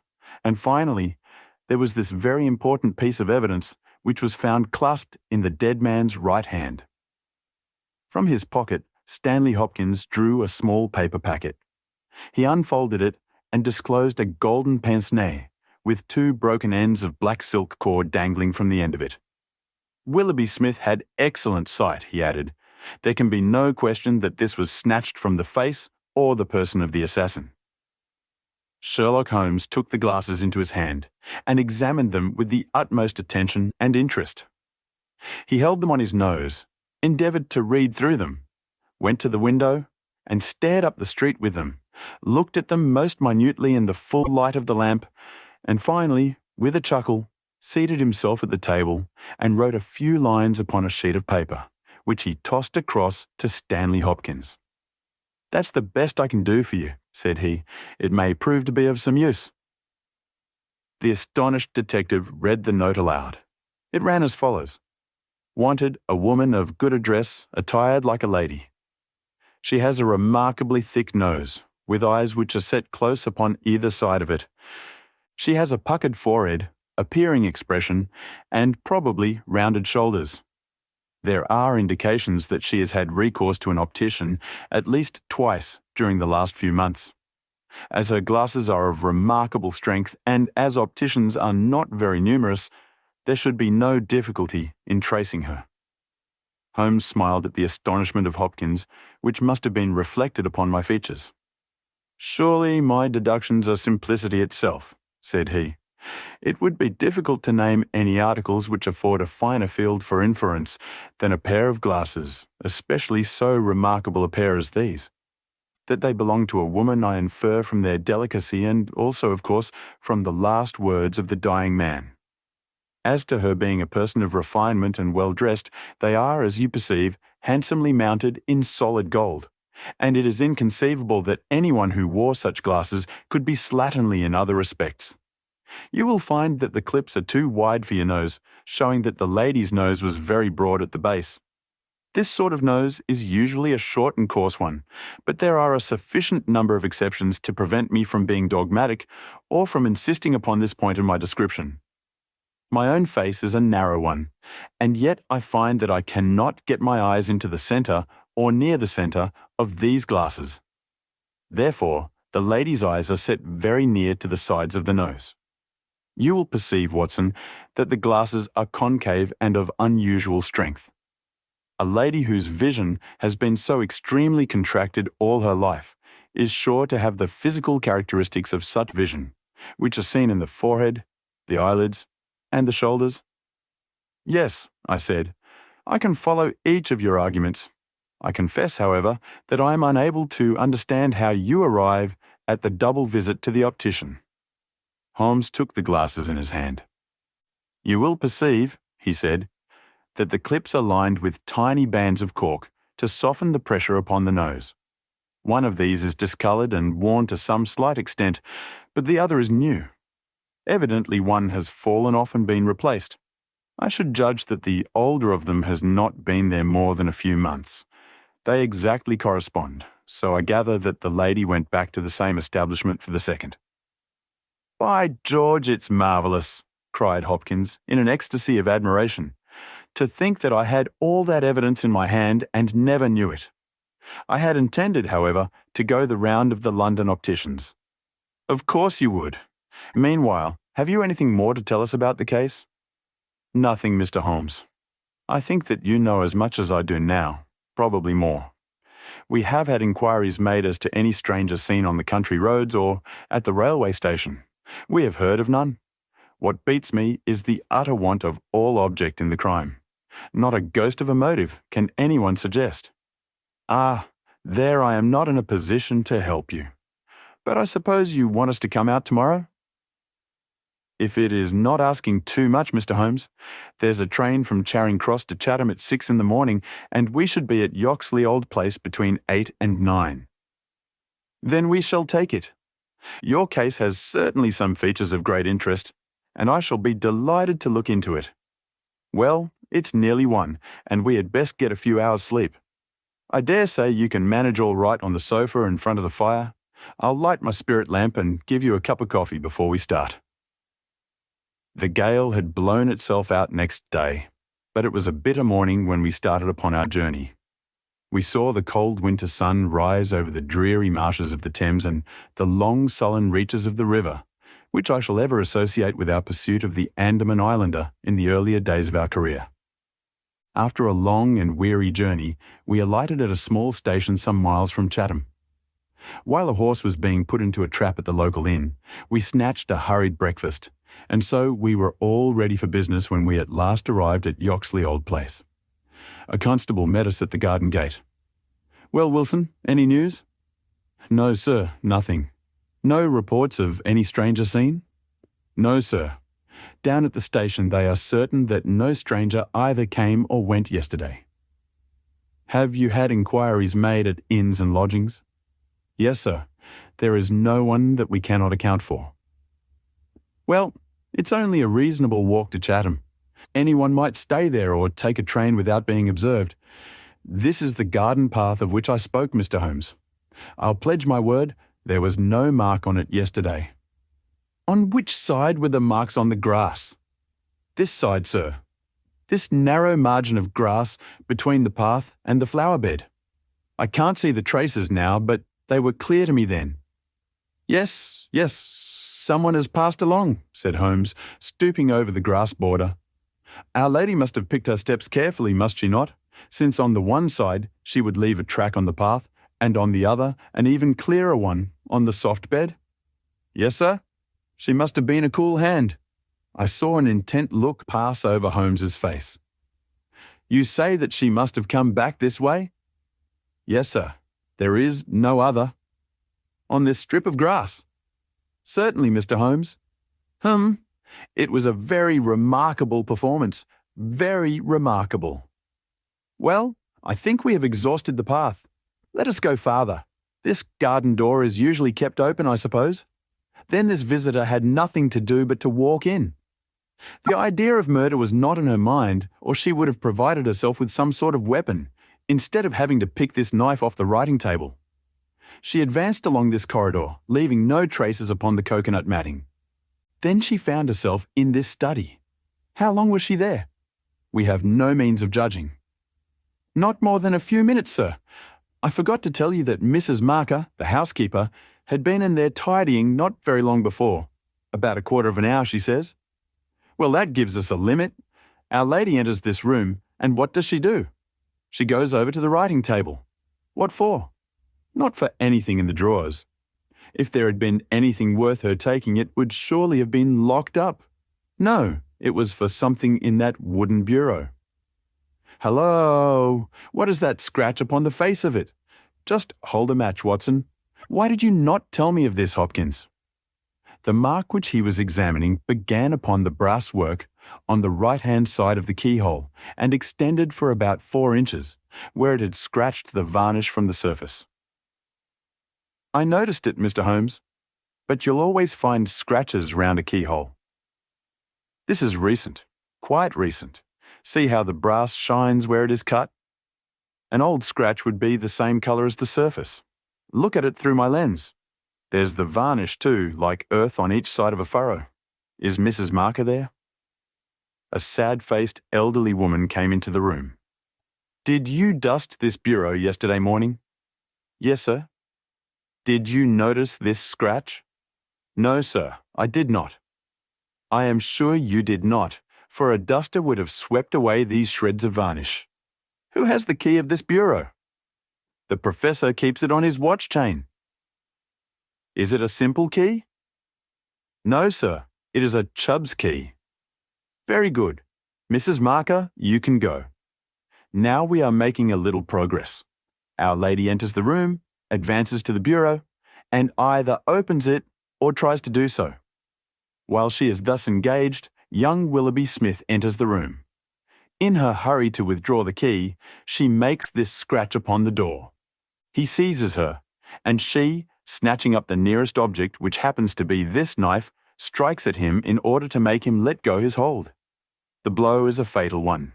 He falls, and she escapes, either with or without the object for which she has come. Is Susan the maid there? Could anyone have got away through that door after the time that you heard the cry, Susan?" "No, sir, it is impossible. Before I got down the stair, I'd have seen anyone in the passage. Besides, the door never opened, for I would have heard it." "That settles this exit. Then, no doubt, the lady went out the way she came. I understand that this other passage leads only to the professor's room. There is no exit that way?"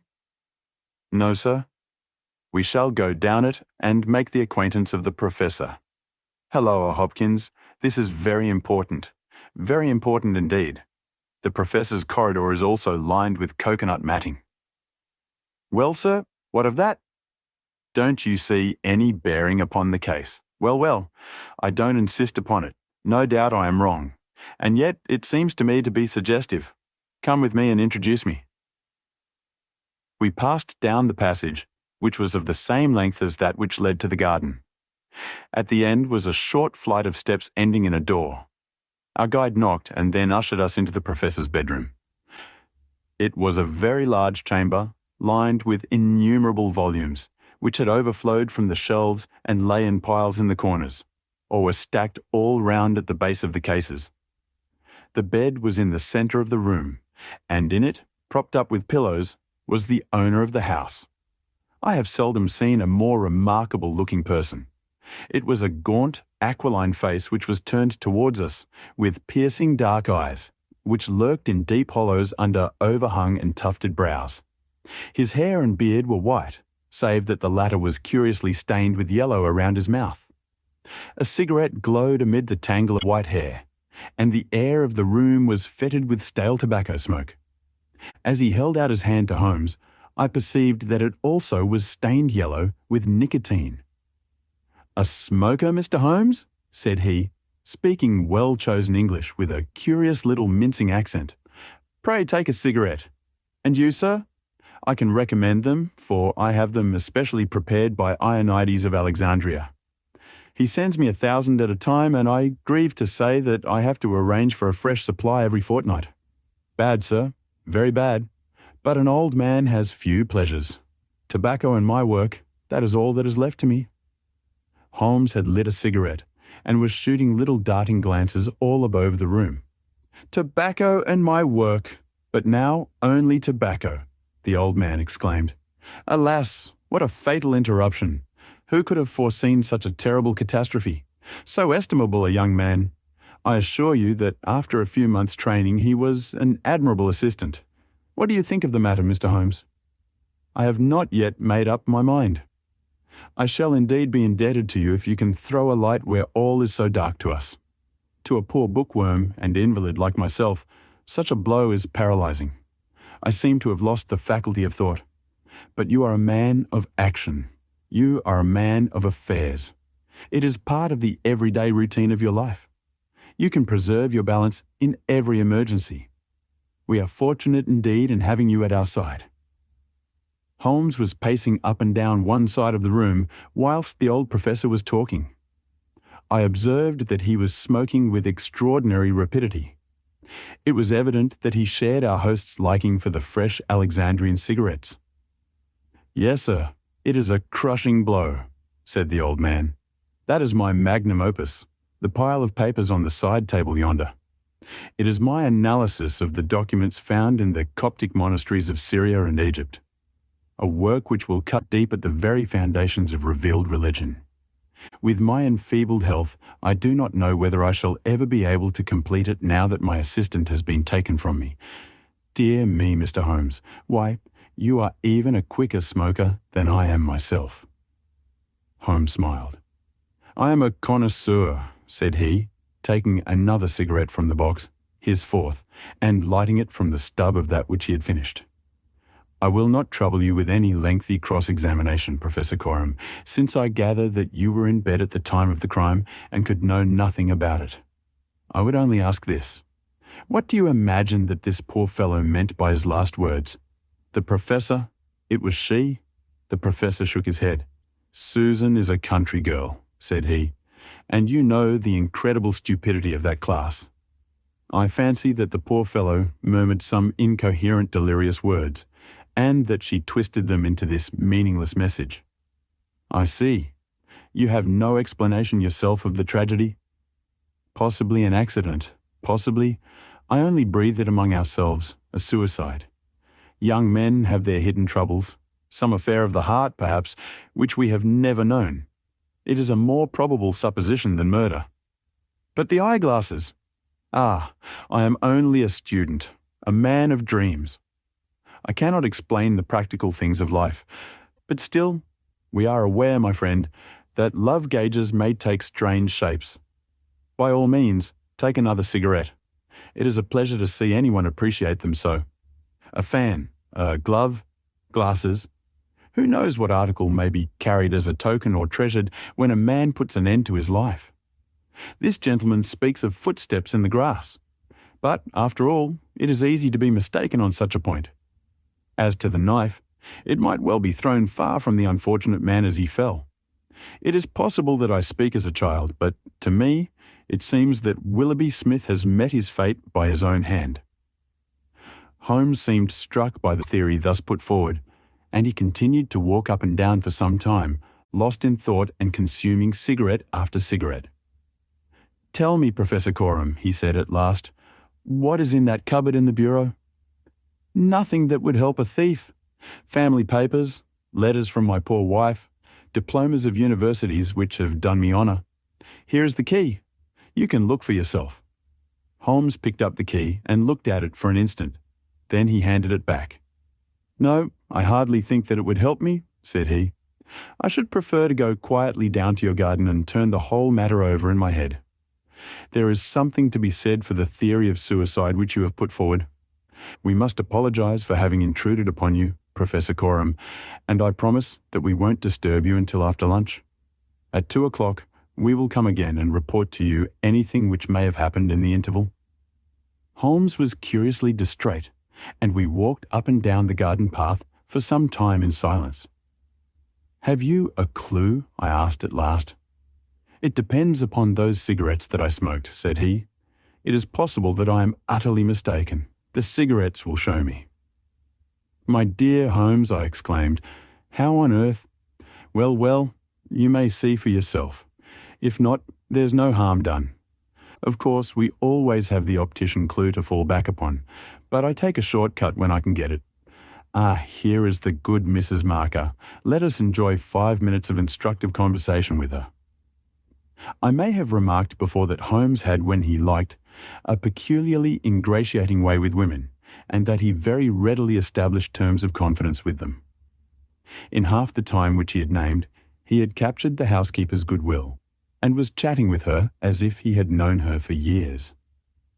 "Yes, Mr. Holmes, it is as you say, sir. He does smoke something terrible. All day, and sometimes all night, sir. I've seen that room of a morning. Well, sir, you'd have thought it was a London fog. Poor young Mr. Smith. He was a smoker also, but not as bad as the Professor. His health, well, I don't know that it's better nor worse for the smoking." "Ah," said Holmes, "but it kills the appetite." "Well, I don't know about that, sir. I suppose the professor eats hardly anything? Well, he is variable. I'll say that for him. I'll wager he took no breakfast this morning and won't face his lunch after all the cigarettes I saw him consume. Well, you're out there, sir, as it happens, for he ate a remarkable big breakfast this morning. I don't know when I've known him make a better one, and he's ordered a good dish of cutlets for his lunch. I'm surprised myself, for since I came into that room yesterday and saw young Mr. Smith lying there on the floor, I couldn't bear to look at food. Well, it takes all sorts to make a world, and the professor hasn't let it take his appetite away. We loitered the morning away in the garden. Stanley Hopkins had gone down to the village to look into some rumours of a strange woman who had been seen by some children on the Chatham Road the previous morning. As to my friend, all his usual energy seemed to have deserted him. I had never known him handle a case in such a half-hearted fashion.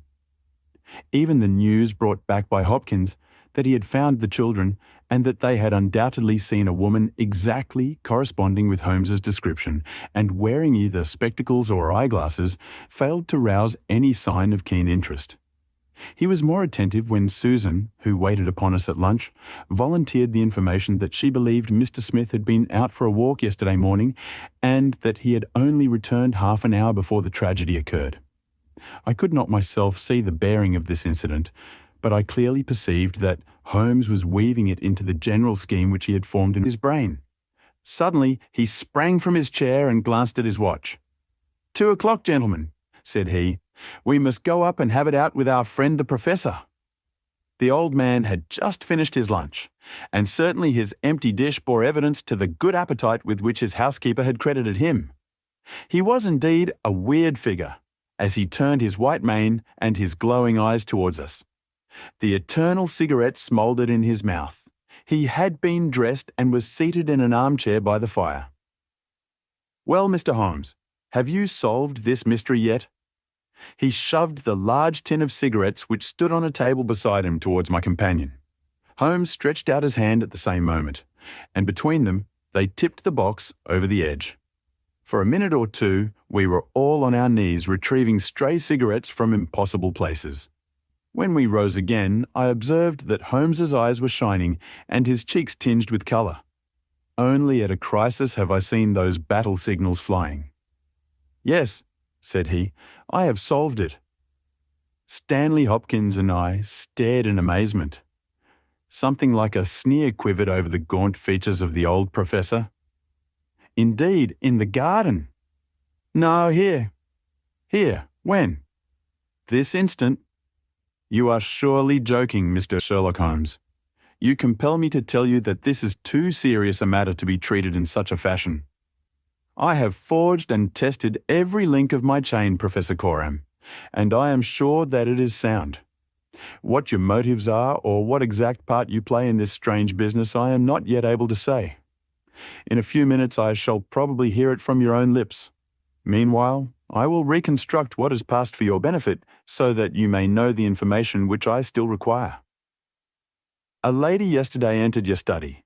She came with the intention of possessing herself of certain documents which were in your bureau. She had a key of her own. I have had an opportunity of examining yours, and I do not find that slight discoloration which the scratch made upon the varnish would have produced. You were not an accessory, therefore, and she came, so far as I can read the evidence, without your knowledge to rob you. The professor blew a cloud from his lips. This is most interesting and instructive, said he. Have you no more to add? Surely, having traced this lady so far, you can also say what has become of her.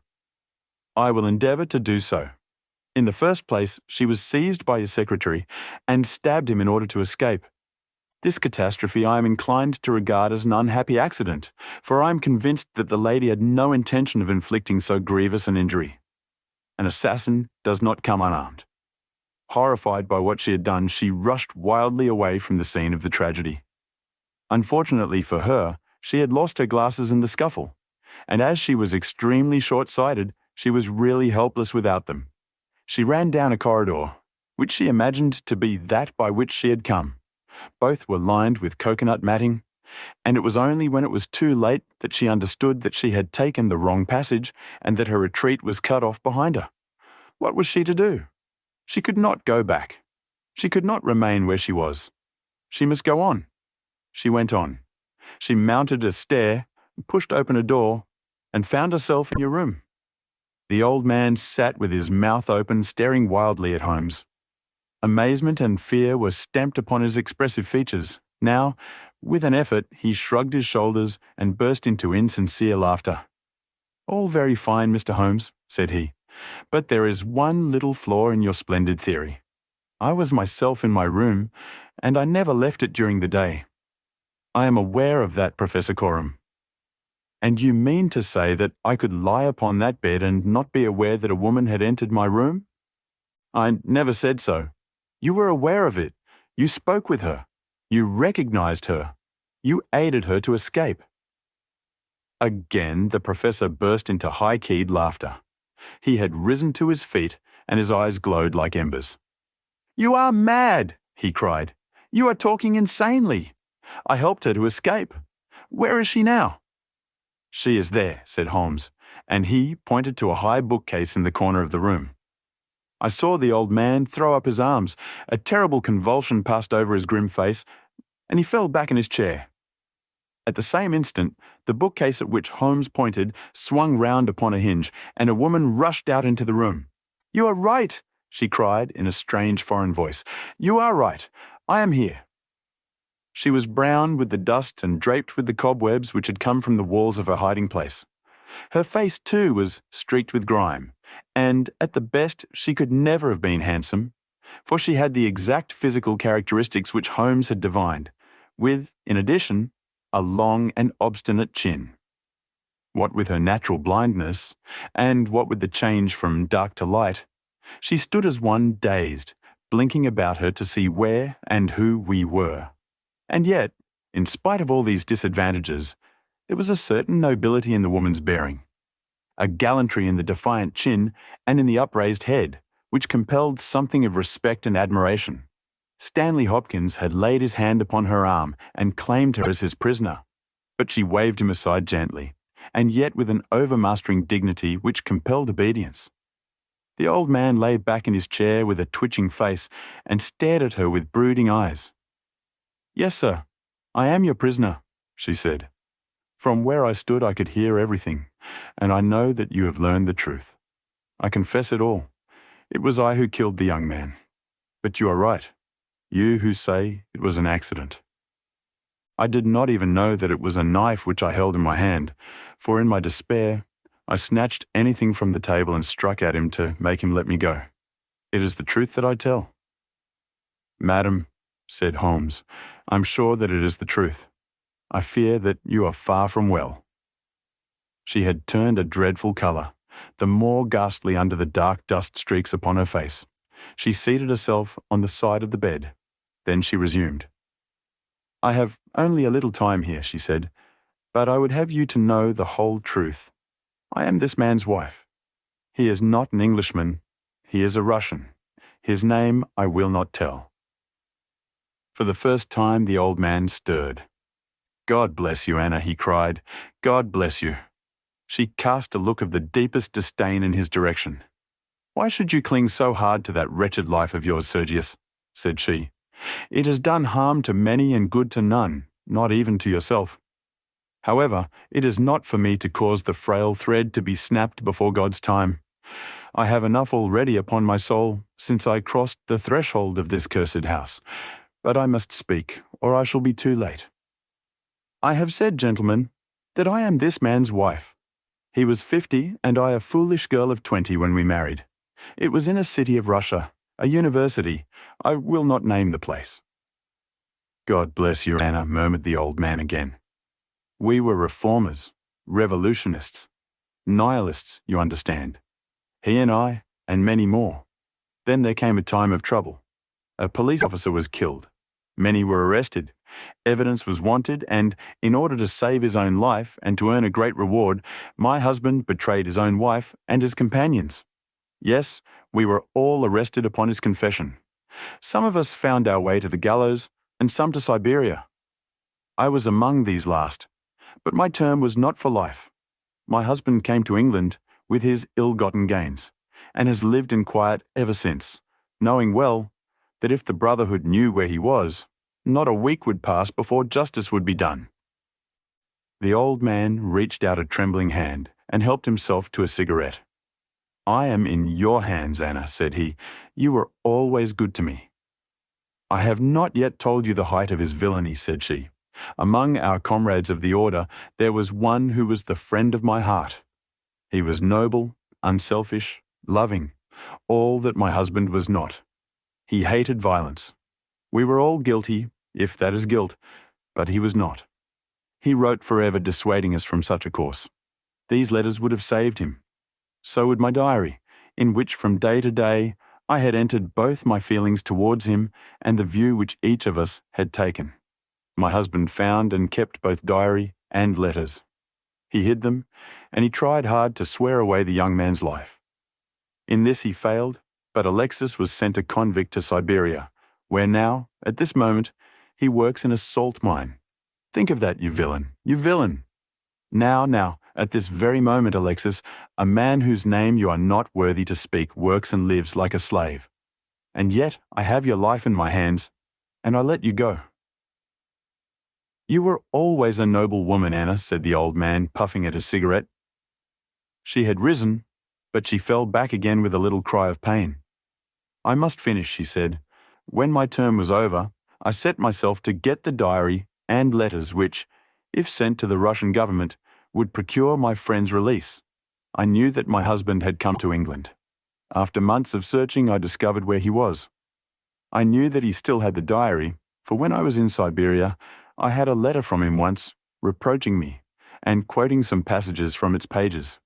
Yet I was sure that, with his revengeful nature, he would never give it to me of his own free will. I must get it for myself. With this object, I engaged an agent from a private detective firm who entered my husband's house as secretary. It was your second secretary, Sergius, the one who left you so hurriedly. He found that papers were kept in the cupboard, and he got an impression of the key. He would not go farther. He furnished me with a plan of the house, and he told me that in the forenoon the study was always empty, as the secretary was employed up here. So at last I took my courage in both hands, and I came down to get the papers for myself. I succeeded, but at what a cost! I had just taken the papers and was locking the cupboard when the young man seized me. I had seen him already that morning. He had met me in the road, and I had asked him to tell me where Professor Coram lived, not knowing that he was in his employ. Exactly, said Holmes.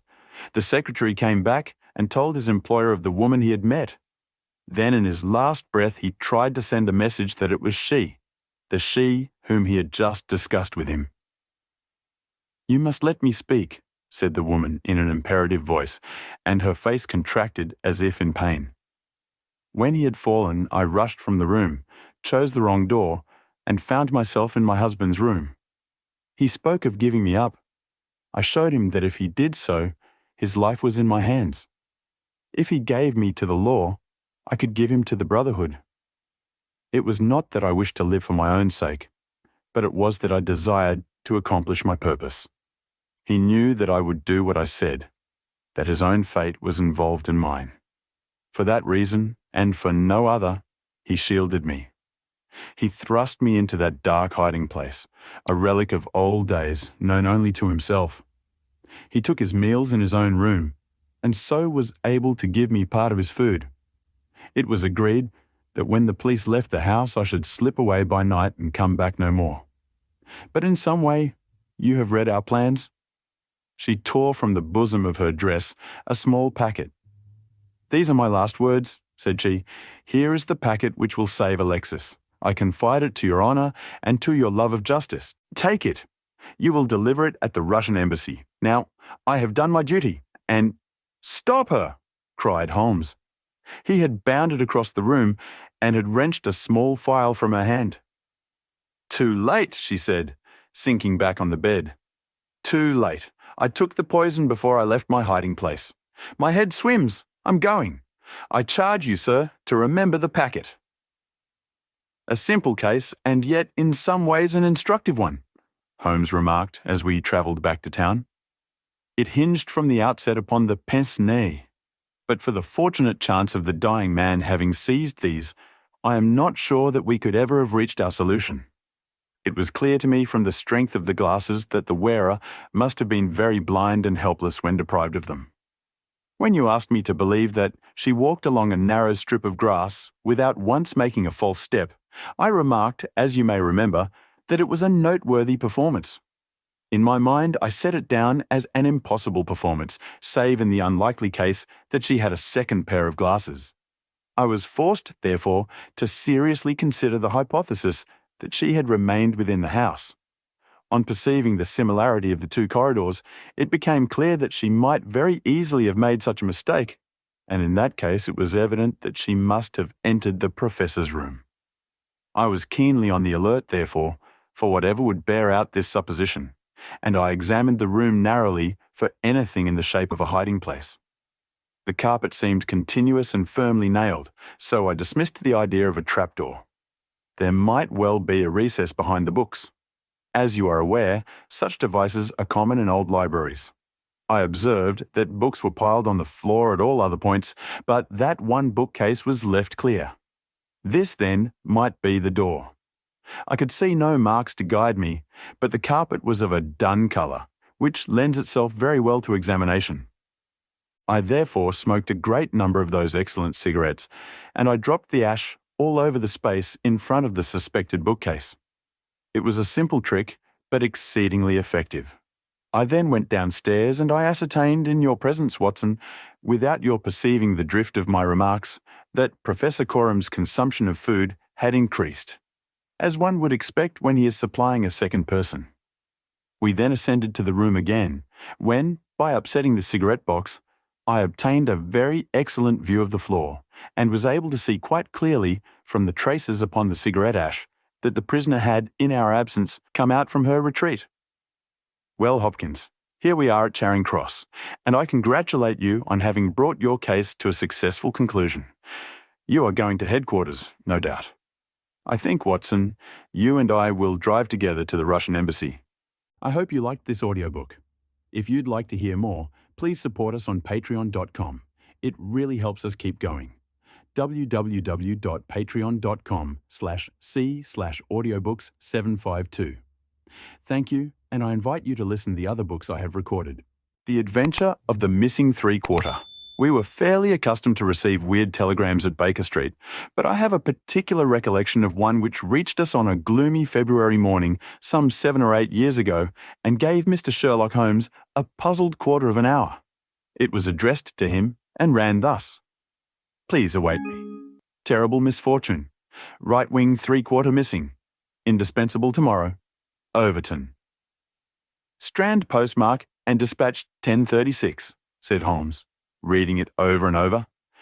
Mr. Overton was evidently considerably excited when he sent it, and somewhat incoherent in consequence.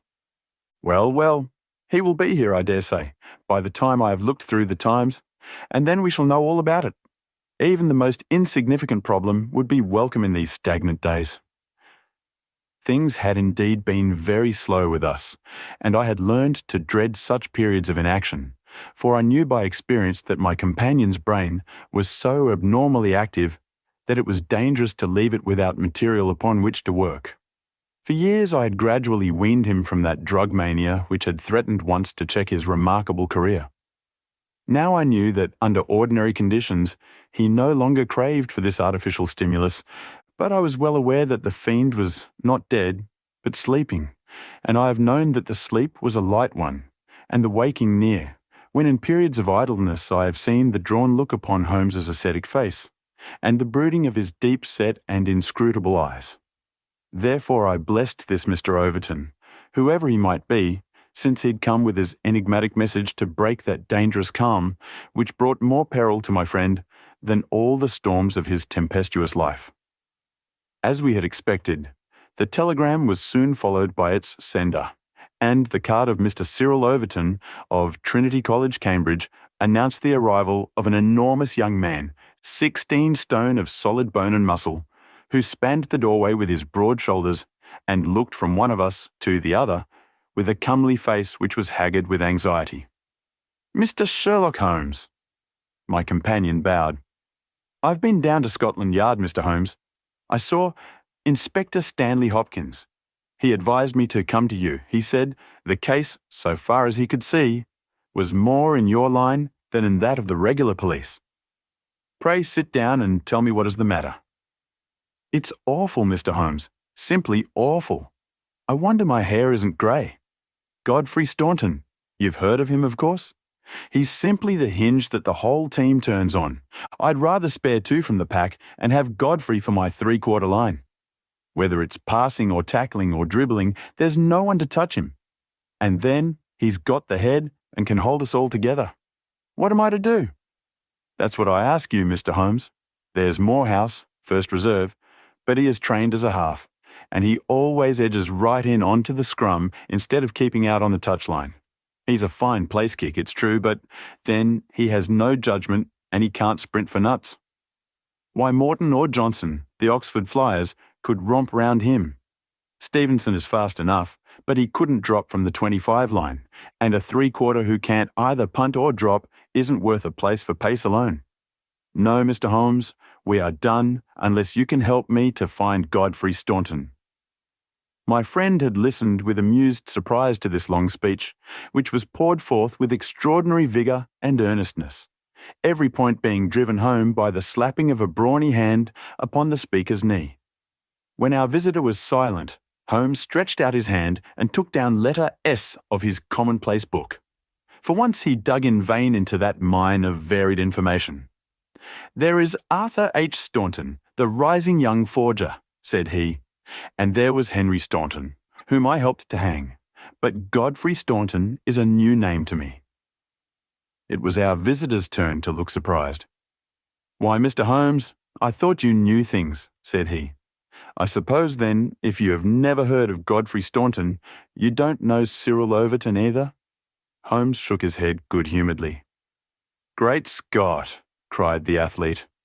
Why, I was first reserve for England against Wales. And I've skippered the varsity all this year, but that's nothing. I didn't think there was a soul in England who didn't know Godfrey Staunton, the crack three-quarter, Cambridge, Blackheath, and 5 internationals. Good Lord. Mr. Holmes, where have you lived? Holmes laughed at the young giant's naive astonishment. You live in a different world to me, Mr. Overton, a sweeter and healthier one. My ramifications stretch out into many sections of society, but never, I am happy to say, into amateur sport, which is the best and soundest thing in England. However, your unexpected visit this morning shows me that even in that world of fresh air and fair play, there may be work for me to do. So now, my good sir, I beg you to sit down and to tell me slowly and quietly exactly what it is that has occurred, and how you desire that I should help you. Young Overton's face assumed the bothered look of the man who is more accustomed to using his muscles than his wits. But by degrees, with many repetitions and obscurities which I may omit from his narrative, he laid his strange story before us. It's this way, Mr. Holmes. As I have said, I am the skipper of the rugged team of Cambridge Varsity, and Godfrey Staunton is my best man. Tomorrow we play Oxford. Yesterday we all came up and we settled at Bentley's private hotel. At 10 o'clock, I went round and saw that all the fellows had gone to roost, for I believe in strict training and plenty of sleep to keep a team fit. I had a word or two with Godfrey before he turned in. He seemed to me to be pale and bothered. I asked him what was the matter. He said he was all right, just a touch of headache. I bade him good night and left him. Half an hour later, the porter tells me that a rough-looking man with a beard called with a note for Godfrey. He had not gone to bed, and the note was taken to his room. Godfrey read it and fell back in a chair as if he had been poleaxed.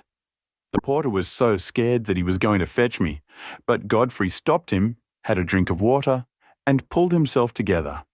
Then he went downstairs, said a few words to the man who was waiting in the hall, and the two of them went off together.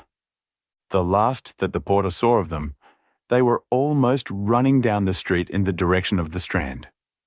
This morning, Godfrey's room was empty. His bed had never been slept in, and his things were all just as I had seen them the night before. He had gone off at a moment's notice with this stranger, and no word has come from him since. I don't believe he will ever come back. He was a sportsman, was Godfrey, down to his marrow, and he wouldn't have stopped his training and let in his skipper if it were not for some cause that was too strong for him. No, I feel as if he were gone for good, and we should never see him again. Sherlock Holmes listened with the deepest attention to this singular narrative. "What did you do?" he asked. "I wired to Cambridge to learn if anything had been heard of him there. I have had an answer. No one has seen him." "Could he have got back to Cambridge?" "Yes, there is a late train, 11:15. "But so far as you can ascertain, he did not take it?" "No, he has not been seen." "What did you do next?" "I wired to Lord Mount James." "Why to Lord Mount James?" "Godfrey is an orphan, and Lord Mount James is his nearest relative, his uncle, I believe." "Indeed. This throws new light upon the matter. Lord Mount James is one of the richest men in England." "So I've heard Godfrey say." "And your friend was closely related?" "Yes, he was his heir, and the old boy is nearly 80, cram full of gout too. They say he could chalk his billiard cue with his knuckles. He never allowed Godfrey a shilling in his life, for he is an absolute miser, but it will all come to him right enough." "Have you heard from Lord Mount James?" "No." "What motive could your friend have in going to Lord Mount James?" "Well, something was worrying him the night before, and if it was to do with money, it is possible that he would make for his nearest relative, who had so much of it, though from all I've heard, he would not have much chance of getting it." "Godfrey was not fond of the old man. He would not go if he could help it on." "Well, we can soon determine that. If your friend was going to his relative, Lord Mount James, you have then to explain the visit of this rough-looking fellow at so late an hour and the agitation that was caused by his coming." Cyril Overton pressed his hands to his head. "I can make nothing of it," said he. "Well, well, I have a clear day, and I shall be happy to look into the matter," said Holmes.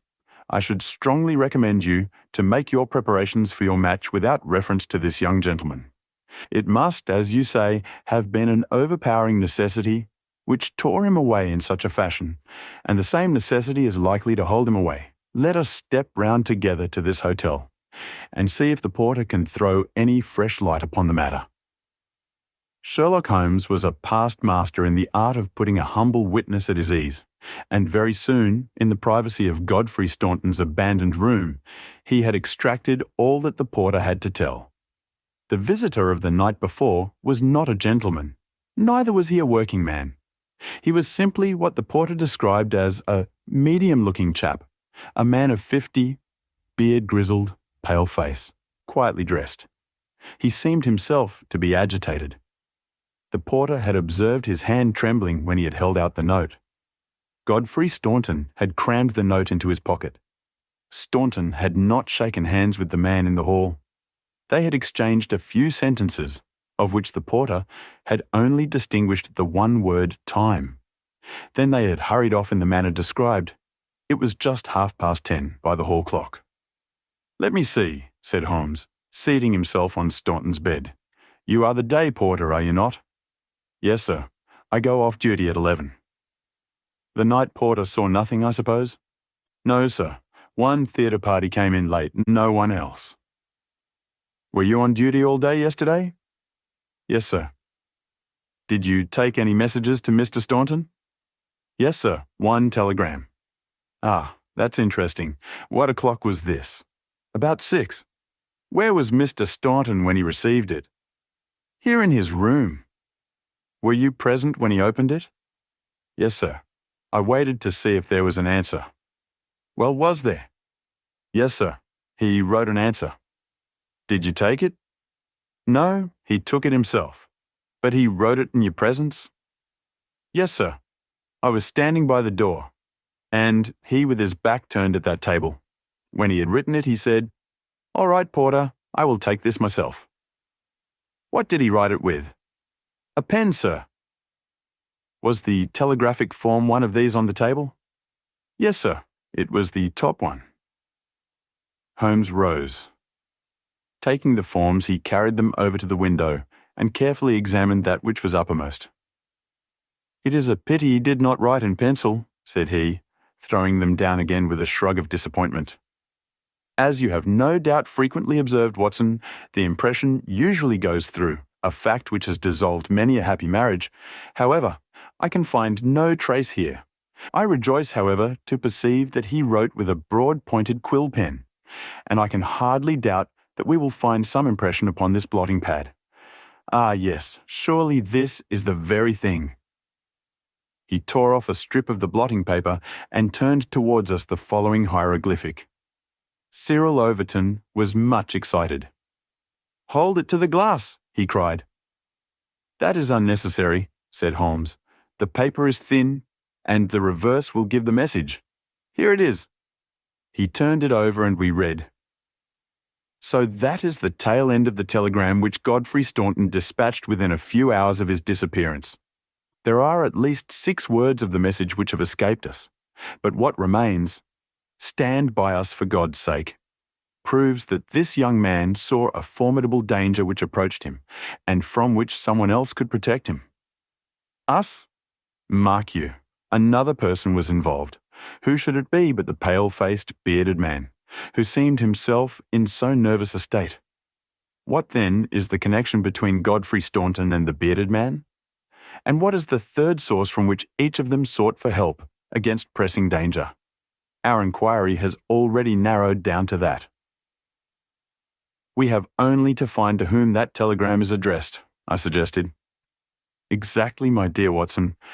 Your reflection, though profound, had already crossed my mind. But I dare say it may have come to your notice that if you walk into a post office and demand to see the counterfoil of another man's message, there may be some disinclination on the part of the officials to oblige you. There is so much red tape in these matters. However, I have no doubt that with a little delicacy and finesse, the end may be attained.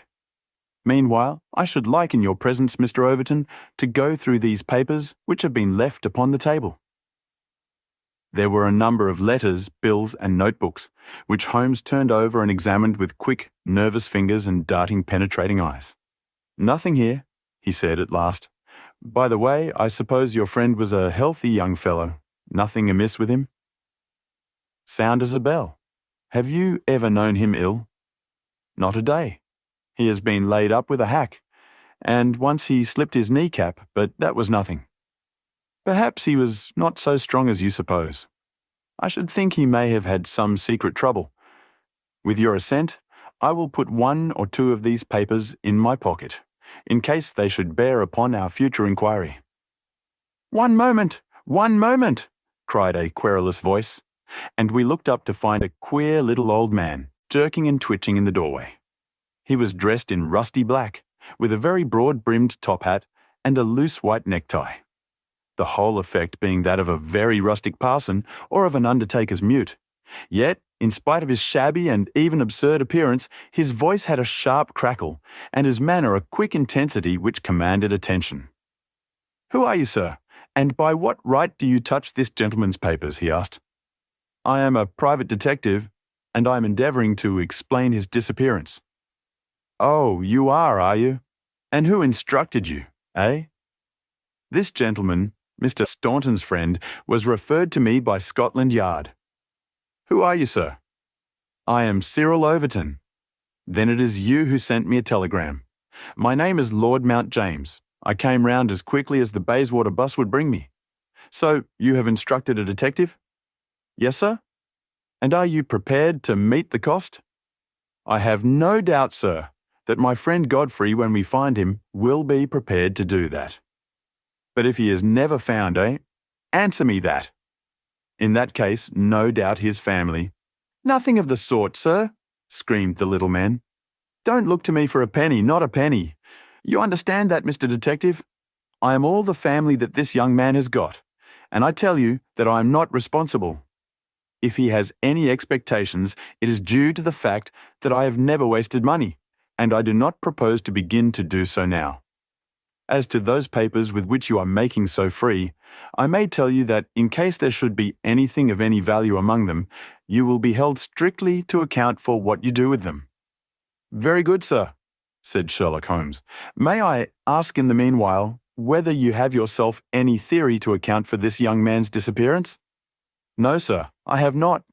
He is big enough and old enough to look after himself, and if he is so foolish as to lose himself, I entirely refuse to accept the responsibility of hunting for him."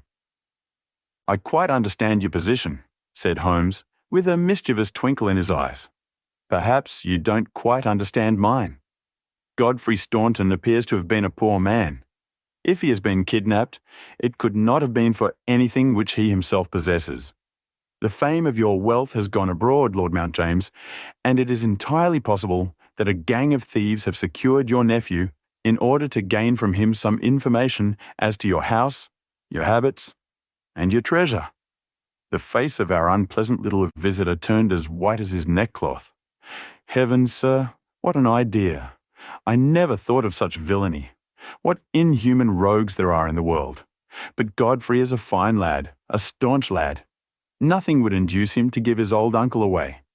I'll have the plate moved over to the bank this evening. In the meantime, spare no pains, Mr. Detective.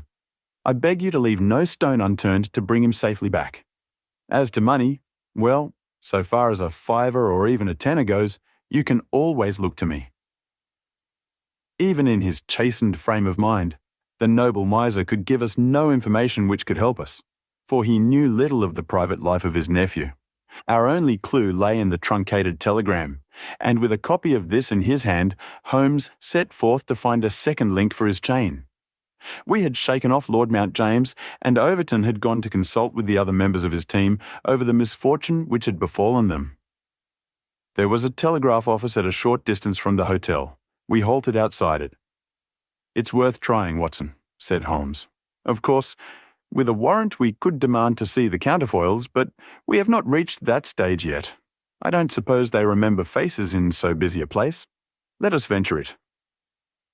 "I am sorry to trouble you," said he, in his blandest manner, to the young woman behind the grating. "There is some small mistake about a telegram I sent yesterday. I have had no answer, and I very much fear that I must have omitted to put my name at the end. Could you tell me if this was so?" The young woman turned over a sheaf of counterfoils. "What o'clock was it?" she asked. "A little after 6. Whom was it to?" Holmes put his finger to his lips and glanced at me. "The last words in it were 'for God's sake,'" he whispered, confidentially. "I'm very anxious at getting no answer." The young woman separated one of the forms. "This is it. There is no name," said she, smoothing it out upon the counter. "Then that, of course, accounts for my getting no answer," said Holmes. "Dear me, how very stupid of me, to be sure. Good morning, miss, and many thanks for having relieved my mind." He chuckled and rubbed his hands when we found ourselves in the street once more. "Well?" I asked. "We progress, my dear Watson, we progress. I had 7 different schemes for getting a glimpse of that telegram, but I could hardly hope to succeed the very first time. And what have you gained?" "A starting point for our investigation." He hailed a cab. "King's Cross Station," said he. "We have a journey then." "Yes, I think we must run down to Cambridge together. All the indications seem to me to point in that direction." "Tell me," I asked, as we rattled up Gray's Inn Road, "have you any suspicion yet as to the cause of the disappearance? I don't think that among all our cases I've known one where the motives are more obscure. Surely you don't really imagine that he may be kidnapped in order to give information against his wealthy uncle? I confess, my dear Watson, that does not appeal to me as a very probable explanation. It struck me, however, as being the one which was most likely to interest that exceedingly unpleasant old person." "It certainly did that. But what are your alternatives?" "I could mention several. You must admit that it is curious and suggestive that this incident should occur on the eve of this important match, and should involve the only man whose presence seems essential to the success of the side. It may, of course, be coincidence, but it is interesting.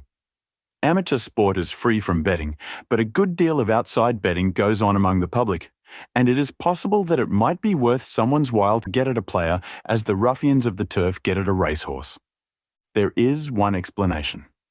A second very obvious one is that this young man really is the heir of a great property, however modest his means may at present be, and it is not impossible that a plot to hold him for ransom might be concocted. These theories take no account of the telegram. Quite true, Watson. The telegram still remains the only solid thing with which we have to deal, and we must not permit our attention to wander away from it. It is to gain light upon the purpose of this telegram that we are now upon our way to Cambridge. The path of our investigation is at present obscure, but I shall be very much surprised if before evening we have not cleared it up or made a considerable advance along it. It was already dark when we reached the old university city. Holmes took a cab at the station and ordered the man to drive to the house of Dr. Leslie Armstrong. A few minutes later, we had stopped at a large mansion in the busiest thoroughfare. We were shown in and, after a long wait, were at last admitted into the consulting room, where we found the doctor seated behind his table. It argues the degree in which I had lost touch with my profession that the name of Leslie Armstrong was unknown to me. Now I am aware that he is not only one of the heads of the medical school of the university, but a thinker of European reputation in more than one branch of science. Yet, even without knowing his brilliant record, one could not fail to be impressed by a mere glance at the man. The square, massive face, the brooding eyes under the thatched brows and the granite moulding of the inflexible jaw. A man of deep character, a man with an alert mind, grim, ascetic, self-contained, formidable. So I read Dr. Leslie Armstrong. He held my friend's card in his hand, and he looked up with no very pleased expression upon his dour features. "I have heard your name, Mr. Sherlock Holmes, and I am aware of your profession, one of which I by no means approve. In that, doctor, you will find yourself in agreement with every criminal in the country," said my friend quietly. "So far as your efforts are directed towards the suppression of crime, sir, they must have the support of every reasonable member of the community, though I cannot doubt that the official machinery is amply sufficient for the purpose.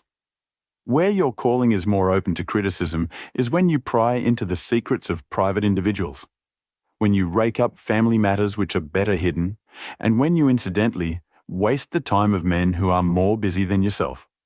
At the present moment, for example, I should be writing a treatise instead of conversing with you." "No doubt, doctor. And yet the conversation may prove more important than the treatise. Incidentally, I may tell you that we are doing the reverse of what you very justly blame, and that we are endeavouring to prevent anything like public exposure of private matters, which must necessarily follow when once the case is fairly in the hands of the official police. You may look upon me simply as an irregular pioneer who goes in front of the regular forces of the country. I have come to ask you about Mr. Godfrey Staunton." "What about him?" "You know him, do you not? He is an intimate friend of mine. You are aware that he has disappeared?" Ah, indeed. There was no change of expression in the rugged features of the doctor. "He left his hotel last night. He has not been heard of. No doubt he will return. Tomorrow is the varsity football match." I have no sympathy with these childish games. The young man's fate interests me deeply, since I know him and like him. The football match does not come within my horizon at all. I claim your sympathy, then, in my investigation of Mr. Staunton's fate. Do you know where he is?" "Certainly not." "You have not seen him since yesterday?" "No, I have not." "Was Mr. Staunton a healthy man?" "Absolutely." "Did you ever know him ill?" "Never." Holmes popped a sheet of paper before the doctor's eyes. "Then perhaps you will explain this receipted bill for 13 guineas, paid by Mr. Godfrey Staunton last month to Dr. Leslie Armstrong of Cambridge. I picked it out from among the papers upon his desk." The doctor flushed with anger. "I do not feel that there is any reason why I should render an explanation to you, Mr. Holmes." Holmes replaced the bill in his notebook. "If you prefer a public explanation, it must come sooner or later," said he. "I have already told you that I can hush up that which others will be bound to publish, and you would really be wiser to take me into your complete confidence." "I know nothing about it." "Did you hear from Mr. Staunton in London?" "Certainly not." Dear me, dear me. The post office again." Holmes sighed wearily. "A most urgent telegram was dispatched to you from London by Godfrey Staunton at 6:15 yesterday evening, a telegram which is undoubtedly associated with his disappearance. And yet you have not had it. It is most culpable. I shall certainly go down to the office here and register a complaint." Dr. Leslie Armstrong sprang up from behind his desk, and his dark face was crimson with fury. "I'll trouble you to walk out of my house, sir," said he. "You can tell your employer, Lord Mount James, that I do not wish to have anything to do either with him or with his agents. No, sir, not another word." He rang the bell furiously. "John, show these gentlemen out." A pompous butler ushered us severely to the door, and we found ourselves in the street. Holmes burst out laughing. "Dr. Leslie Armstrong is certainly a man of energy and character," said he. "I have not seen a man who, if he turned his talents that way, was more calculated to fill the gap left by the illustrious Moriarty. And now, my poor Watson, here we are, stranded and friendless in this inhospitable town, which we cannot leave without abandoning our case. This little inn just opposite Armstrong's house is singularly adapted to our needs.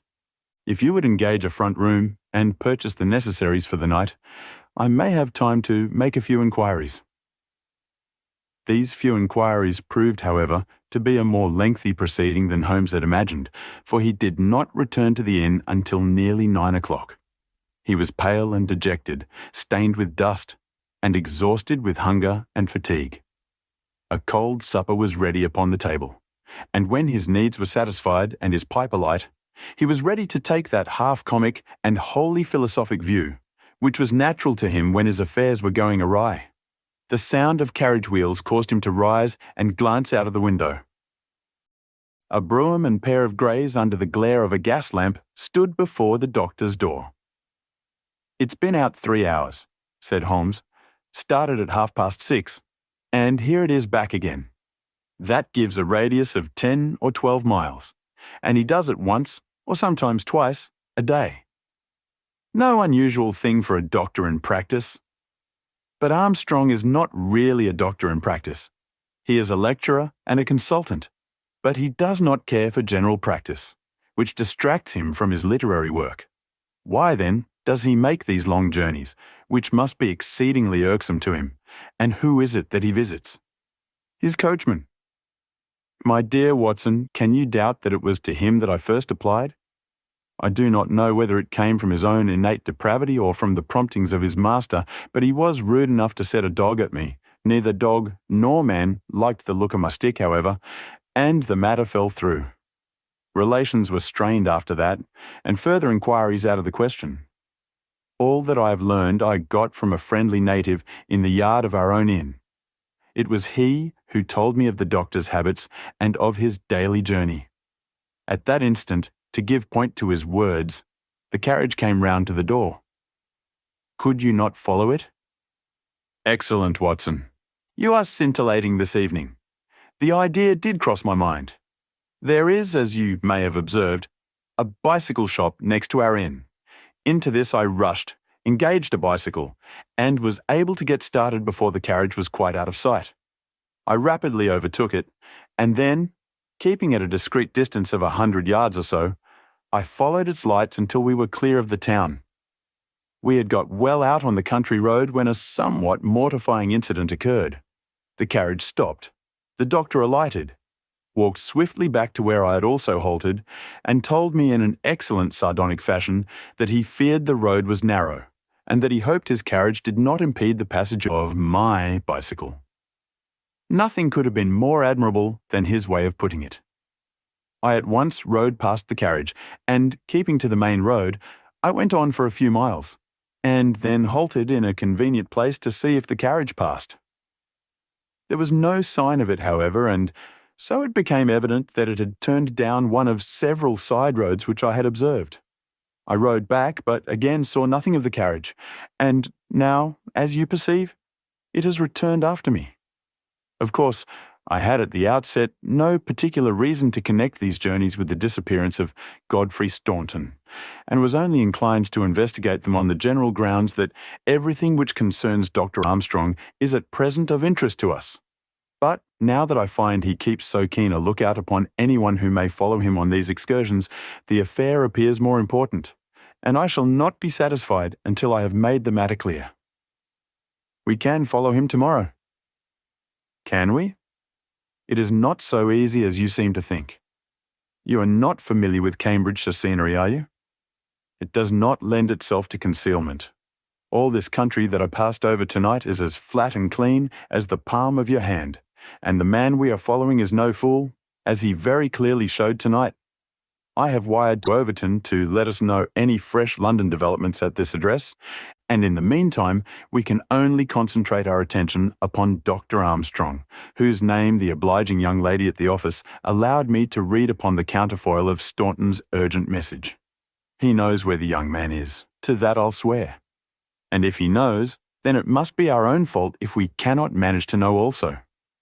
At present, it must be admitted that the odd trick is in his possession, and, as you are aware, Watson, it is not my habit to leave the game in that condition. And yet, the next day brought us no nearer to the solution of the mystery. A note was handed in after breakfast, which Holmes passed across to me with a smile. "Sir," it ran, "I can assure you that you are wasting your time in dogging my movements. I have, as you discovered last night, a window at the back of my brougham, and if you desire a 20-mile ride which will lead you to the spot from which you started, you have only to follow me. Meanwhile, I can inform you that no spying upon me can in any way help Mr. Godfrey Staunton, and I am convinced that the best service you can do to that gentleman is to return at once to London and to report to your employer that you are unable to trace him. Your time in Cambridge will certainly be wasted. Yours faithfully, Leslie Armstrong." "An outspoken, honest antagonist is the doctor," said Holmes. "Well, well, he excites my curiosity, and I must really know more before I leave him." "His carriage is at his door now," said I. "There he is stepping into it. I saw him glance up at our window as he did so. Suppose I try my luck upon the bicycle?" "No, no, my dear Watson, with all respect for your natural acumen, I do not think that you are quite a match for the worthy doctor. I think that possibly I can attain our end by some independent explorations of my own. I'm afraid that I must leave you to your own devices, as the appearance of two inquiring strangers upon a sleepy countryside might excite more gossip than I care for. No doubt you will find some sights to amuse you in this venerable city, and I hope to bring back a more favourable report to you before evening." Once more, however, my friend was destined to be disappointed. He came back at night, weary and unsuccessful. I have had a blank day, Watson. Having got the doctor's general direction, I spent the day in visiting all the villages upon that side of Cambridge, and comparing notes with publicans and other local news agencies. I have covered some ground. Chesterton, Histon, Waterbeach and Oakington have each been explored and have each proved disappointing. The daily appearance of a brougham and pair could hardly have been overlooked in such sleepy hollows. The doctor has scored once more. Is there a telegram for me? Yes, I opened it. Here it is. Ask for Pompey from Jeremy Dixon, Trinity College. I don't understand it. Oh, it is clear enough. It is from our friend Overton and is in answer to a question from me. I'll just send round a note to Mr. Jeremy Dixon, and then I have no doubt that our luck will turn. By the way, is there any news of the match? Yes, the local evening paper has an excellent account in its last edition. Oxford won by a goal and 2 tries. The last sentences of the description say, "The defeat of the Light Blues may be entirely attributed to the unfortunate absence of the crack international, Godfrey Staunton, whose want was felt at every instant of the game. The lack of combination in the three-quarter line and their weakness both in attack and defence more than neutralised the efforts of a heavy and hard-working pack." Then our friend Overton's forebodings have been justified. said Holmes. Personally, I am in agreement with Dr. Armstrong, and football does not come within my horizon. Early to bed tonight, Watson, for I foresee that tomorrow may be an eventful day. I was horrified by my first glimpse of Holmes next morning, for he sat by the fire holding his tiny hypodermic syringe. I associated that instrument with the single weakness of his nature, and I feared the worst when I saw it glittering in his hand. He laughed at my expression of dismay and laid it upon the table. No, my dear fellow, there is no cause for alarm. It is not upon this occasion the instrument of evil, but it will rather prove to be the key which will unlock our mystery. On this syringe I base all my hopes. I have just returned from a small scouting expedition, and everything is favourable. Eat a good breakfast, Watson, for I propose to get upon Dr. Armstrong's trail today, and once on it, I will not stop for rest or food until I run him to his burrow. In that case, said I, we had best carry our breakfast with us, for he is making an early start. His carriage is at the door. Never mind, let him go. He will be clever if he can drive where I cannot follow him. When you have finished, come downstairs with me, and I will introduce you to a detective who is a very eminent specialist in the work that lies before us. When we descended, I followed Holmes into the stable yard, where he opened the door of a loose box and led out a squat, lop-eared, white and tan dog, something between a beagle and a foxhound. Let me introduce you to Pompey, said he. Pompey is the pride of the local draghounds. No very great flyer, as his build will show, but a staunch hound on a scent. Well, Pompey, you may not be fast, but I expect you will be too fast for a couple of middle-aged London gentlemen, so I will take the liberty of fastening this leather leash to your collar. Now, boy, come along and show what you can do. He led him across to the doctor's door. The dog sniffed round for an instant, and then with a shrill whine of excitement started off down the street, tugging at his leash in his efforts to go faster. In half an hour, we were clear of the town and hastening down a country road. What have you done, Holmes? I asked. A threadbare and venerable device, but useful upon occasion. I walked into the doctor's yard this morning and shot my syringe full of aniseed over the hind wheel. A draghound will follow aniseed from here to John O'Groats, and our friend Armstrong would have to drive through the Cam before he would shake Pompey off his trail. Oh, the cunning rascal! This is how he gave me the slip the other night. The dog had suddenly turned out of the main road into a grass-grown lane. Half a mile farther, this opened into another broad road, and the trail turned hard to the right in the direction of the town, which we had just quitted. The road took a sweep to the south of the town and continued in the opposite direction to that in which we started. This detour has been entirely for our benefit, then, said Holmes. No wonder that my inquiries among those villagers led to nothing. The doctor has certainly played the game for all it is worth, and one would like to know the reason for such elaborate deception. This should be the village of Trumpington to the right of us. And by Jove, here is the brougham coming round the corner. Quick, Watson, quick, or we are done. He sprang through a gate into a field, dragging the reluctant Pompey after him. We had hardly got under the shelter of the hedge when the carriage rattled past. I caught a glimpse of Dr. Armstrong within, his shoulders bowed, his head sunk on his hands, the very image of distress. I could tell by my companion's graver face that he also had seen. I fear there is some dark ending to our quest, said he. It cannot be long before we know it. Come, Pompey. Ah, it is the cottage in the field. There could be no doubt that we had reached the end of our journey. Pompey ran about and whined eagerly outside the gate where the marks of the brougham's wheels were still to be seen. A footpath led across to the lonely cottage. Holmes tied the dog to the hedge, and we hastened onwards.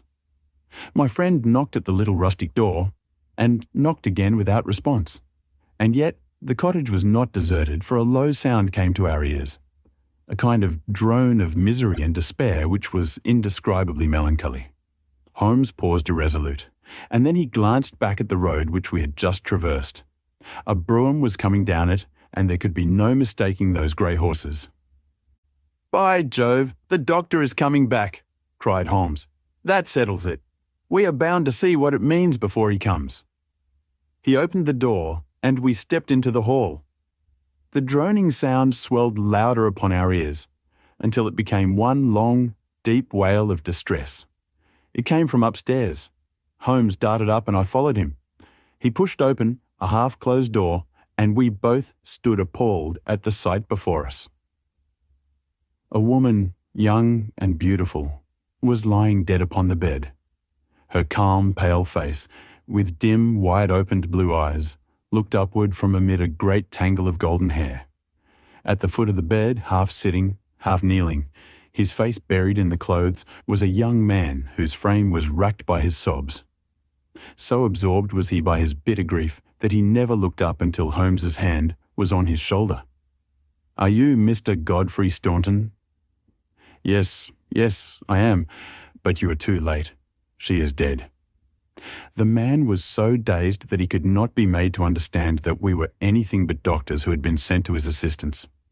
Holmes was endeavouring to utter a few words of consolation, and to explain the alarm which had been caused to his friends by his sudden disappearance, when there was a step upon the stairs, and there was the heavy, stern, questioning face of Dr. Armstrong at the door. "So, gentlemen," said he, "you have attained your end, and have certainly chosen a particularly delicate moment for your intrusion. I would not brawl in the presence of death, but I can assure you that if I were a younger man, your monstrous conduct would not pass with impunity." "Excuse me, Dr. Armstrong, I think we are a little at cross purposes," said my friend with dignity. "If you could step downstairs with us, we may each be able to give some light to the other upon this miserable affair." A minute later, the grim doctor and ourselves were in the sitting room below. "Well, sir," said he, "I wish you to understand, in the first place, that I am not employed by Lord Mount James, and that my sympathies in this matter are entirely against that nobleman. When a man is lost, it is my duty to ascertain his fate, but having done so, the matter ends so far as I'm concerned. And so long as there is nothing criminal, I'm much more anxious to hush up private scandals than to give them publicity. If, as I imagine, there is no breach of the law in this matter, you can absolutely depend upon my discretion and my cooperation in keeping the facts out of the papers." Dr. Armstrong took a quick step forward and wrung Holmes by the hand. "You are a good fellow," said he. "I had misjudged you. I thank heaven that my compunction at leaving poor Staunton all alone in this plight caused me to turn my carriage back, and so to make your acquaintance. Knowing as much as you do, the situation is very easily explained. A year ago, Godfrey Staunton lodged in London for a time and became passionately attached to his landlady's daughter, whom he married. She was as good as she was beautiful, and as intelligent as she was good. No man need be ashamed of such a wife. But Godfrey was the heir to this crabbed old nobleman, and it was quite certain that the news of his marriage would have been the end of his inheritance. I knew the lad well, and I loved him for his many excellent qualities. I did all I could to help him to keep things straight. We did our very best to keep the thing from everyone, for when once such a whisper gets about, it is not long before everyone has heard it. Thanks to this lonely cottage and his own discretion, Godfrey has up to now succeeded. Their secret was known to no one save to me and to one excellent servant who has at present gone for assistance to Trumpington. But at last there came a terrible blow in the shape of dangerous illness to his wife. It was consumption of the most virulent kind. The poor boy was half crazed with grief, and yet he had to go to London to play this match, for he could not get out of it without explanations which would expose his secret. I tried to cheer him up by a wire, and he sent me one in reply, imploring me to do all I could. This was the telegram which you appear in some inexplicable way to have seen. I did not tell him how urgent the danger was, for I knew that he could do no good here, but I sent the truth to the girl's father, and he very injudiciously communicated it to Godfrey. The result was that he came straight away in a state bordering on frenzy, and has remained in the same state, kneeling at the end of her bed, until this morning death put an end to her sufferings. That is all, Mr. Holmes, and I am sure that I can rely upon your discretion and that of your friend." Holmes grasped the doctor's hand. "Come, Watson," said he, and we passed from that house of grief into the pale sunlight of the winter day. I hope you liked this audiobook. If you'd like to hear more, please support us on patreon.com. It really helps us keep going. www.patreon.com/c/audiobooks752. Thank you, and I invite you to listen to the other books I have recorded. The Adventure of the Abbey Grange. It was on a bitterly cold and frosty morning during the winter of '97 that I was awakened by a tugging at my shoulder. It was Holmes. The candle in his hand shone upon his eager, stooping face and told me at a glance that something was amiss. "Come, Watson, come," he cried. "The game is afoot. Not a word.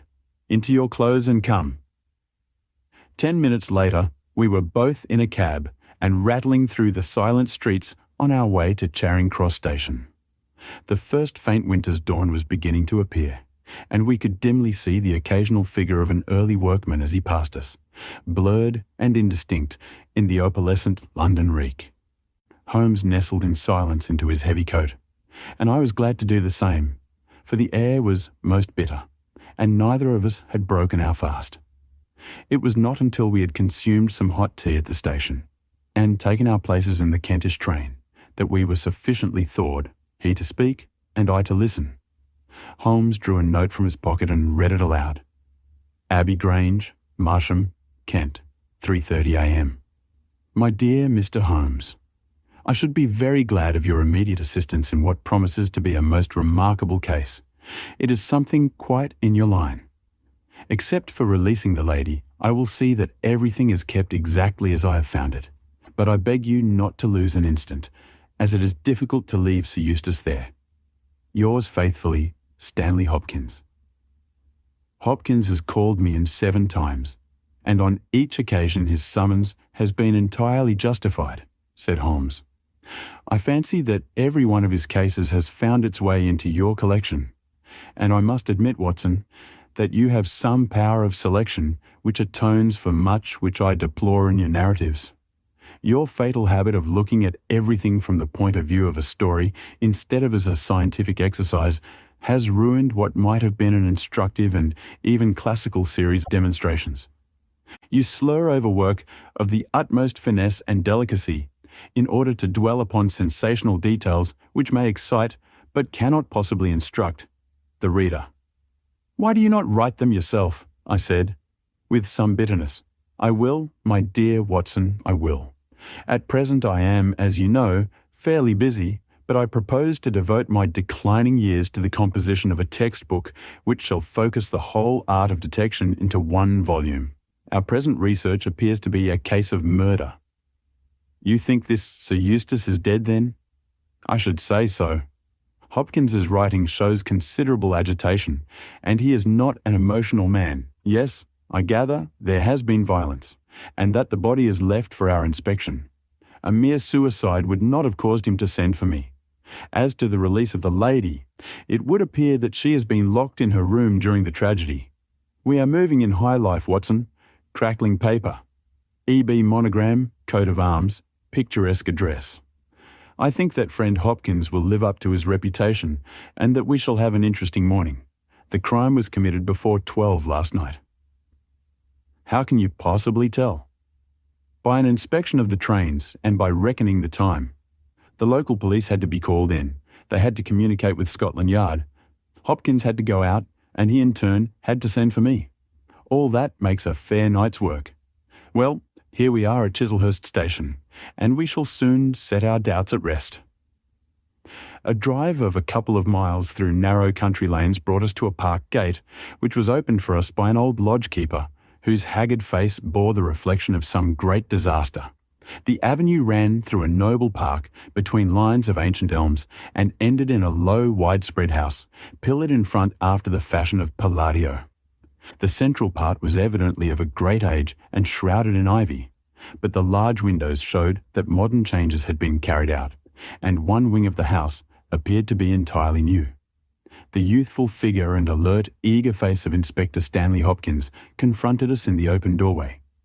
"I'm very glad you have come, Mr. Holmes, and you too, Dr. Watson, but indeed, if I had my time over again, I should not have troubled you, for since the lady has come to herself, she has given so clear an account of the affair that there is not much left for us to do. You remember that Lewisham gang of burglars? What, the 3 Randalls? Exactly. The father and 2 sons. It's their work. I have not a doubt of it. They did a job at Sydenham a fortnight ago and were seen and described. Rather cool to do another so soon and so near. But it is they, beyond all doubt. It's a hanging matter this time. Sir Eustace is dead then? Yes, his head was knocked in with his own poker. Sir Eustace Brackenstall, the driver tells me. Exactly, one of the richest men in Kent. Lady Brackenstall is in the morning room. Poor lady, she has had a most dreadful experience. She seemed half dead when I saw her first. I think you had best see her and hear her account of the facts. Then we will examine the dining room together. Lady Brackenstall was no ordinary person. Seldom have I seen so graceful a figure, so womanly a presence, and so beautiful a face. She was a blonde, golden-haired, blue-eyed, and would, no doubt, have had the perfect complexion which goes with such colouring, had not her recent experience left her drawn and haggard. Her sufferings were physical as well as mental, for over one eye rose a hideous, plum-coloured swelling, which her maid, a tall, austere woman, was bathing assiduously with vinegar and water. The lady lay back exhausted upon a couch, but her quick, observant gaze as we entered the room, and the alert expression of her beautiful features, showed that neither her wits nor her courage had been shaken by her terrible experience. She was enveloped in a loose dressing gown of blue and silver, but a black sequin-covered dinner dress was hung upon the couch beside her. "I have told you all that happened, Mr. Hopkins," she said wearily. "Could you not repeat it for me? Well, if you think it necessary, I will tell these gentlemen what occurred. Have they been in the dining room yet? I thought they had better hear your ladyship's story first. I shall be glad when you can arrange matters. It is horrible to me to think of him still lying there." She shuddered and buried her face in her hands. As she did so, the loose gown fell back from her forearms. Holmes uttered an exclamation. "You have other injuries, madam. What is this?" 2 vivid red spots stood out on one of the white round limbs. She hastily covered it. "It is nothing. It has no connection with the hideous business of last night. If you and your friend will sit down, I will tell you all I can. I am the wife of Sir Eustace Brackenstall. I have been married about a year. I suppose that it is no use my attempting to conceal that our marriage has not been a happy one. I fear that all our neighbours would tell you that, even if I were to attempt to deny it. Perhaps the fault may be partly mine. I was brought up in the freer, less conventional atmosphere of South Australia, and this English life, with its proprieties and its primness, is not congenial to me. But the main reason lies in the one fact which is notorious to everyone. And that is that Sir Eustace was a confirmed drunkard. To be with such a man for an hour is unpleasant. Can you imagine what it means for a sensitive and high-spirited woman to be tied to him for day and night? It is a sacrilege, a crime, a villainy to hold that such a marriage is binding. I say that these monstrous laws of yours will bring a curse upon the land. Heaven will not let such wickedness endure." For an instant, she sat up, her cheeks flushed and her eyes blazing from under the terrible mark upon her brow. Then the strong, soothing hand of the austere maid drew her head down onto the cushion, and the wild anger died away into passionate sobbing. At last she continued, "I will tell you about last night. You are aware, perhaps, that in this house all servants sleep in the modern wing. This central block is made up of the dwelling rooms, with the kitchen behind and our bedroom above. My maid Teresa sleeps above my room. There is no one else, and no sound could alarm those who are in the farther wing. This must have been well known to the robbers, or they would not have acted as they did. Sir Eustace retired about 10:30. The servants had already gone to their quarters. Only my maid was up, and she had remained in her room at the top of the house until I needed her services. I sat until after 11 in this room, absorbed in a book. Then I walked round to see that all was right before I went upstairs. It was my custom to do this myself, for, as I have explained, Sir Eustace was not always to be trusted. I went into the kitchen, the butler's pantry, the gun room, the billiard room, the drawing room, and finally the dining room. As I approached the window, which is covered with thick curtains, I suddenly felt the wind blow upon my face and realized that it was open. I flung the curtain aside and found myself face to face with a broad-shouldered elderly man who had just stepped into the room. The window is a long French one, which really forms a door leading to the lawn. I held my bedroom candle lit in my hand, and by its light, behind the first man I saw two others, who were in the act of entering. I stepped back, but the fellow was on me in an instant. He caught me first by the wrist and then by the throat. I opened my mouth to scream, but he struck me a savage blow with his fist over the eye and felled me to the ground. I must have been unconscious for a few minutes, for when I came to myself, I found that they had torn down the bell rope and had secured me tightly to the oaken chair, which stands at the head of the dining room table. I was so firmly bound that I could not move, and a handkerchief round my mouth prevented me from uttering any sound. It was at this instant that my unfortunate husband entered the room. He had evidently heard some suspicious sounds, and he came prepared for such a scene as he found. He was dressed in his shirt and trousers with his favourite blackthorn cudgel in his hand. He rushed at one of the burglars, but another, it was the elderly man, stooped, picked the poker out of the grate, and struck him a horrible blow as he passed. He fell without a groan, and never moved again. I fainted once more, but again it could only have been a very few minutes during which I was insensible. When I opened my eyes, I found that they had collected the silver from the sideboard, and they had drawn a bottle of wine which stood there. Each of them had a glass in his hand. I have already told you, have I not, that one was elderly, with a beard, and the others young, hairless lads. They might have been a father with his two sons. They talked together in whispers. Then they came over and made sure that I was still securely bound. Finally they withdrew, closing the window after them. It was quite a quarter of an hour before I got my mouth free. When I did so, my screams brought the maid to my assistance. The other servants were soon alarmed, and we sent for the local police, who instantly communicated with London. That is really all that I can tell you, gentlemen, and I trust that it will not be necessary for me to go over so painful a story again. Any questions, Mr. Holmes? Asked Hopkins. I will not impose any further tax upon Lady Brackenstall's patience and time, said Holmes.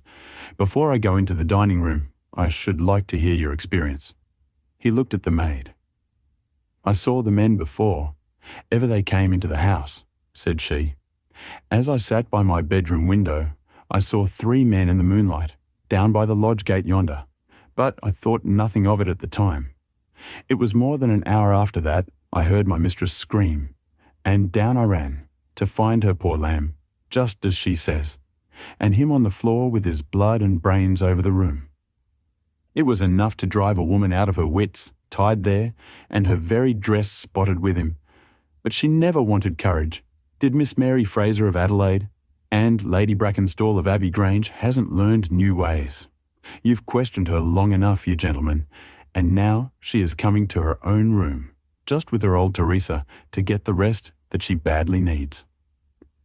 With a motherly tenderness, the gaunt woman put her arm round her mistress and led her from the room.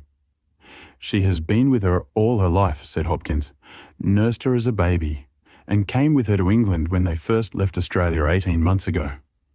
Teresa Wright is her name, and the kind of maid you don't pick up nowadays. This way, Mr. Holmes, if you please. The keen interest had passed out of Holmes's expressive face, and I knew that with the mystery all the charm of the case had departed. There still remained an arrest to be effected, but what were these commonplace rogues that he should soil his hands with them? An abstruse and learned specialist who finds that he is being called in for a case of measles would experience something of the annoyance which I read in my friend's eyes. Yet the scene in the dining room of the Abbey Grange was sufficiently strange to arrest his attention and to recall his waning interest. It was a very large and high chamber, with carved oak ceiling, oaken panelling, and a fine array of deer's heads and ancient weapons around the walls. At the farther end from the door was the high French window of which we had heard. 3 smaller windows on the right-hand side filled the apartment with cold winter sunshine. On the left was a large, deep fireplace, with a massive, overhanging oak mantelpiece. Beside the fireplace was a heavy oaken chair with arms and crossbars at the bottom. In and out through the open woodwork was woven a crimson cord, which was secured at each side to the crosspiece below. In releasing the lady, the cord had been slipped off her, but the knots with which it had been secured still remained. These details only struck our attention afterwards, for our thoughts were entirely absorbed by the terrible object which lay upon the tiger-skin hearthrug in front of the fire. It was the body of a tall, well-made man about 40 years of age. He lay upon his back, his face upturned, with his white teeth grinning through his short black beard. His 2 clenched hands were raised above his head, and a heavy, blackthorn stick lay across them. His dark, handsome, aquiline features were convulsed into a spasm of vindictive hatred, which had set his dead face in a terribly fiendish expression. He had evidently been in his bed when the alarm had broken out, for he wore a foppish embroidered nightshirt, and his bare feet projected from his trousers. His head was horribly injured, and the whole room bore witness to the savage ferocity of the blow which had struck him down. Beside him lay the heavy poker, bent into a curve by the concussion. Holmes examined both it and the indescribable wreck which it had wrought. "He must be a powerful man, this elder Randall," he remarked. "Yes," said Hopkins. "I have some record of the fellow, and he is a rough customer. You should have no difficulty in getting him." "Not the slightest. We have been on the lookout for him, and there was some idea that he had got away to America. Now that we know the gang are here, I don't see how they can escape. We have the news at every seaport already, and a reward will be offered before evening. What beats me is how they could have done so mad a thing, knowing that the lady could describe them, and that we could not fail to recognize the description." "Exactly. One would have expected that they would have silenced Lady Brackenstall as well." "They may not have realized," I suggested, "that she had recovered from her faint." "That is likely enough. If she seemed to be senseless, they would not take her life. What about this poor fellow Hopkins? I seem to have heard some queer stories about him."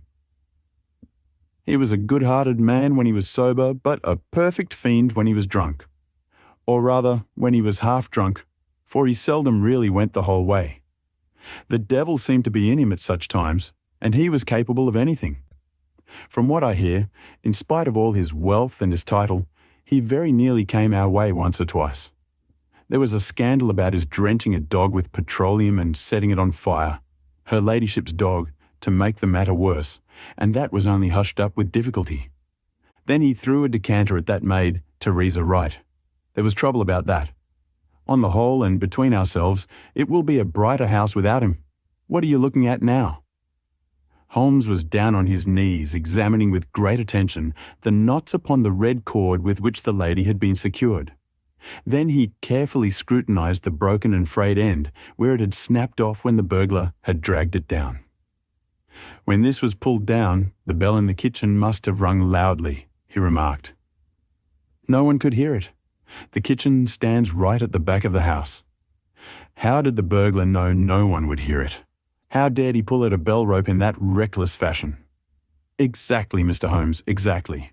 You put the very question which I have asked myself again and again. There can be no doubt that this fellow must have known the house and its habits. He must have perfectly understood that the servants would all be in bed at that comparatively early hour, and that no one could possibly hear a bell ring in the kitchen. Therefore, he must have been in close league with one of the servants. Surely that is evident. But there are 8 servants, and all of good character." "Other things being equal," said Holmes, "one would suspect the one at whose head the master threw a decanter. And yet that would involve treachery towards the mistress to whom this woman seems devoted. Well, the point is a minor one, and when you have Randall, you will probably find no difficulty in securing his accomplice. The lady's story certainly seems to be corroborated, if it needed corroboration, by every detail which we see before us. He walked to the French window and threw it open. There are no signs here, but the ground is iron hard, and one would not expect them. I see that these candles on the mantelpiece have been lighted. Yes, it was by their light and that of the lady's bedroom candle that the burglars saw their way about. And what did they take? Well, they did not take much. Only half a dozen articles of plate off the sideboard. Lady Brackenstall thinks that they were themselves so disturbed by the death of Sir Eustace that they did not ransack the house, as they would otherwise have done. No doubt that is true. And yet they drank some wine, I understand. To steady their own nerves. Exactly. These 3 glasses upon the sideboard have been untouched, I suppose? Yes, and the bottle stands as they left it. Let us look at it. Halloa, halloa, what is this? The 3 glasses were grouped together, all of them tinged with wine, and one of them containing some dregs of beeswing.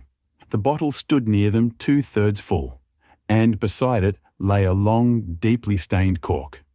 Its appearance and the dust upon the bottle showed that it was no common vintage which the murderers had enjoyed. A change had come over Holmes's manner. He had lost his listless expression, and again I saw an alert light of interest in his keen, deep-set eyes. He raised the cork and examined it minutely. "How did they draw it?" he asked. Hopkins pointed to a half-opened drawer. In it lay some table linen and a large corkscrew. "Did Lady Brackenstall say that screw was used?" "No. You remember that she was senseless at the moment when the bottle was opened?" "Quite so. As a matter of fact, that screw was not used. This bottle was opened by a pocket screw, probably contained in a knife, and not more than 1.5 inches long. If you examine the top of the cork, you will observe that the screw was driven in 3 times before the cork was extracted. It has never been transfixed. This long screw would have transfixed it and drawn it with a single pull. When you catch this fellow, you will find that he has one of these multiplexed knives in his possession." "Excellent," said Hopkins. "But these glasses do puzzle me, I confess. Lady Brackenstall actually saw the 3 men drinking, did she not?" "Yes, she was clear about that." "Then there is an end of it. What more is to be said? And yet you must admit that the 3 glasses are very remarkable, Hopkins." "What? You see nothing remarkable? Well, well, let it pass. Perhaps when a man has special knowledge and special powers like my own, it rather encourages him to seek a complex explanation when a simpler one is at hand. Of course, it must be a mere chance about the glasses. Well, good morning, Hopkins. I don't see that I can be of any use to you, and you appear to have your case very clear. You will let me know when Randall is arrested and any further developments which may occur. I trust that I shall soon have to congratulate you upon a successful conclusion. Come, Watson, I fancy that we may employ ourselves more profitably at home." During our return journey, I could see by Holmes's face that he was much puzzled by something which he had observed. Every now and then, by an effort, he would throw off the impression and talk as if the matter were clear. But then his doubts would settle down upon him again, and his knitted brows and abstracted eyes would show that his thoughts had gone back once more to the great dining room of the Abbey Grange, in which this midnight tragedy had been enacted. At last, by a sudden impulse, just as our train was crawling out of a suburban station, he sprang onto the platform and pulled me out after him. "Excuse me, my dear fellow," said he, as we watched the rear carriages of our train disappearing round a curve. "I'm sorry to make you the victim of what may seem a mere whim, but on my life, Watson, I simply can't leave that case in this condition. Every instinct that I possess cries out against it. It's wrong. It's all wrong. I'll swear that it's wrong. And yet, the lady's story was complete. The maid's corroboration was sufficient. The detail was fairly exact. What have I to put against that? 3 wine glasses, that is all. But if I'd not taken things for granted, if I had examined everything with care, which I would have shown had we approached the case de novo and had no cut-and-dried story to warp my mind, would I not then have found something more definite to go upon? Of course I should. Sit down on this bench, Watson, until a train for Chislehurst arrives, and allow me to lay the evidence before you, imploring you in the first instance to dismiss from your mind the idea that anything which the maid or her mistress may have said must necessarily be true. The lady's charming personality must not be permitted to warp our judgment. Surely there are details in her story which, if we looked at it in cold blood, would excite our suspicion. These burglars made a considerable haul at Sydenham a fortnight ago. Some account of them and of their appearance was in the papers, and would naturally occur to anyone who wished to invent a story in which imaginary robbers should play a part. As a matter of fact, burglars who have done a good stroke of business are, as a rule, only too glad to enjoy the proceeds in peace and quiet without embarking on another perilous undertaking. Again, it is unusual for burglars to operate at so early an hour. It is unusual for burglars to strike a lady to prevent her screaming, since one would imagine that was the sure way to make her scream. It is unusual for them to commit murder when their numbers are sufficient to overpower one man. It is unusual for them to be content with a limited plunder when there is much more within their reach. And finally, I should say that it was very unusual for such men to leave a bottle half empty. How do all these unusuals strike you, Watson? Their cumulative effect is certainly considerable, and yet each of them is quite possible in itself. The most unusual thing of all, as it seems to me, is that the lady should be tied to the chair. Well, I'm not so clear about that, Watson, for it is evident that they must either kill her or else secure her in such a way that she could not give immediate notice of their escape. But at any rate, I have shown, have I not, that there is a certain element of improbability about the lady's story? And now, on the top of this, comes the incident of the wine glasses. What about the wine glasses? Can you see them in your mind's eye? I see them clearly. We are told that 3 men drank from them. Does that strike you as likely? Why not? There was wine in each glass. Exactly, but there was beeswing only in one glass. You must have noticed that fact. What does that suggest to your mind? The last glass filled would be most likely to contain beeswing. Not at all. The bottle was full of it, and it is inconceivable that the first 2 glasses were clear and the third heavily charged with it. There are 2 possible explanations, and only 2. One is that after the second glass was filled, the bottle was violently agitated, and so the third glass received the beeswing. That does not appear probable. No, I am sure that I am right. What then do you suppose? That only 2 glasses were used, and that the dregs of both were poured into a third glass, so as to give the false impression that 3 people had been here. In that way, all the beeswing would be in the last glass, would it not? Yes, I am convinced that this is so. But if I have hit upon the true explanation of this one small phenomenon, then in an instant the case rises from the commonplace to the exceedingly remarkable. For it can only mean that Lady Brackenstall and her maid have deliberately lied to us, that not one word of their story is to be believed, that they have some very strong reason for covering the real criminal, and that we must construct our case for ourselves without any help from them. That is the mission which now lies before us. And here, Watson, is the Chislehurst train. The household of the Abbey Grange were much surprised at our return, but Sherlock Holmes, finding that Stanley Hopkins had gone off to report to headquarters, took possession of the dining room, locked the door upon the inside, and devoted himself for 2 hours to one of those minute and laborious investigations which have formed the solid basis on which his brilliant edifices of deduction were reared. Seated in a corner, like an interested student who observes the demonstration of his professor, I followed every step of that remarkable research. The window, the curtains, the carpet, the chair, the rope. Each in turn was minutely examined and duly pondered. The body of the unfortunate baronet had been removed, but all else remained as we had seen it in the morning. Then, to my astonishment, Holmes climbed up onto the massive mantelpiece.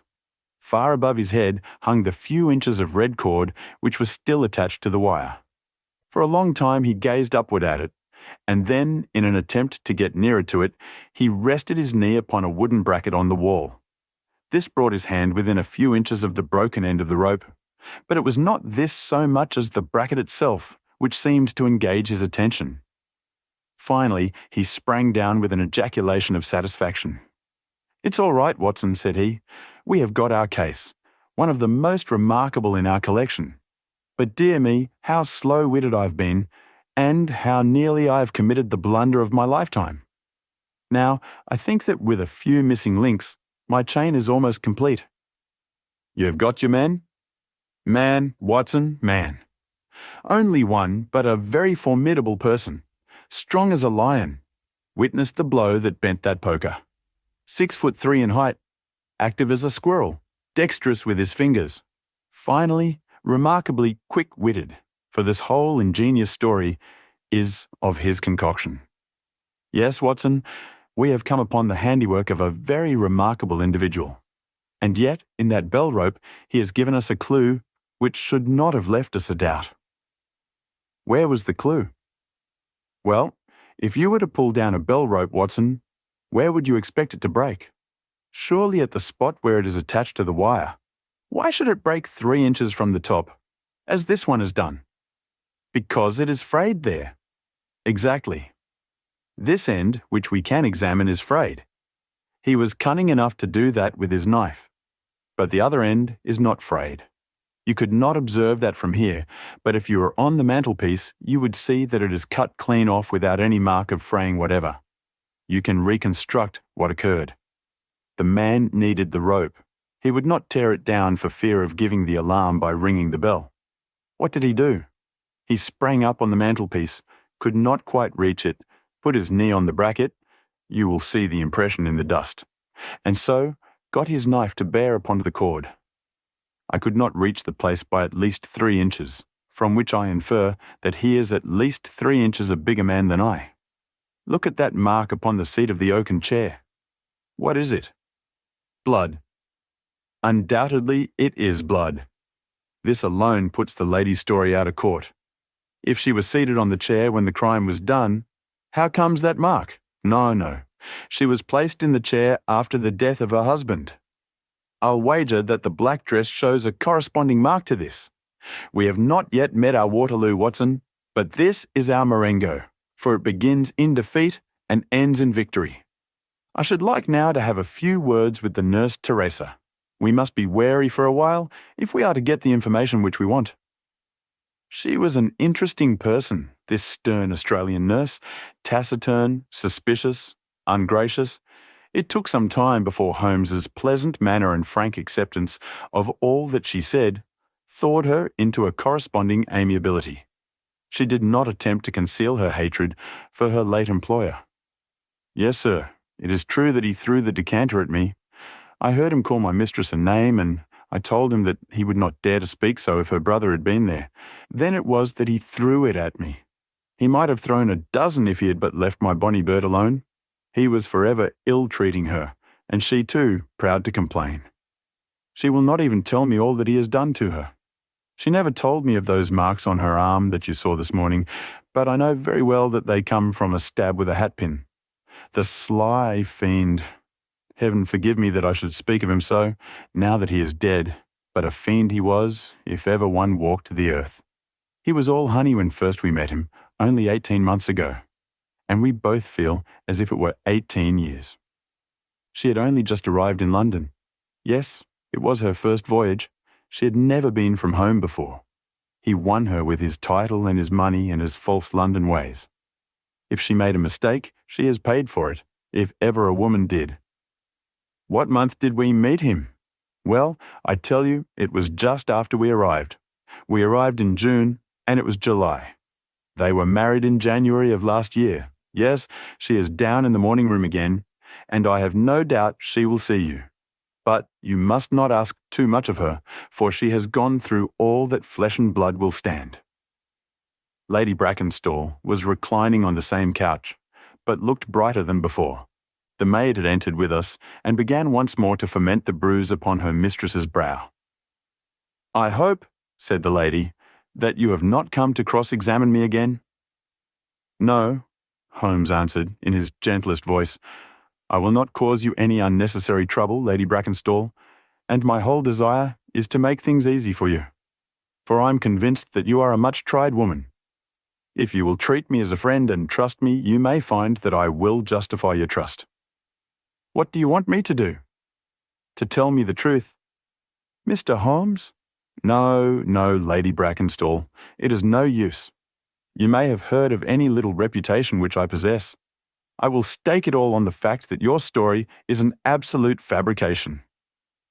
Mistress and maid were both staring at Holmes with pale faces and frightened eyes.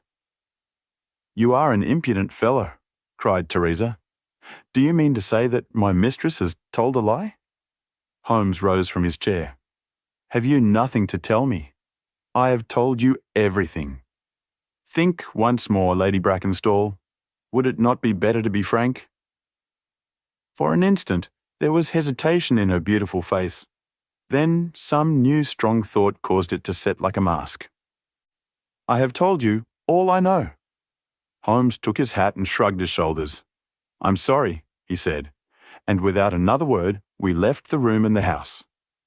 There was a pond in the park, and to this my friend led the way. It was frozen over, but a single hole was left for the convenience of a solitary swan. Holmes gazed at it and then passed on to the lodge gate.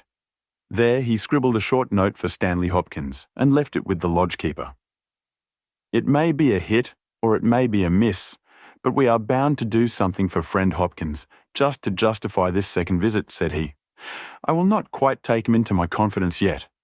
I think our next scene of operations must be the shipping office of the Adelaide-Southampton line, which stands at the end of Pall Mall, if I remember right. There is a second line of steamers which connect South Australia with England, but we will draw the larger cover first. Holmes's card sent in to the manager ensured instant attention, and he was not long in acquiring all the information which he needed. In June of '95, only one of their line had reached a home port. It was the Rock of Gibraltar, their largest and best boat. A reference to the passenger list showed that Miss Fraser of Adelaide, with her maid, had made the voyage in her. The boat was now on her way to Australia, somewhere to the south of the Suez Canal. Her officers were the same as in '95, with one exception. The first officer, Mr. Jack Croker, had been made a captain and was to take charge of their new ship, the Bass Rock, sailing in 2 days' time from Southampton. He lived at Sydenham, but he was likely to be in that morning for instructions if we cared to wait for him. No, Mr. Holmes had no desire to see him, but would be glad to know more about his record and character. His record was magnificent. There was not an officer in the fleet to touch him. As to his character, he was reliable on duty, but a wild, desperate fellow off the deck of his ship, hot-headed, excitable, but loyal, honest, and kind-hearted. That was the pith of the information with which Holmes left the office of the Adelaide-Southampton Company. Thence he drove to Scotland Yard, but instead of entering, he sat in his cab with his brows drawn down, lost in profound thought. Finally, he drove round to the Charing Cross Telegraph Office, sent off a message, and then at last, we made for Baker Street once more. No, I couldn't do it, Watson, said he, as we re-entered our room. Once that warrant was made out, nothing on earth would save him. Once or twice in my career, I feel that I have done more real harm by my discovery of the criminal than ever he had done by his crime. I have learned caution now, and I'd rather play tricks with the law of England than with my own conscience. Let us know a little more before we act. Before evening, we had a visit from Inspector Stanley Hopkins. Things were not going very well with him. I believe that you are a wizard, Mr. Holmes. I really do sometimes think that you have powers that are not human. Now, how on earth could you know that the stolen silver was at the bottom of that pond? I didn't know it, but you told me to examine it. You got it then? Yes, I got it. I am very glad if I have helped you. But you haven't helped me. You have made the affair far more difficult. What sort of burglars are they who steal silver and then throw it into the nearest pond? It was certainly rather eccentric behaviour. I was merely going on the idea that if the silver had been taken by persons who did not want it, who merely took it for a blind, as it were, then they would naturally be anxious to get rid of it. But why should such an idea cross your mind? Well, I thought it was possible. When they came out through the French window, there was the pond, with one tempting little hole in the ice right in front of their noses. Could there be a better hiding place? Ah, a hiding place. That is better, cried Stanley Hopkins. Yes, yes, I see it all now. It was early. There were folk upon the roads. They were afraid of being seen with the silver, so they sank it in the pond, intending to return for it when the coast was clear. Excellent, Mr. Holmes. That is better than your idea of a blind.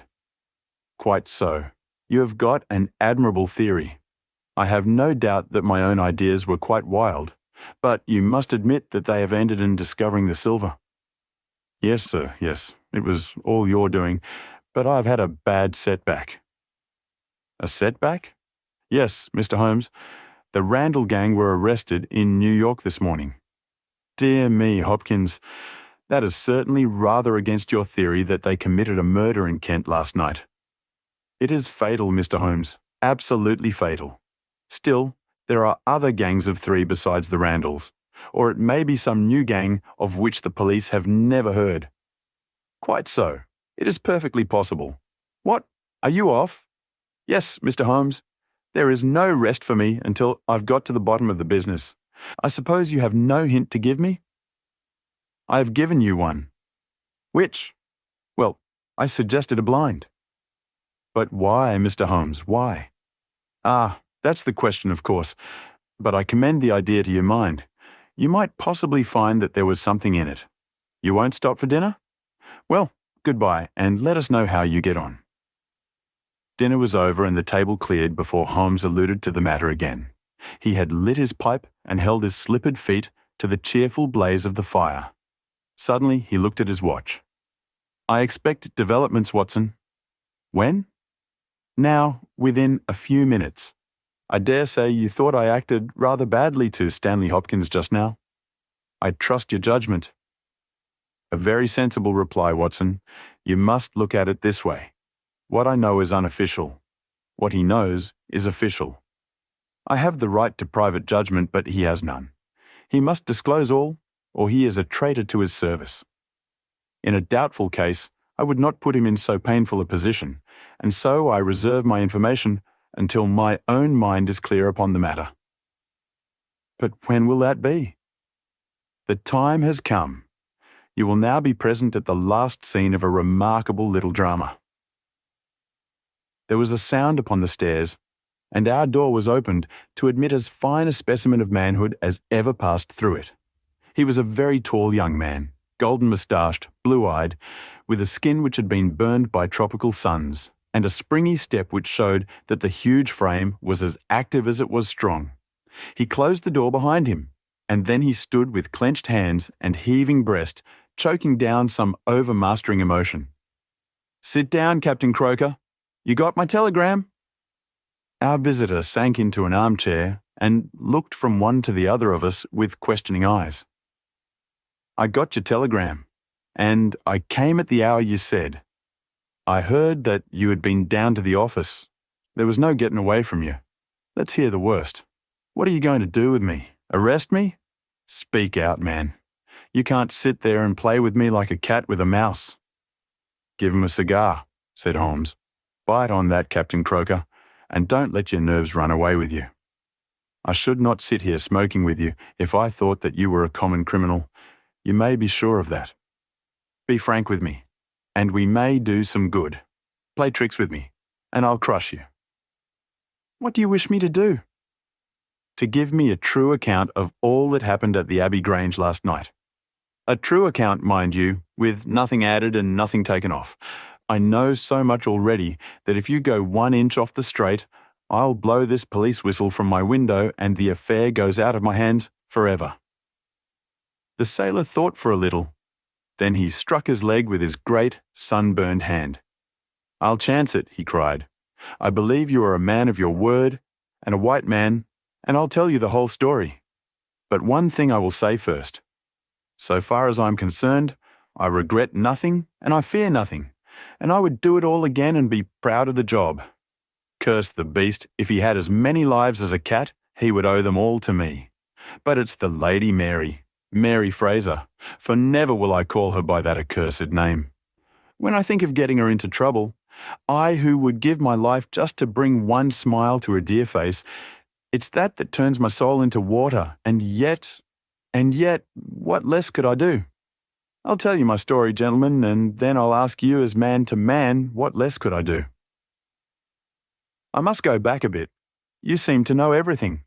So I expect that you know that I met her when she was a passenger, and I was first officer of the Rock of Gibraltar. From the first day I met her, she was the only woman to me. Every day of that voyage, I loved her more. And many a time since have I kneeled down in the darkness of the night watch and kissed the deck of that ship because I knew her dear feet had trod it. She was never engaged to me. She treated me as fairly as ever a woman treated a man. I have no complaint to make. It was all love on my side, and all good comradeship and friendship on hers. When we parted, she was a free woman, but I could never again be a free man. Next time I came back from sea, I heard of her marriage. Well, why shouldn't she marry whom she liked? Title and money, who could carry them better than she? She was born for all that is beautiful and dainty. I didn't grieve over her marriage. I was not such a selfish hound as that. I just rejoiced that good luck had come her way, and that she had not thrown herself away on a penniless sailor. That's how I loved Mary Fraser. Well, I never thought to see her again, but last voyage I was promoted and the new boat was not yet launched, so I had to wait for a couple of months with my people at Sydenham. One day out in a country lane I met Teresa Wright, her old maid. She told me about her, about him, about everything. I tell you, gentlemen, it nearly drove me mad.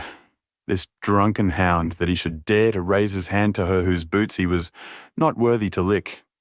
I met Teresa again. Then I met Mary herself, and met her again. Then she would meet me no more. But the other day, I had a notice that I was to start on my voyage within a week, and I determined that I would see her once before I left. Teresa was always my friend, for she loved Mary and hated this villain almost as much as I did. From her, I learned the ways of the house. Mary used to sit up reading in her own little room downstairs. I crept round there last night and scratched at the window. At first, she would not open to me, but in her heart I know that now she loves me. And she could not leave me in the frosty night. She whispered to me to come round to the big front window, and I found it open before me so as to let me into the dining room.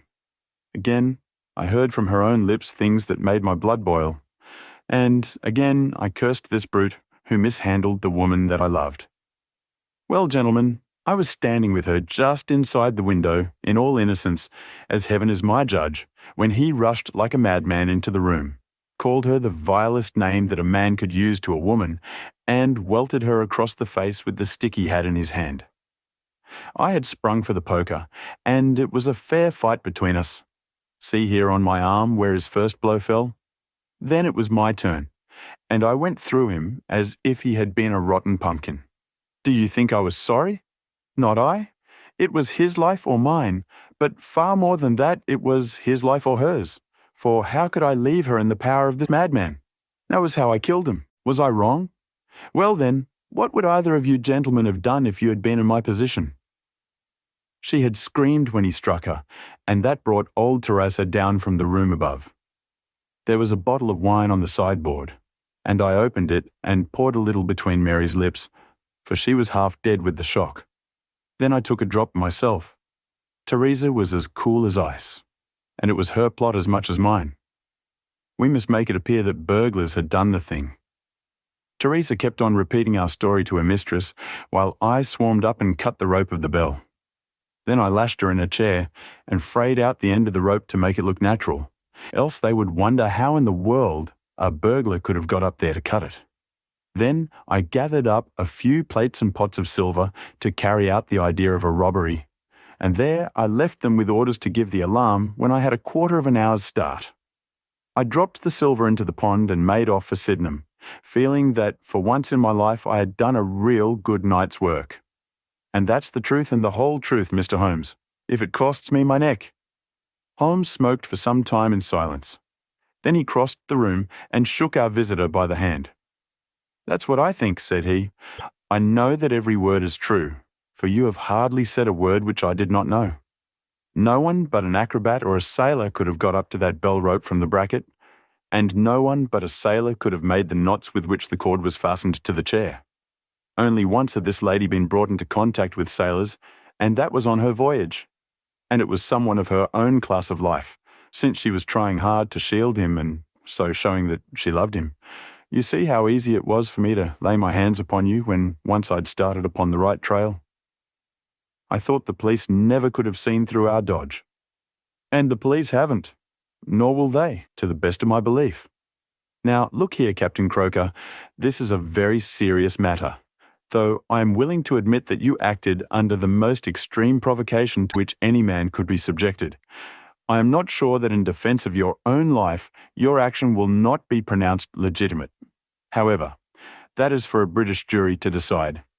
Meanwhile, I have so much sympathy for you that if you choose to disappear in the next 24 hours, I will promise you that no one will hinder you. And then it will all come out? Certainly it will come out." The sailor flushed with anger. "What sort of proposal is that to make a man?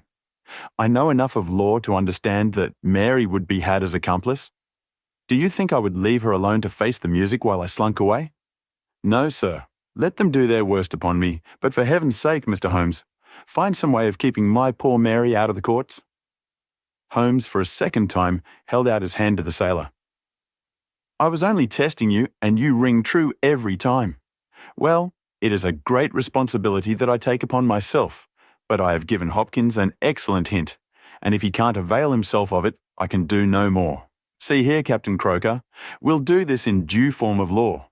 You are the prisoner. Watson, you are a British jury, and I never met a man who was more eminently fitted to represent one. I am the judge. Now, gentlemen of the jury, you have heard the evidence. Do you find the prisoner guilty or not guilty?" "Not guilty, my lord," said I. "Vox populi, vox Dei. You are acquitted, Captain Croker. So long as the law does not find some other victim, you are safe from me. Come back to this lady in a year, and may her future and yours justify us in the judgment which we have pronounced this night." I hope you liked this audiobook. If you'd like to hear more, please support us on patreon.com. It really helps us keep going. www.patreon.com/c/audiobooks752. Thank you, and I invite you to listen to the other books I have recorded. The Adventure of the Second Stain. I had intended The Adventure of the Abbey Grange to be the last of those exploits of my friend, Mr. Sherlock Holmes, which I should ever communicate to the public. This resolution of mine was not due to any lack of material, since I have notes of many hundreds of cases to which I have never alluded, nor was it caused by any waning interest on the part of my readers in the singular personality and unique methods of this remarkable man. The real reason lay in the reluctance which Mr. Holmes has shown to the continued publication of his experiences. So long as he was in actual professional practice, the records of his successes were of some practical value to him. But since he has definitely retired from London and betaken himself to study and bee farming on the Sussex Downs, notoriety has become hateful to him, and he has peremptorily requested that his wishes in this matter should be strictly observed. It was only upon my representing to him that I had given a promise that The Adventure of the Second Stain should be published when the times were ripe, and pointing out to him that it is only appropriate that this long series of episodes should culminate in the most important international case which he has ever been called upon to handle, that I at last succeeded in obtaining his consent, that a carefully guarded account of the incident should at last be laid before the public. If in telling the story I seem to be somewhat vague in certain details, the public will readily understand that there is an excellent reason for my reticence. It was then in a year, and even in a decade that shall be nameless, that upon one Tuesday morning in autumn, we found two visitors of European fame within the walls of our humble room in Baker Street. The one, austere, high-nosed, eagle-eyed, and dominant, was none other than the illustrious Lord Bellinger, twice Premier of Britain. The other, dark, clear-cut, and elegant, hardly yet of middle age, and endowed with every beauty of body and of mind, was the Right Honourable Trelawney Hope, Secretary for European Affairs, and the most rising statesman in the country. They sat side by side upon our paper-littered settee, and it was easy to see from their worn and anxious faces that it was business of the most pressing importance which had brought them. The Premier's thin, blue-veined hands were clasped tightly over the ivory head of his umbrella, and his gaunt, ascetic face looked gloomily from Holmes to me. The European Secretary pulled nervously at his moustache and fidgeted with the seals of his watch-chain. When I discovered my loss, Mr. Holmes, which was at 8 o'clock this morning, I at once informed the Prime Minister. It was at his suggestion that we have both come to you. Have you informed the police? No, sir, said the Prime Minister, with the quick, decisive manner for which he was famous. We have not done so, nor is it possible that we should do so. To inform the police must, in the long run, mean to inform the public. This is what we particularly desire to avoid. And why, sir? Because the document in question is of such immense importance that its publication might very easily, I might almost say probably, lead to European complications of the utmost moment. It is not too much to say that peace or war may hang upon the issue. Unless its recovery can be attended with the utmost secrecy, then it may as well not be recovered at all, for all that is aimed at by those who have taken it is that its contents should be generally known. I understand. Now, Mr. Trelawney Hope, I should be much obliged if you would tell me exactly the circumstances under which this document disappeared. That can be done in a very few words, Mr. Holmes. The letter, for it was a letter from a foreign potentate, was received 6 days ago. It was of such importance that I have never left it in my safe, but I have taken it across each evening to my house in Whitehall Terrace and kept it in my bedroom in a locked dispatch box. It was there last night. Of that I'm certain. I actually opened the box while I was dressing for dinner and saw the document inside. This morning it was gone. The dispatch box had stood beside the glass upon my dressing table all night. I am a light sleeper, and so is my wife. We are both prepared to swear that no one could have entered the room during the night, and yet, I repeat, that the paper is gone. What time did you dine? 7:30. How long was it before you went to bed? My wife had gone to the theatre. I waited up for her. It was 11:30 before we went to our room. Then for 4 hours the dispatch box had lain unguarded? No one is ever permitted to enter that room save the housemaid in the morning, and my valet or my wife's maid during the rest of the day. They are both trusty servants who have been with us for some time.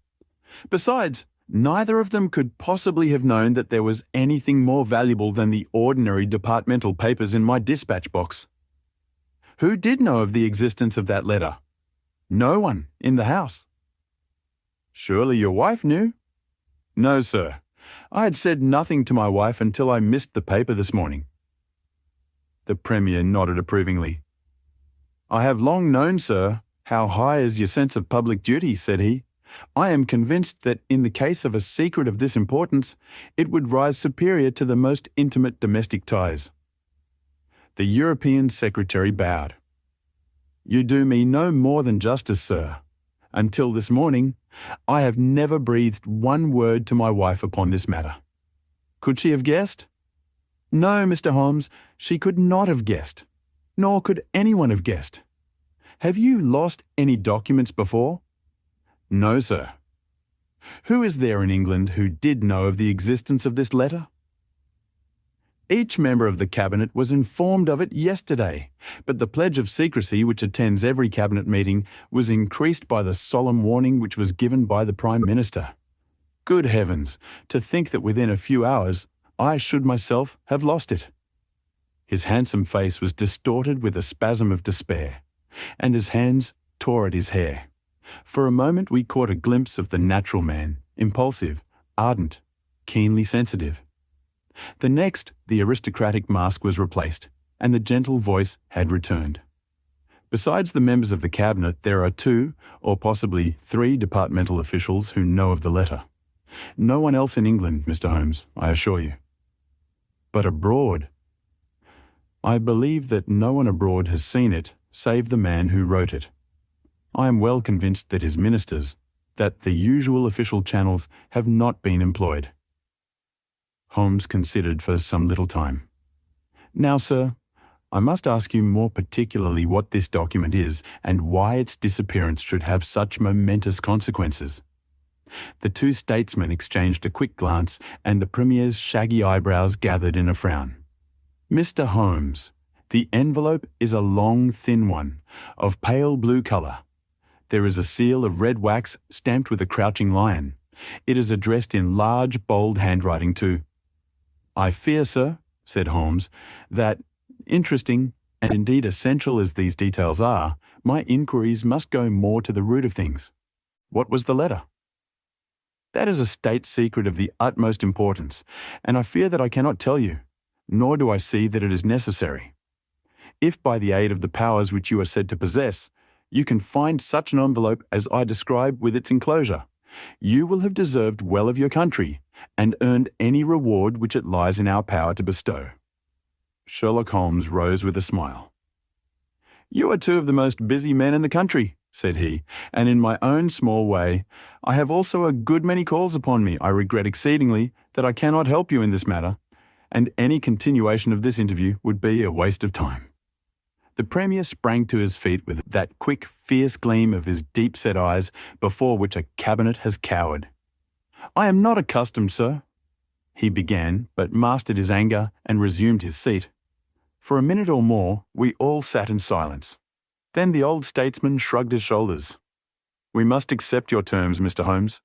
No doubt you are right, and it is unreasonable for us to expect you to act unless we give you our entire confidence." "I agree with you, sir," said the younger statesman.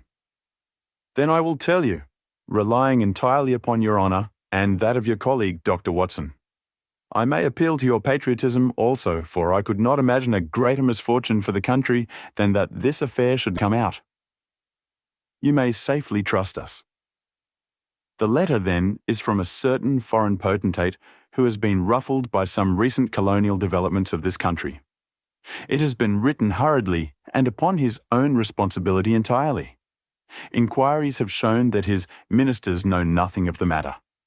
At the same time, it is couched in so unfortunate a manner, and certain phrases in it are of so provocative a character that its publication would undoubtedly lead to a most dangerous state of feeling in this country.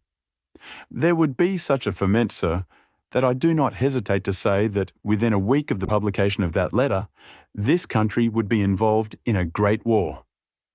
Holmes wrote a name upon a slip of paper and handed it to the Premier. "Exactly. It was he. And it is this letter which may well mean the expenditure of 1,000 millions and the lives of 100,000 men, which has become lost in this unaccountable fashion. Have you informed the sender?" "Yes, sir. A cipher telegram has been dispatched." "Perhaps he desires the publication of the letter." "No, sir. We have strong reason to believe that he already understands that he has acted in an indiscreet and hot-headed manner. It would be a greater blow to him and to his country than to us if this letter were to come out." "If this is so, whose interest is it that the letter should come out? Why should anyone desire to steal it or to publish it?" "There, Mr. Holmes, you take me into regions of high international politics. But if you consider the European situation, you will have no difficulty in perceiving the motive. The whole of Europe is an armed camp. There is a double league which makes a fair balance of military power. Great Britain holds the scales. If Britain were driven into war with one confederacy, it would assure the supremacy of the other confederacy, whether they joined in the war or not. Do you follow? Very clearly. It is then the interest of the enemies of this potentate to secure and publish this letter so as to make a breach between his country and ours. Yes, sir? And to whom would this document be sent if it fell into the hands of an enemy? To any of the great chancelleries of Europe. It is probably speeding on its way thither at the present instant as fast as steam can take it. Mr. Trelawney. Hope dropped his head on his chest and groaned aloud. The Premier placed his hand kindly upon his shoulder. It is your misfortune, my dear fellow. No one can blame you. There is no precaution which you have neglected. Now, Mr. Holmes, you are in full possession of the facts. What course do you recommend?" Holmes shook his head mournfully. "You think, sir, that unless this document is recovered, there will be war?" "I think it is very probable." "Then, sir, prepare for war." "That is a hard saying, Mr. Holmes." "Consider the facts, sir. It is inconceivable that it was taken after 11:30 at night, since I understand that Mr. Hope and his wife were both in the room from that hour until the loss was found out. It was taken then, yesterday evening between 7:30 and 11:30, probably near the earlier hour, since whoever took it evidently knew that it was there and would naturally secure it as early as possible. Now, sir, if a document of this importance were taken at that hour, where can it be now? No one has any reason to retain it. It has been passed rapidly on to those who need it. What chance have we now to overtake or even to trace it? It is beyond our reach." The Prime Minister rose from the settee. "What you say is perfectly logical, Mr. Holmes. I feel that the matter is indeed out of our hands. Let us presume, for argument's sake, that the document was taken by the maid or by the valet. They are both old and tried servants. I understand you to say that your room is on the second floor, that there is no entrance from without, and that from within no one could go up unobserved. It must, then, be somebody in the house who has taken it. To whom would the thief take it? To one of several international spies and secret agents whose names are tolerably familiar to me. There are 3 who may be said to be the heads of their profession. I will begin my research by going round and finding if each of them is at his post. If one is missing, especially if he has disappeared since last night, we will have some indication as to where the document has gone." "Why should he be missing?" asked the European Secretary. "He would take the letter to an embassy in London, as likely as not." "I fancy not. These agents work independently, and their relations with the embassies are often strained." The Prime Minister nodded his acquiescence. "I believe you are right, Mr. Holmes. He would take so valuable a prize to headquarters with his own hands. I think that your course of action is an excellent one. Meanwhile, Hope, we cannot neglect all our other duties on account of this one misfortune. Should there be any fresh developments during the day, we shall communicate with you, and you will no doubt let us know the results of your own inquiries." The 2 statesmen bowed and walked gravely from the room. When our illustrious visitors had departed, Holmes lit his pipe in silence and sat for some time lost in the deepest thought. I had opened the morning paper and was immersed in a sensational crime which had occurred in London the night before, when my friend gave an exclamation, sprang to his feet, and laid his pipe down upon the mantelpiece. "Yes," said he, "there is no better way of approaching it. The situation is desperate but not hopeless. Even now, if we could be sure which of them has taken it, it is just possible that it has not yet passed out of his hands. After all, it is a question of money with these fellows, and I have the British Treasury behind me. If it's on the market, I'll buy it, if it means another penny on the income tax. It is conceivable that the fellow might hold it back to see what bids come from this side before he tries his luck on the other. There are only those 3 capable of playing so bold a game. There are Oberstein, La Rothiere, and Eduardo Lucas. I will see each of them." I glanced at my morning paper. "Is that Eduardo Lucas of Godolphin Street?" "Yes." "You will not see him." "Why not?" "He was murdered in his house last night." My friend has so often astonished me in the course of our adventures that it was with a sense of exultation that I realized how completely I had astonished him. He stared in amazement, and then snatched the paper from my hands. This was the paragraph which I had been engaged in reading when he rose from his chair. "Murder in Westminster. A crime of mysterious character was committed last night at 16, Godolphin Street, one of the old-fashioned and secluded rows of 18th century houses which lie between the river and the Abbey, almost in the shadow of the great tower of the Houses of Parliament.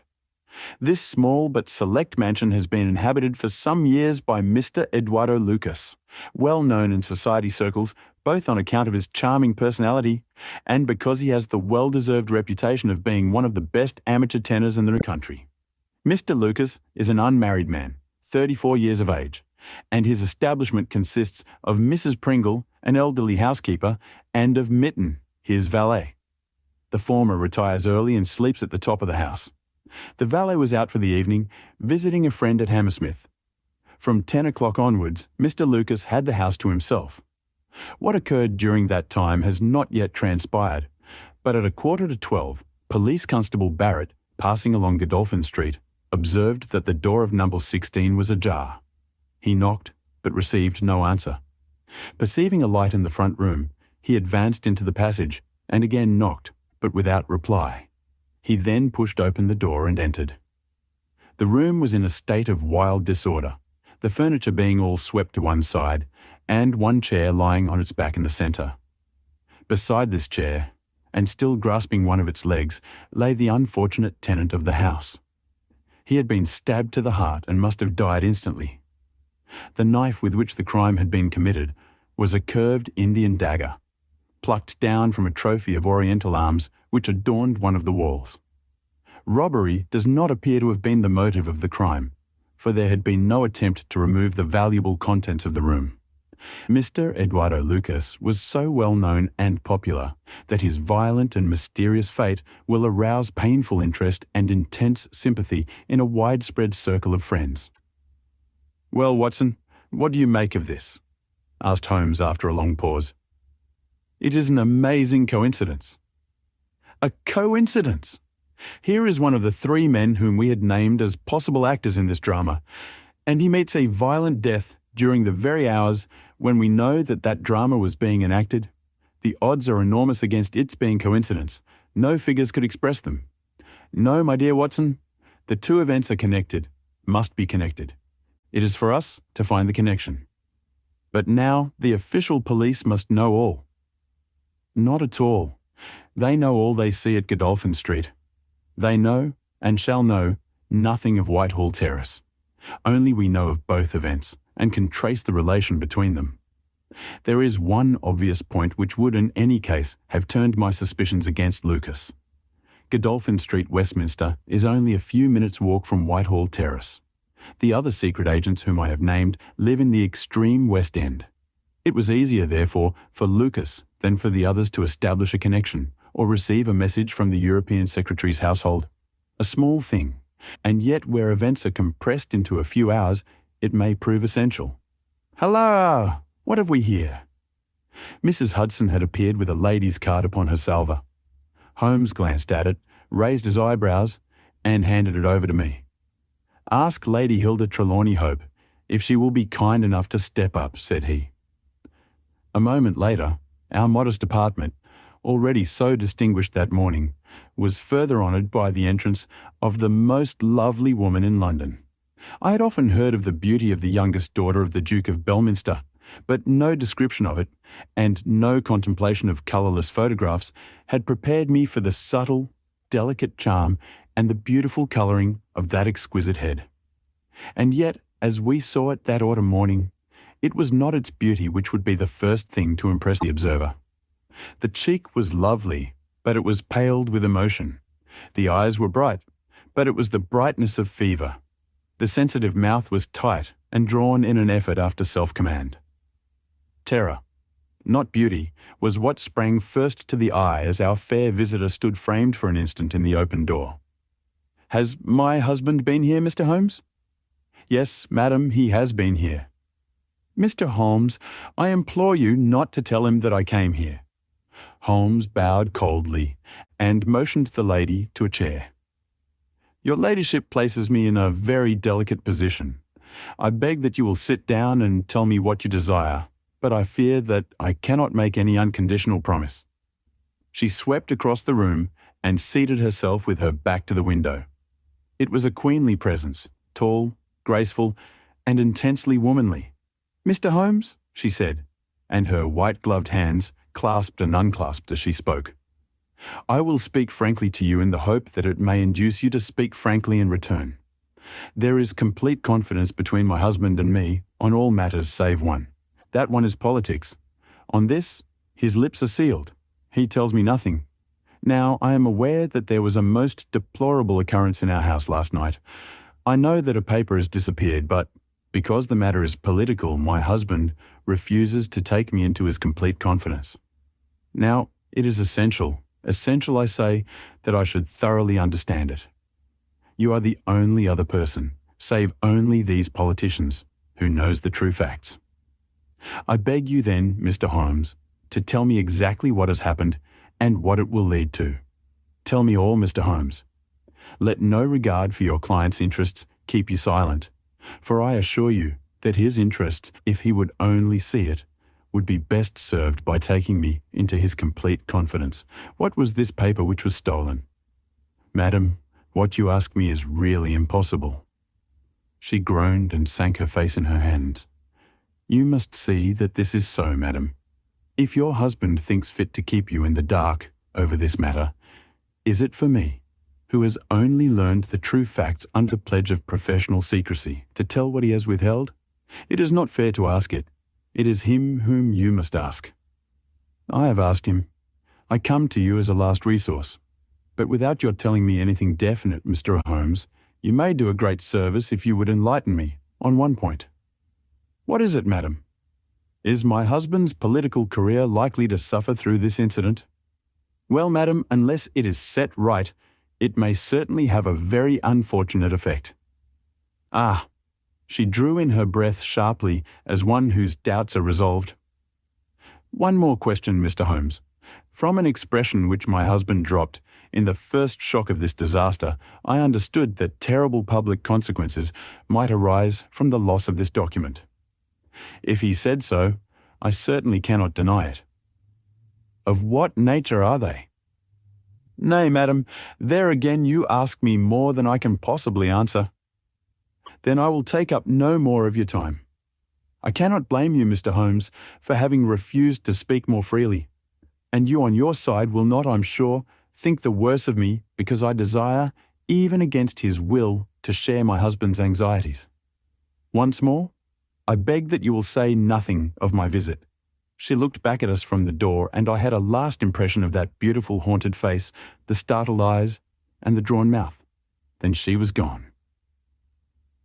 Now, Watson, the fair sex is your department, said Holmes with a smile, when the dwindling frou-frou of skirts had ended in the slam of the front door.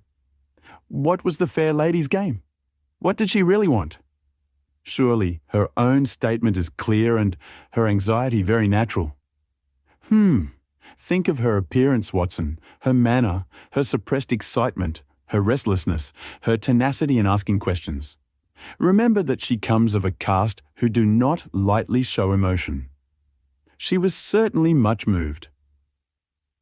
Remember also the curious earnestness with which she assured us that it was best for her husband that she should know all. What did she mean by that? And you must have observed, Watson, how she manoeuvred to have the light at her back. She did not wish us to read her expression.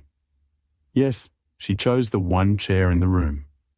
And yet the motives of women are so inscrutable. You remember the woman at Margate whom I suspected for the same reason. No powder on her nose. That proved to be the correct solution. How can you build on such a quicksand?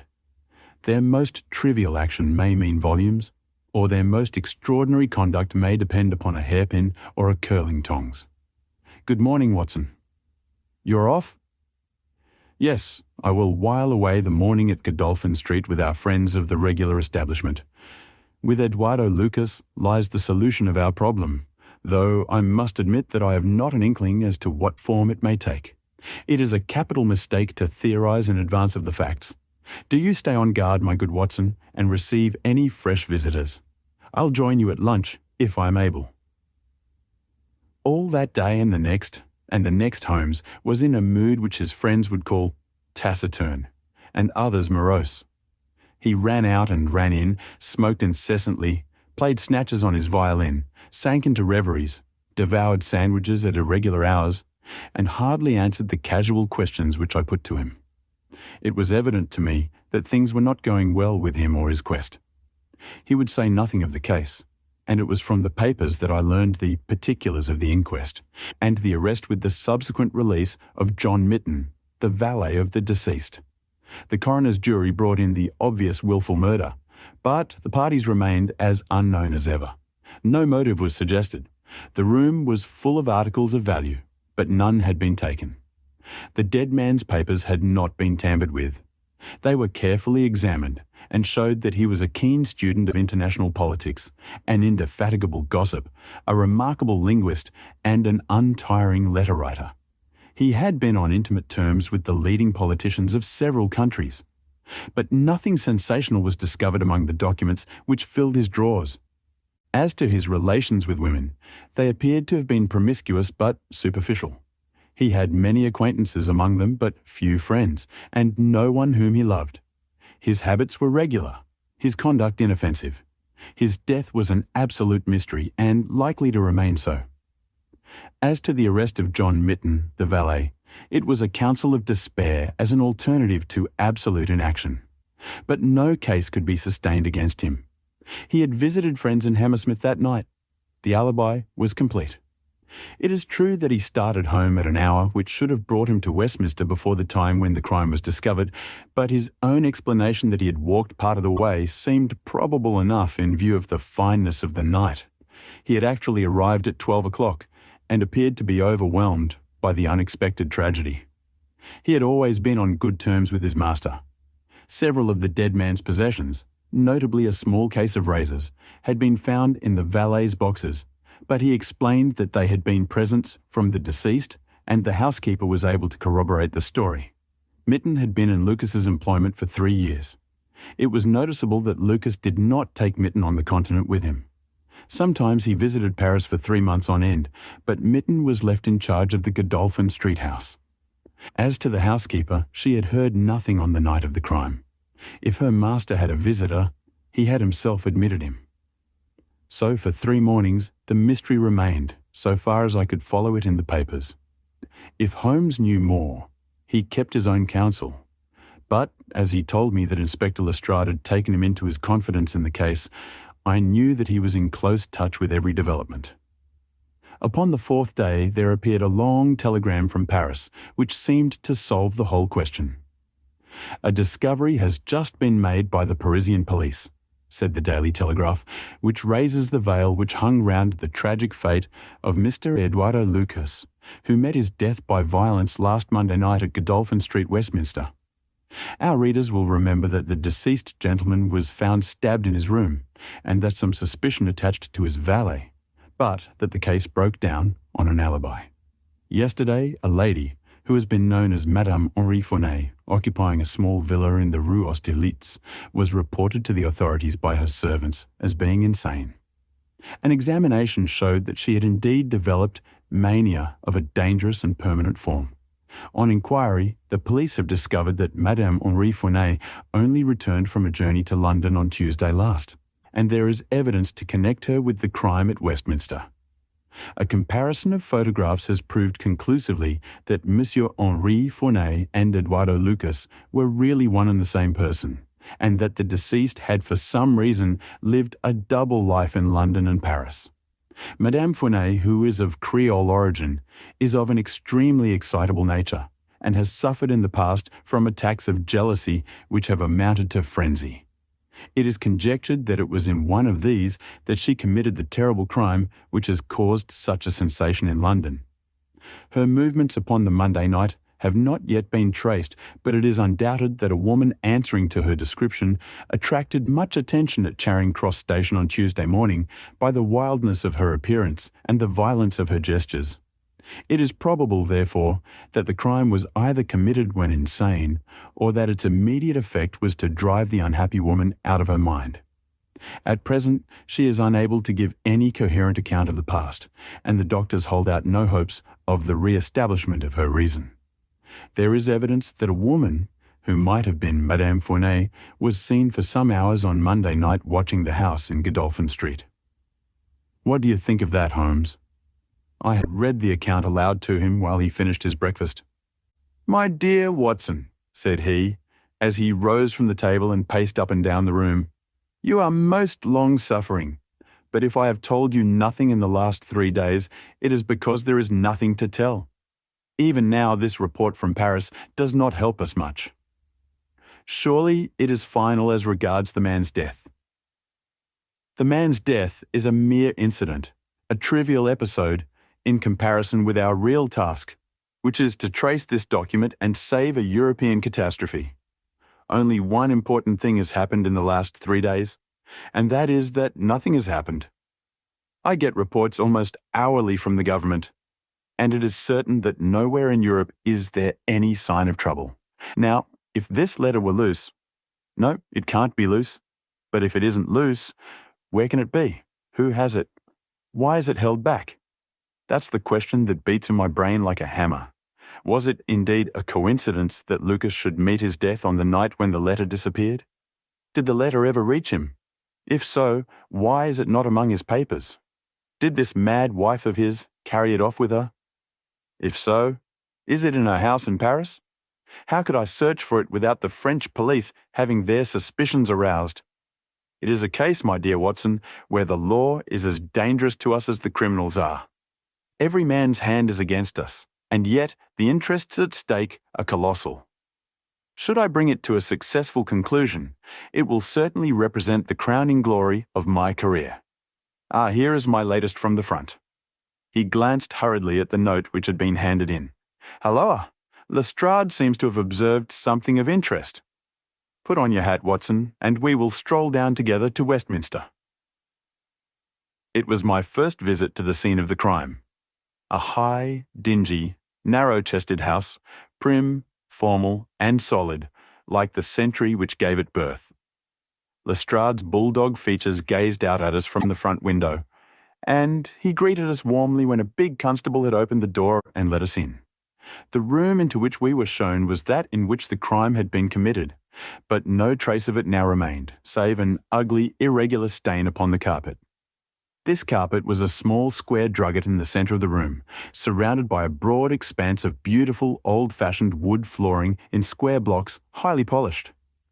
Over the fireplace was a magnificent trophy of weapons, one of which had been used on that tragic night. In the window was a sumptuous writing desk, and every detail of the apartment, the pictures, the rugs, and the hangings, all pointed to a taste which was luxurious to the verge of effeminacy. "Seen the Paris news?" asked Lestrade. Holmes nodded. "Our French friends seem to have touched the spot this time. No doubt it's just as they say. She knocked at the door.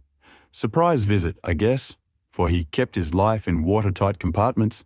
He let her in. Couldn't keep her in the street. She told him how she had traced him, reproached him. One thing led to another, and then with that dagger so handy, the end soon came. It wasn't all done in an instant, though, for these chairs were all swept over yonder, and he had one in his hand as if he had tried to hold her off with it. We've got it all clear as if we had seen it." Holmes raised his eyebrows. "And yet you have sent for me." Yes, that's another matter. A mere trifle, but the sort of thing you take an interest in, queer, you know, and what you might call freakish. It has nothing to do with the main fact. Can't have on the face of it." "What is it then?" "Well, you know, after a crime of this sort, we are very careful to keep things in their position. Nothing has been moved. Officer in charge here day and night. This morning, as the man was buried and the investigation over, so far as this room is concerned, we thought we could tidy up a bit. This carpet. You see, it is not fastened down, only just laid there. We had occasion to raise it. We found—" "Yes, you found—" Holmes's face grew tense with anxiety. "Well, I'm sure you would never guess in 100 years what we did find. You see that stain on the carpet? Well, a great deal must have soaked through, must it not?" "Undoubtedly it must." "Well, you will be surprised to hear that there is no stain on the white woodwork to correspond." "No stain? But there must—" "Yes, so you would say. But the fact remains that there isn't." He took the corner of the carpet in his hand, and turning it over, he showed that it was indeed as he said. "But the underside is as stained as the upper. It must have left a mark." Lestrade chuckled with delight at having puzzled the famous expert. Now, I'll show you the explanation. There is a second stain, but it does not correspond with the other. See for yourself." As he spoke, he turned over another portion of the carpet, and there, sure enough, was a great crimson spill upon the square white facing of the old-fashioned floor. What do you make of that, Mr. Holmes? Why, it is simple enough. The two stains did correspond, but the carpet has been turned round. As it was square and unfastened, it was easily done.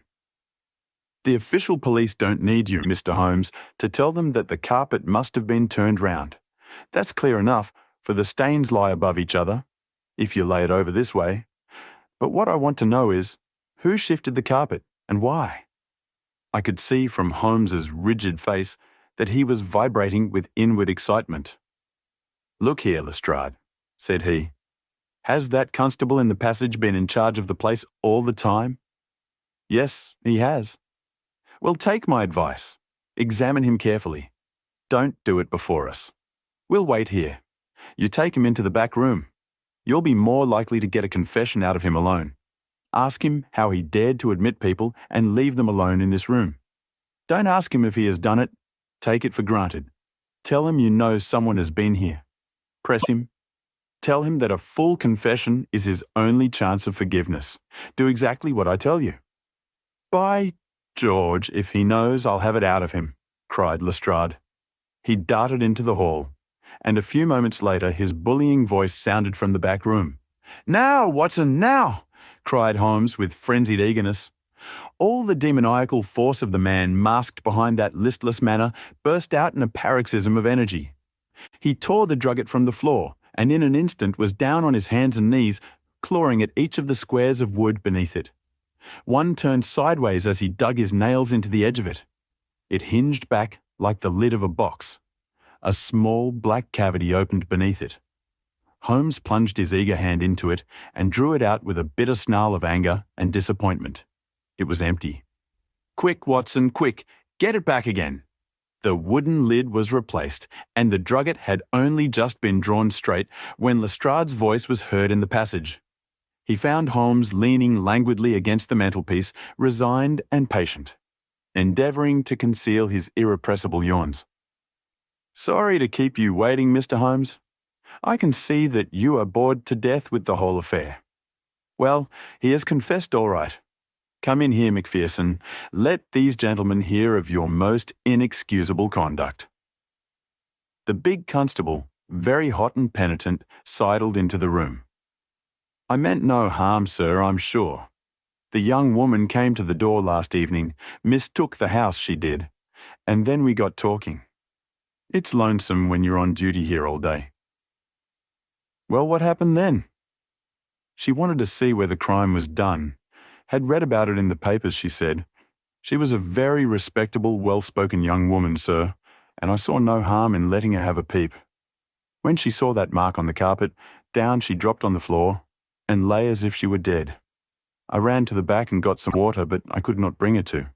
Then I went round the corner to the ivy plant for some brandy, and by the time I'd brought it back, the young woman had recovered and was off, ashamed of herself, I dare say, and dared not face me. How about moving that drugget?" "Well, sir, it was a bit rumpled certainly when I came back. You see, she fell on it, and it lies on a polished floor with nothing to keep it in place. I straightened it out afterwards."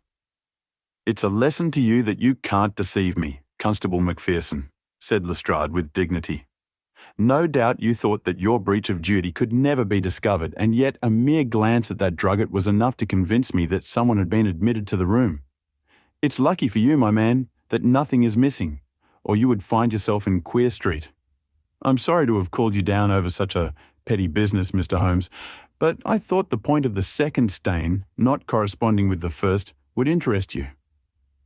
"Certainly, it was most interesting. Has this woman only been here once, Constable?" "Yes, sir, only once." "Who was she?" "Don't know the name, sir. Was answering an advertisement about typewriting and came to the wrong number. Very pleasant, genteel young woman, sir." "Tall? Handsome?" "Yes, sir. She was a well-grown young woman. I suppose you might say she was handsome. Perhaps some would say she was very handsome." "Oh, officer, do let me have a peep," says she. She had pretty coaxing ways, as you might say, and I thought there was no harm in letting her just put her head through the door. How was she dressed? Quiet, sir, a long mantle down to her feet. What time was it? It was just growing dusk at the time. They were lighting the lamps as I came back with the brandy. Very good, said Holmes. Come, Watson, I think that we have more important work elsewhere. As we left the house, Lestrade remained in the front room, while the repentant constable opened the door to let us out. Holmes turned on the step and held up something in his hand. The constable stared intently. Good Lord, sir, he cried, with amazement on his face. Holmes put his finger on his lips, replaced his hand in his breast pocket, and burst out laughing as we turned down the street. Excellent, said he. Come, friend Watson, the curtain rings up for the last act. You will be relieved to hear that there will be no war, that the Right Honourable Trelawney Hope will suffer no setback in his brilliant career, that the indiscreet sovereign will receive no punishment for his indiscretion, that the Prime Minister will have no European complication to deal with, and that with a little tact and management upon our part, nobody will be a penny the worse for what might have been a very ugly incident. My mind filled with admiration for this extraordinary man. You have solved it, I cried. Hardly that, Watson. There are some points which are as dark as ever, but we have so much that it will be our own fault if we cannot get the rest. We will go straight to Whitehall Terrace and bring the matter to a head. When we arrived at the residence of the European Secretary, it was for Lady Hilda Trelawney Hope that Sherlock Holmes inquired. We were shown into the morning room. Mr. Holmes, said the lady, and her face was pink with her indignation. This is surely most unfair and ungenerous upon your part. I desired, as I have explained, to keep my visit to you a secret, lest my husband should think that I was intruding into his affairs. And yet, you compromise me by coming here, and so showing that there are business relations between us. Unfortunately, madam, I had no possible alternative. I have been commissioned to recover this immensely important paper. I must therefore ask you, madam, to be kind enough to place it in my hands. The lady sprang to her feet, with the colour all dashed in an instant from her beautiful face. Her eyes glazed. She tottered. I thought that she would faint. Then, with a grand effort, she rallied from the shock, and a supreme astonishment and indignation chased every other expression from her features. You insult me, Mr. Holmes. Come, madam, it is useless. Give up the letter. She darted to the bell. The butler shall show you out. Do not ring, Lady Hilda. If you do, then all my earnest efforts to avoid a scandal will be frustrated. Give up the letter, and all will be set right. If you will work with me, I can arrange everything. If you work against me, I must expose you. She stood grandly defiant, a queenly figure, her eyes fixed upon his, as if she would read his very soul. Her hand was on the bell, but she had forborne to ring it. You are trying to frighten me. It is not a very manly thing, Mr. Holmes, to come here and browbeat a woman. You say that you know something. What is it that you know? Pray, sit down, madam. You will hurt yourself there if you fall. I will not speak until you sit down. Thank you. I give you 5 minutes, Mr. Holmes. One is enough, Lady Hilda. I know of your visit to Eduardo Lucas, of your giving him this document, of your ingenious return to the room last night, and of the manner in which you took the letter from the hiding place under the carpet. She stared at him with an ashen face and gulped twice before she could speak. You are mad, Mr. Holmes, you are mad, she cried at last. He drew a small piece of cardboard from his pocket. It was the face of a woman cut out of a portrait. I have carried this because I thought it might be useful, said he. The policeman has recognized it. She gave a gasp and her head dropped back in the chair. Come, Lady Hilda, you have the letter. The matter may still be adjusted. I have no desire to bring trouble to you. My duty ends when I have returned the lost letter to your husband. Take my advice and be frank with me. It is your only chance. Her courage was admirable. Even now she would not own defeat. I tell you again, Mr. Holmes, that you are under some absurd illusion. Holmes rose from his chair. I am sorry for you, Lady Hilda. I have done my best for you. I can see that it is all in vain. He rang the bell. The butler entered. Is Mr. Trelawney Hope at home? He will be home, sir, at 1:15. Holmes glanced at his watch. Still 1/4 hour, said he. Very good. I shall wait. The butler had hardly closed the door behind him when Lady Hilda was down on her knees at Holmes's feet, her hands outstretched, her beautiful face upturned and wet with her tears. Oh, spare me, Mr. Holmes, spare me, she pleaded in a frenzy of supplication. For heaven's sake, don't tell him. I love him so. I would not bring one shadow on his life, and this I know would break his noble heart. Holmes raised the lady. I am thankful, madam, that you have come to your senses even at this last moment. There is not an instant to lose. Where is the letter? She darted across to a writing desk, unlocked it, and drew out a long blue envelope. Here it is, Mr. Holmes. Would to heaven I had never seen it. How can we return it? Holmes muttered. Quick, quick. We must think of some way. Where is the dispatch box? Still in his bedroom. What a stroke of luck. Quick, madam, bring it here. A moment later she had appeared with a red flat box in her hand. How did you open it before? You have a duplicate key? Yes, of course you have. Open it. From out of her bosom, Lady Hilda had drawn a small key. The box flew open. It was stuffed with papers. Holmes thrust the blue envelope deep down into the heart of them, between the leaves of some other document. The box was shut, locked, and returned to the bedroom. Now, we are ready for him, said Holmes. We have still 10 minutes. I'm going far to screen you, Lady Hilda. In return, you will spend the time in telling me frankly the real meaning of this extraordinary affair. Mr. Holmes, I will tell you everything, cried the lady. Oh, Mr. Holmes, I would cut off my right hand before I gave him a moment of sorrow. There is no woman in all London who loves her husband as I do.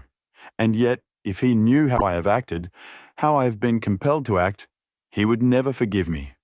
For his own honour stands so high that he could not forget or pardon a lapse in another. Help me, Mr. Holmes. My happiness, his happiness, our very lives are at stake. Quick, madam, the time grows short. It was a letter of mine, Mr. Holmes, an indiscreet letter written before my marriage. A foolish letter, a letter of an impulsive, loving girl.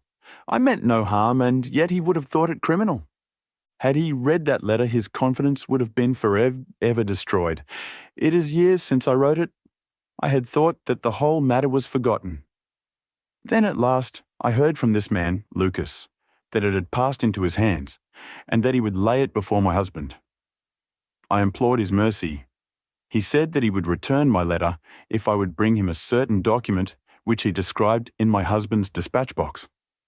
He had some spy in the office who had told him of its existence. He assured me that no harm could come to my husband.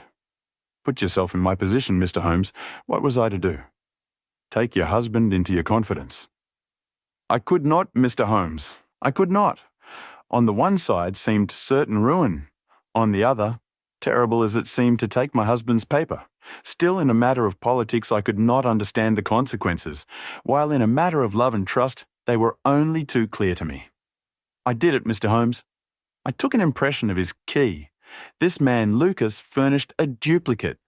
I opened his dispatch box, took the paper, and conveyed it to Godolphin Street. What happened there, madam? I tapped at the door as agreed. Lucas opened it. I followed him into his room, leaving the hall door ajar behind me, for I feared to be alone with the man. I remember that there was a woman outside as I entered. Our business was soon done. He had my letter on his desk. I handed him the document. He gave me the letter.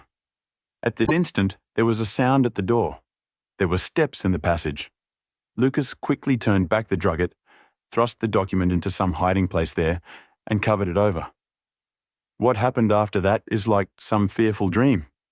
I have a vision of a dark, frantic face, of a woman's voice, which screamed in French, "My waiting is not in vain. At last, I have found you with her." There was a savage struggle. I saw him with a chair in his hand. A knife gleamed in hers. I rushed from the horrible scene, ran from the house, and only next morning in the paper did I learn the dreadful result. That night I was happy, for I had my letter, and I had not seen yet what the future would bring. It was the next morning that I realized that I had only exchanged one trouble for another. My husband's anguish at the loss of his paper went to my heart.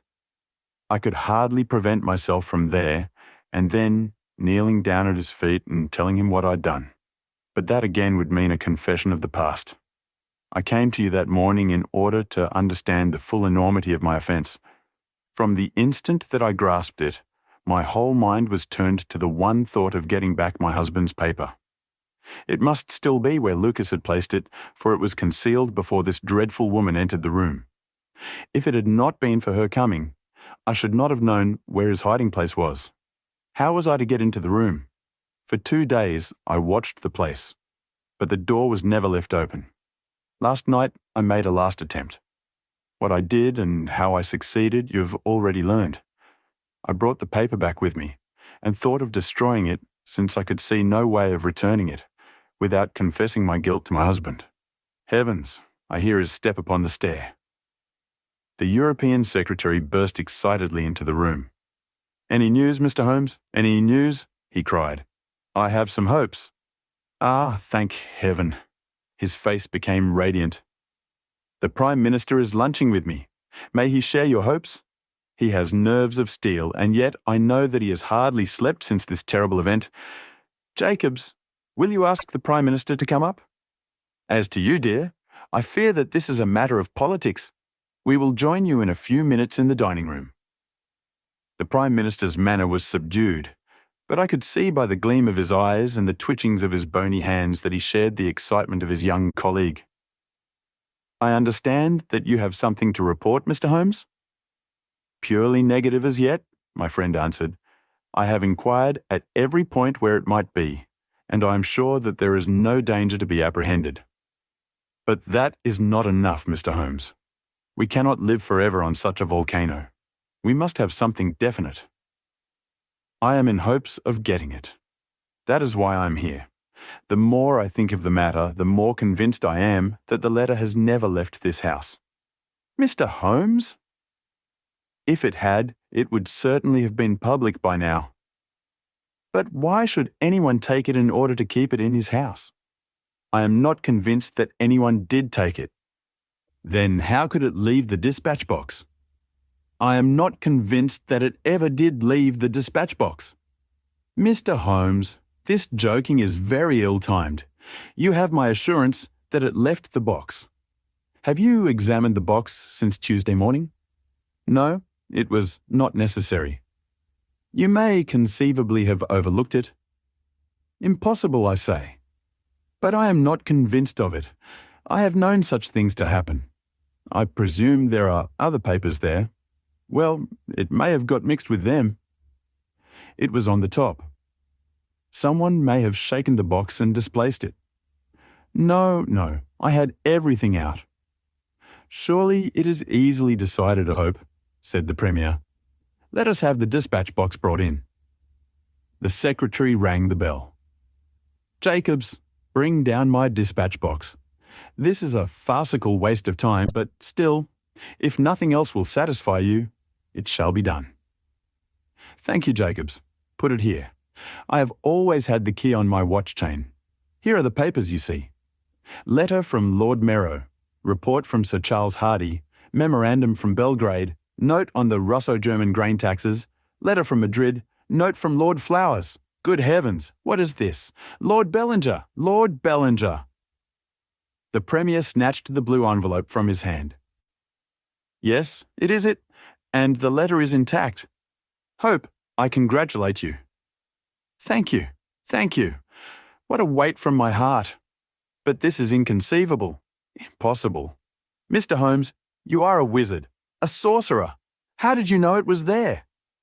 "Because I knew it was nowhere else." I cannot believe my eyes. He ran wildly to the door. "Where is my wife? I must tell her that all is well. Hilda. We heard his voice on the stairs. The Premier looked at Holmes with twinkling eyes. "Come, sir," said he. "There is more in this than meets the eye. How came the letter back in the box?" Holmes turned away, smiling from the keen scrutiny of those wonderful eyes. "We also have our diplomatic secrets," said he, and picking up his hat, he turned to the door. I hope you liked this audiobook. If you'd like to hear more, please support us on patreon.com. It really helps us keep going. www.patreon.com/c/audiobooks752. Thank you, and I invite you to listen to the other books I have recorded.